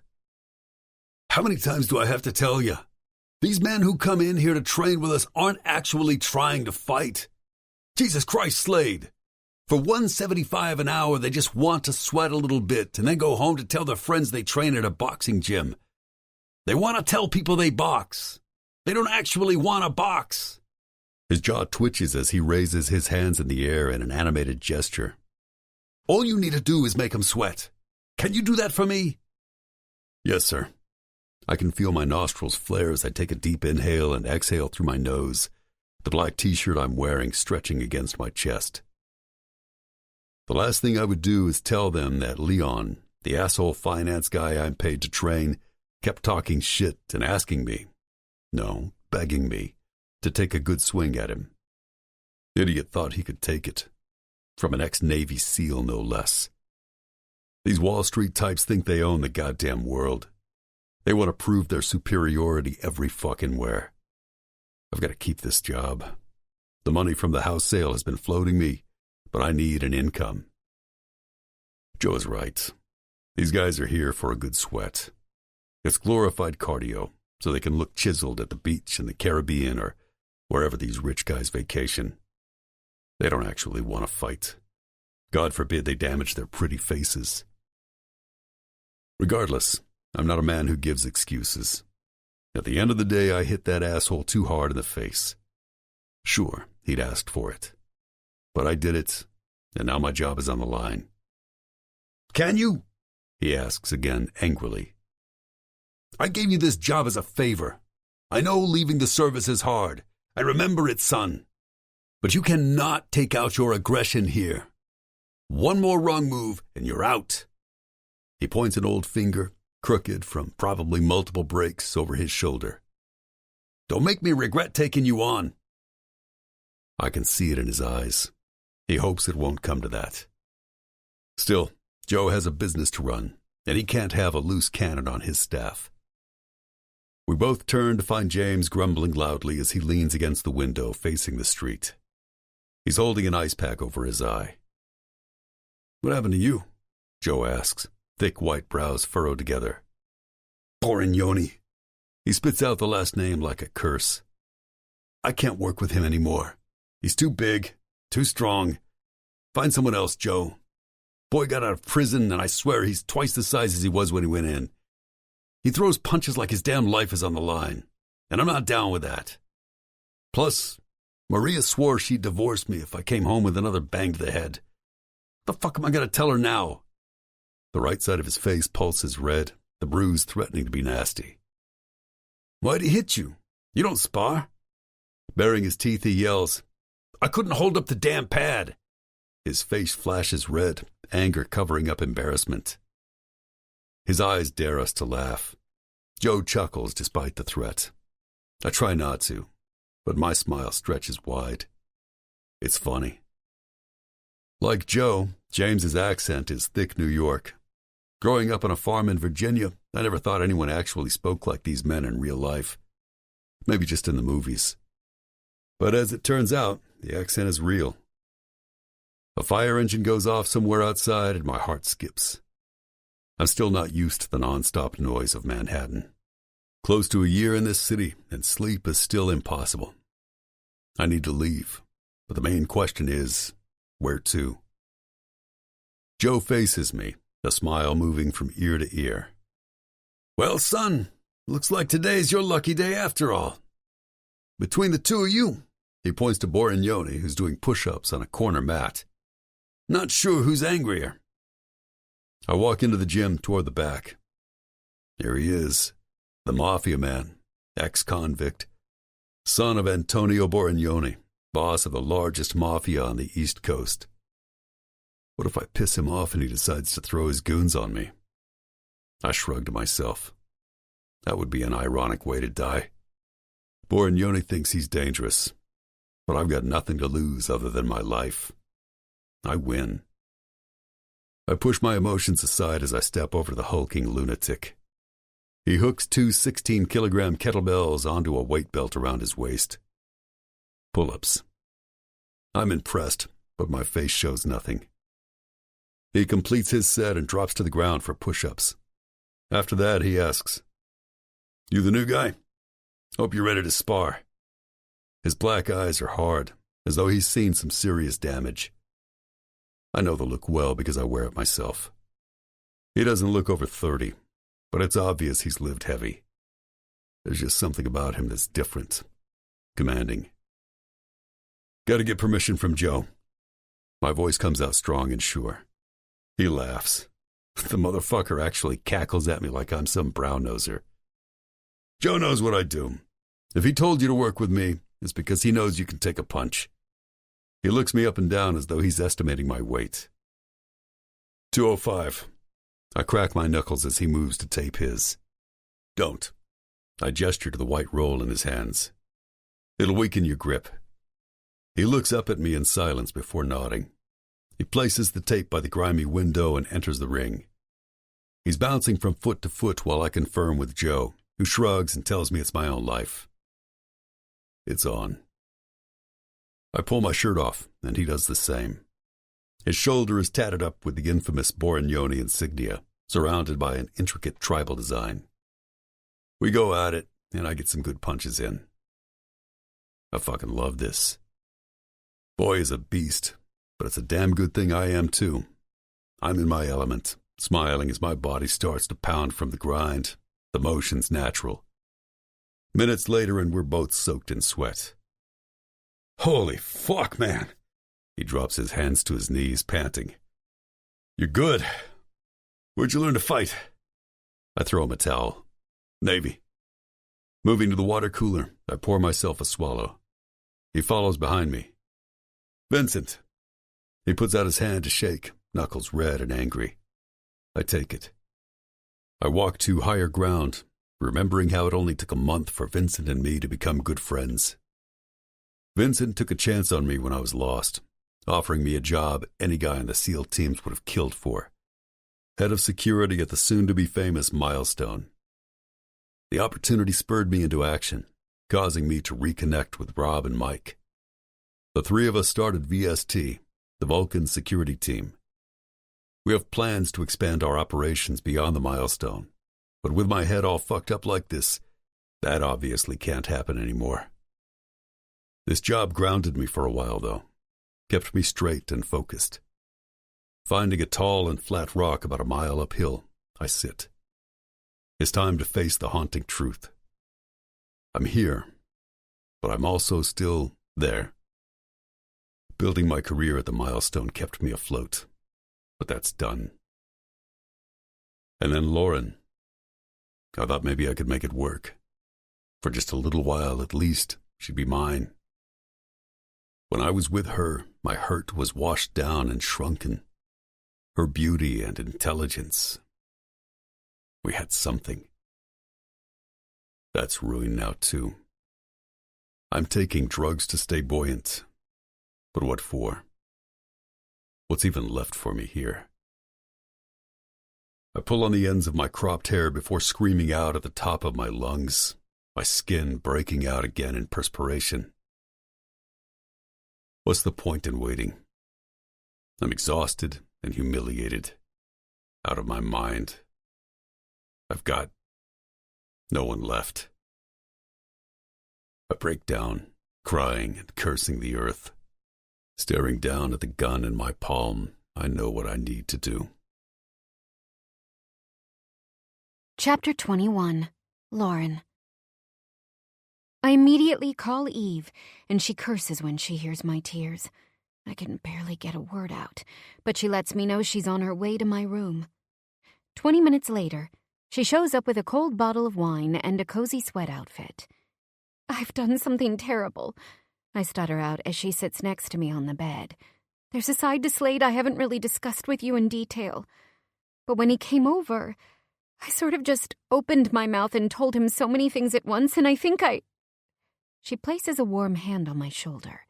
"Take a breath. And let's just start from the beginning." Her eyes are concerned. I break down, giving her all the dirty and dark facts, even dropping the bomb about the drugs I found inside his bedside table. When I get to last night, during the opening of Hook, her mouth drops open. "It's my fault. I shouldn't have let him fuck me against the wall like that. Let me see your back. Lift your shirt." Her voice is no nonsense. This is the lawyer born and raised in New York City. I turn around and let her raise it herself. "Oh my God. Lauren, he hurt you. He really hurt you. He didn't mean it." I turn around in a rush. "He was upset because I was talking to this guy and..." "Do you hear yourself? Do you?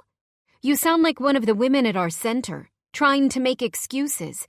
It's not like that." I take in a hard breath as Alicia's face smashes through my mind's eye. The parallels between her and me aren't imaginary. They are real. I'm making excuses, just as she did. I'm allowing a man to hurt me, physically and verbally. I stood up for myself to Slade, but I'm still trying to protect him to the outside. You're allowed to be sexually wild with a man who respects you. But did he notice the pain in your face while you were having sex? There is no way you enjoyed that, Lauren. You must have been in agony. She sadly bites her lip, but her voice is outraged. "The pattern of instability?" she continues. "I can't believe Vincent hasn't picked up on this. And where did that asshole go after you told him off?" She turns her head, looking at the door. "I don't know. He ran as though I'd stabbed him. It's not his fault. What he does at night when he sleeps. He obviously has a severe case of PTSD.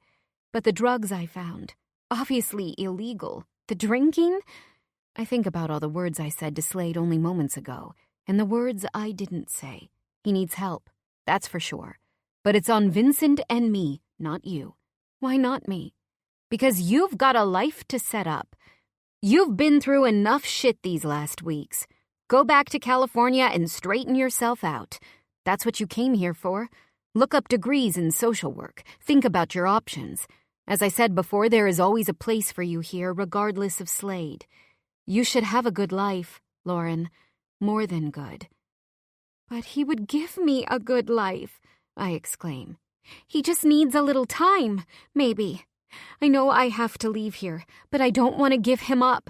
I clench my fists, knowing deep within me that I simply cannot turn a blind eye to the fact that Slade has major problems and that he's taken those issues out on me. If I don't leave, I'll end up as another Alicia, and that's not acceptable. I told him off. I can't follow up by running back to him, begging forgiveness for something I shouldn't be sorry for.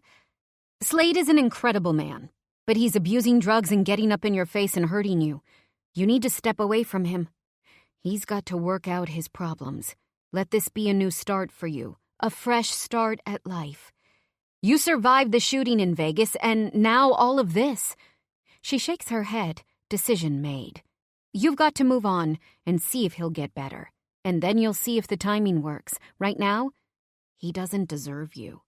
I start to cry again. Is he all alone? A dark thought crosses my mind. Vincent should find him. Don't worry. He's already on his way. Slade called us in a panic when he couldn't find you. Vincent got on his bike at the same time I came over. Can you text him? Vincent, I mean. I want to make sure Slade's okay. My eyes move above her shoulder, remembering his agony. Just relax. Vincent has it under control. And anyway, I don't think you should hear about Slade. Your feelings are on high. I think in a few weeks, when the dust has settled, you'll be able to come to terms with what went on this week. If Slade wants you, he has to get better for you. Otherwise, no dice. I chuckle at her word choice, hiccuping from my cry. No dice? She shrugs, a small smile on her lips. Let him get better, okay?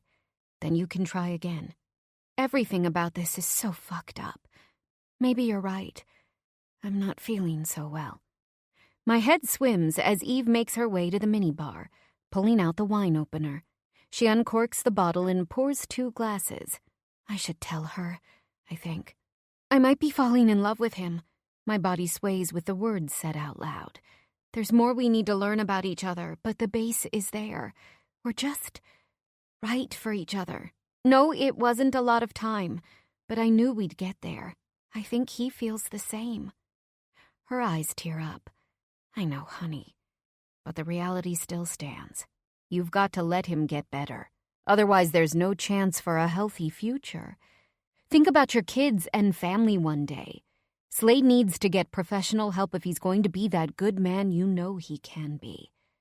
I nod, sniffling. Rationally, I know she isn't wrong. This is the same advice I would give her if the tables were turned. But my heart has other ideas. I'm sure he'll call you. Just step back and trust me. She hands me a glass. Let's get drunk. Do you want the jet to take you back tonight? I'm not so sure staying here is a good idea, considering. All right, then. I easily drink it down, as though it were water. 3 days have gone by since I came home. No one here knows I'm back, and I've taken full advantage of that fact. And by full advantage, I mean not leaving my beautiful white 4-poster bed unless it's to use the bathroom or open the door for the delivery guy, who has already come twice, bringing cartons of cookie dough ice cream, binge-eating and watching a Netflix series. I alternate between missing Slade, wanting to punch Slade, and crying. Eve has called a few times, but I haven't answered. I'm just not sure I'm ready to hear from her. Everything that happened between Slade and me is still so fresh, painful memories mixed with the best days of my life. Nothing of what happened has been digested. Instead, it's all still sitting in my gut, weighing me down. I open my phone, scrolling through my calendar when I groan. Sanam's wedding is this Saturday. I crawl to the edge of my bed to get a look inside my closet. My blush-toned gown hangs inside, pressed and ready. My shoes are still in the box and should add an extra 5 inches to my 5'3" height. Sanam sent me photos of how she wants my hair and makeup to be done, and my appointments are all scheduled. Nothing to do now but let my life unfold. I look down at my stomach and know I've got to get my shit together if I'm going to fit into my dress. I do the unthinkable and call Jonathan, letting him know I'm back early and ready to come in. He's ecstatic over the phone. Next, I let my parents know I'm back. They're amazingly supportive, glad to hear I decided to return early and asking me to come over for dinner tonight. I look and feel like shit. But it's time I get my ass into the shower and put some clothes on. Getting clean and dressed in something other than sweatpants will help. My mind doesn't leave Slade, but I hold fast to Eve's earlier advice. He needs to find himself and get better before a woman can enter his life. I trust Vincent and Eve have his best interests at heart. Slade will be okay. In the bathroom, I paint my face full of makeup, drying tears with a small piece of toilet paper. I coat on each layer in the same way I've done for years. I don't know who I am. But this is how Lauren dresses. This is how Lauren makes herself up. The soft, natural face with minimal makeup and flat shoes of Nevada are officially behind me. Dinner with my mom and dad goes well. They think my general malaise is from the shooting, and I don't correct them. If I tell them about Slade, they'll dig, and I'll have to tell them everything. If they knew the details, they'd be shocked and mortified, casting judgment. It would only make it harder for me to move forward from everything. We eat, and I smile. Sanam's wedding is beautiful, perfect in all the ways that matter to her. I exit the ballroom filled with champagne and steak, gowns and diamonds. The entire ceiling is coated with red roses, nothing of the original painted white showing. Even the arms of the crystal chandeliers are wrapped in thin green vines. It smells and looks like a dreamy rainforest. Sanam just changed into her third gown for the evening, this one a short and heavily beaded dress. Her makeup continues to hold up, despite the broken capillaries in her eyes from vomiting earlier tonight. Staying at a size 00 takes work, Lauren. She wipes her mouth using the back of her arm, heaving. I wasn't supposed to overhear her puking, but I did. I know, I reply soothingly. Weddings are stressful. Soon you'll be Mrs. Nader, and you'll be honeymooning on the Riviera. Your life will be amazing, and all of this will have been worth it. My words aren't true, but meant to pacify. She's about to walk down the aisle. Now isn't the time for her to hear an earful of reality. She wraps me in her skinny arms. So lucky to have you. I don't deserve you. We didn't even discuss what happened in Vegas. Don't think about that now. I swap my hand in front of my face, as though clearing the air. It's your wedding, I exclaim excitedly, plastering a large fake grin on my face. 3 hours later, and primp to the hilt, she is ready for showtime. Vera Wang's satin gown, hair in an Audrey Hepburn-style bun, makeup cleanly airbrushed. Her last words, "Soon for you," are said with genuine kindness, as she squeezes my manicured hands in her own. In her own way, she loves me. Taking the elevator downstairs with her entourage of hairstylist, makeup artist, and mother, she's as happy tonight as she'll ever be. Watching her dance with her husband, the truth comes. After years of friendship with Sanam, I want a divorce. What we have between us is no longer who I am or what I want to be associated with. Still, I'm not evil. I promised to be here for her tonight, and I'd never shirk my responsibilities as her maid of honor. I find myself dancing with the bride in the center of the dance floor. A circle of guests surrounds us, clapping. Beneath candy-coated smiles are vultures, eager to check out every detail of the beautiful bride. Diamond Harry Winston watch, 4-carat diamond stud earrings from Tiffany, gigantic rock on her left hand, flushed with a shimmering eternity band. As an afterthought, they gloss over her single friend, me.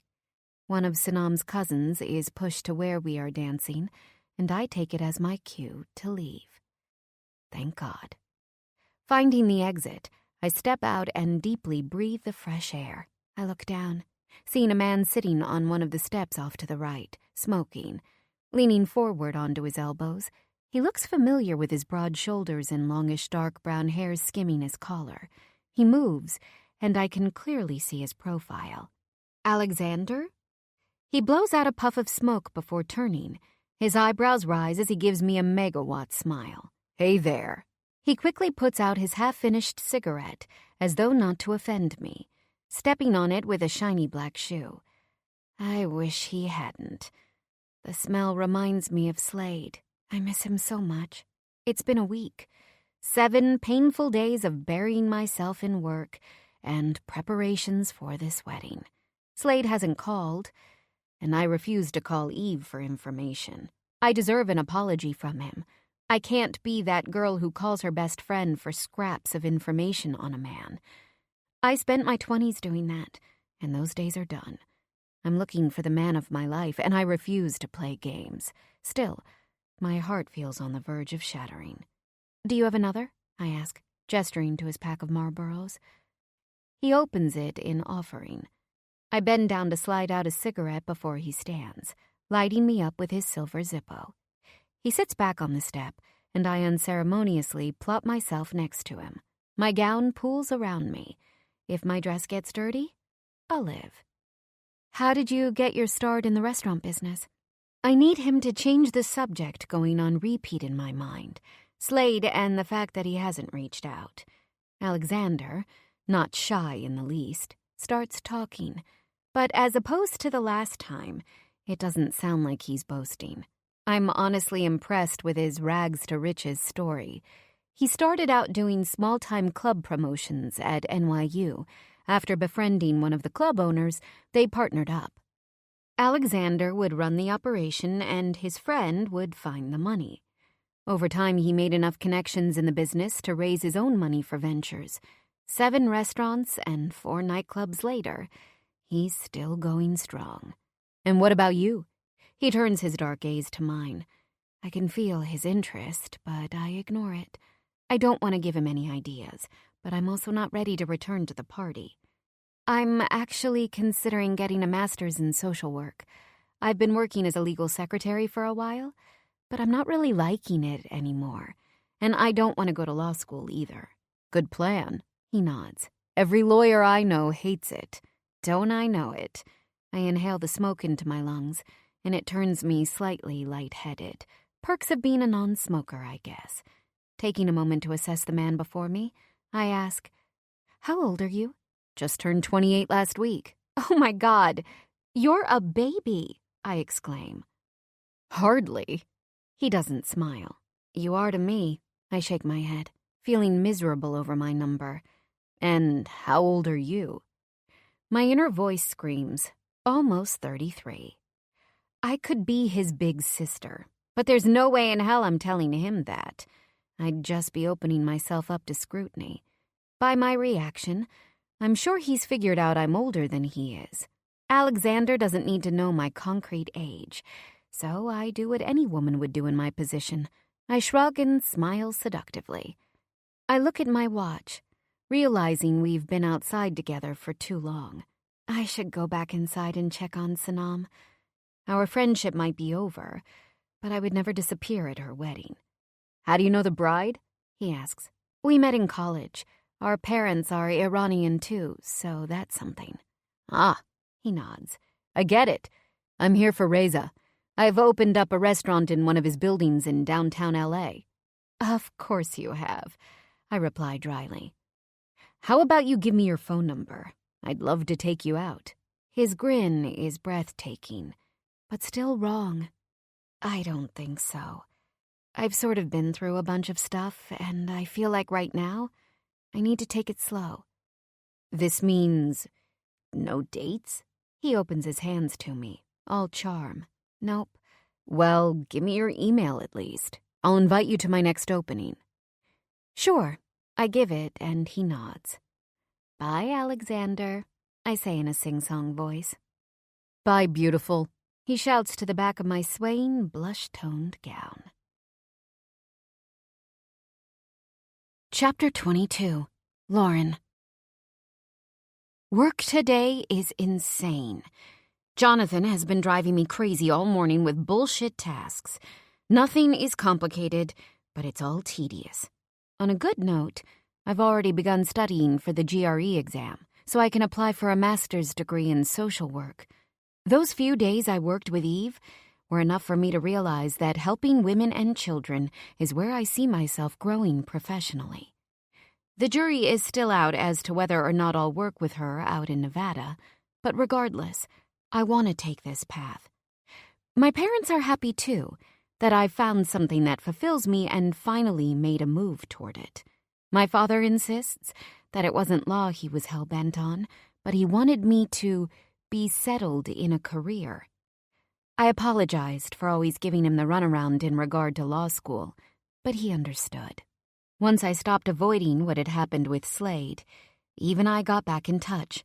She was annoyed that I hadn't answered her previous calls, but thankfully, she understood why. Still, I asked her not to say a word about he who shall not be named. If he has anything to tell me, he'll have to do it himself. It's been 8 weeks and nothing but radio silence from his end. It hurts and angers me. The dust has settled and I see our situation for what it was. Slade treated me like shit, and I took it because my feelings for him were so strong. His good parts were extraordinary, but his bad ones brought me 6 feet under. I thought I was resilient and the kind of woman who'd never get caught up in an abusive relationship, but I ultimately caved to his will. I'm disgusted by myself, but most of all, I'm hurt. My personal inbox pings, and I click on the tab. Alexander Kosovitz. a.kosovitz@gmail.com. To Lauren Amini. Subject, lounge furniture. Question, lounge furniture in the bar area of a restaurant. White or black? I smile, but in my defense, I really try not to. Ever since the wedding, Alexander and I have been emailing about random things. Favorite movies, his, Fight Club. Mine, The Notebook. Best vacation, his, Peru, after graduating from NYU with some of his buddies. Mine, Paris, with Sanam 4 years ago, when we went with empty suitcases and returned with them full to the brim. He's witty and funny, and he seems to always be doing something interesting. Me, on the other hand, boringville. Not that I mind. I've had enough drama to last a lifetime, and this past month has been spent trying to find some sort of equilibrium. It's all about finding my career path and letting my heart settle. I don't get excited when I hear from Alexander, but after what I went through with Slade, it does feel good to have some healthy attention, even if it isn't going anywhere. Looking down at my screen, I click reply. Lauren Amini, lauren.amini@gmail.com, to Alexander Kosovitz, regarding lounge furniture. I love white, but the lighting should be dim. Otherwise, it's tacky. Alexander Kosovitz, to Lauren Amini, regarding lounge furniture. Why don't you come check it out? The space is almost complete. We've got white furniture coming in on Tuesday. I'd love your opinion. Lauren Amini, to Alexander Kosovitz, regarding lounge furniture. Please. You have so many restaurants. I'm sure you've got some fancy designer. What would you need me for? Alexander Kosovitz, to Lauren Amini, regarding lounge furniture. You're honest. You're not trying to sell me something, and you've got great taste. Who else would I need? I exhale, massaging my temples. Slade and I are over. He was horrible, and to add insult to injury, he still hasn't contacted me. I groan, hating the fact that his name is even on my mind. He doesn't deserve my time or attention. Maybe I should force myself to just go out with Alexander for the sake of staying busy. He has been trying to see me since the wedding, and I keep denying him. What harm could it do anyway? The wall around my heart is so high. Alexander couldn't make a dent. Maybe I'll have some fun, though. I deserve it, right? Lauren Amini, to Alexander Kosovitz, regarding lounge furniture. Let me know when. I hit send and immediately regret it. No, I won't allow myself to regret anything. It's just looking at furniture for his restaurant. That's all. I refuse to feel guilty for having a good time. Slade and I are completely over. He hurt me, and I hate him. The end. Alexander Kosovitz, to Lauren Amini, regarding lounge furniture. Friday night, 7 p.m. I'll text you the address. Send me your number. Friday night comes in a blink of an eye. I don't return home to doll myself up, but instead go straight from work. This isn't a formal date, so I have no reason to drive myself crazy. Anyway, the days of taking hours to get dressed are behind me. My white blouse is tucked into gray, wide-leg pants, and my black heels are simple and sophisticated.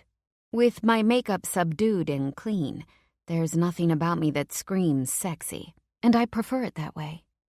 Sure, I added a little shimmery, copper-toned eyeshadow to my lids and texturizing dry spray to my roots.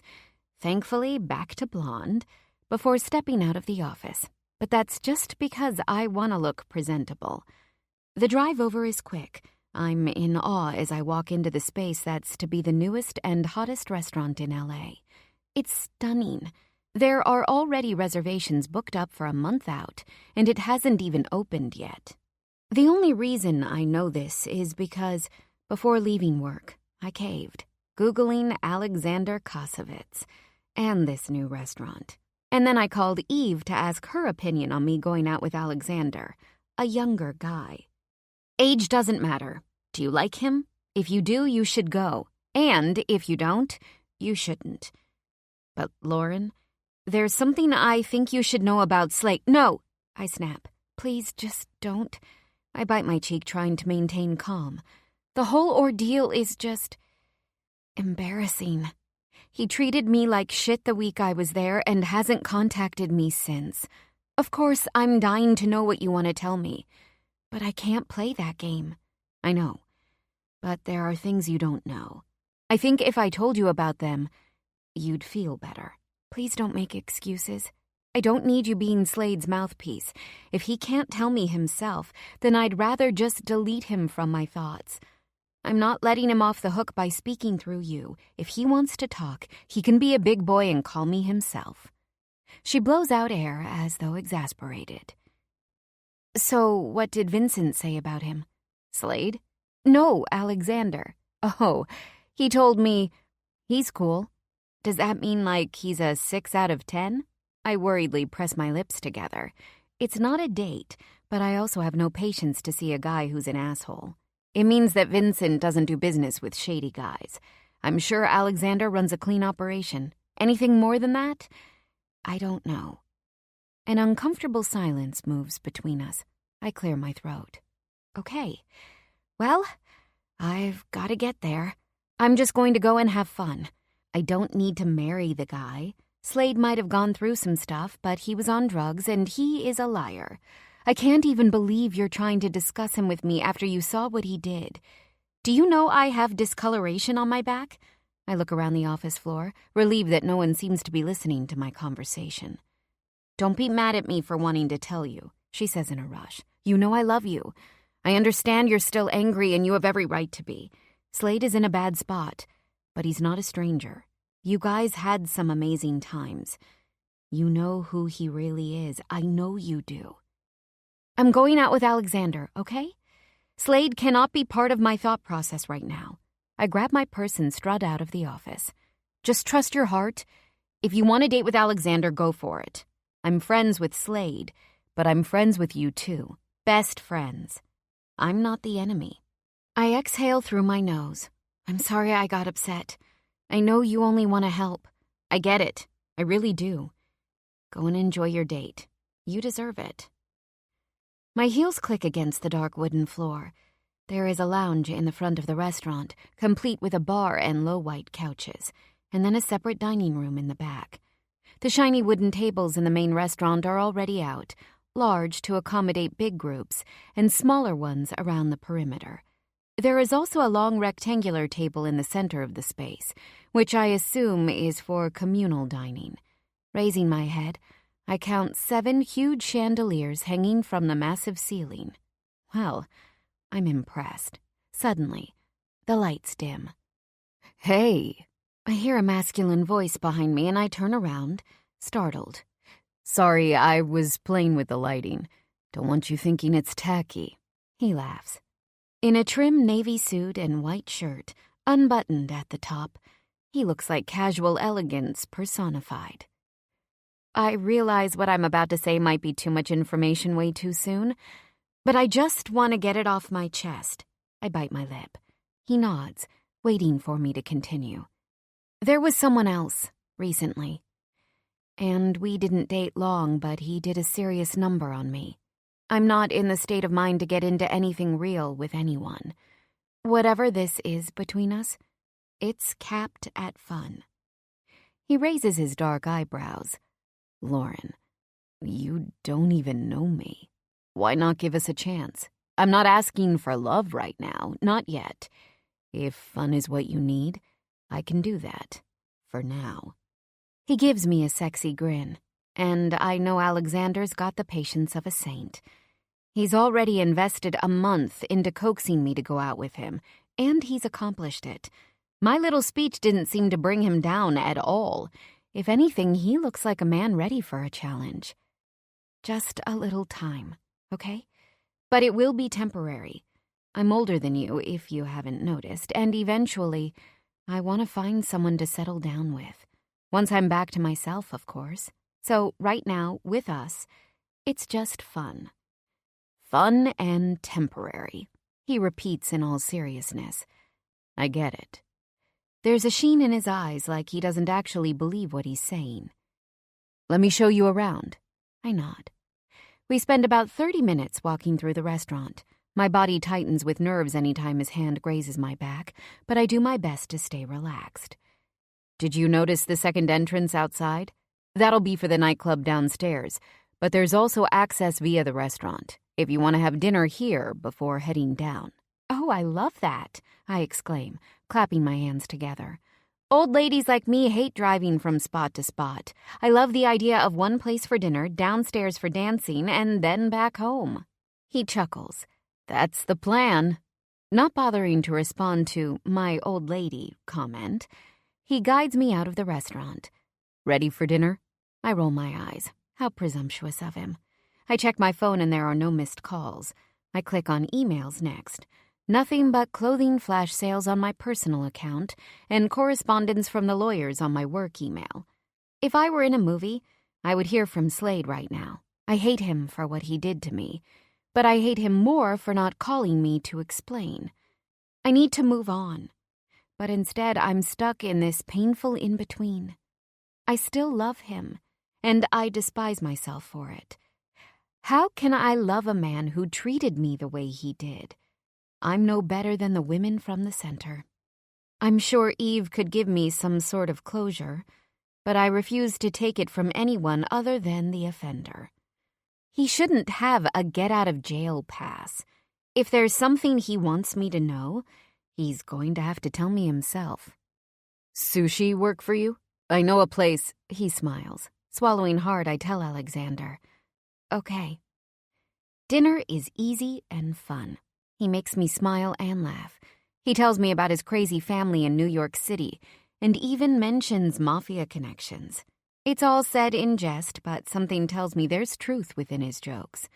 All in all, Alexander is the perfect gentleman. After we eat, he drives me back to my car. Next week? He asks, holding my car door open for me. I sit inside the leather driver's seat and twist my hands together. Could I? Should I? He interrupts my thoughts and says, Don't answer yet. I'll call you. He is being patient, and it warms my heart. Gratitude moves into my chest, but I simply nod. He shuts the car door and I buckle up, turning on the ignition. Alexander is a great guy, and I'm doing nothing wrong, and yet guilt sits heavily in my chest. Of course, it's Slade. I miss him. Yes, Alexander is wonderful. But no, he doesn't give me that same excitement for life as Slade did. He doesn't move me. I pull out of the parking lot and grip the steering wheel, frustrated at myself for comparing. After washing my face and slathering my skin with an anti-wrinkle serum, I put on a comfortable pair of plaid pajamas and turn on my laptop. Sitting upright on my bed, I skim through my emails. The name I see sitting in my inbox has my heart skidding to a stop. With a shaking hand, I click. Slade McCormick, S. McCormick at themilestoneresort.com. To Lauren Amini. Subject, Hello. Lauren, it's been 8 weeks since we've seen each other or spoken. There are so many things I wanted to tell you but couldn't. The truth is, I shouldn't be contacting you. Not yet. Not while my life is still in shambles. When you're done with this letter, you might think I wrote it because I want your sympathy. It's not the case. I realize that after what I've done, I don't deserve forgiveness or your friendship. I only want to share the truth because you ought to have it. We weren't together long, but I swear it when I say you mean something to me, more than anyone else ever has. I hurt you, physically and emotionally, and I am so sorry. Hopefully, after this letter, you will understand why I acted the way I did. I left the SEAL teams because I killed my best friend, Rex.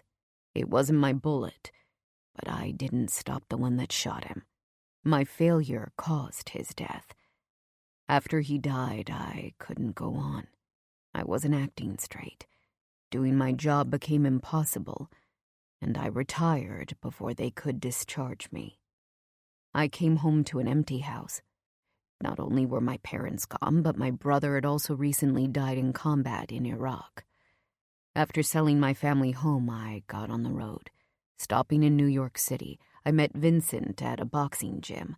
We became friends, and he offered me the job at the Milestone to run security for him. Things were decent for a while after that, until they weren't. Flashbacks began to assault me for any reason or no reason at all. I brought a sweet girl to my place and had an incident in my sleep. She woke with my hand around her neck, choked out. She was physically fine afterward, but I wasn't. Pills to help me relax was where it all began, and then pills to help bring me up. Pills to settle my nerves when things got overly stressful in my head, mixing them with liquor when needed. When we shared a room in Vegas, I didn't trust myself to be near you in the night. I slept on the floor after drinking a glass of vodka from the minibar and swallowing a few pills. I did the same when we shared a room near Lake Powell. I knew my nightmares could put you in danger, and instead of telling you or anyone else the truth, I self-medicated, taking medication I was never prescribed, all depending on my mood. When my regular supplier no longer had what I needed, I went off to find harder stuff. I'm ashamed to admit it, but that night when I took you to the motorcycle club, I was scoring drugs from a guy named Lion. I know what you're thinking, and the answer is yes. It's the same Lion, the president of the MC, ex-husband of Alicia who came into your center. He hooked me up. Memories from war were crippling me, and I felt that nothing but drugs could keep me afloat. I was already in too deep. If Vincent knew I had a problem, he'd fire me, which he did that night Hook opened. If you knew about my issue, I thought you'd run, which you did, after I completely fucked up. I thought the drugs would balance me, but all they did was screw me up even worse. I deserved to lose you and my job. After our huge fight in your hotel room, Vincent found me with a gun in my mouth. I was in the middle of the mountainside with nothing left to lose. He got me to a hospital, although I have to admit that I'm not sure how he got me there. I must have blocked it all out. Rock bottom is what they call it. But I call it get help or die. After switching from psychiatrist to psychiatrist, I've finally found a doctor who seems to understand me. Dr. Sullivan was a Marine, and that got my attention. Unlike these other doctors who were sitting in medical school, studying and living in freedom, while I was sacrificing my time and my life, Sully made the same sacrifices. He understands the world I lived in. The first time we met, it was like he knew exactly what I was going through. When he explained that, sometimes, there wasn't even a trigger, but that my emotions would go haywire with random bursts of irritability and anger, I was shocked. Not because he was wrong, but because he was right. He told me to go get an MRI, and for once, I actually listened. I'm waiting now on the results. I hope you're well. It's hard for me to sleep, knowing what I put you through. Memories of war are hell, but losing you has been its own form of torture. I'm so sorry for what I did. Sincerely, Slade. I read the email over again, and then again. I've replayed our ending 1,000 times in my head.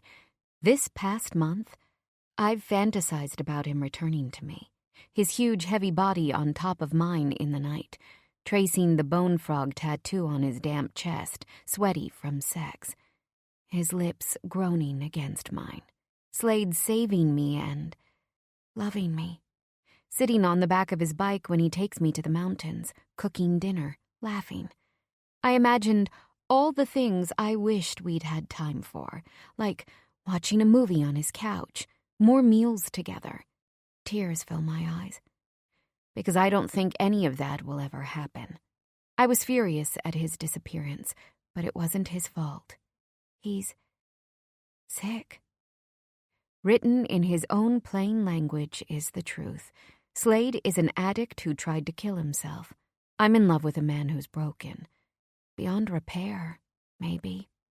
My heart feels like it's cracking in my chest, vibrating from the realization.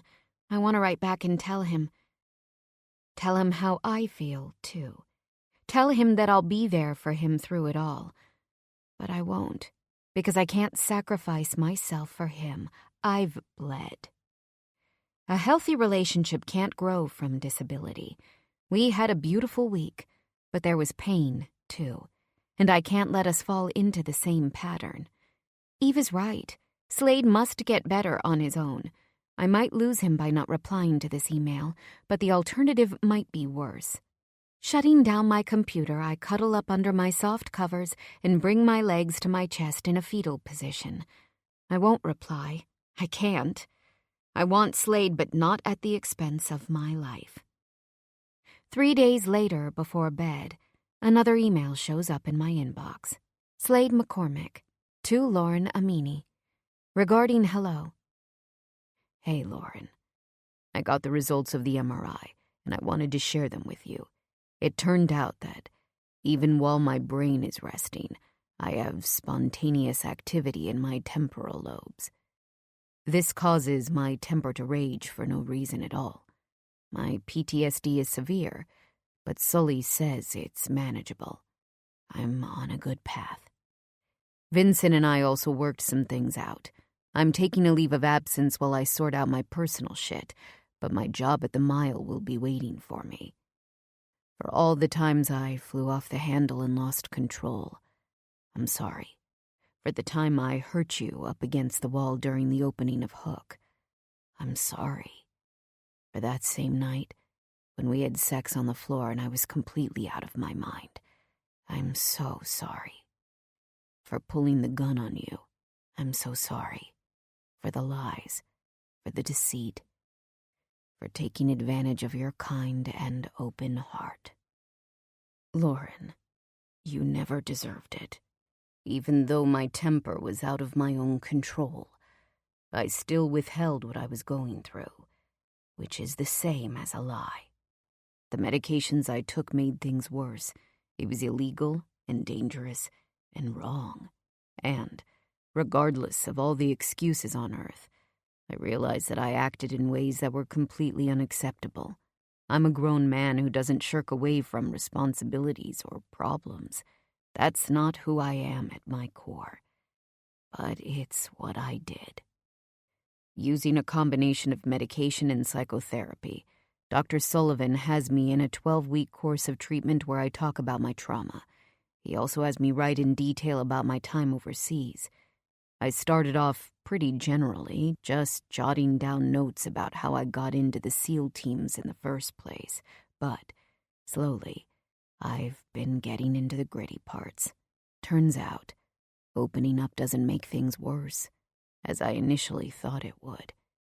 It sets the pain free, so that I don't have to wallow in it alone. He's put me on some medication, but all of it is now under his control, not mine. I am putting my trust in him. I hope you are well.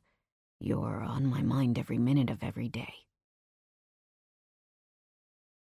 Slade McCormick, to Lauren Amini. Subject: How are you? Lauren: You're the most wonderful woman I've ever met. Have I ever told you that? Harming you is one of the worst things I've ever done. I know hearing from me might not be what you want, but I care about you too much to just walk away. I know you want a husband. You want a family. You want a life of your own filled with love. I want that for you, too. I don't know when or if I'll be better, or if I'll ever be in a position to be good enough for you, or even if I got my shit together, if you'd ever forgive me for the pain I caused. I wish I could swear that I'd be healed completely one day, but to say that would be a lie. You don't reply to my emails. I know I don't deserve your time. I want to beg, though. Beg that you'll give me a chance to get out of this. I've been through war. I've come home only to realize that hell isn't always in a moment, but can live in memories. But then I saw you at the hospital that night when Vincent was in a coma, and I was literally struck dumb by your beauty. It didn't take long for me to know your level of stunning is so much more than skin deep. Lauren, if you only knew how just your presence fills me up inside. I'm missing you. Slade McCormick, to Lauren Amini, subject. Hi there. Lauren, how is everything going? Are you doing okay? Eve keeps me updated on you. She tells me you're going for the master's in social work. I'm so glad for you. You should never settle for anything less than you deserve, and you deserve to love your career. Lauren, somehow with you I want to speak. With you I want to open my guts and spill what's in my heart. This is not how I normally operate. I've always kept things inside. Maybe it's because you are so pure. There's a strength within you that calls to me. I've always been tough in the face of hardship. I think maybe my hardness was also related to fear when it came to you. I feared rejection. I didn't think you would ever love someone like me. Between my nightmares and drug abuse, I realized my worth was limited. I kept an iron curtain between my heart and yours. You should have a man without these hang-ups. You deserve more. Even if I learn to control these issues, Sully tells me they might never be gone completely. Still, I wish there was a way I could erase my problems. I want to be the type of man who deserves you. I'm going to try. Slade McCormick, to Lauren Amini, subject. Hey there. Hi, Lauren. How are you? How is school? I'm getting a good handle on myself, and Sully is trying to get me to alter my thinking. Remember when we talked about mental strength and how important it is to keep your thoughts in line? I'm working on that. Lots of what happened is in the past, but I'm trying to change the way I see it in my rearview mirror. I still can't say it was an accident that Rex died, because I should have seen the bullet coming. Protecting my brothers was my duty, and I failed. Sully wants to keep working on changing my mindset, but in this, I'm unchangeable. The best I can do is make peace with my errors. And that's why I came out to Texas, to visit his parents. Their home was a simple Tudor on a tree-lined block, with an American flag on a tall pole in the front yard. Not exactly where I envisioned my pessimistic friend to live. He was always angry about something, but hey, beneath it all, Rex was completely dependable and the best type of man with honor and love in his heart. It makes sense that his upbringing was with warmth. Mine was too. My parents loved me and Aaron, and they loved each other as well. I'm thankful for that.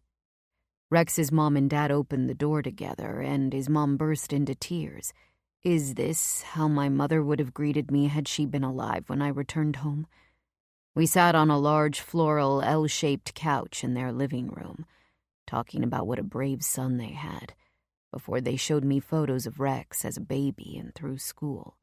Rex with his Little League baseball trophy. He played first base. Rex's 9th birthday party at the ice skating rink. The house was full of pride for their only son.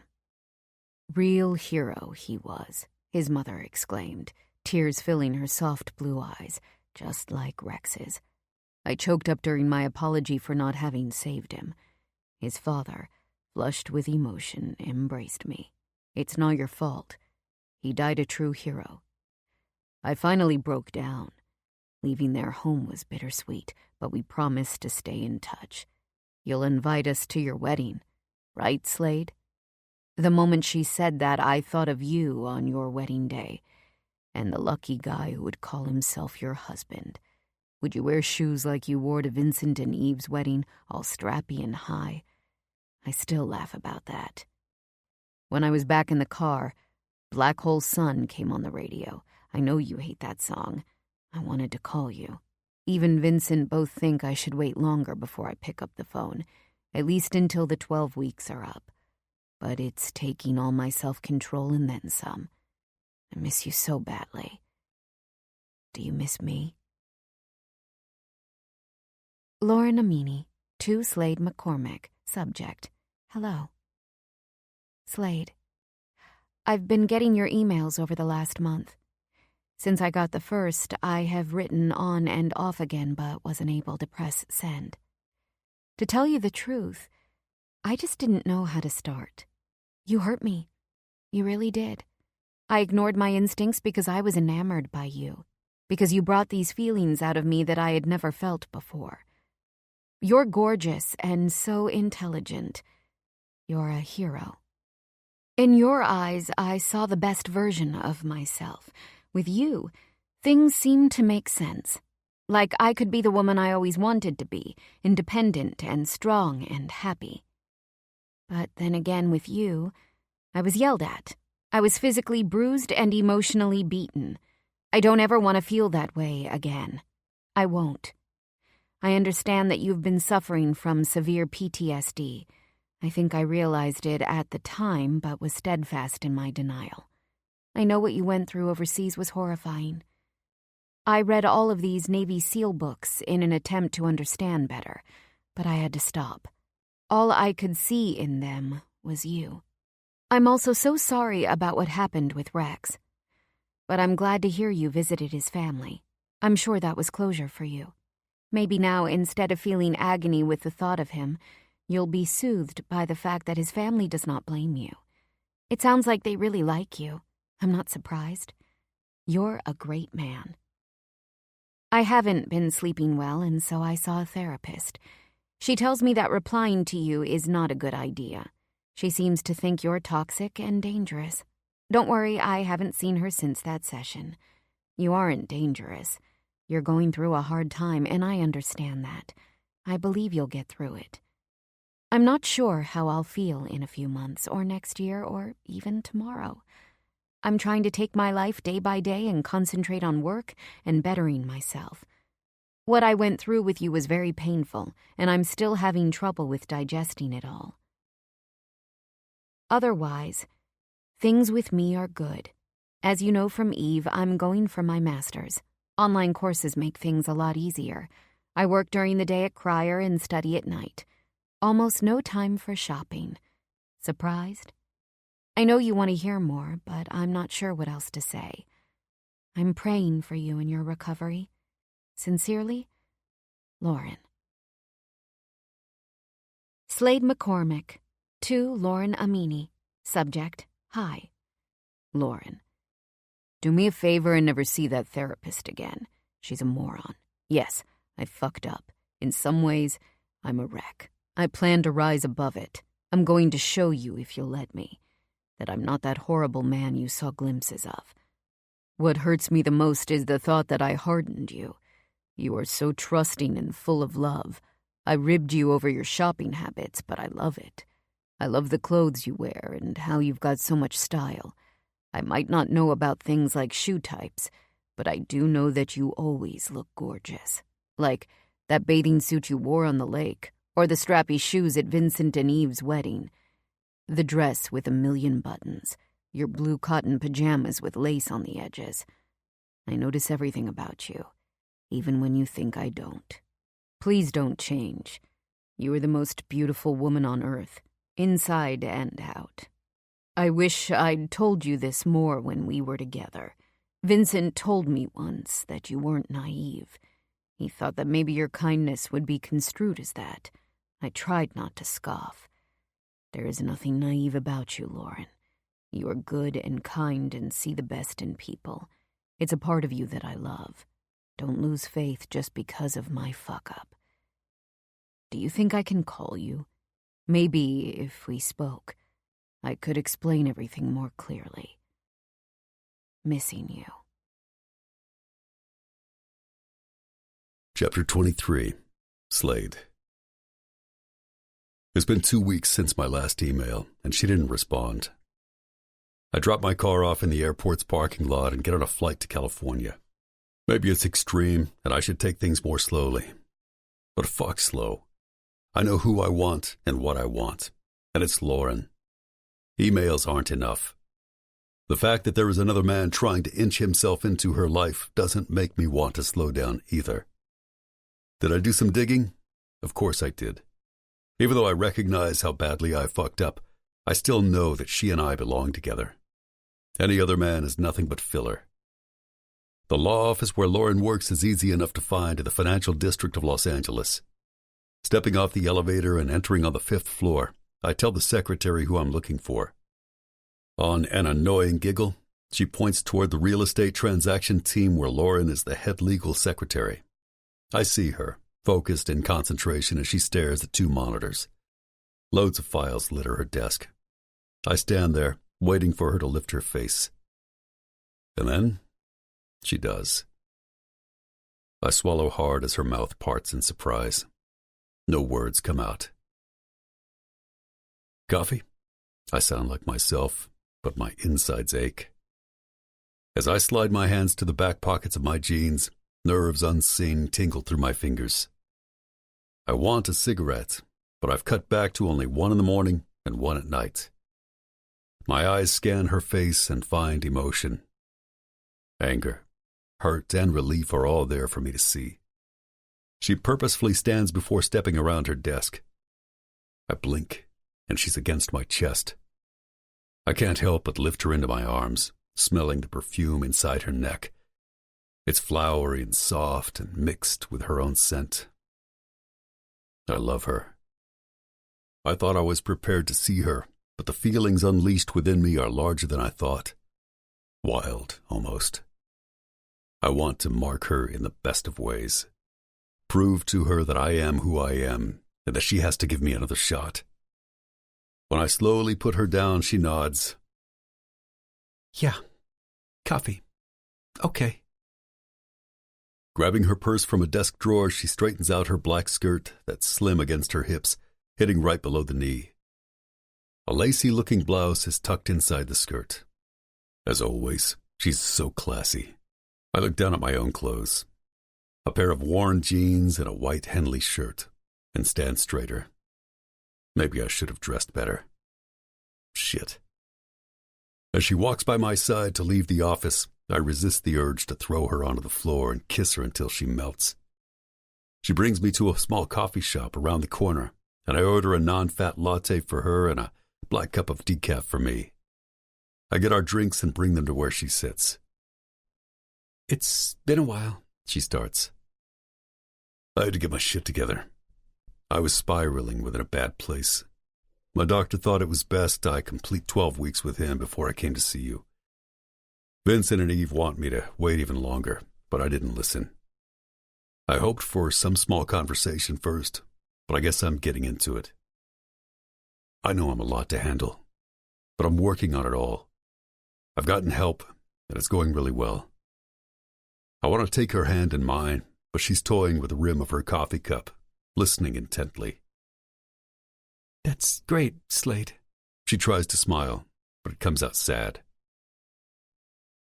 Can we try again? I lean my elbows on the wooden table between us, wanting to get closer. I know we had a shaky start. Actually, 2 shaky starts if you want to count the wedding. But I want you to know that I did plan on calling you back after that night. But somehow, out of nowhere, my nightmares began pouring through my psyche. Things began to go from bad to worse, and I didn't think I was in the right mind to date you. And then we saw each other at the club, and I wanted it. Wanted you so badly. And then the shooting in Vegas. Everything got worse after that. Still, I wanted you. From the moment I met you at the hospital, you were the one I couldn't stop thinking about. I wasn't good in the way you deserved, but I want you to give me another chance. I'm rambling, and I can't seem to stop it. She sits back, as though unsure. I feel my pulse beating more quickly. The reality that she might say no is bigger than I thought. I know you don't trust me after everything, but wait. She lifts a hand, stopping me. I need you to understand that I won't ever tolerate lying. I will not allow someone to go behind my back. I spent the last few months thinking about what we had, and truthfully, I'm angry with myself for letting it get that far. You can't take advantage of my feelings for you. You kept apologizing, toying with me. You are on drugs, lying to my face. I grab her hand, in absolute awe of this strong, independent woman, and I resist the urge to vow everlasting love. I deserve her words and anger, but that doesn't mean I'm going to give up. I know. The medicine Dr. Sullivan put me on is working, and we don't plan on staying on them forever, either. He thinks, over time, I'll be able to wean off. I betrayed your trust, and Vincent's and Eve's, too. But give me another chance to prove I'm better than the man you knew. But who are you? I sit back, feeling knifed. I'm me. My voice lowers to a whisper. You know who I am. Well, were you always on drugs when we were together? No, not always. It isn't like that. Look, let's just be friends. Start slower this time. Use the distance to our advantage. Slower? She snorts in disbelief. That's right. We'll talk on the phone. I'll come visit on the weekends. Or every other. Whatever you want. We'll rebuild from a flat but stronger spot. You should meet Sully, too. He's heard all about you, and maybe he can help give you a better understanding about what I'm dealing with. But you and I have something special between us, and I don't want to let it go. I can't. Rebuild? I see you're still the same Boy Scout. You know it. I reach my hands to hers, threading our fingers together. See? I stare into her eyes, willing her to understand. I'm me. You know me, Lauren. Well, she pulls her hands away from me and pushes hair behind her ears. You've said you don't want marriage or a family or anything long-term. I'm putting out my cards. I want love, Slade. I won't do a short-term thing. Not again. I hope to find love with someone, and I can't waste my time. No. I shake my head. I want it too. I swear I do. Always have. Just got derailed for a while, but that's done now. Let's try. Start with friendship so I can prove it to you. Can you give me that? Again, I slide my hands around hers. A light squeeze from hers tells me she's in, but then she opens and closes her mouth, like she wants to say something. In a rush, she says, I'm sort of dating someone. My world slows down. Huh? Yeah. Nothing serious. Just a few dates here and there. End it. What? You heard me. When I say friendship, I mean we won't rush into getting physical again. There's only one man for you, and it's me. I fucked up, but it's time now to let me make it right. You and I belong together. Yeah, that's all there is. Tell him you won't be seeing him again. Tears fill her eyes as she nods. Yeah. Chapter 24. Lauren. 6 months later. I've removed all the boxes from your room. Your office is officially ready. Eve's voice is so upbeat, it's almost laughable. Who are you, and what have you done with my serious friend? I sit on top of a huge cardboard box, the words shoes and bags written in thick black Sharpie. I gave most of my accessories away to Goodwill, but when push came to shove, I had to keep some. What can I tell you? Being pregnant has turned me upside down. Eve's eyes sparkle with the words, and my heart fills with happiness for her, just as it always does when she mentions her pregnancy. I'm just glad you'll be in full swing at the center when he's born. And I'm just glad the world gets another Vincent Borognone. I fan myself, and she laughs. The universe had better get ready for this monster. I have a feeling he's got a big future. She rubs her round belly. He's kicking like crazy. Animal already, just like his dad. Oh, let me feel. I rush over, pressing my hands to her stomach. Tears fill my eyes as I feel the shift within her stomach. Fetal movement. I'm so happy for you, Eve. How's school? She asks, turning the conversation back to me as she drops herself on the beautiful L-shaped leather couch we bought for the living room. It's great. Almost there. I've been working toward my social work degree online. The plan is that I'll pick up my pace at the center during the day when Eve has her baby, but until then, I'm taking as many credits as I can handle. Luckily for us, the timing works perfectly. Slade and Vincent walk into the new house, all big muscles and serious demeanors, with Slade's hair freshly buzzed and scruff lining his chin. He's the sexiest man I've ever seen. Slade, hi. My voice comes out all breathy. Eve and I have been waiting for Slade and Vincent to help with the unpacking since we got here 20 minutes ago. After giving up my place in California, Slade and I decided to live together out here in Nevada. Slade insisted that property values were just going up, particularly because the reservation was making big money off the casino at the Milestone, and it was attracting so much business to the area. The smart move would be for us to buy a bigger place. Trust me, a nice-sized house is a good investment, he said. His dark and thoughtful eyes always seem to know things I don't. So, I did what anyone in my position would do when her brilliant, gorgeous ex-military boyfriend gives her real estate advice. I listened. During one of my visits 2 months ago, Eve and I saw this house, a bungalow-style 2-bedroom, and I fell in love. While it needed work, the entire place just felt right. You could even fit a swing set in the back, she gushed.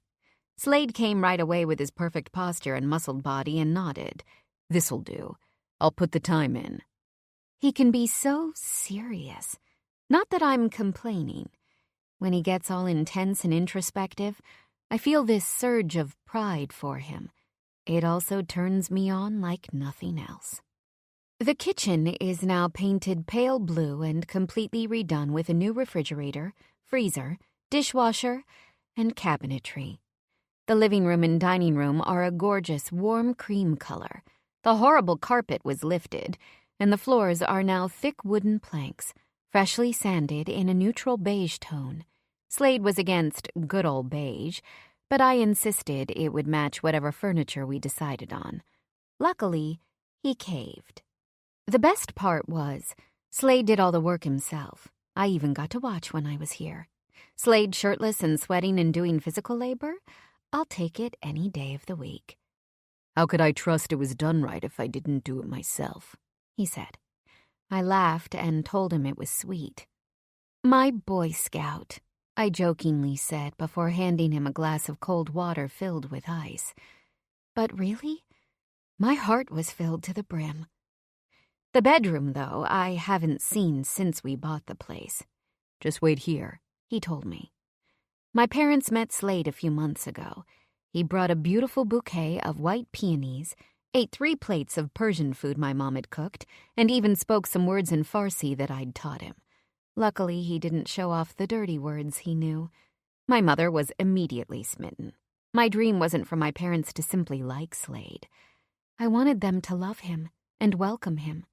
Not that I'd stop seeing Slade on account of my parents, but still, it would be so great if they were happy with him. Life would be so much better. After a cigar with my father on the deck, they came back inside smiling. while my father tapped him on the back like a friend would. Slade's gaze devoured mine with that crazy, sexy, quiet smirk, and I knew he was in the fold. "Did you tell him about your bachelor's degree?" I whisper as my parents step into the kitchen, leaving us alone in the living room. I told him everything. He winks, lust in his eyes. "What do you mean, everything?" I place a hand on my hip as my thoughts turn to what he did to me last night on my kitchen floor. I flush.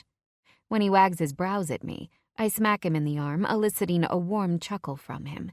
He knows exactly what I'm thinking, and he's teasing me over it.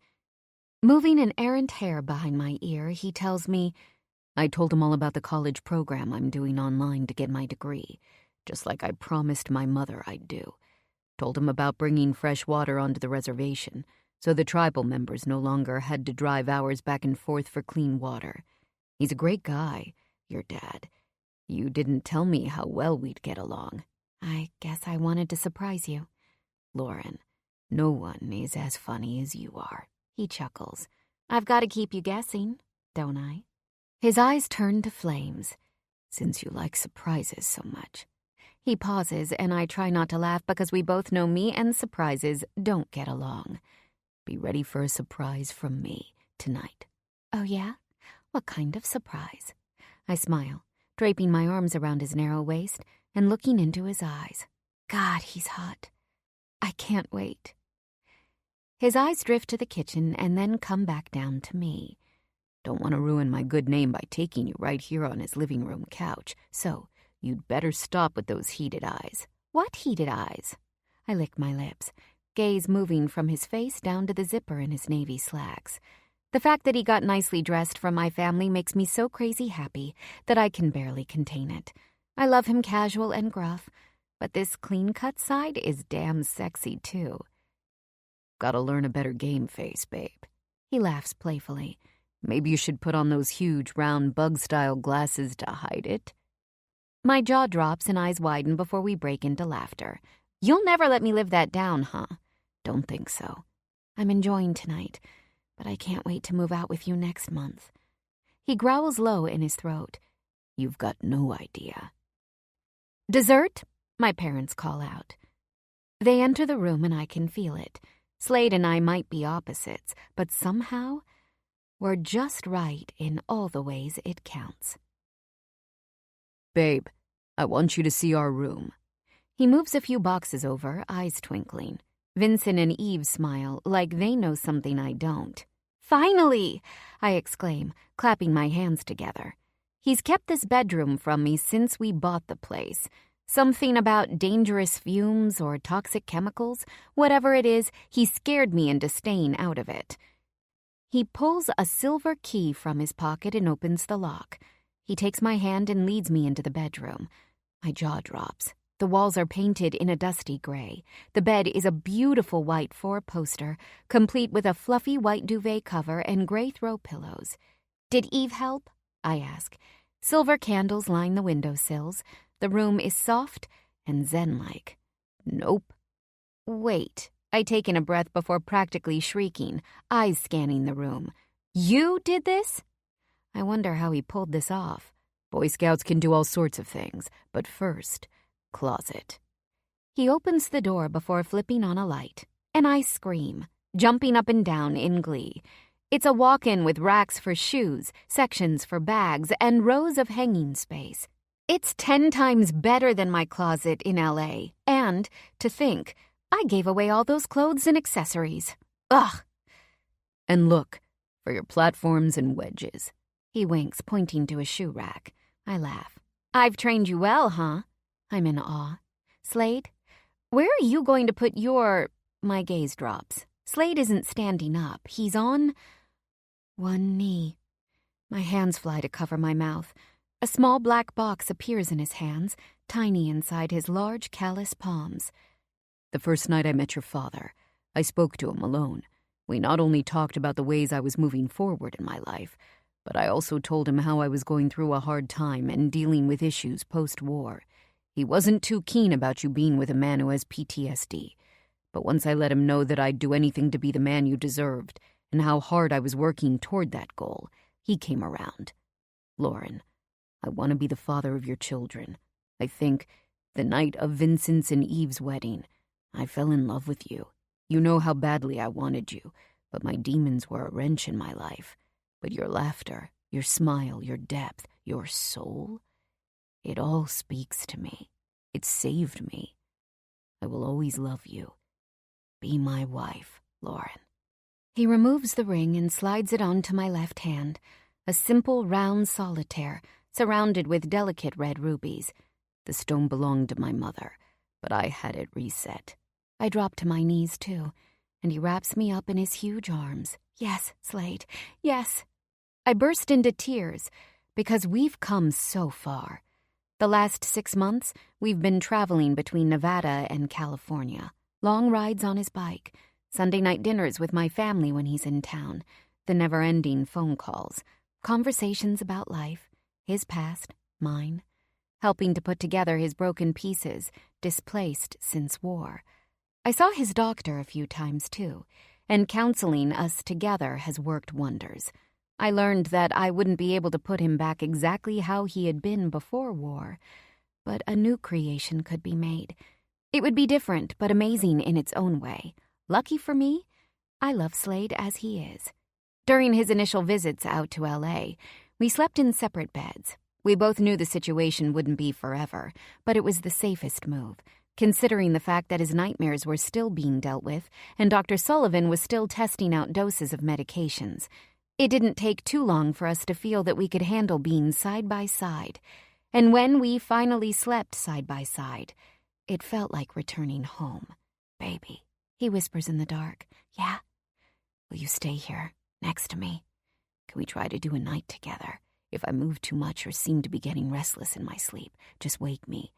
Want you in this bed by my side. I'm ready if you are." Somehow, with distance, we grew immeasurably closer.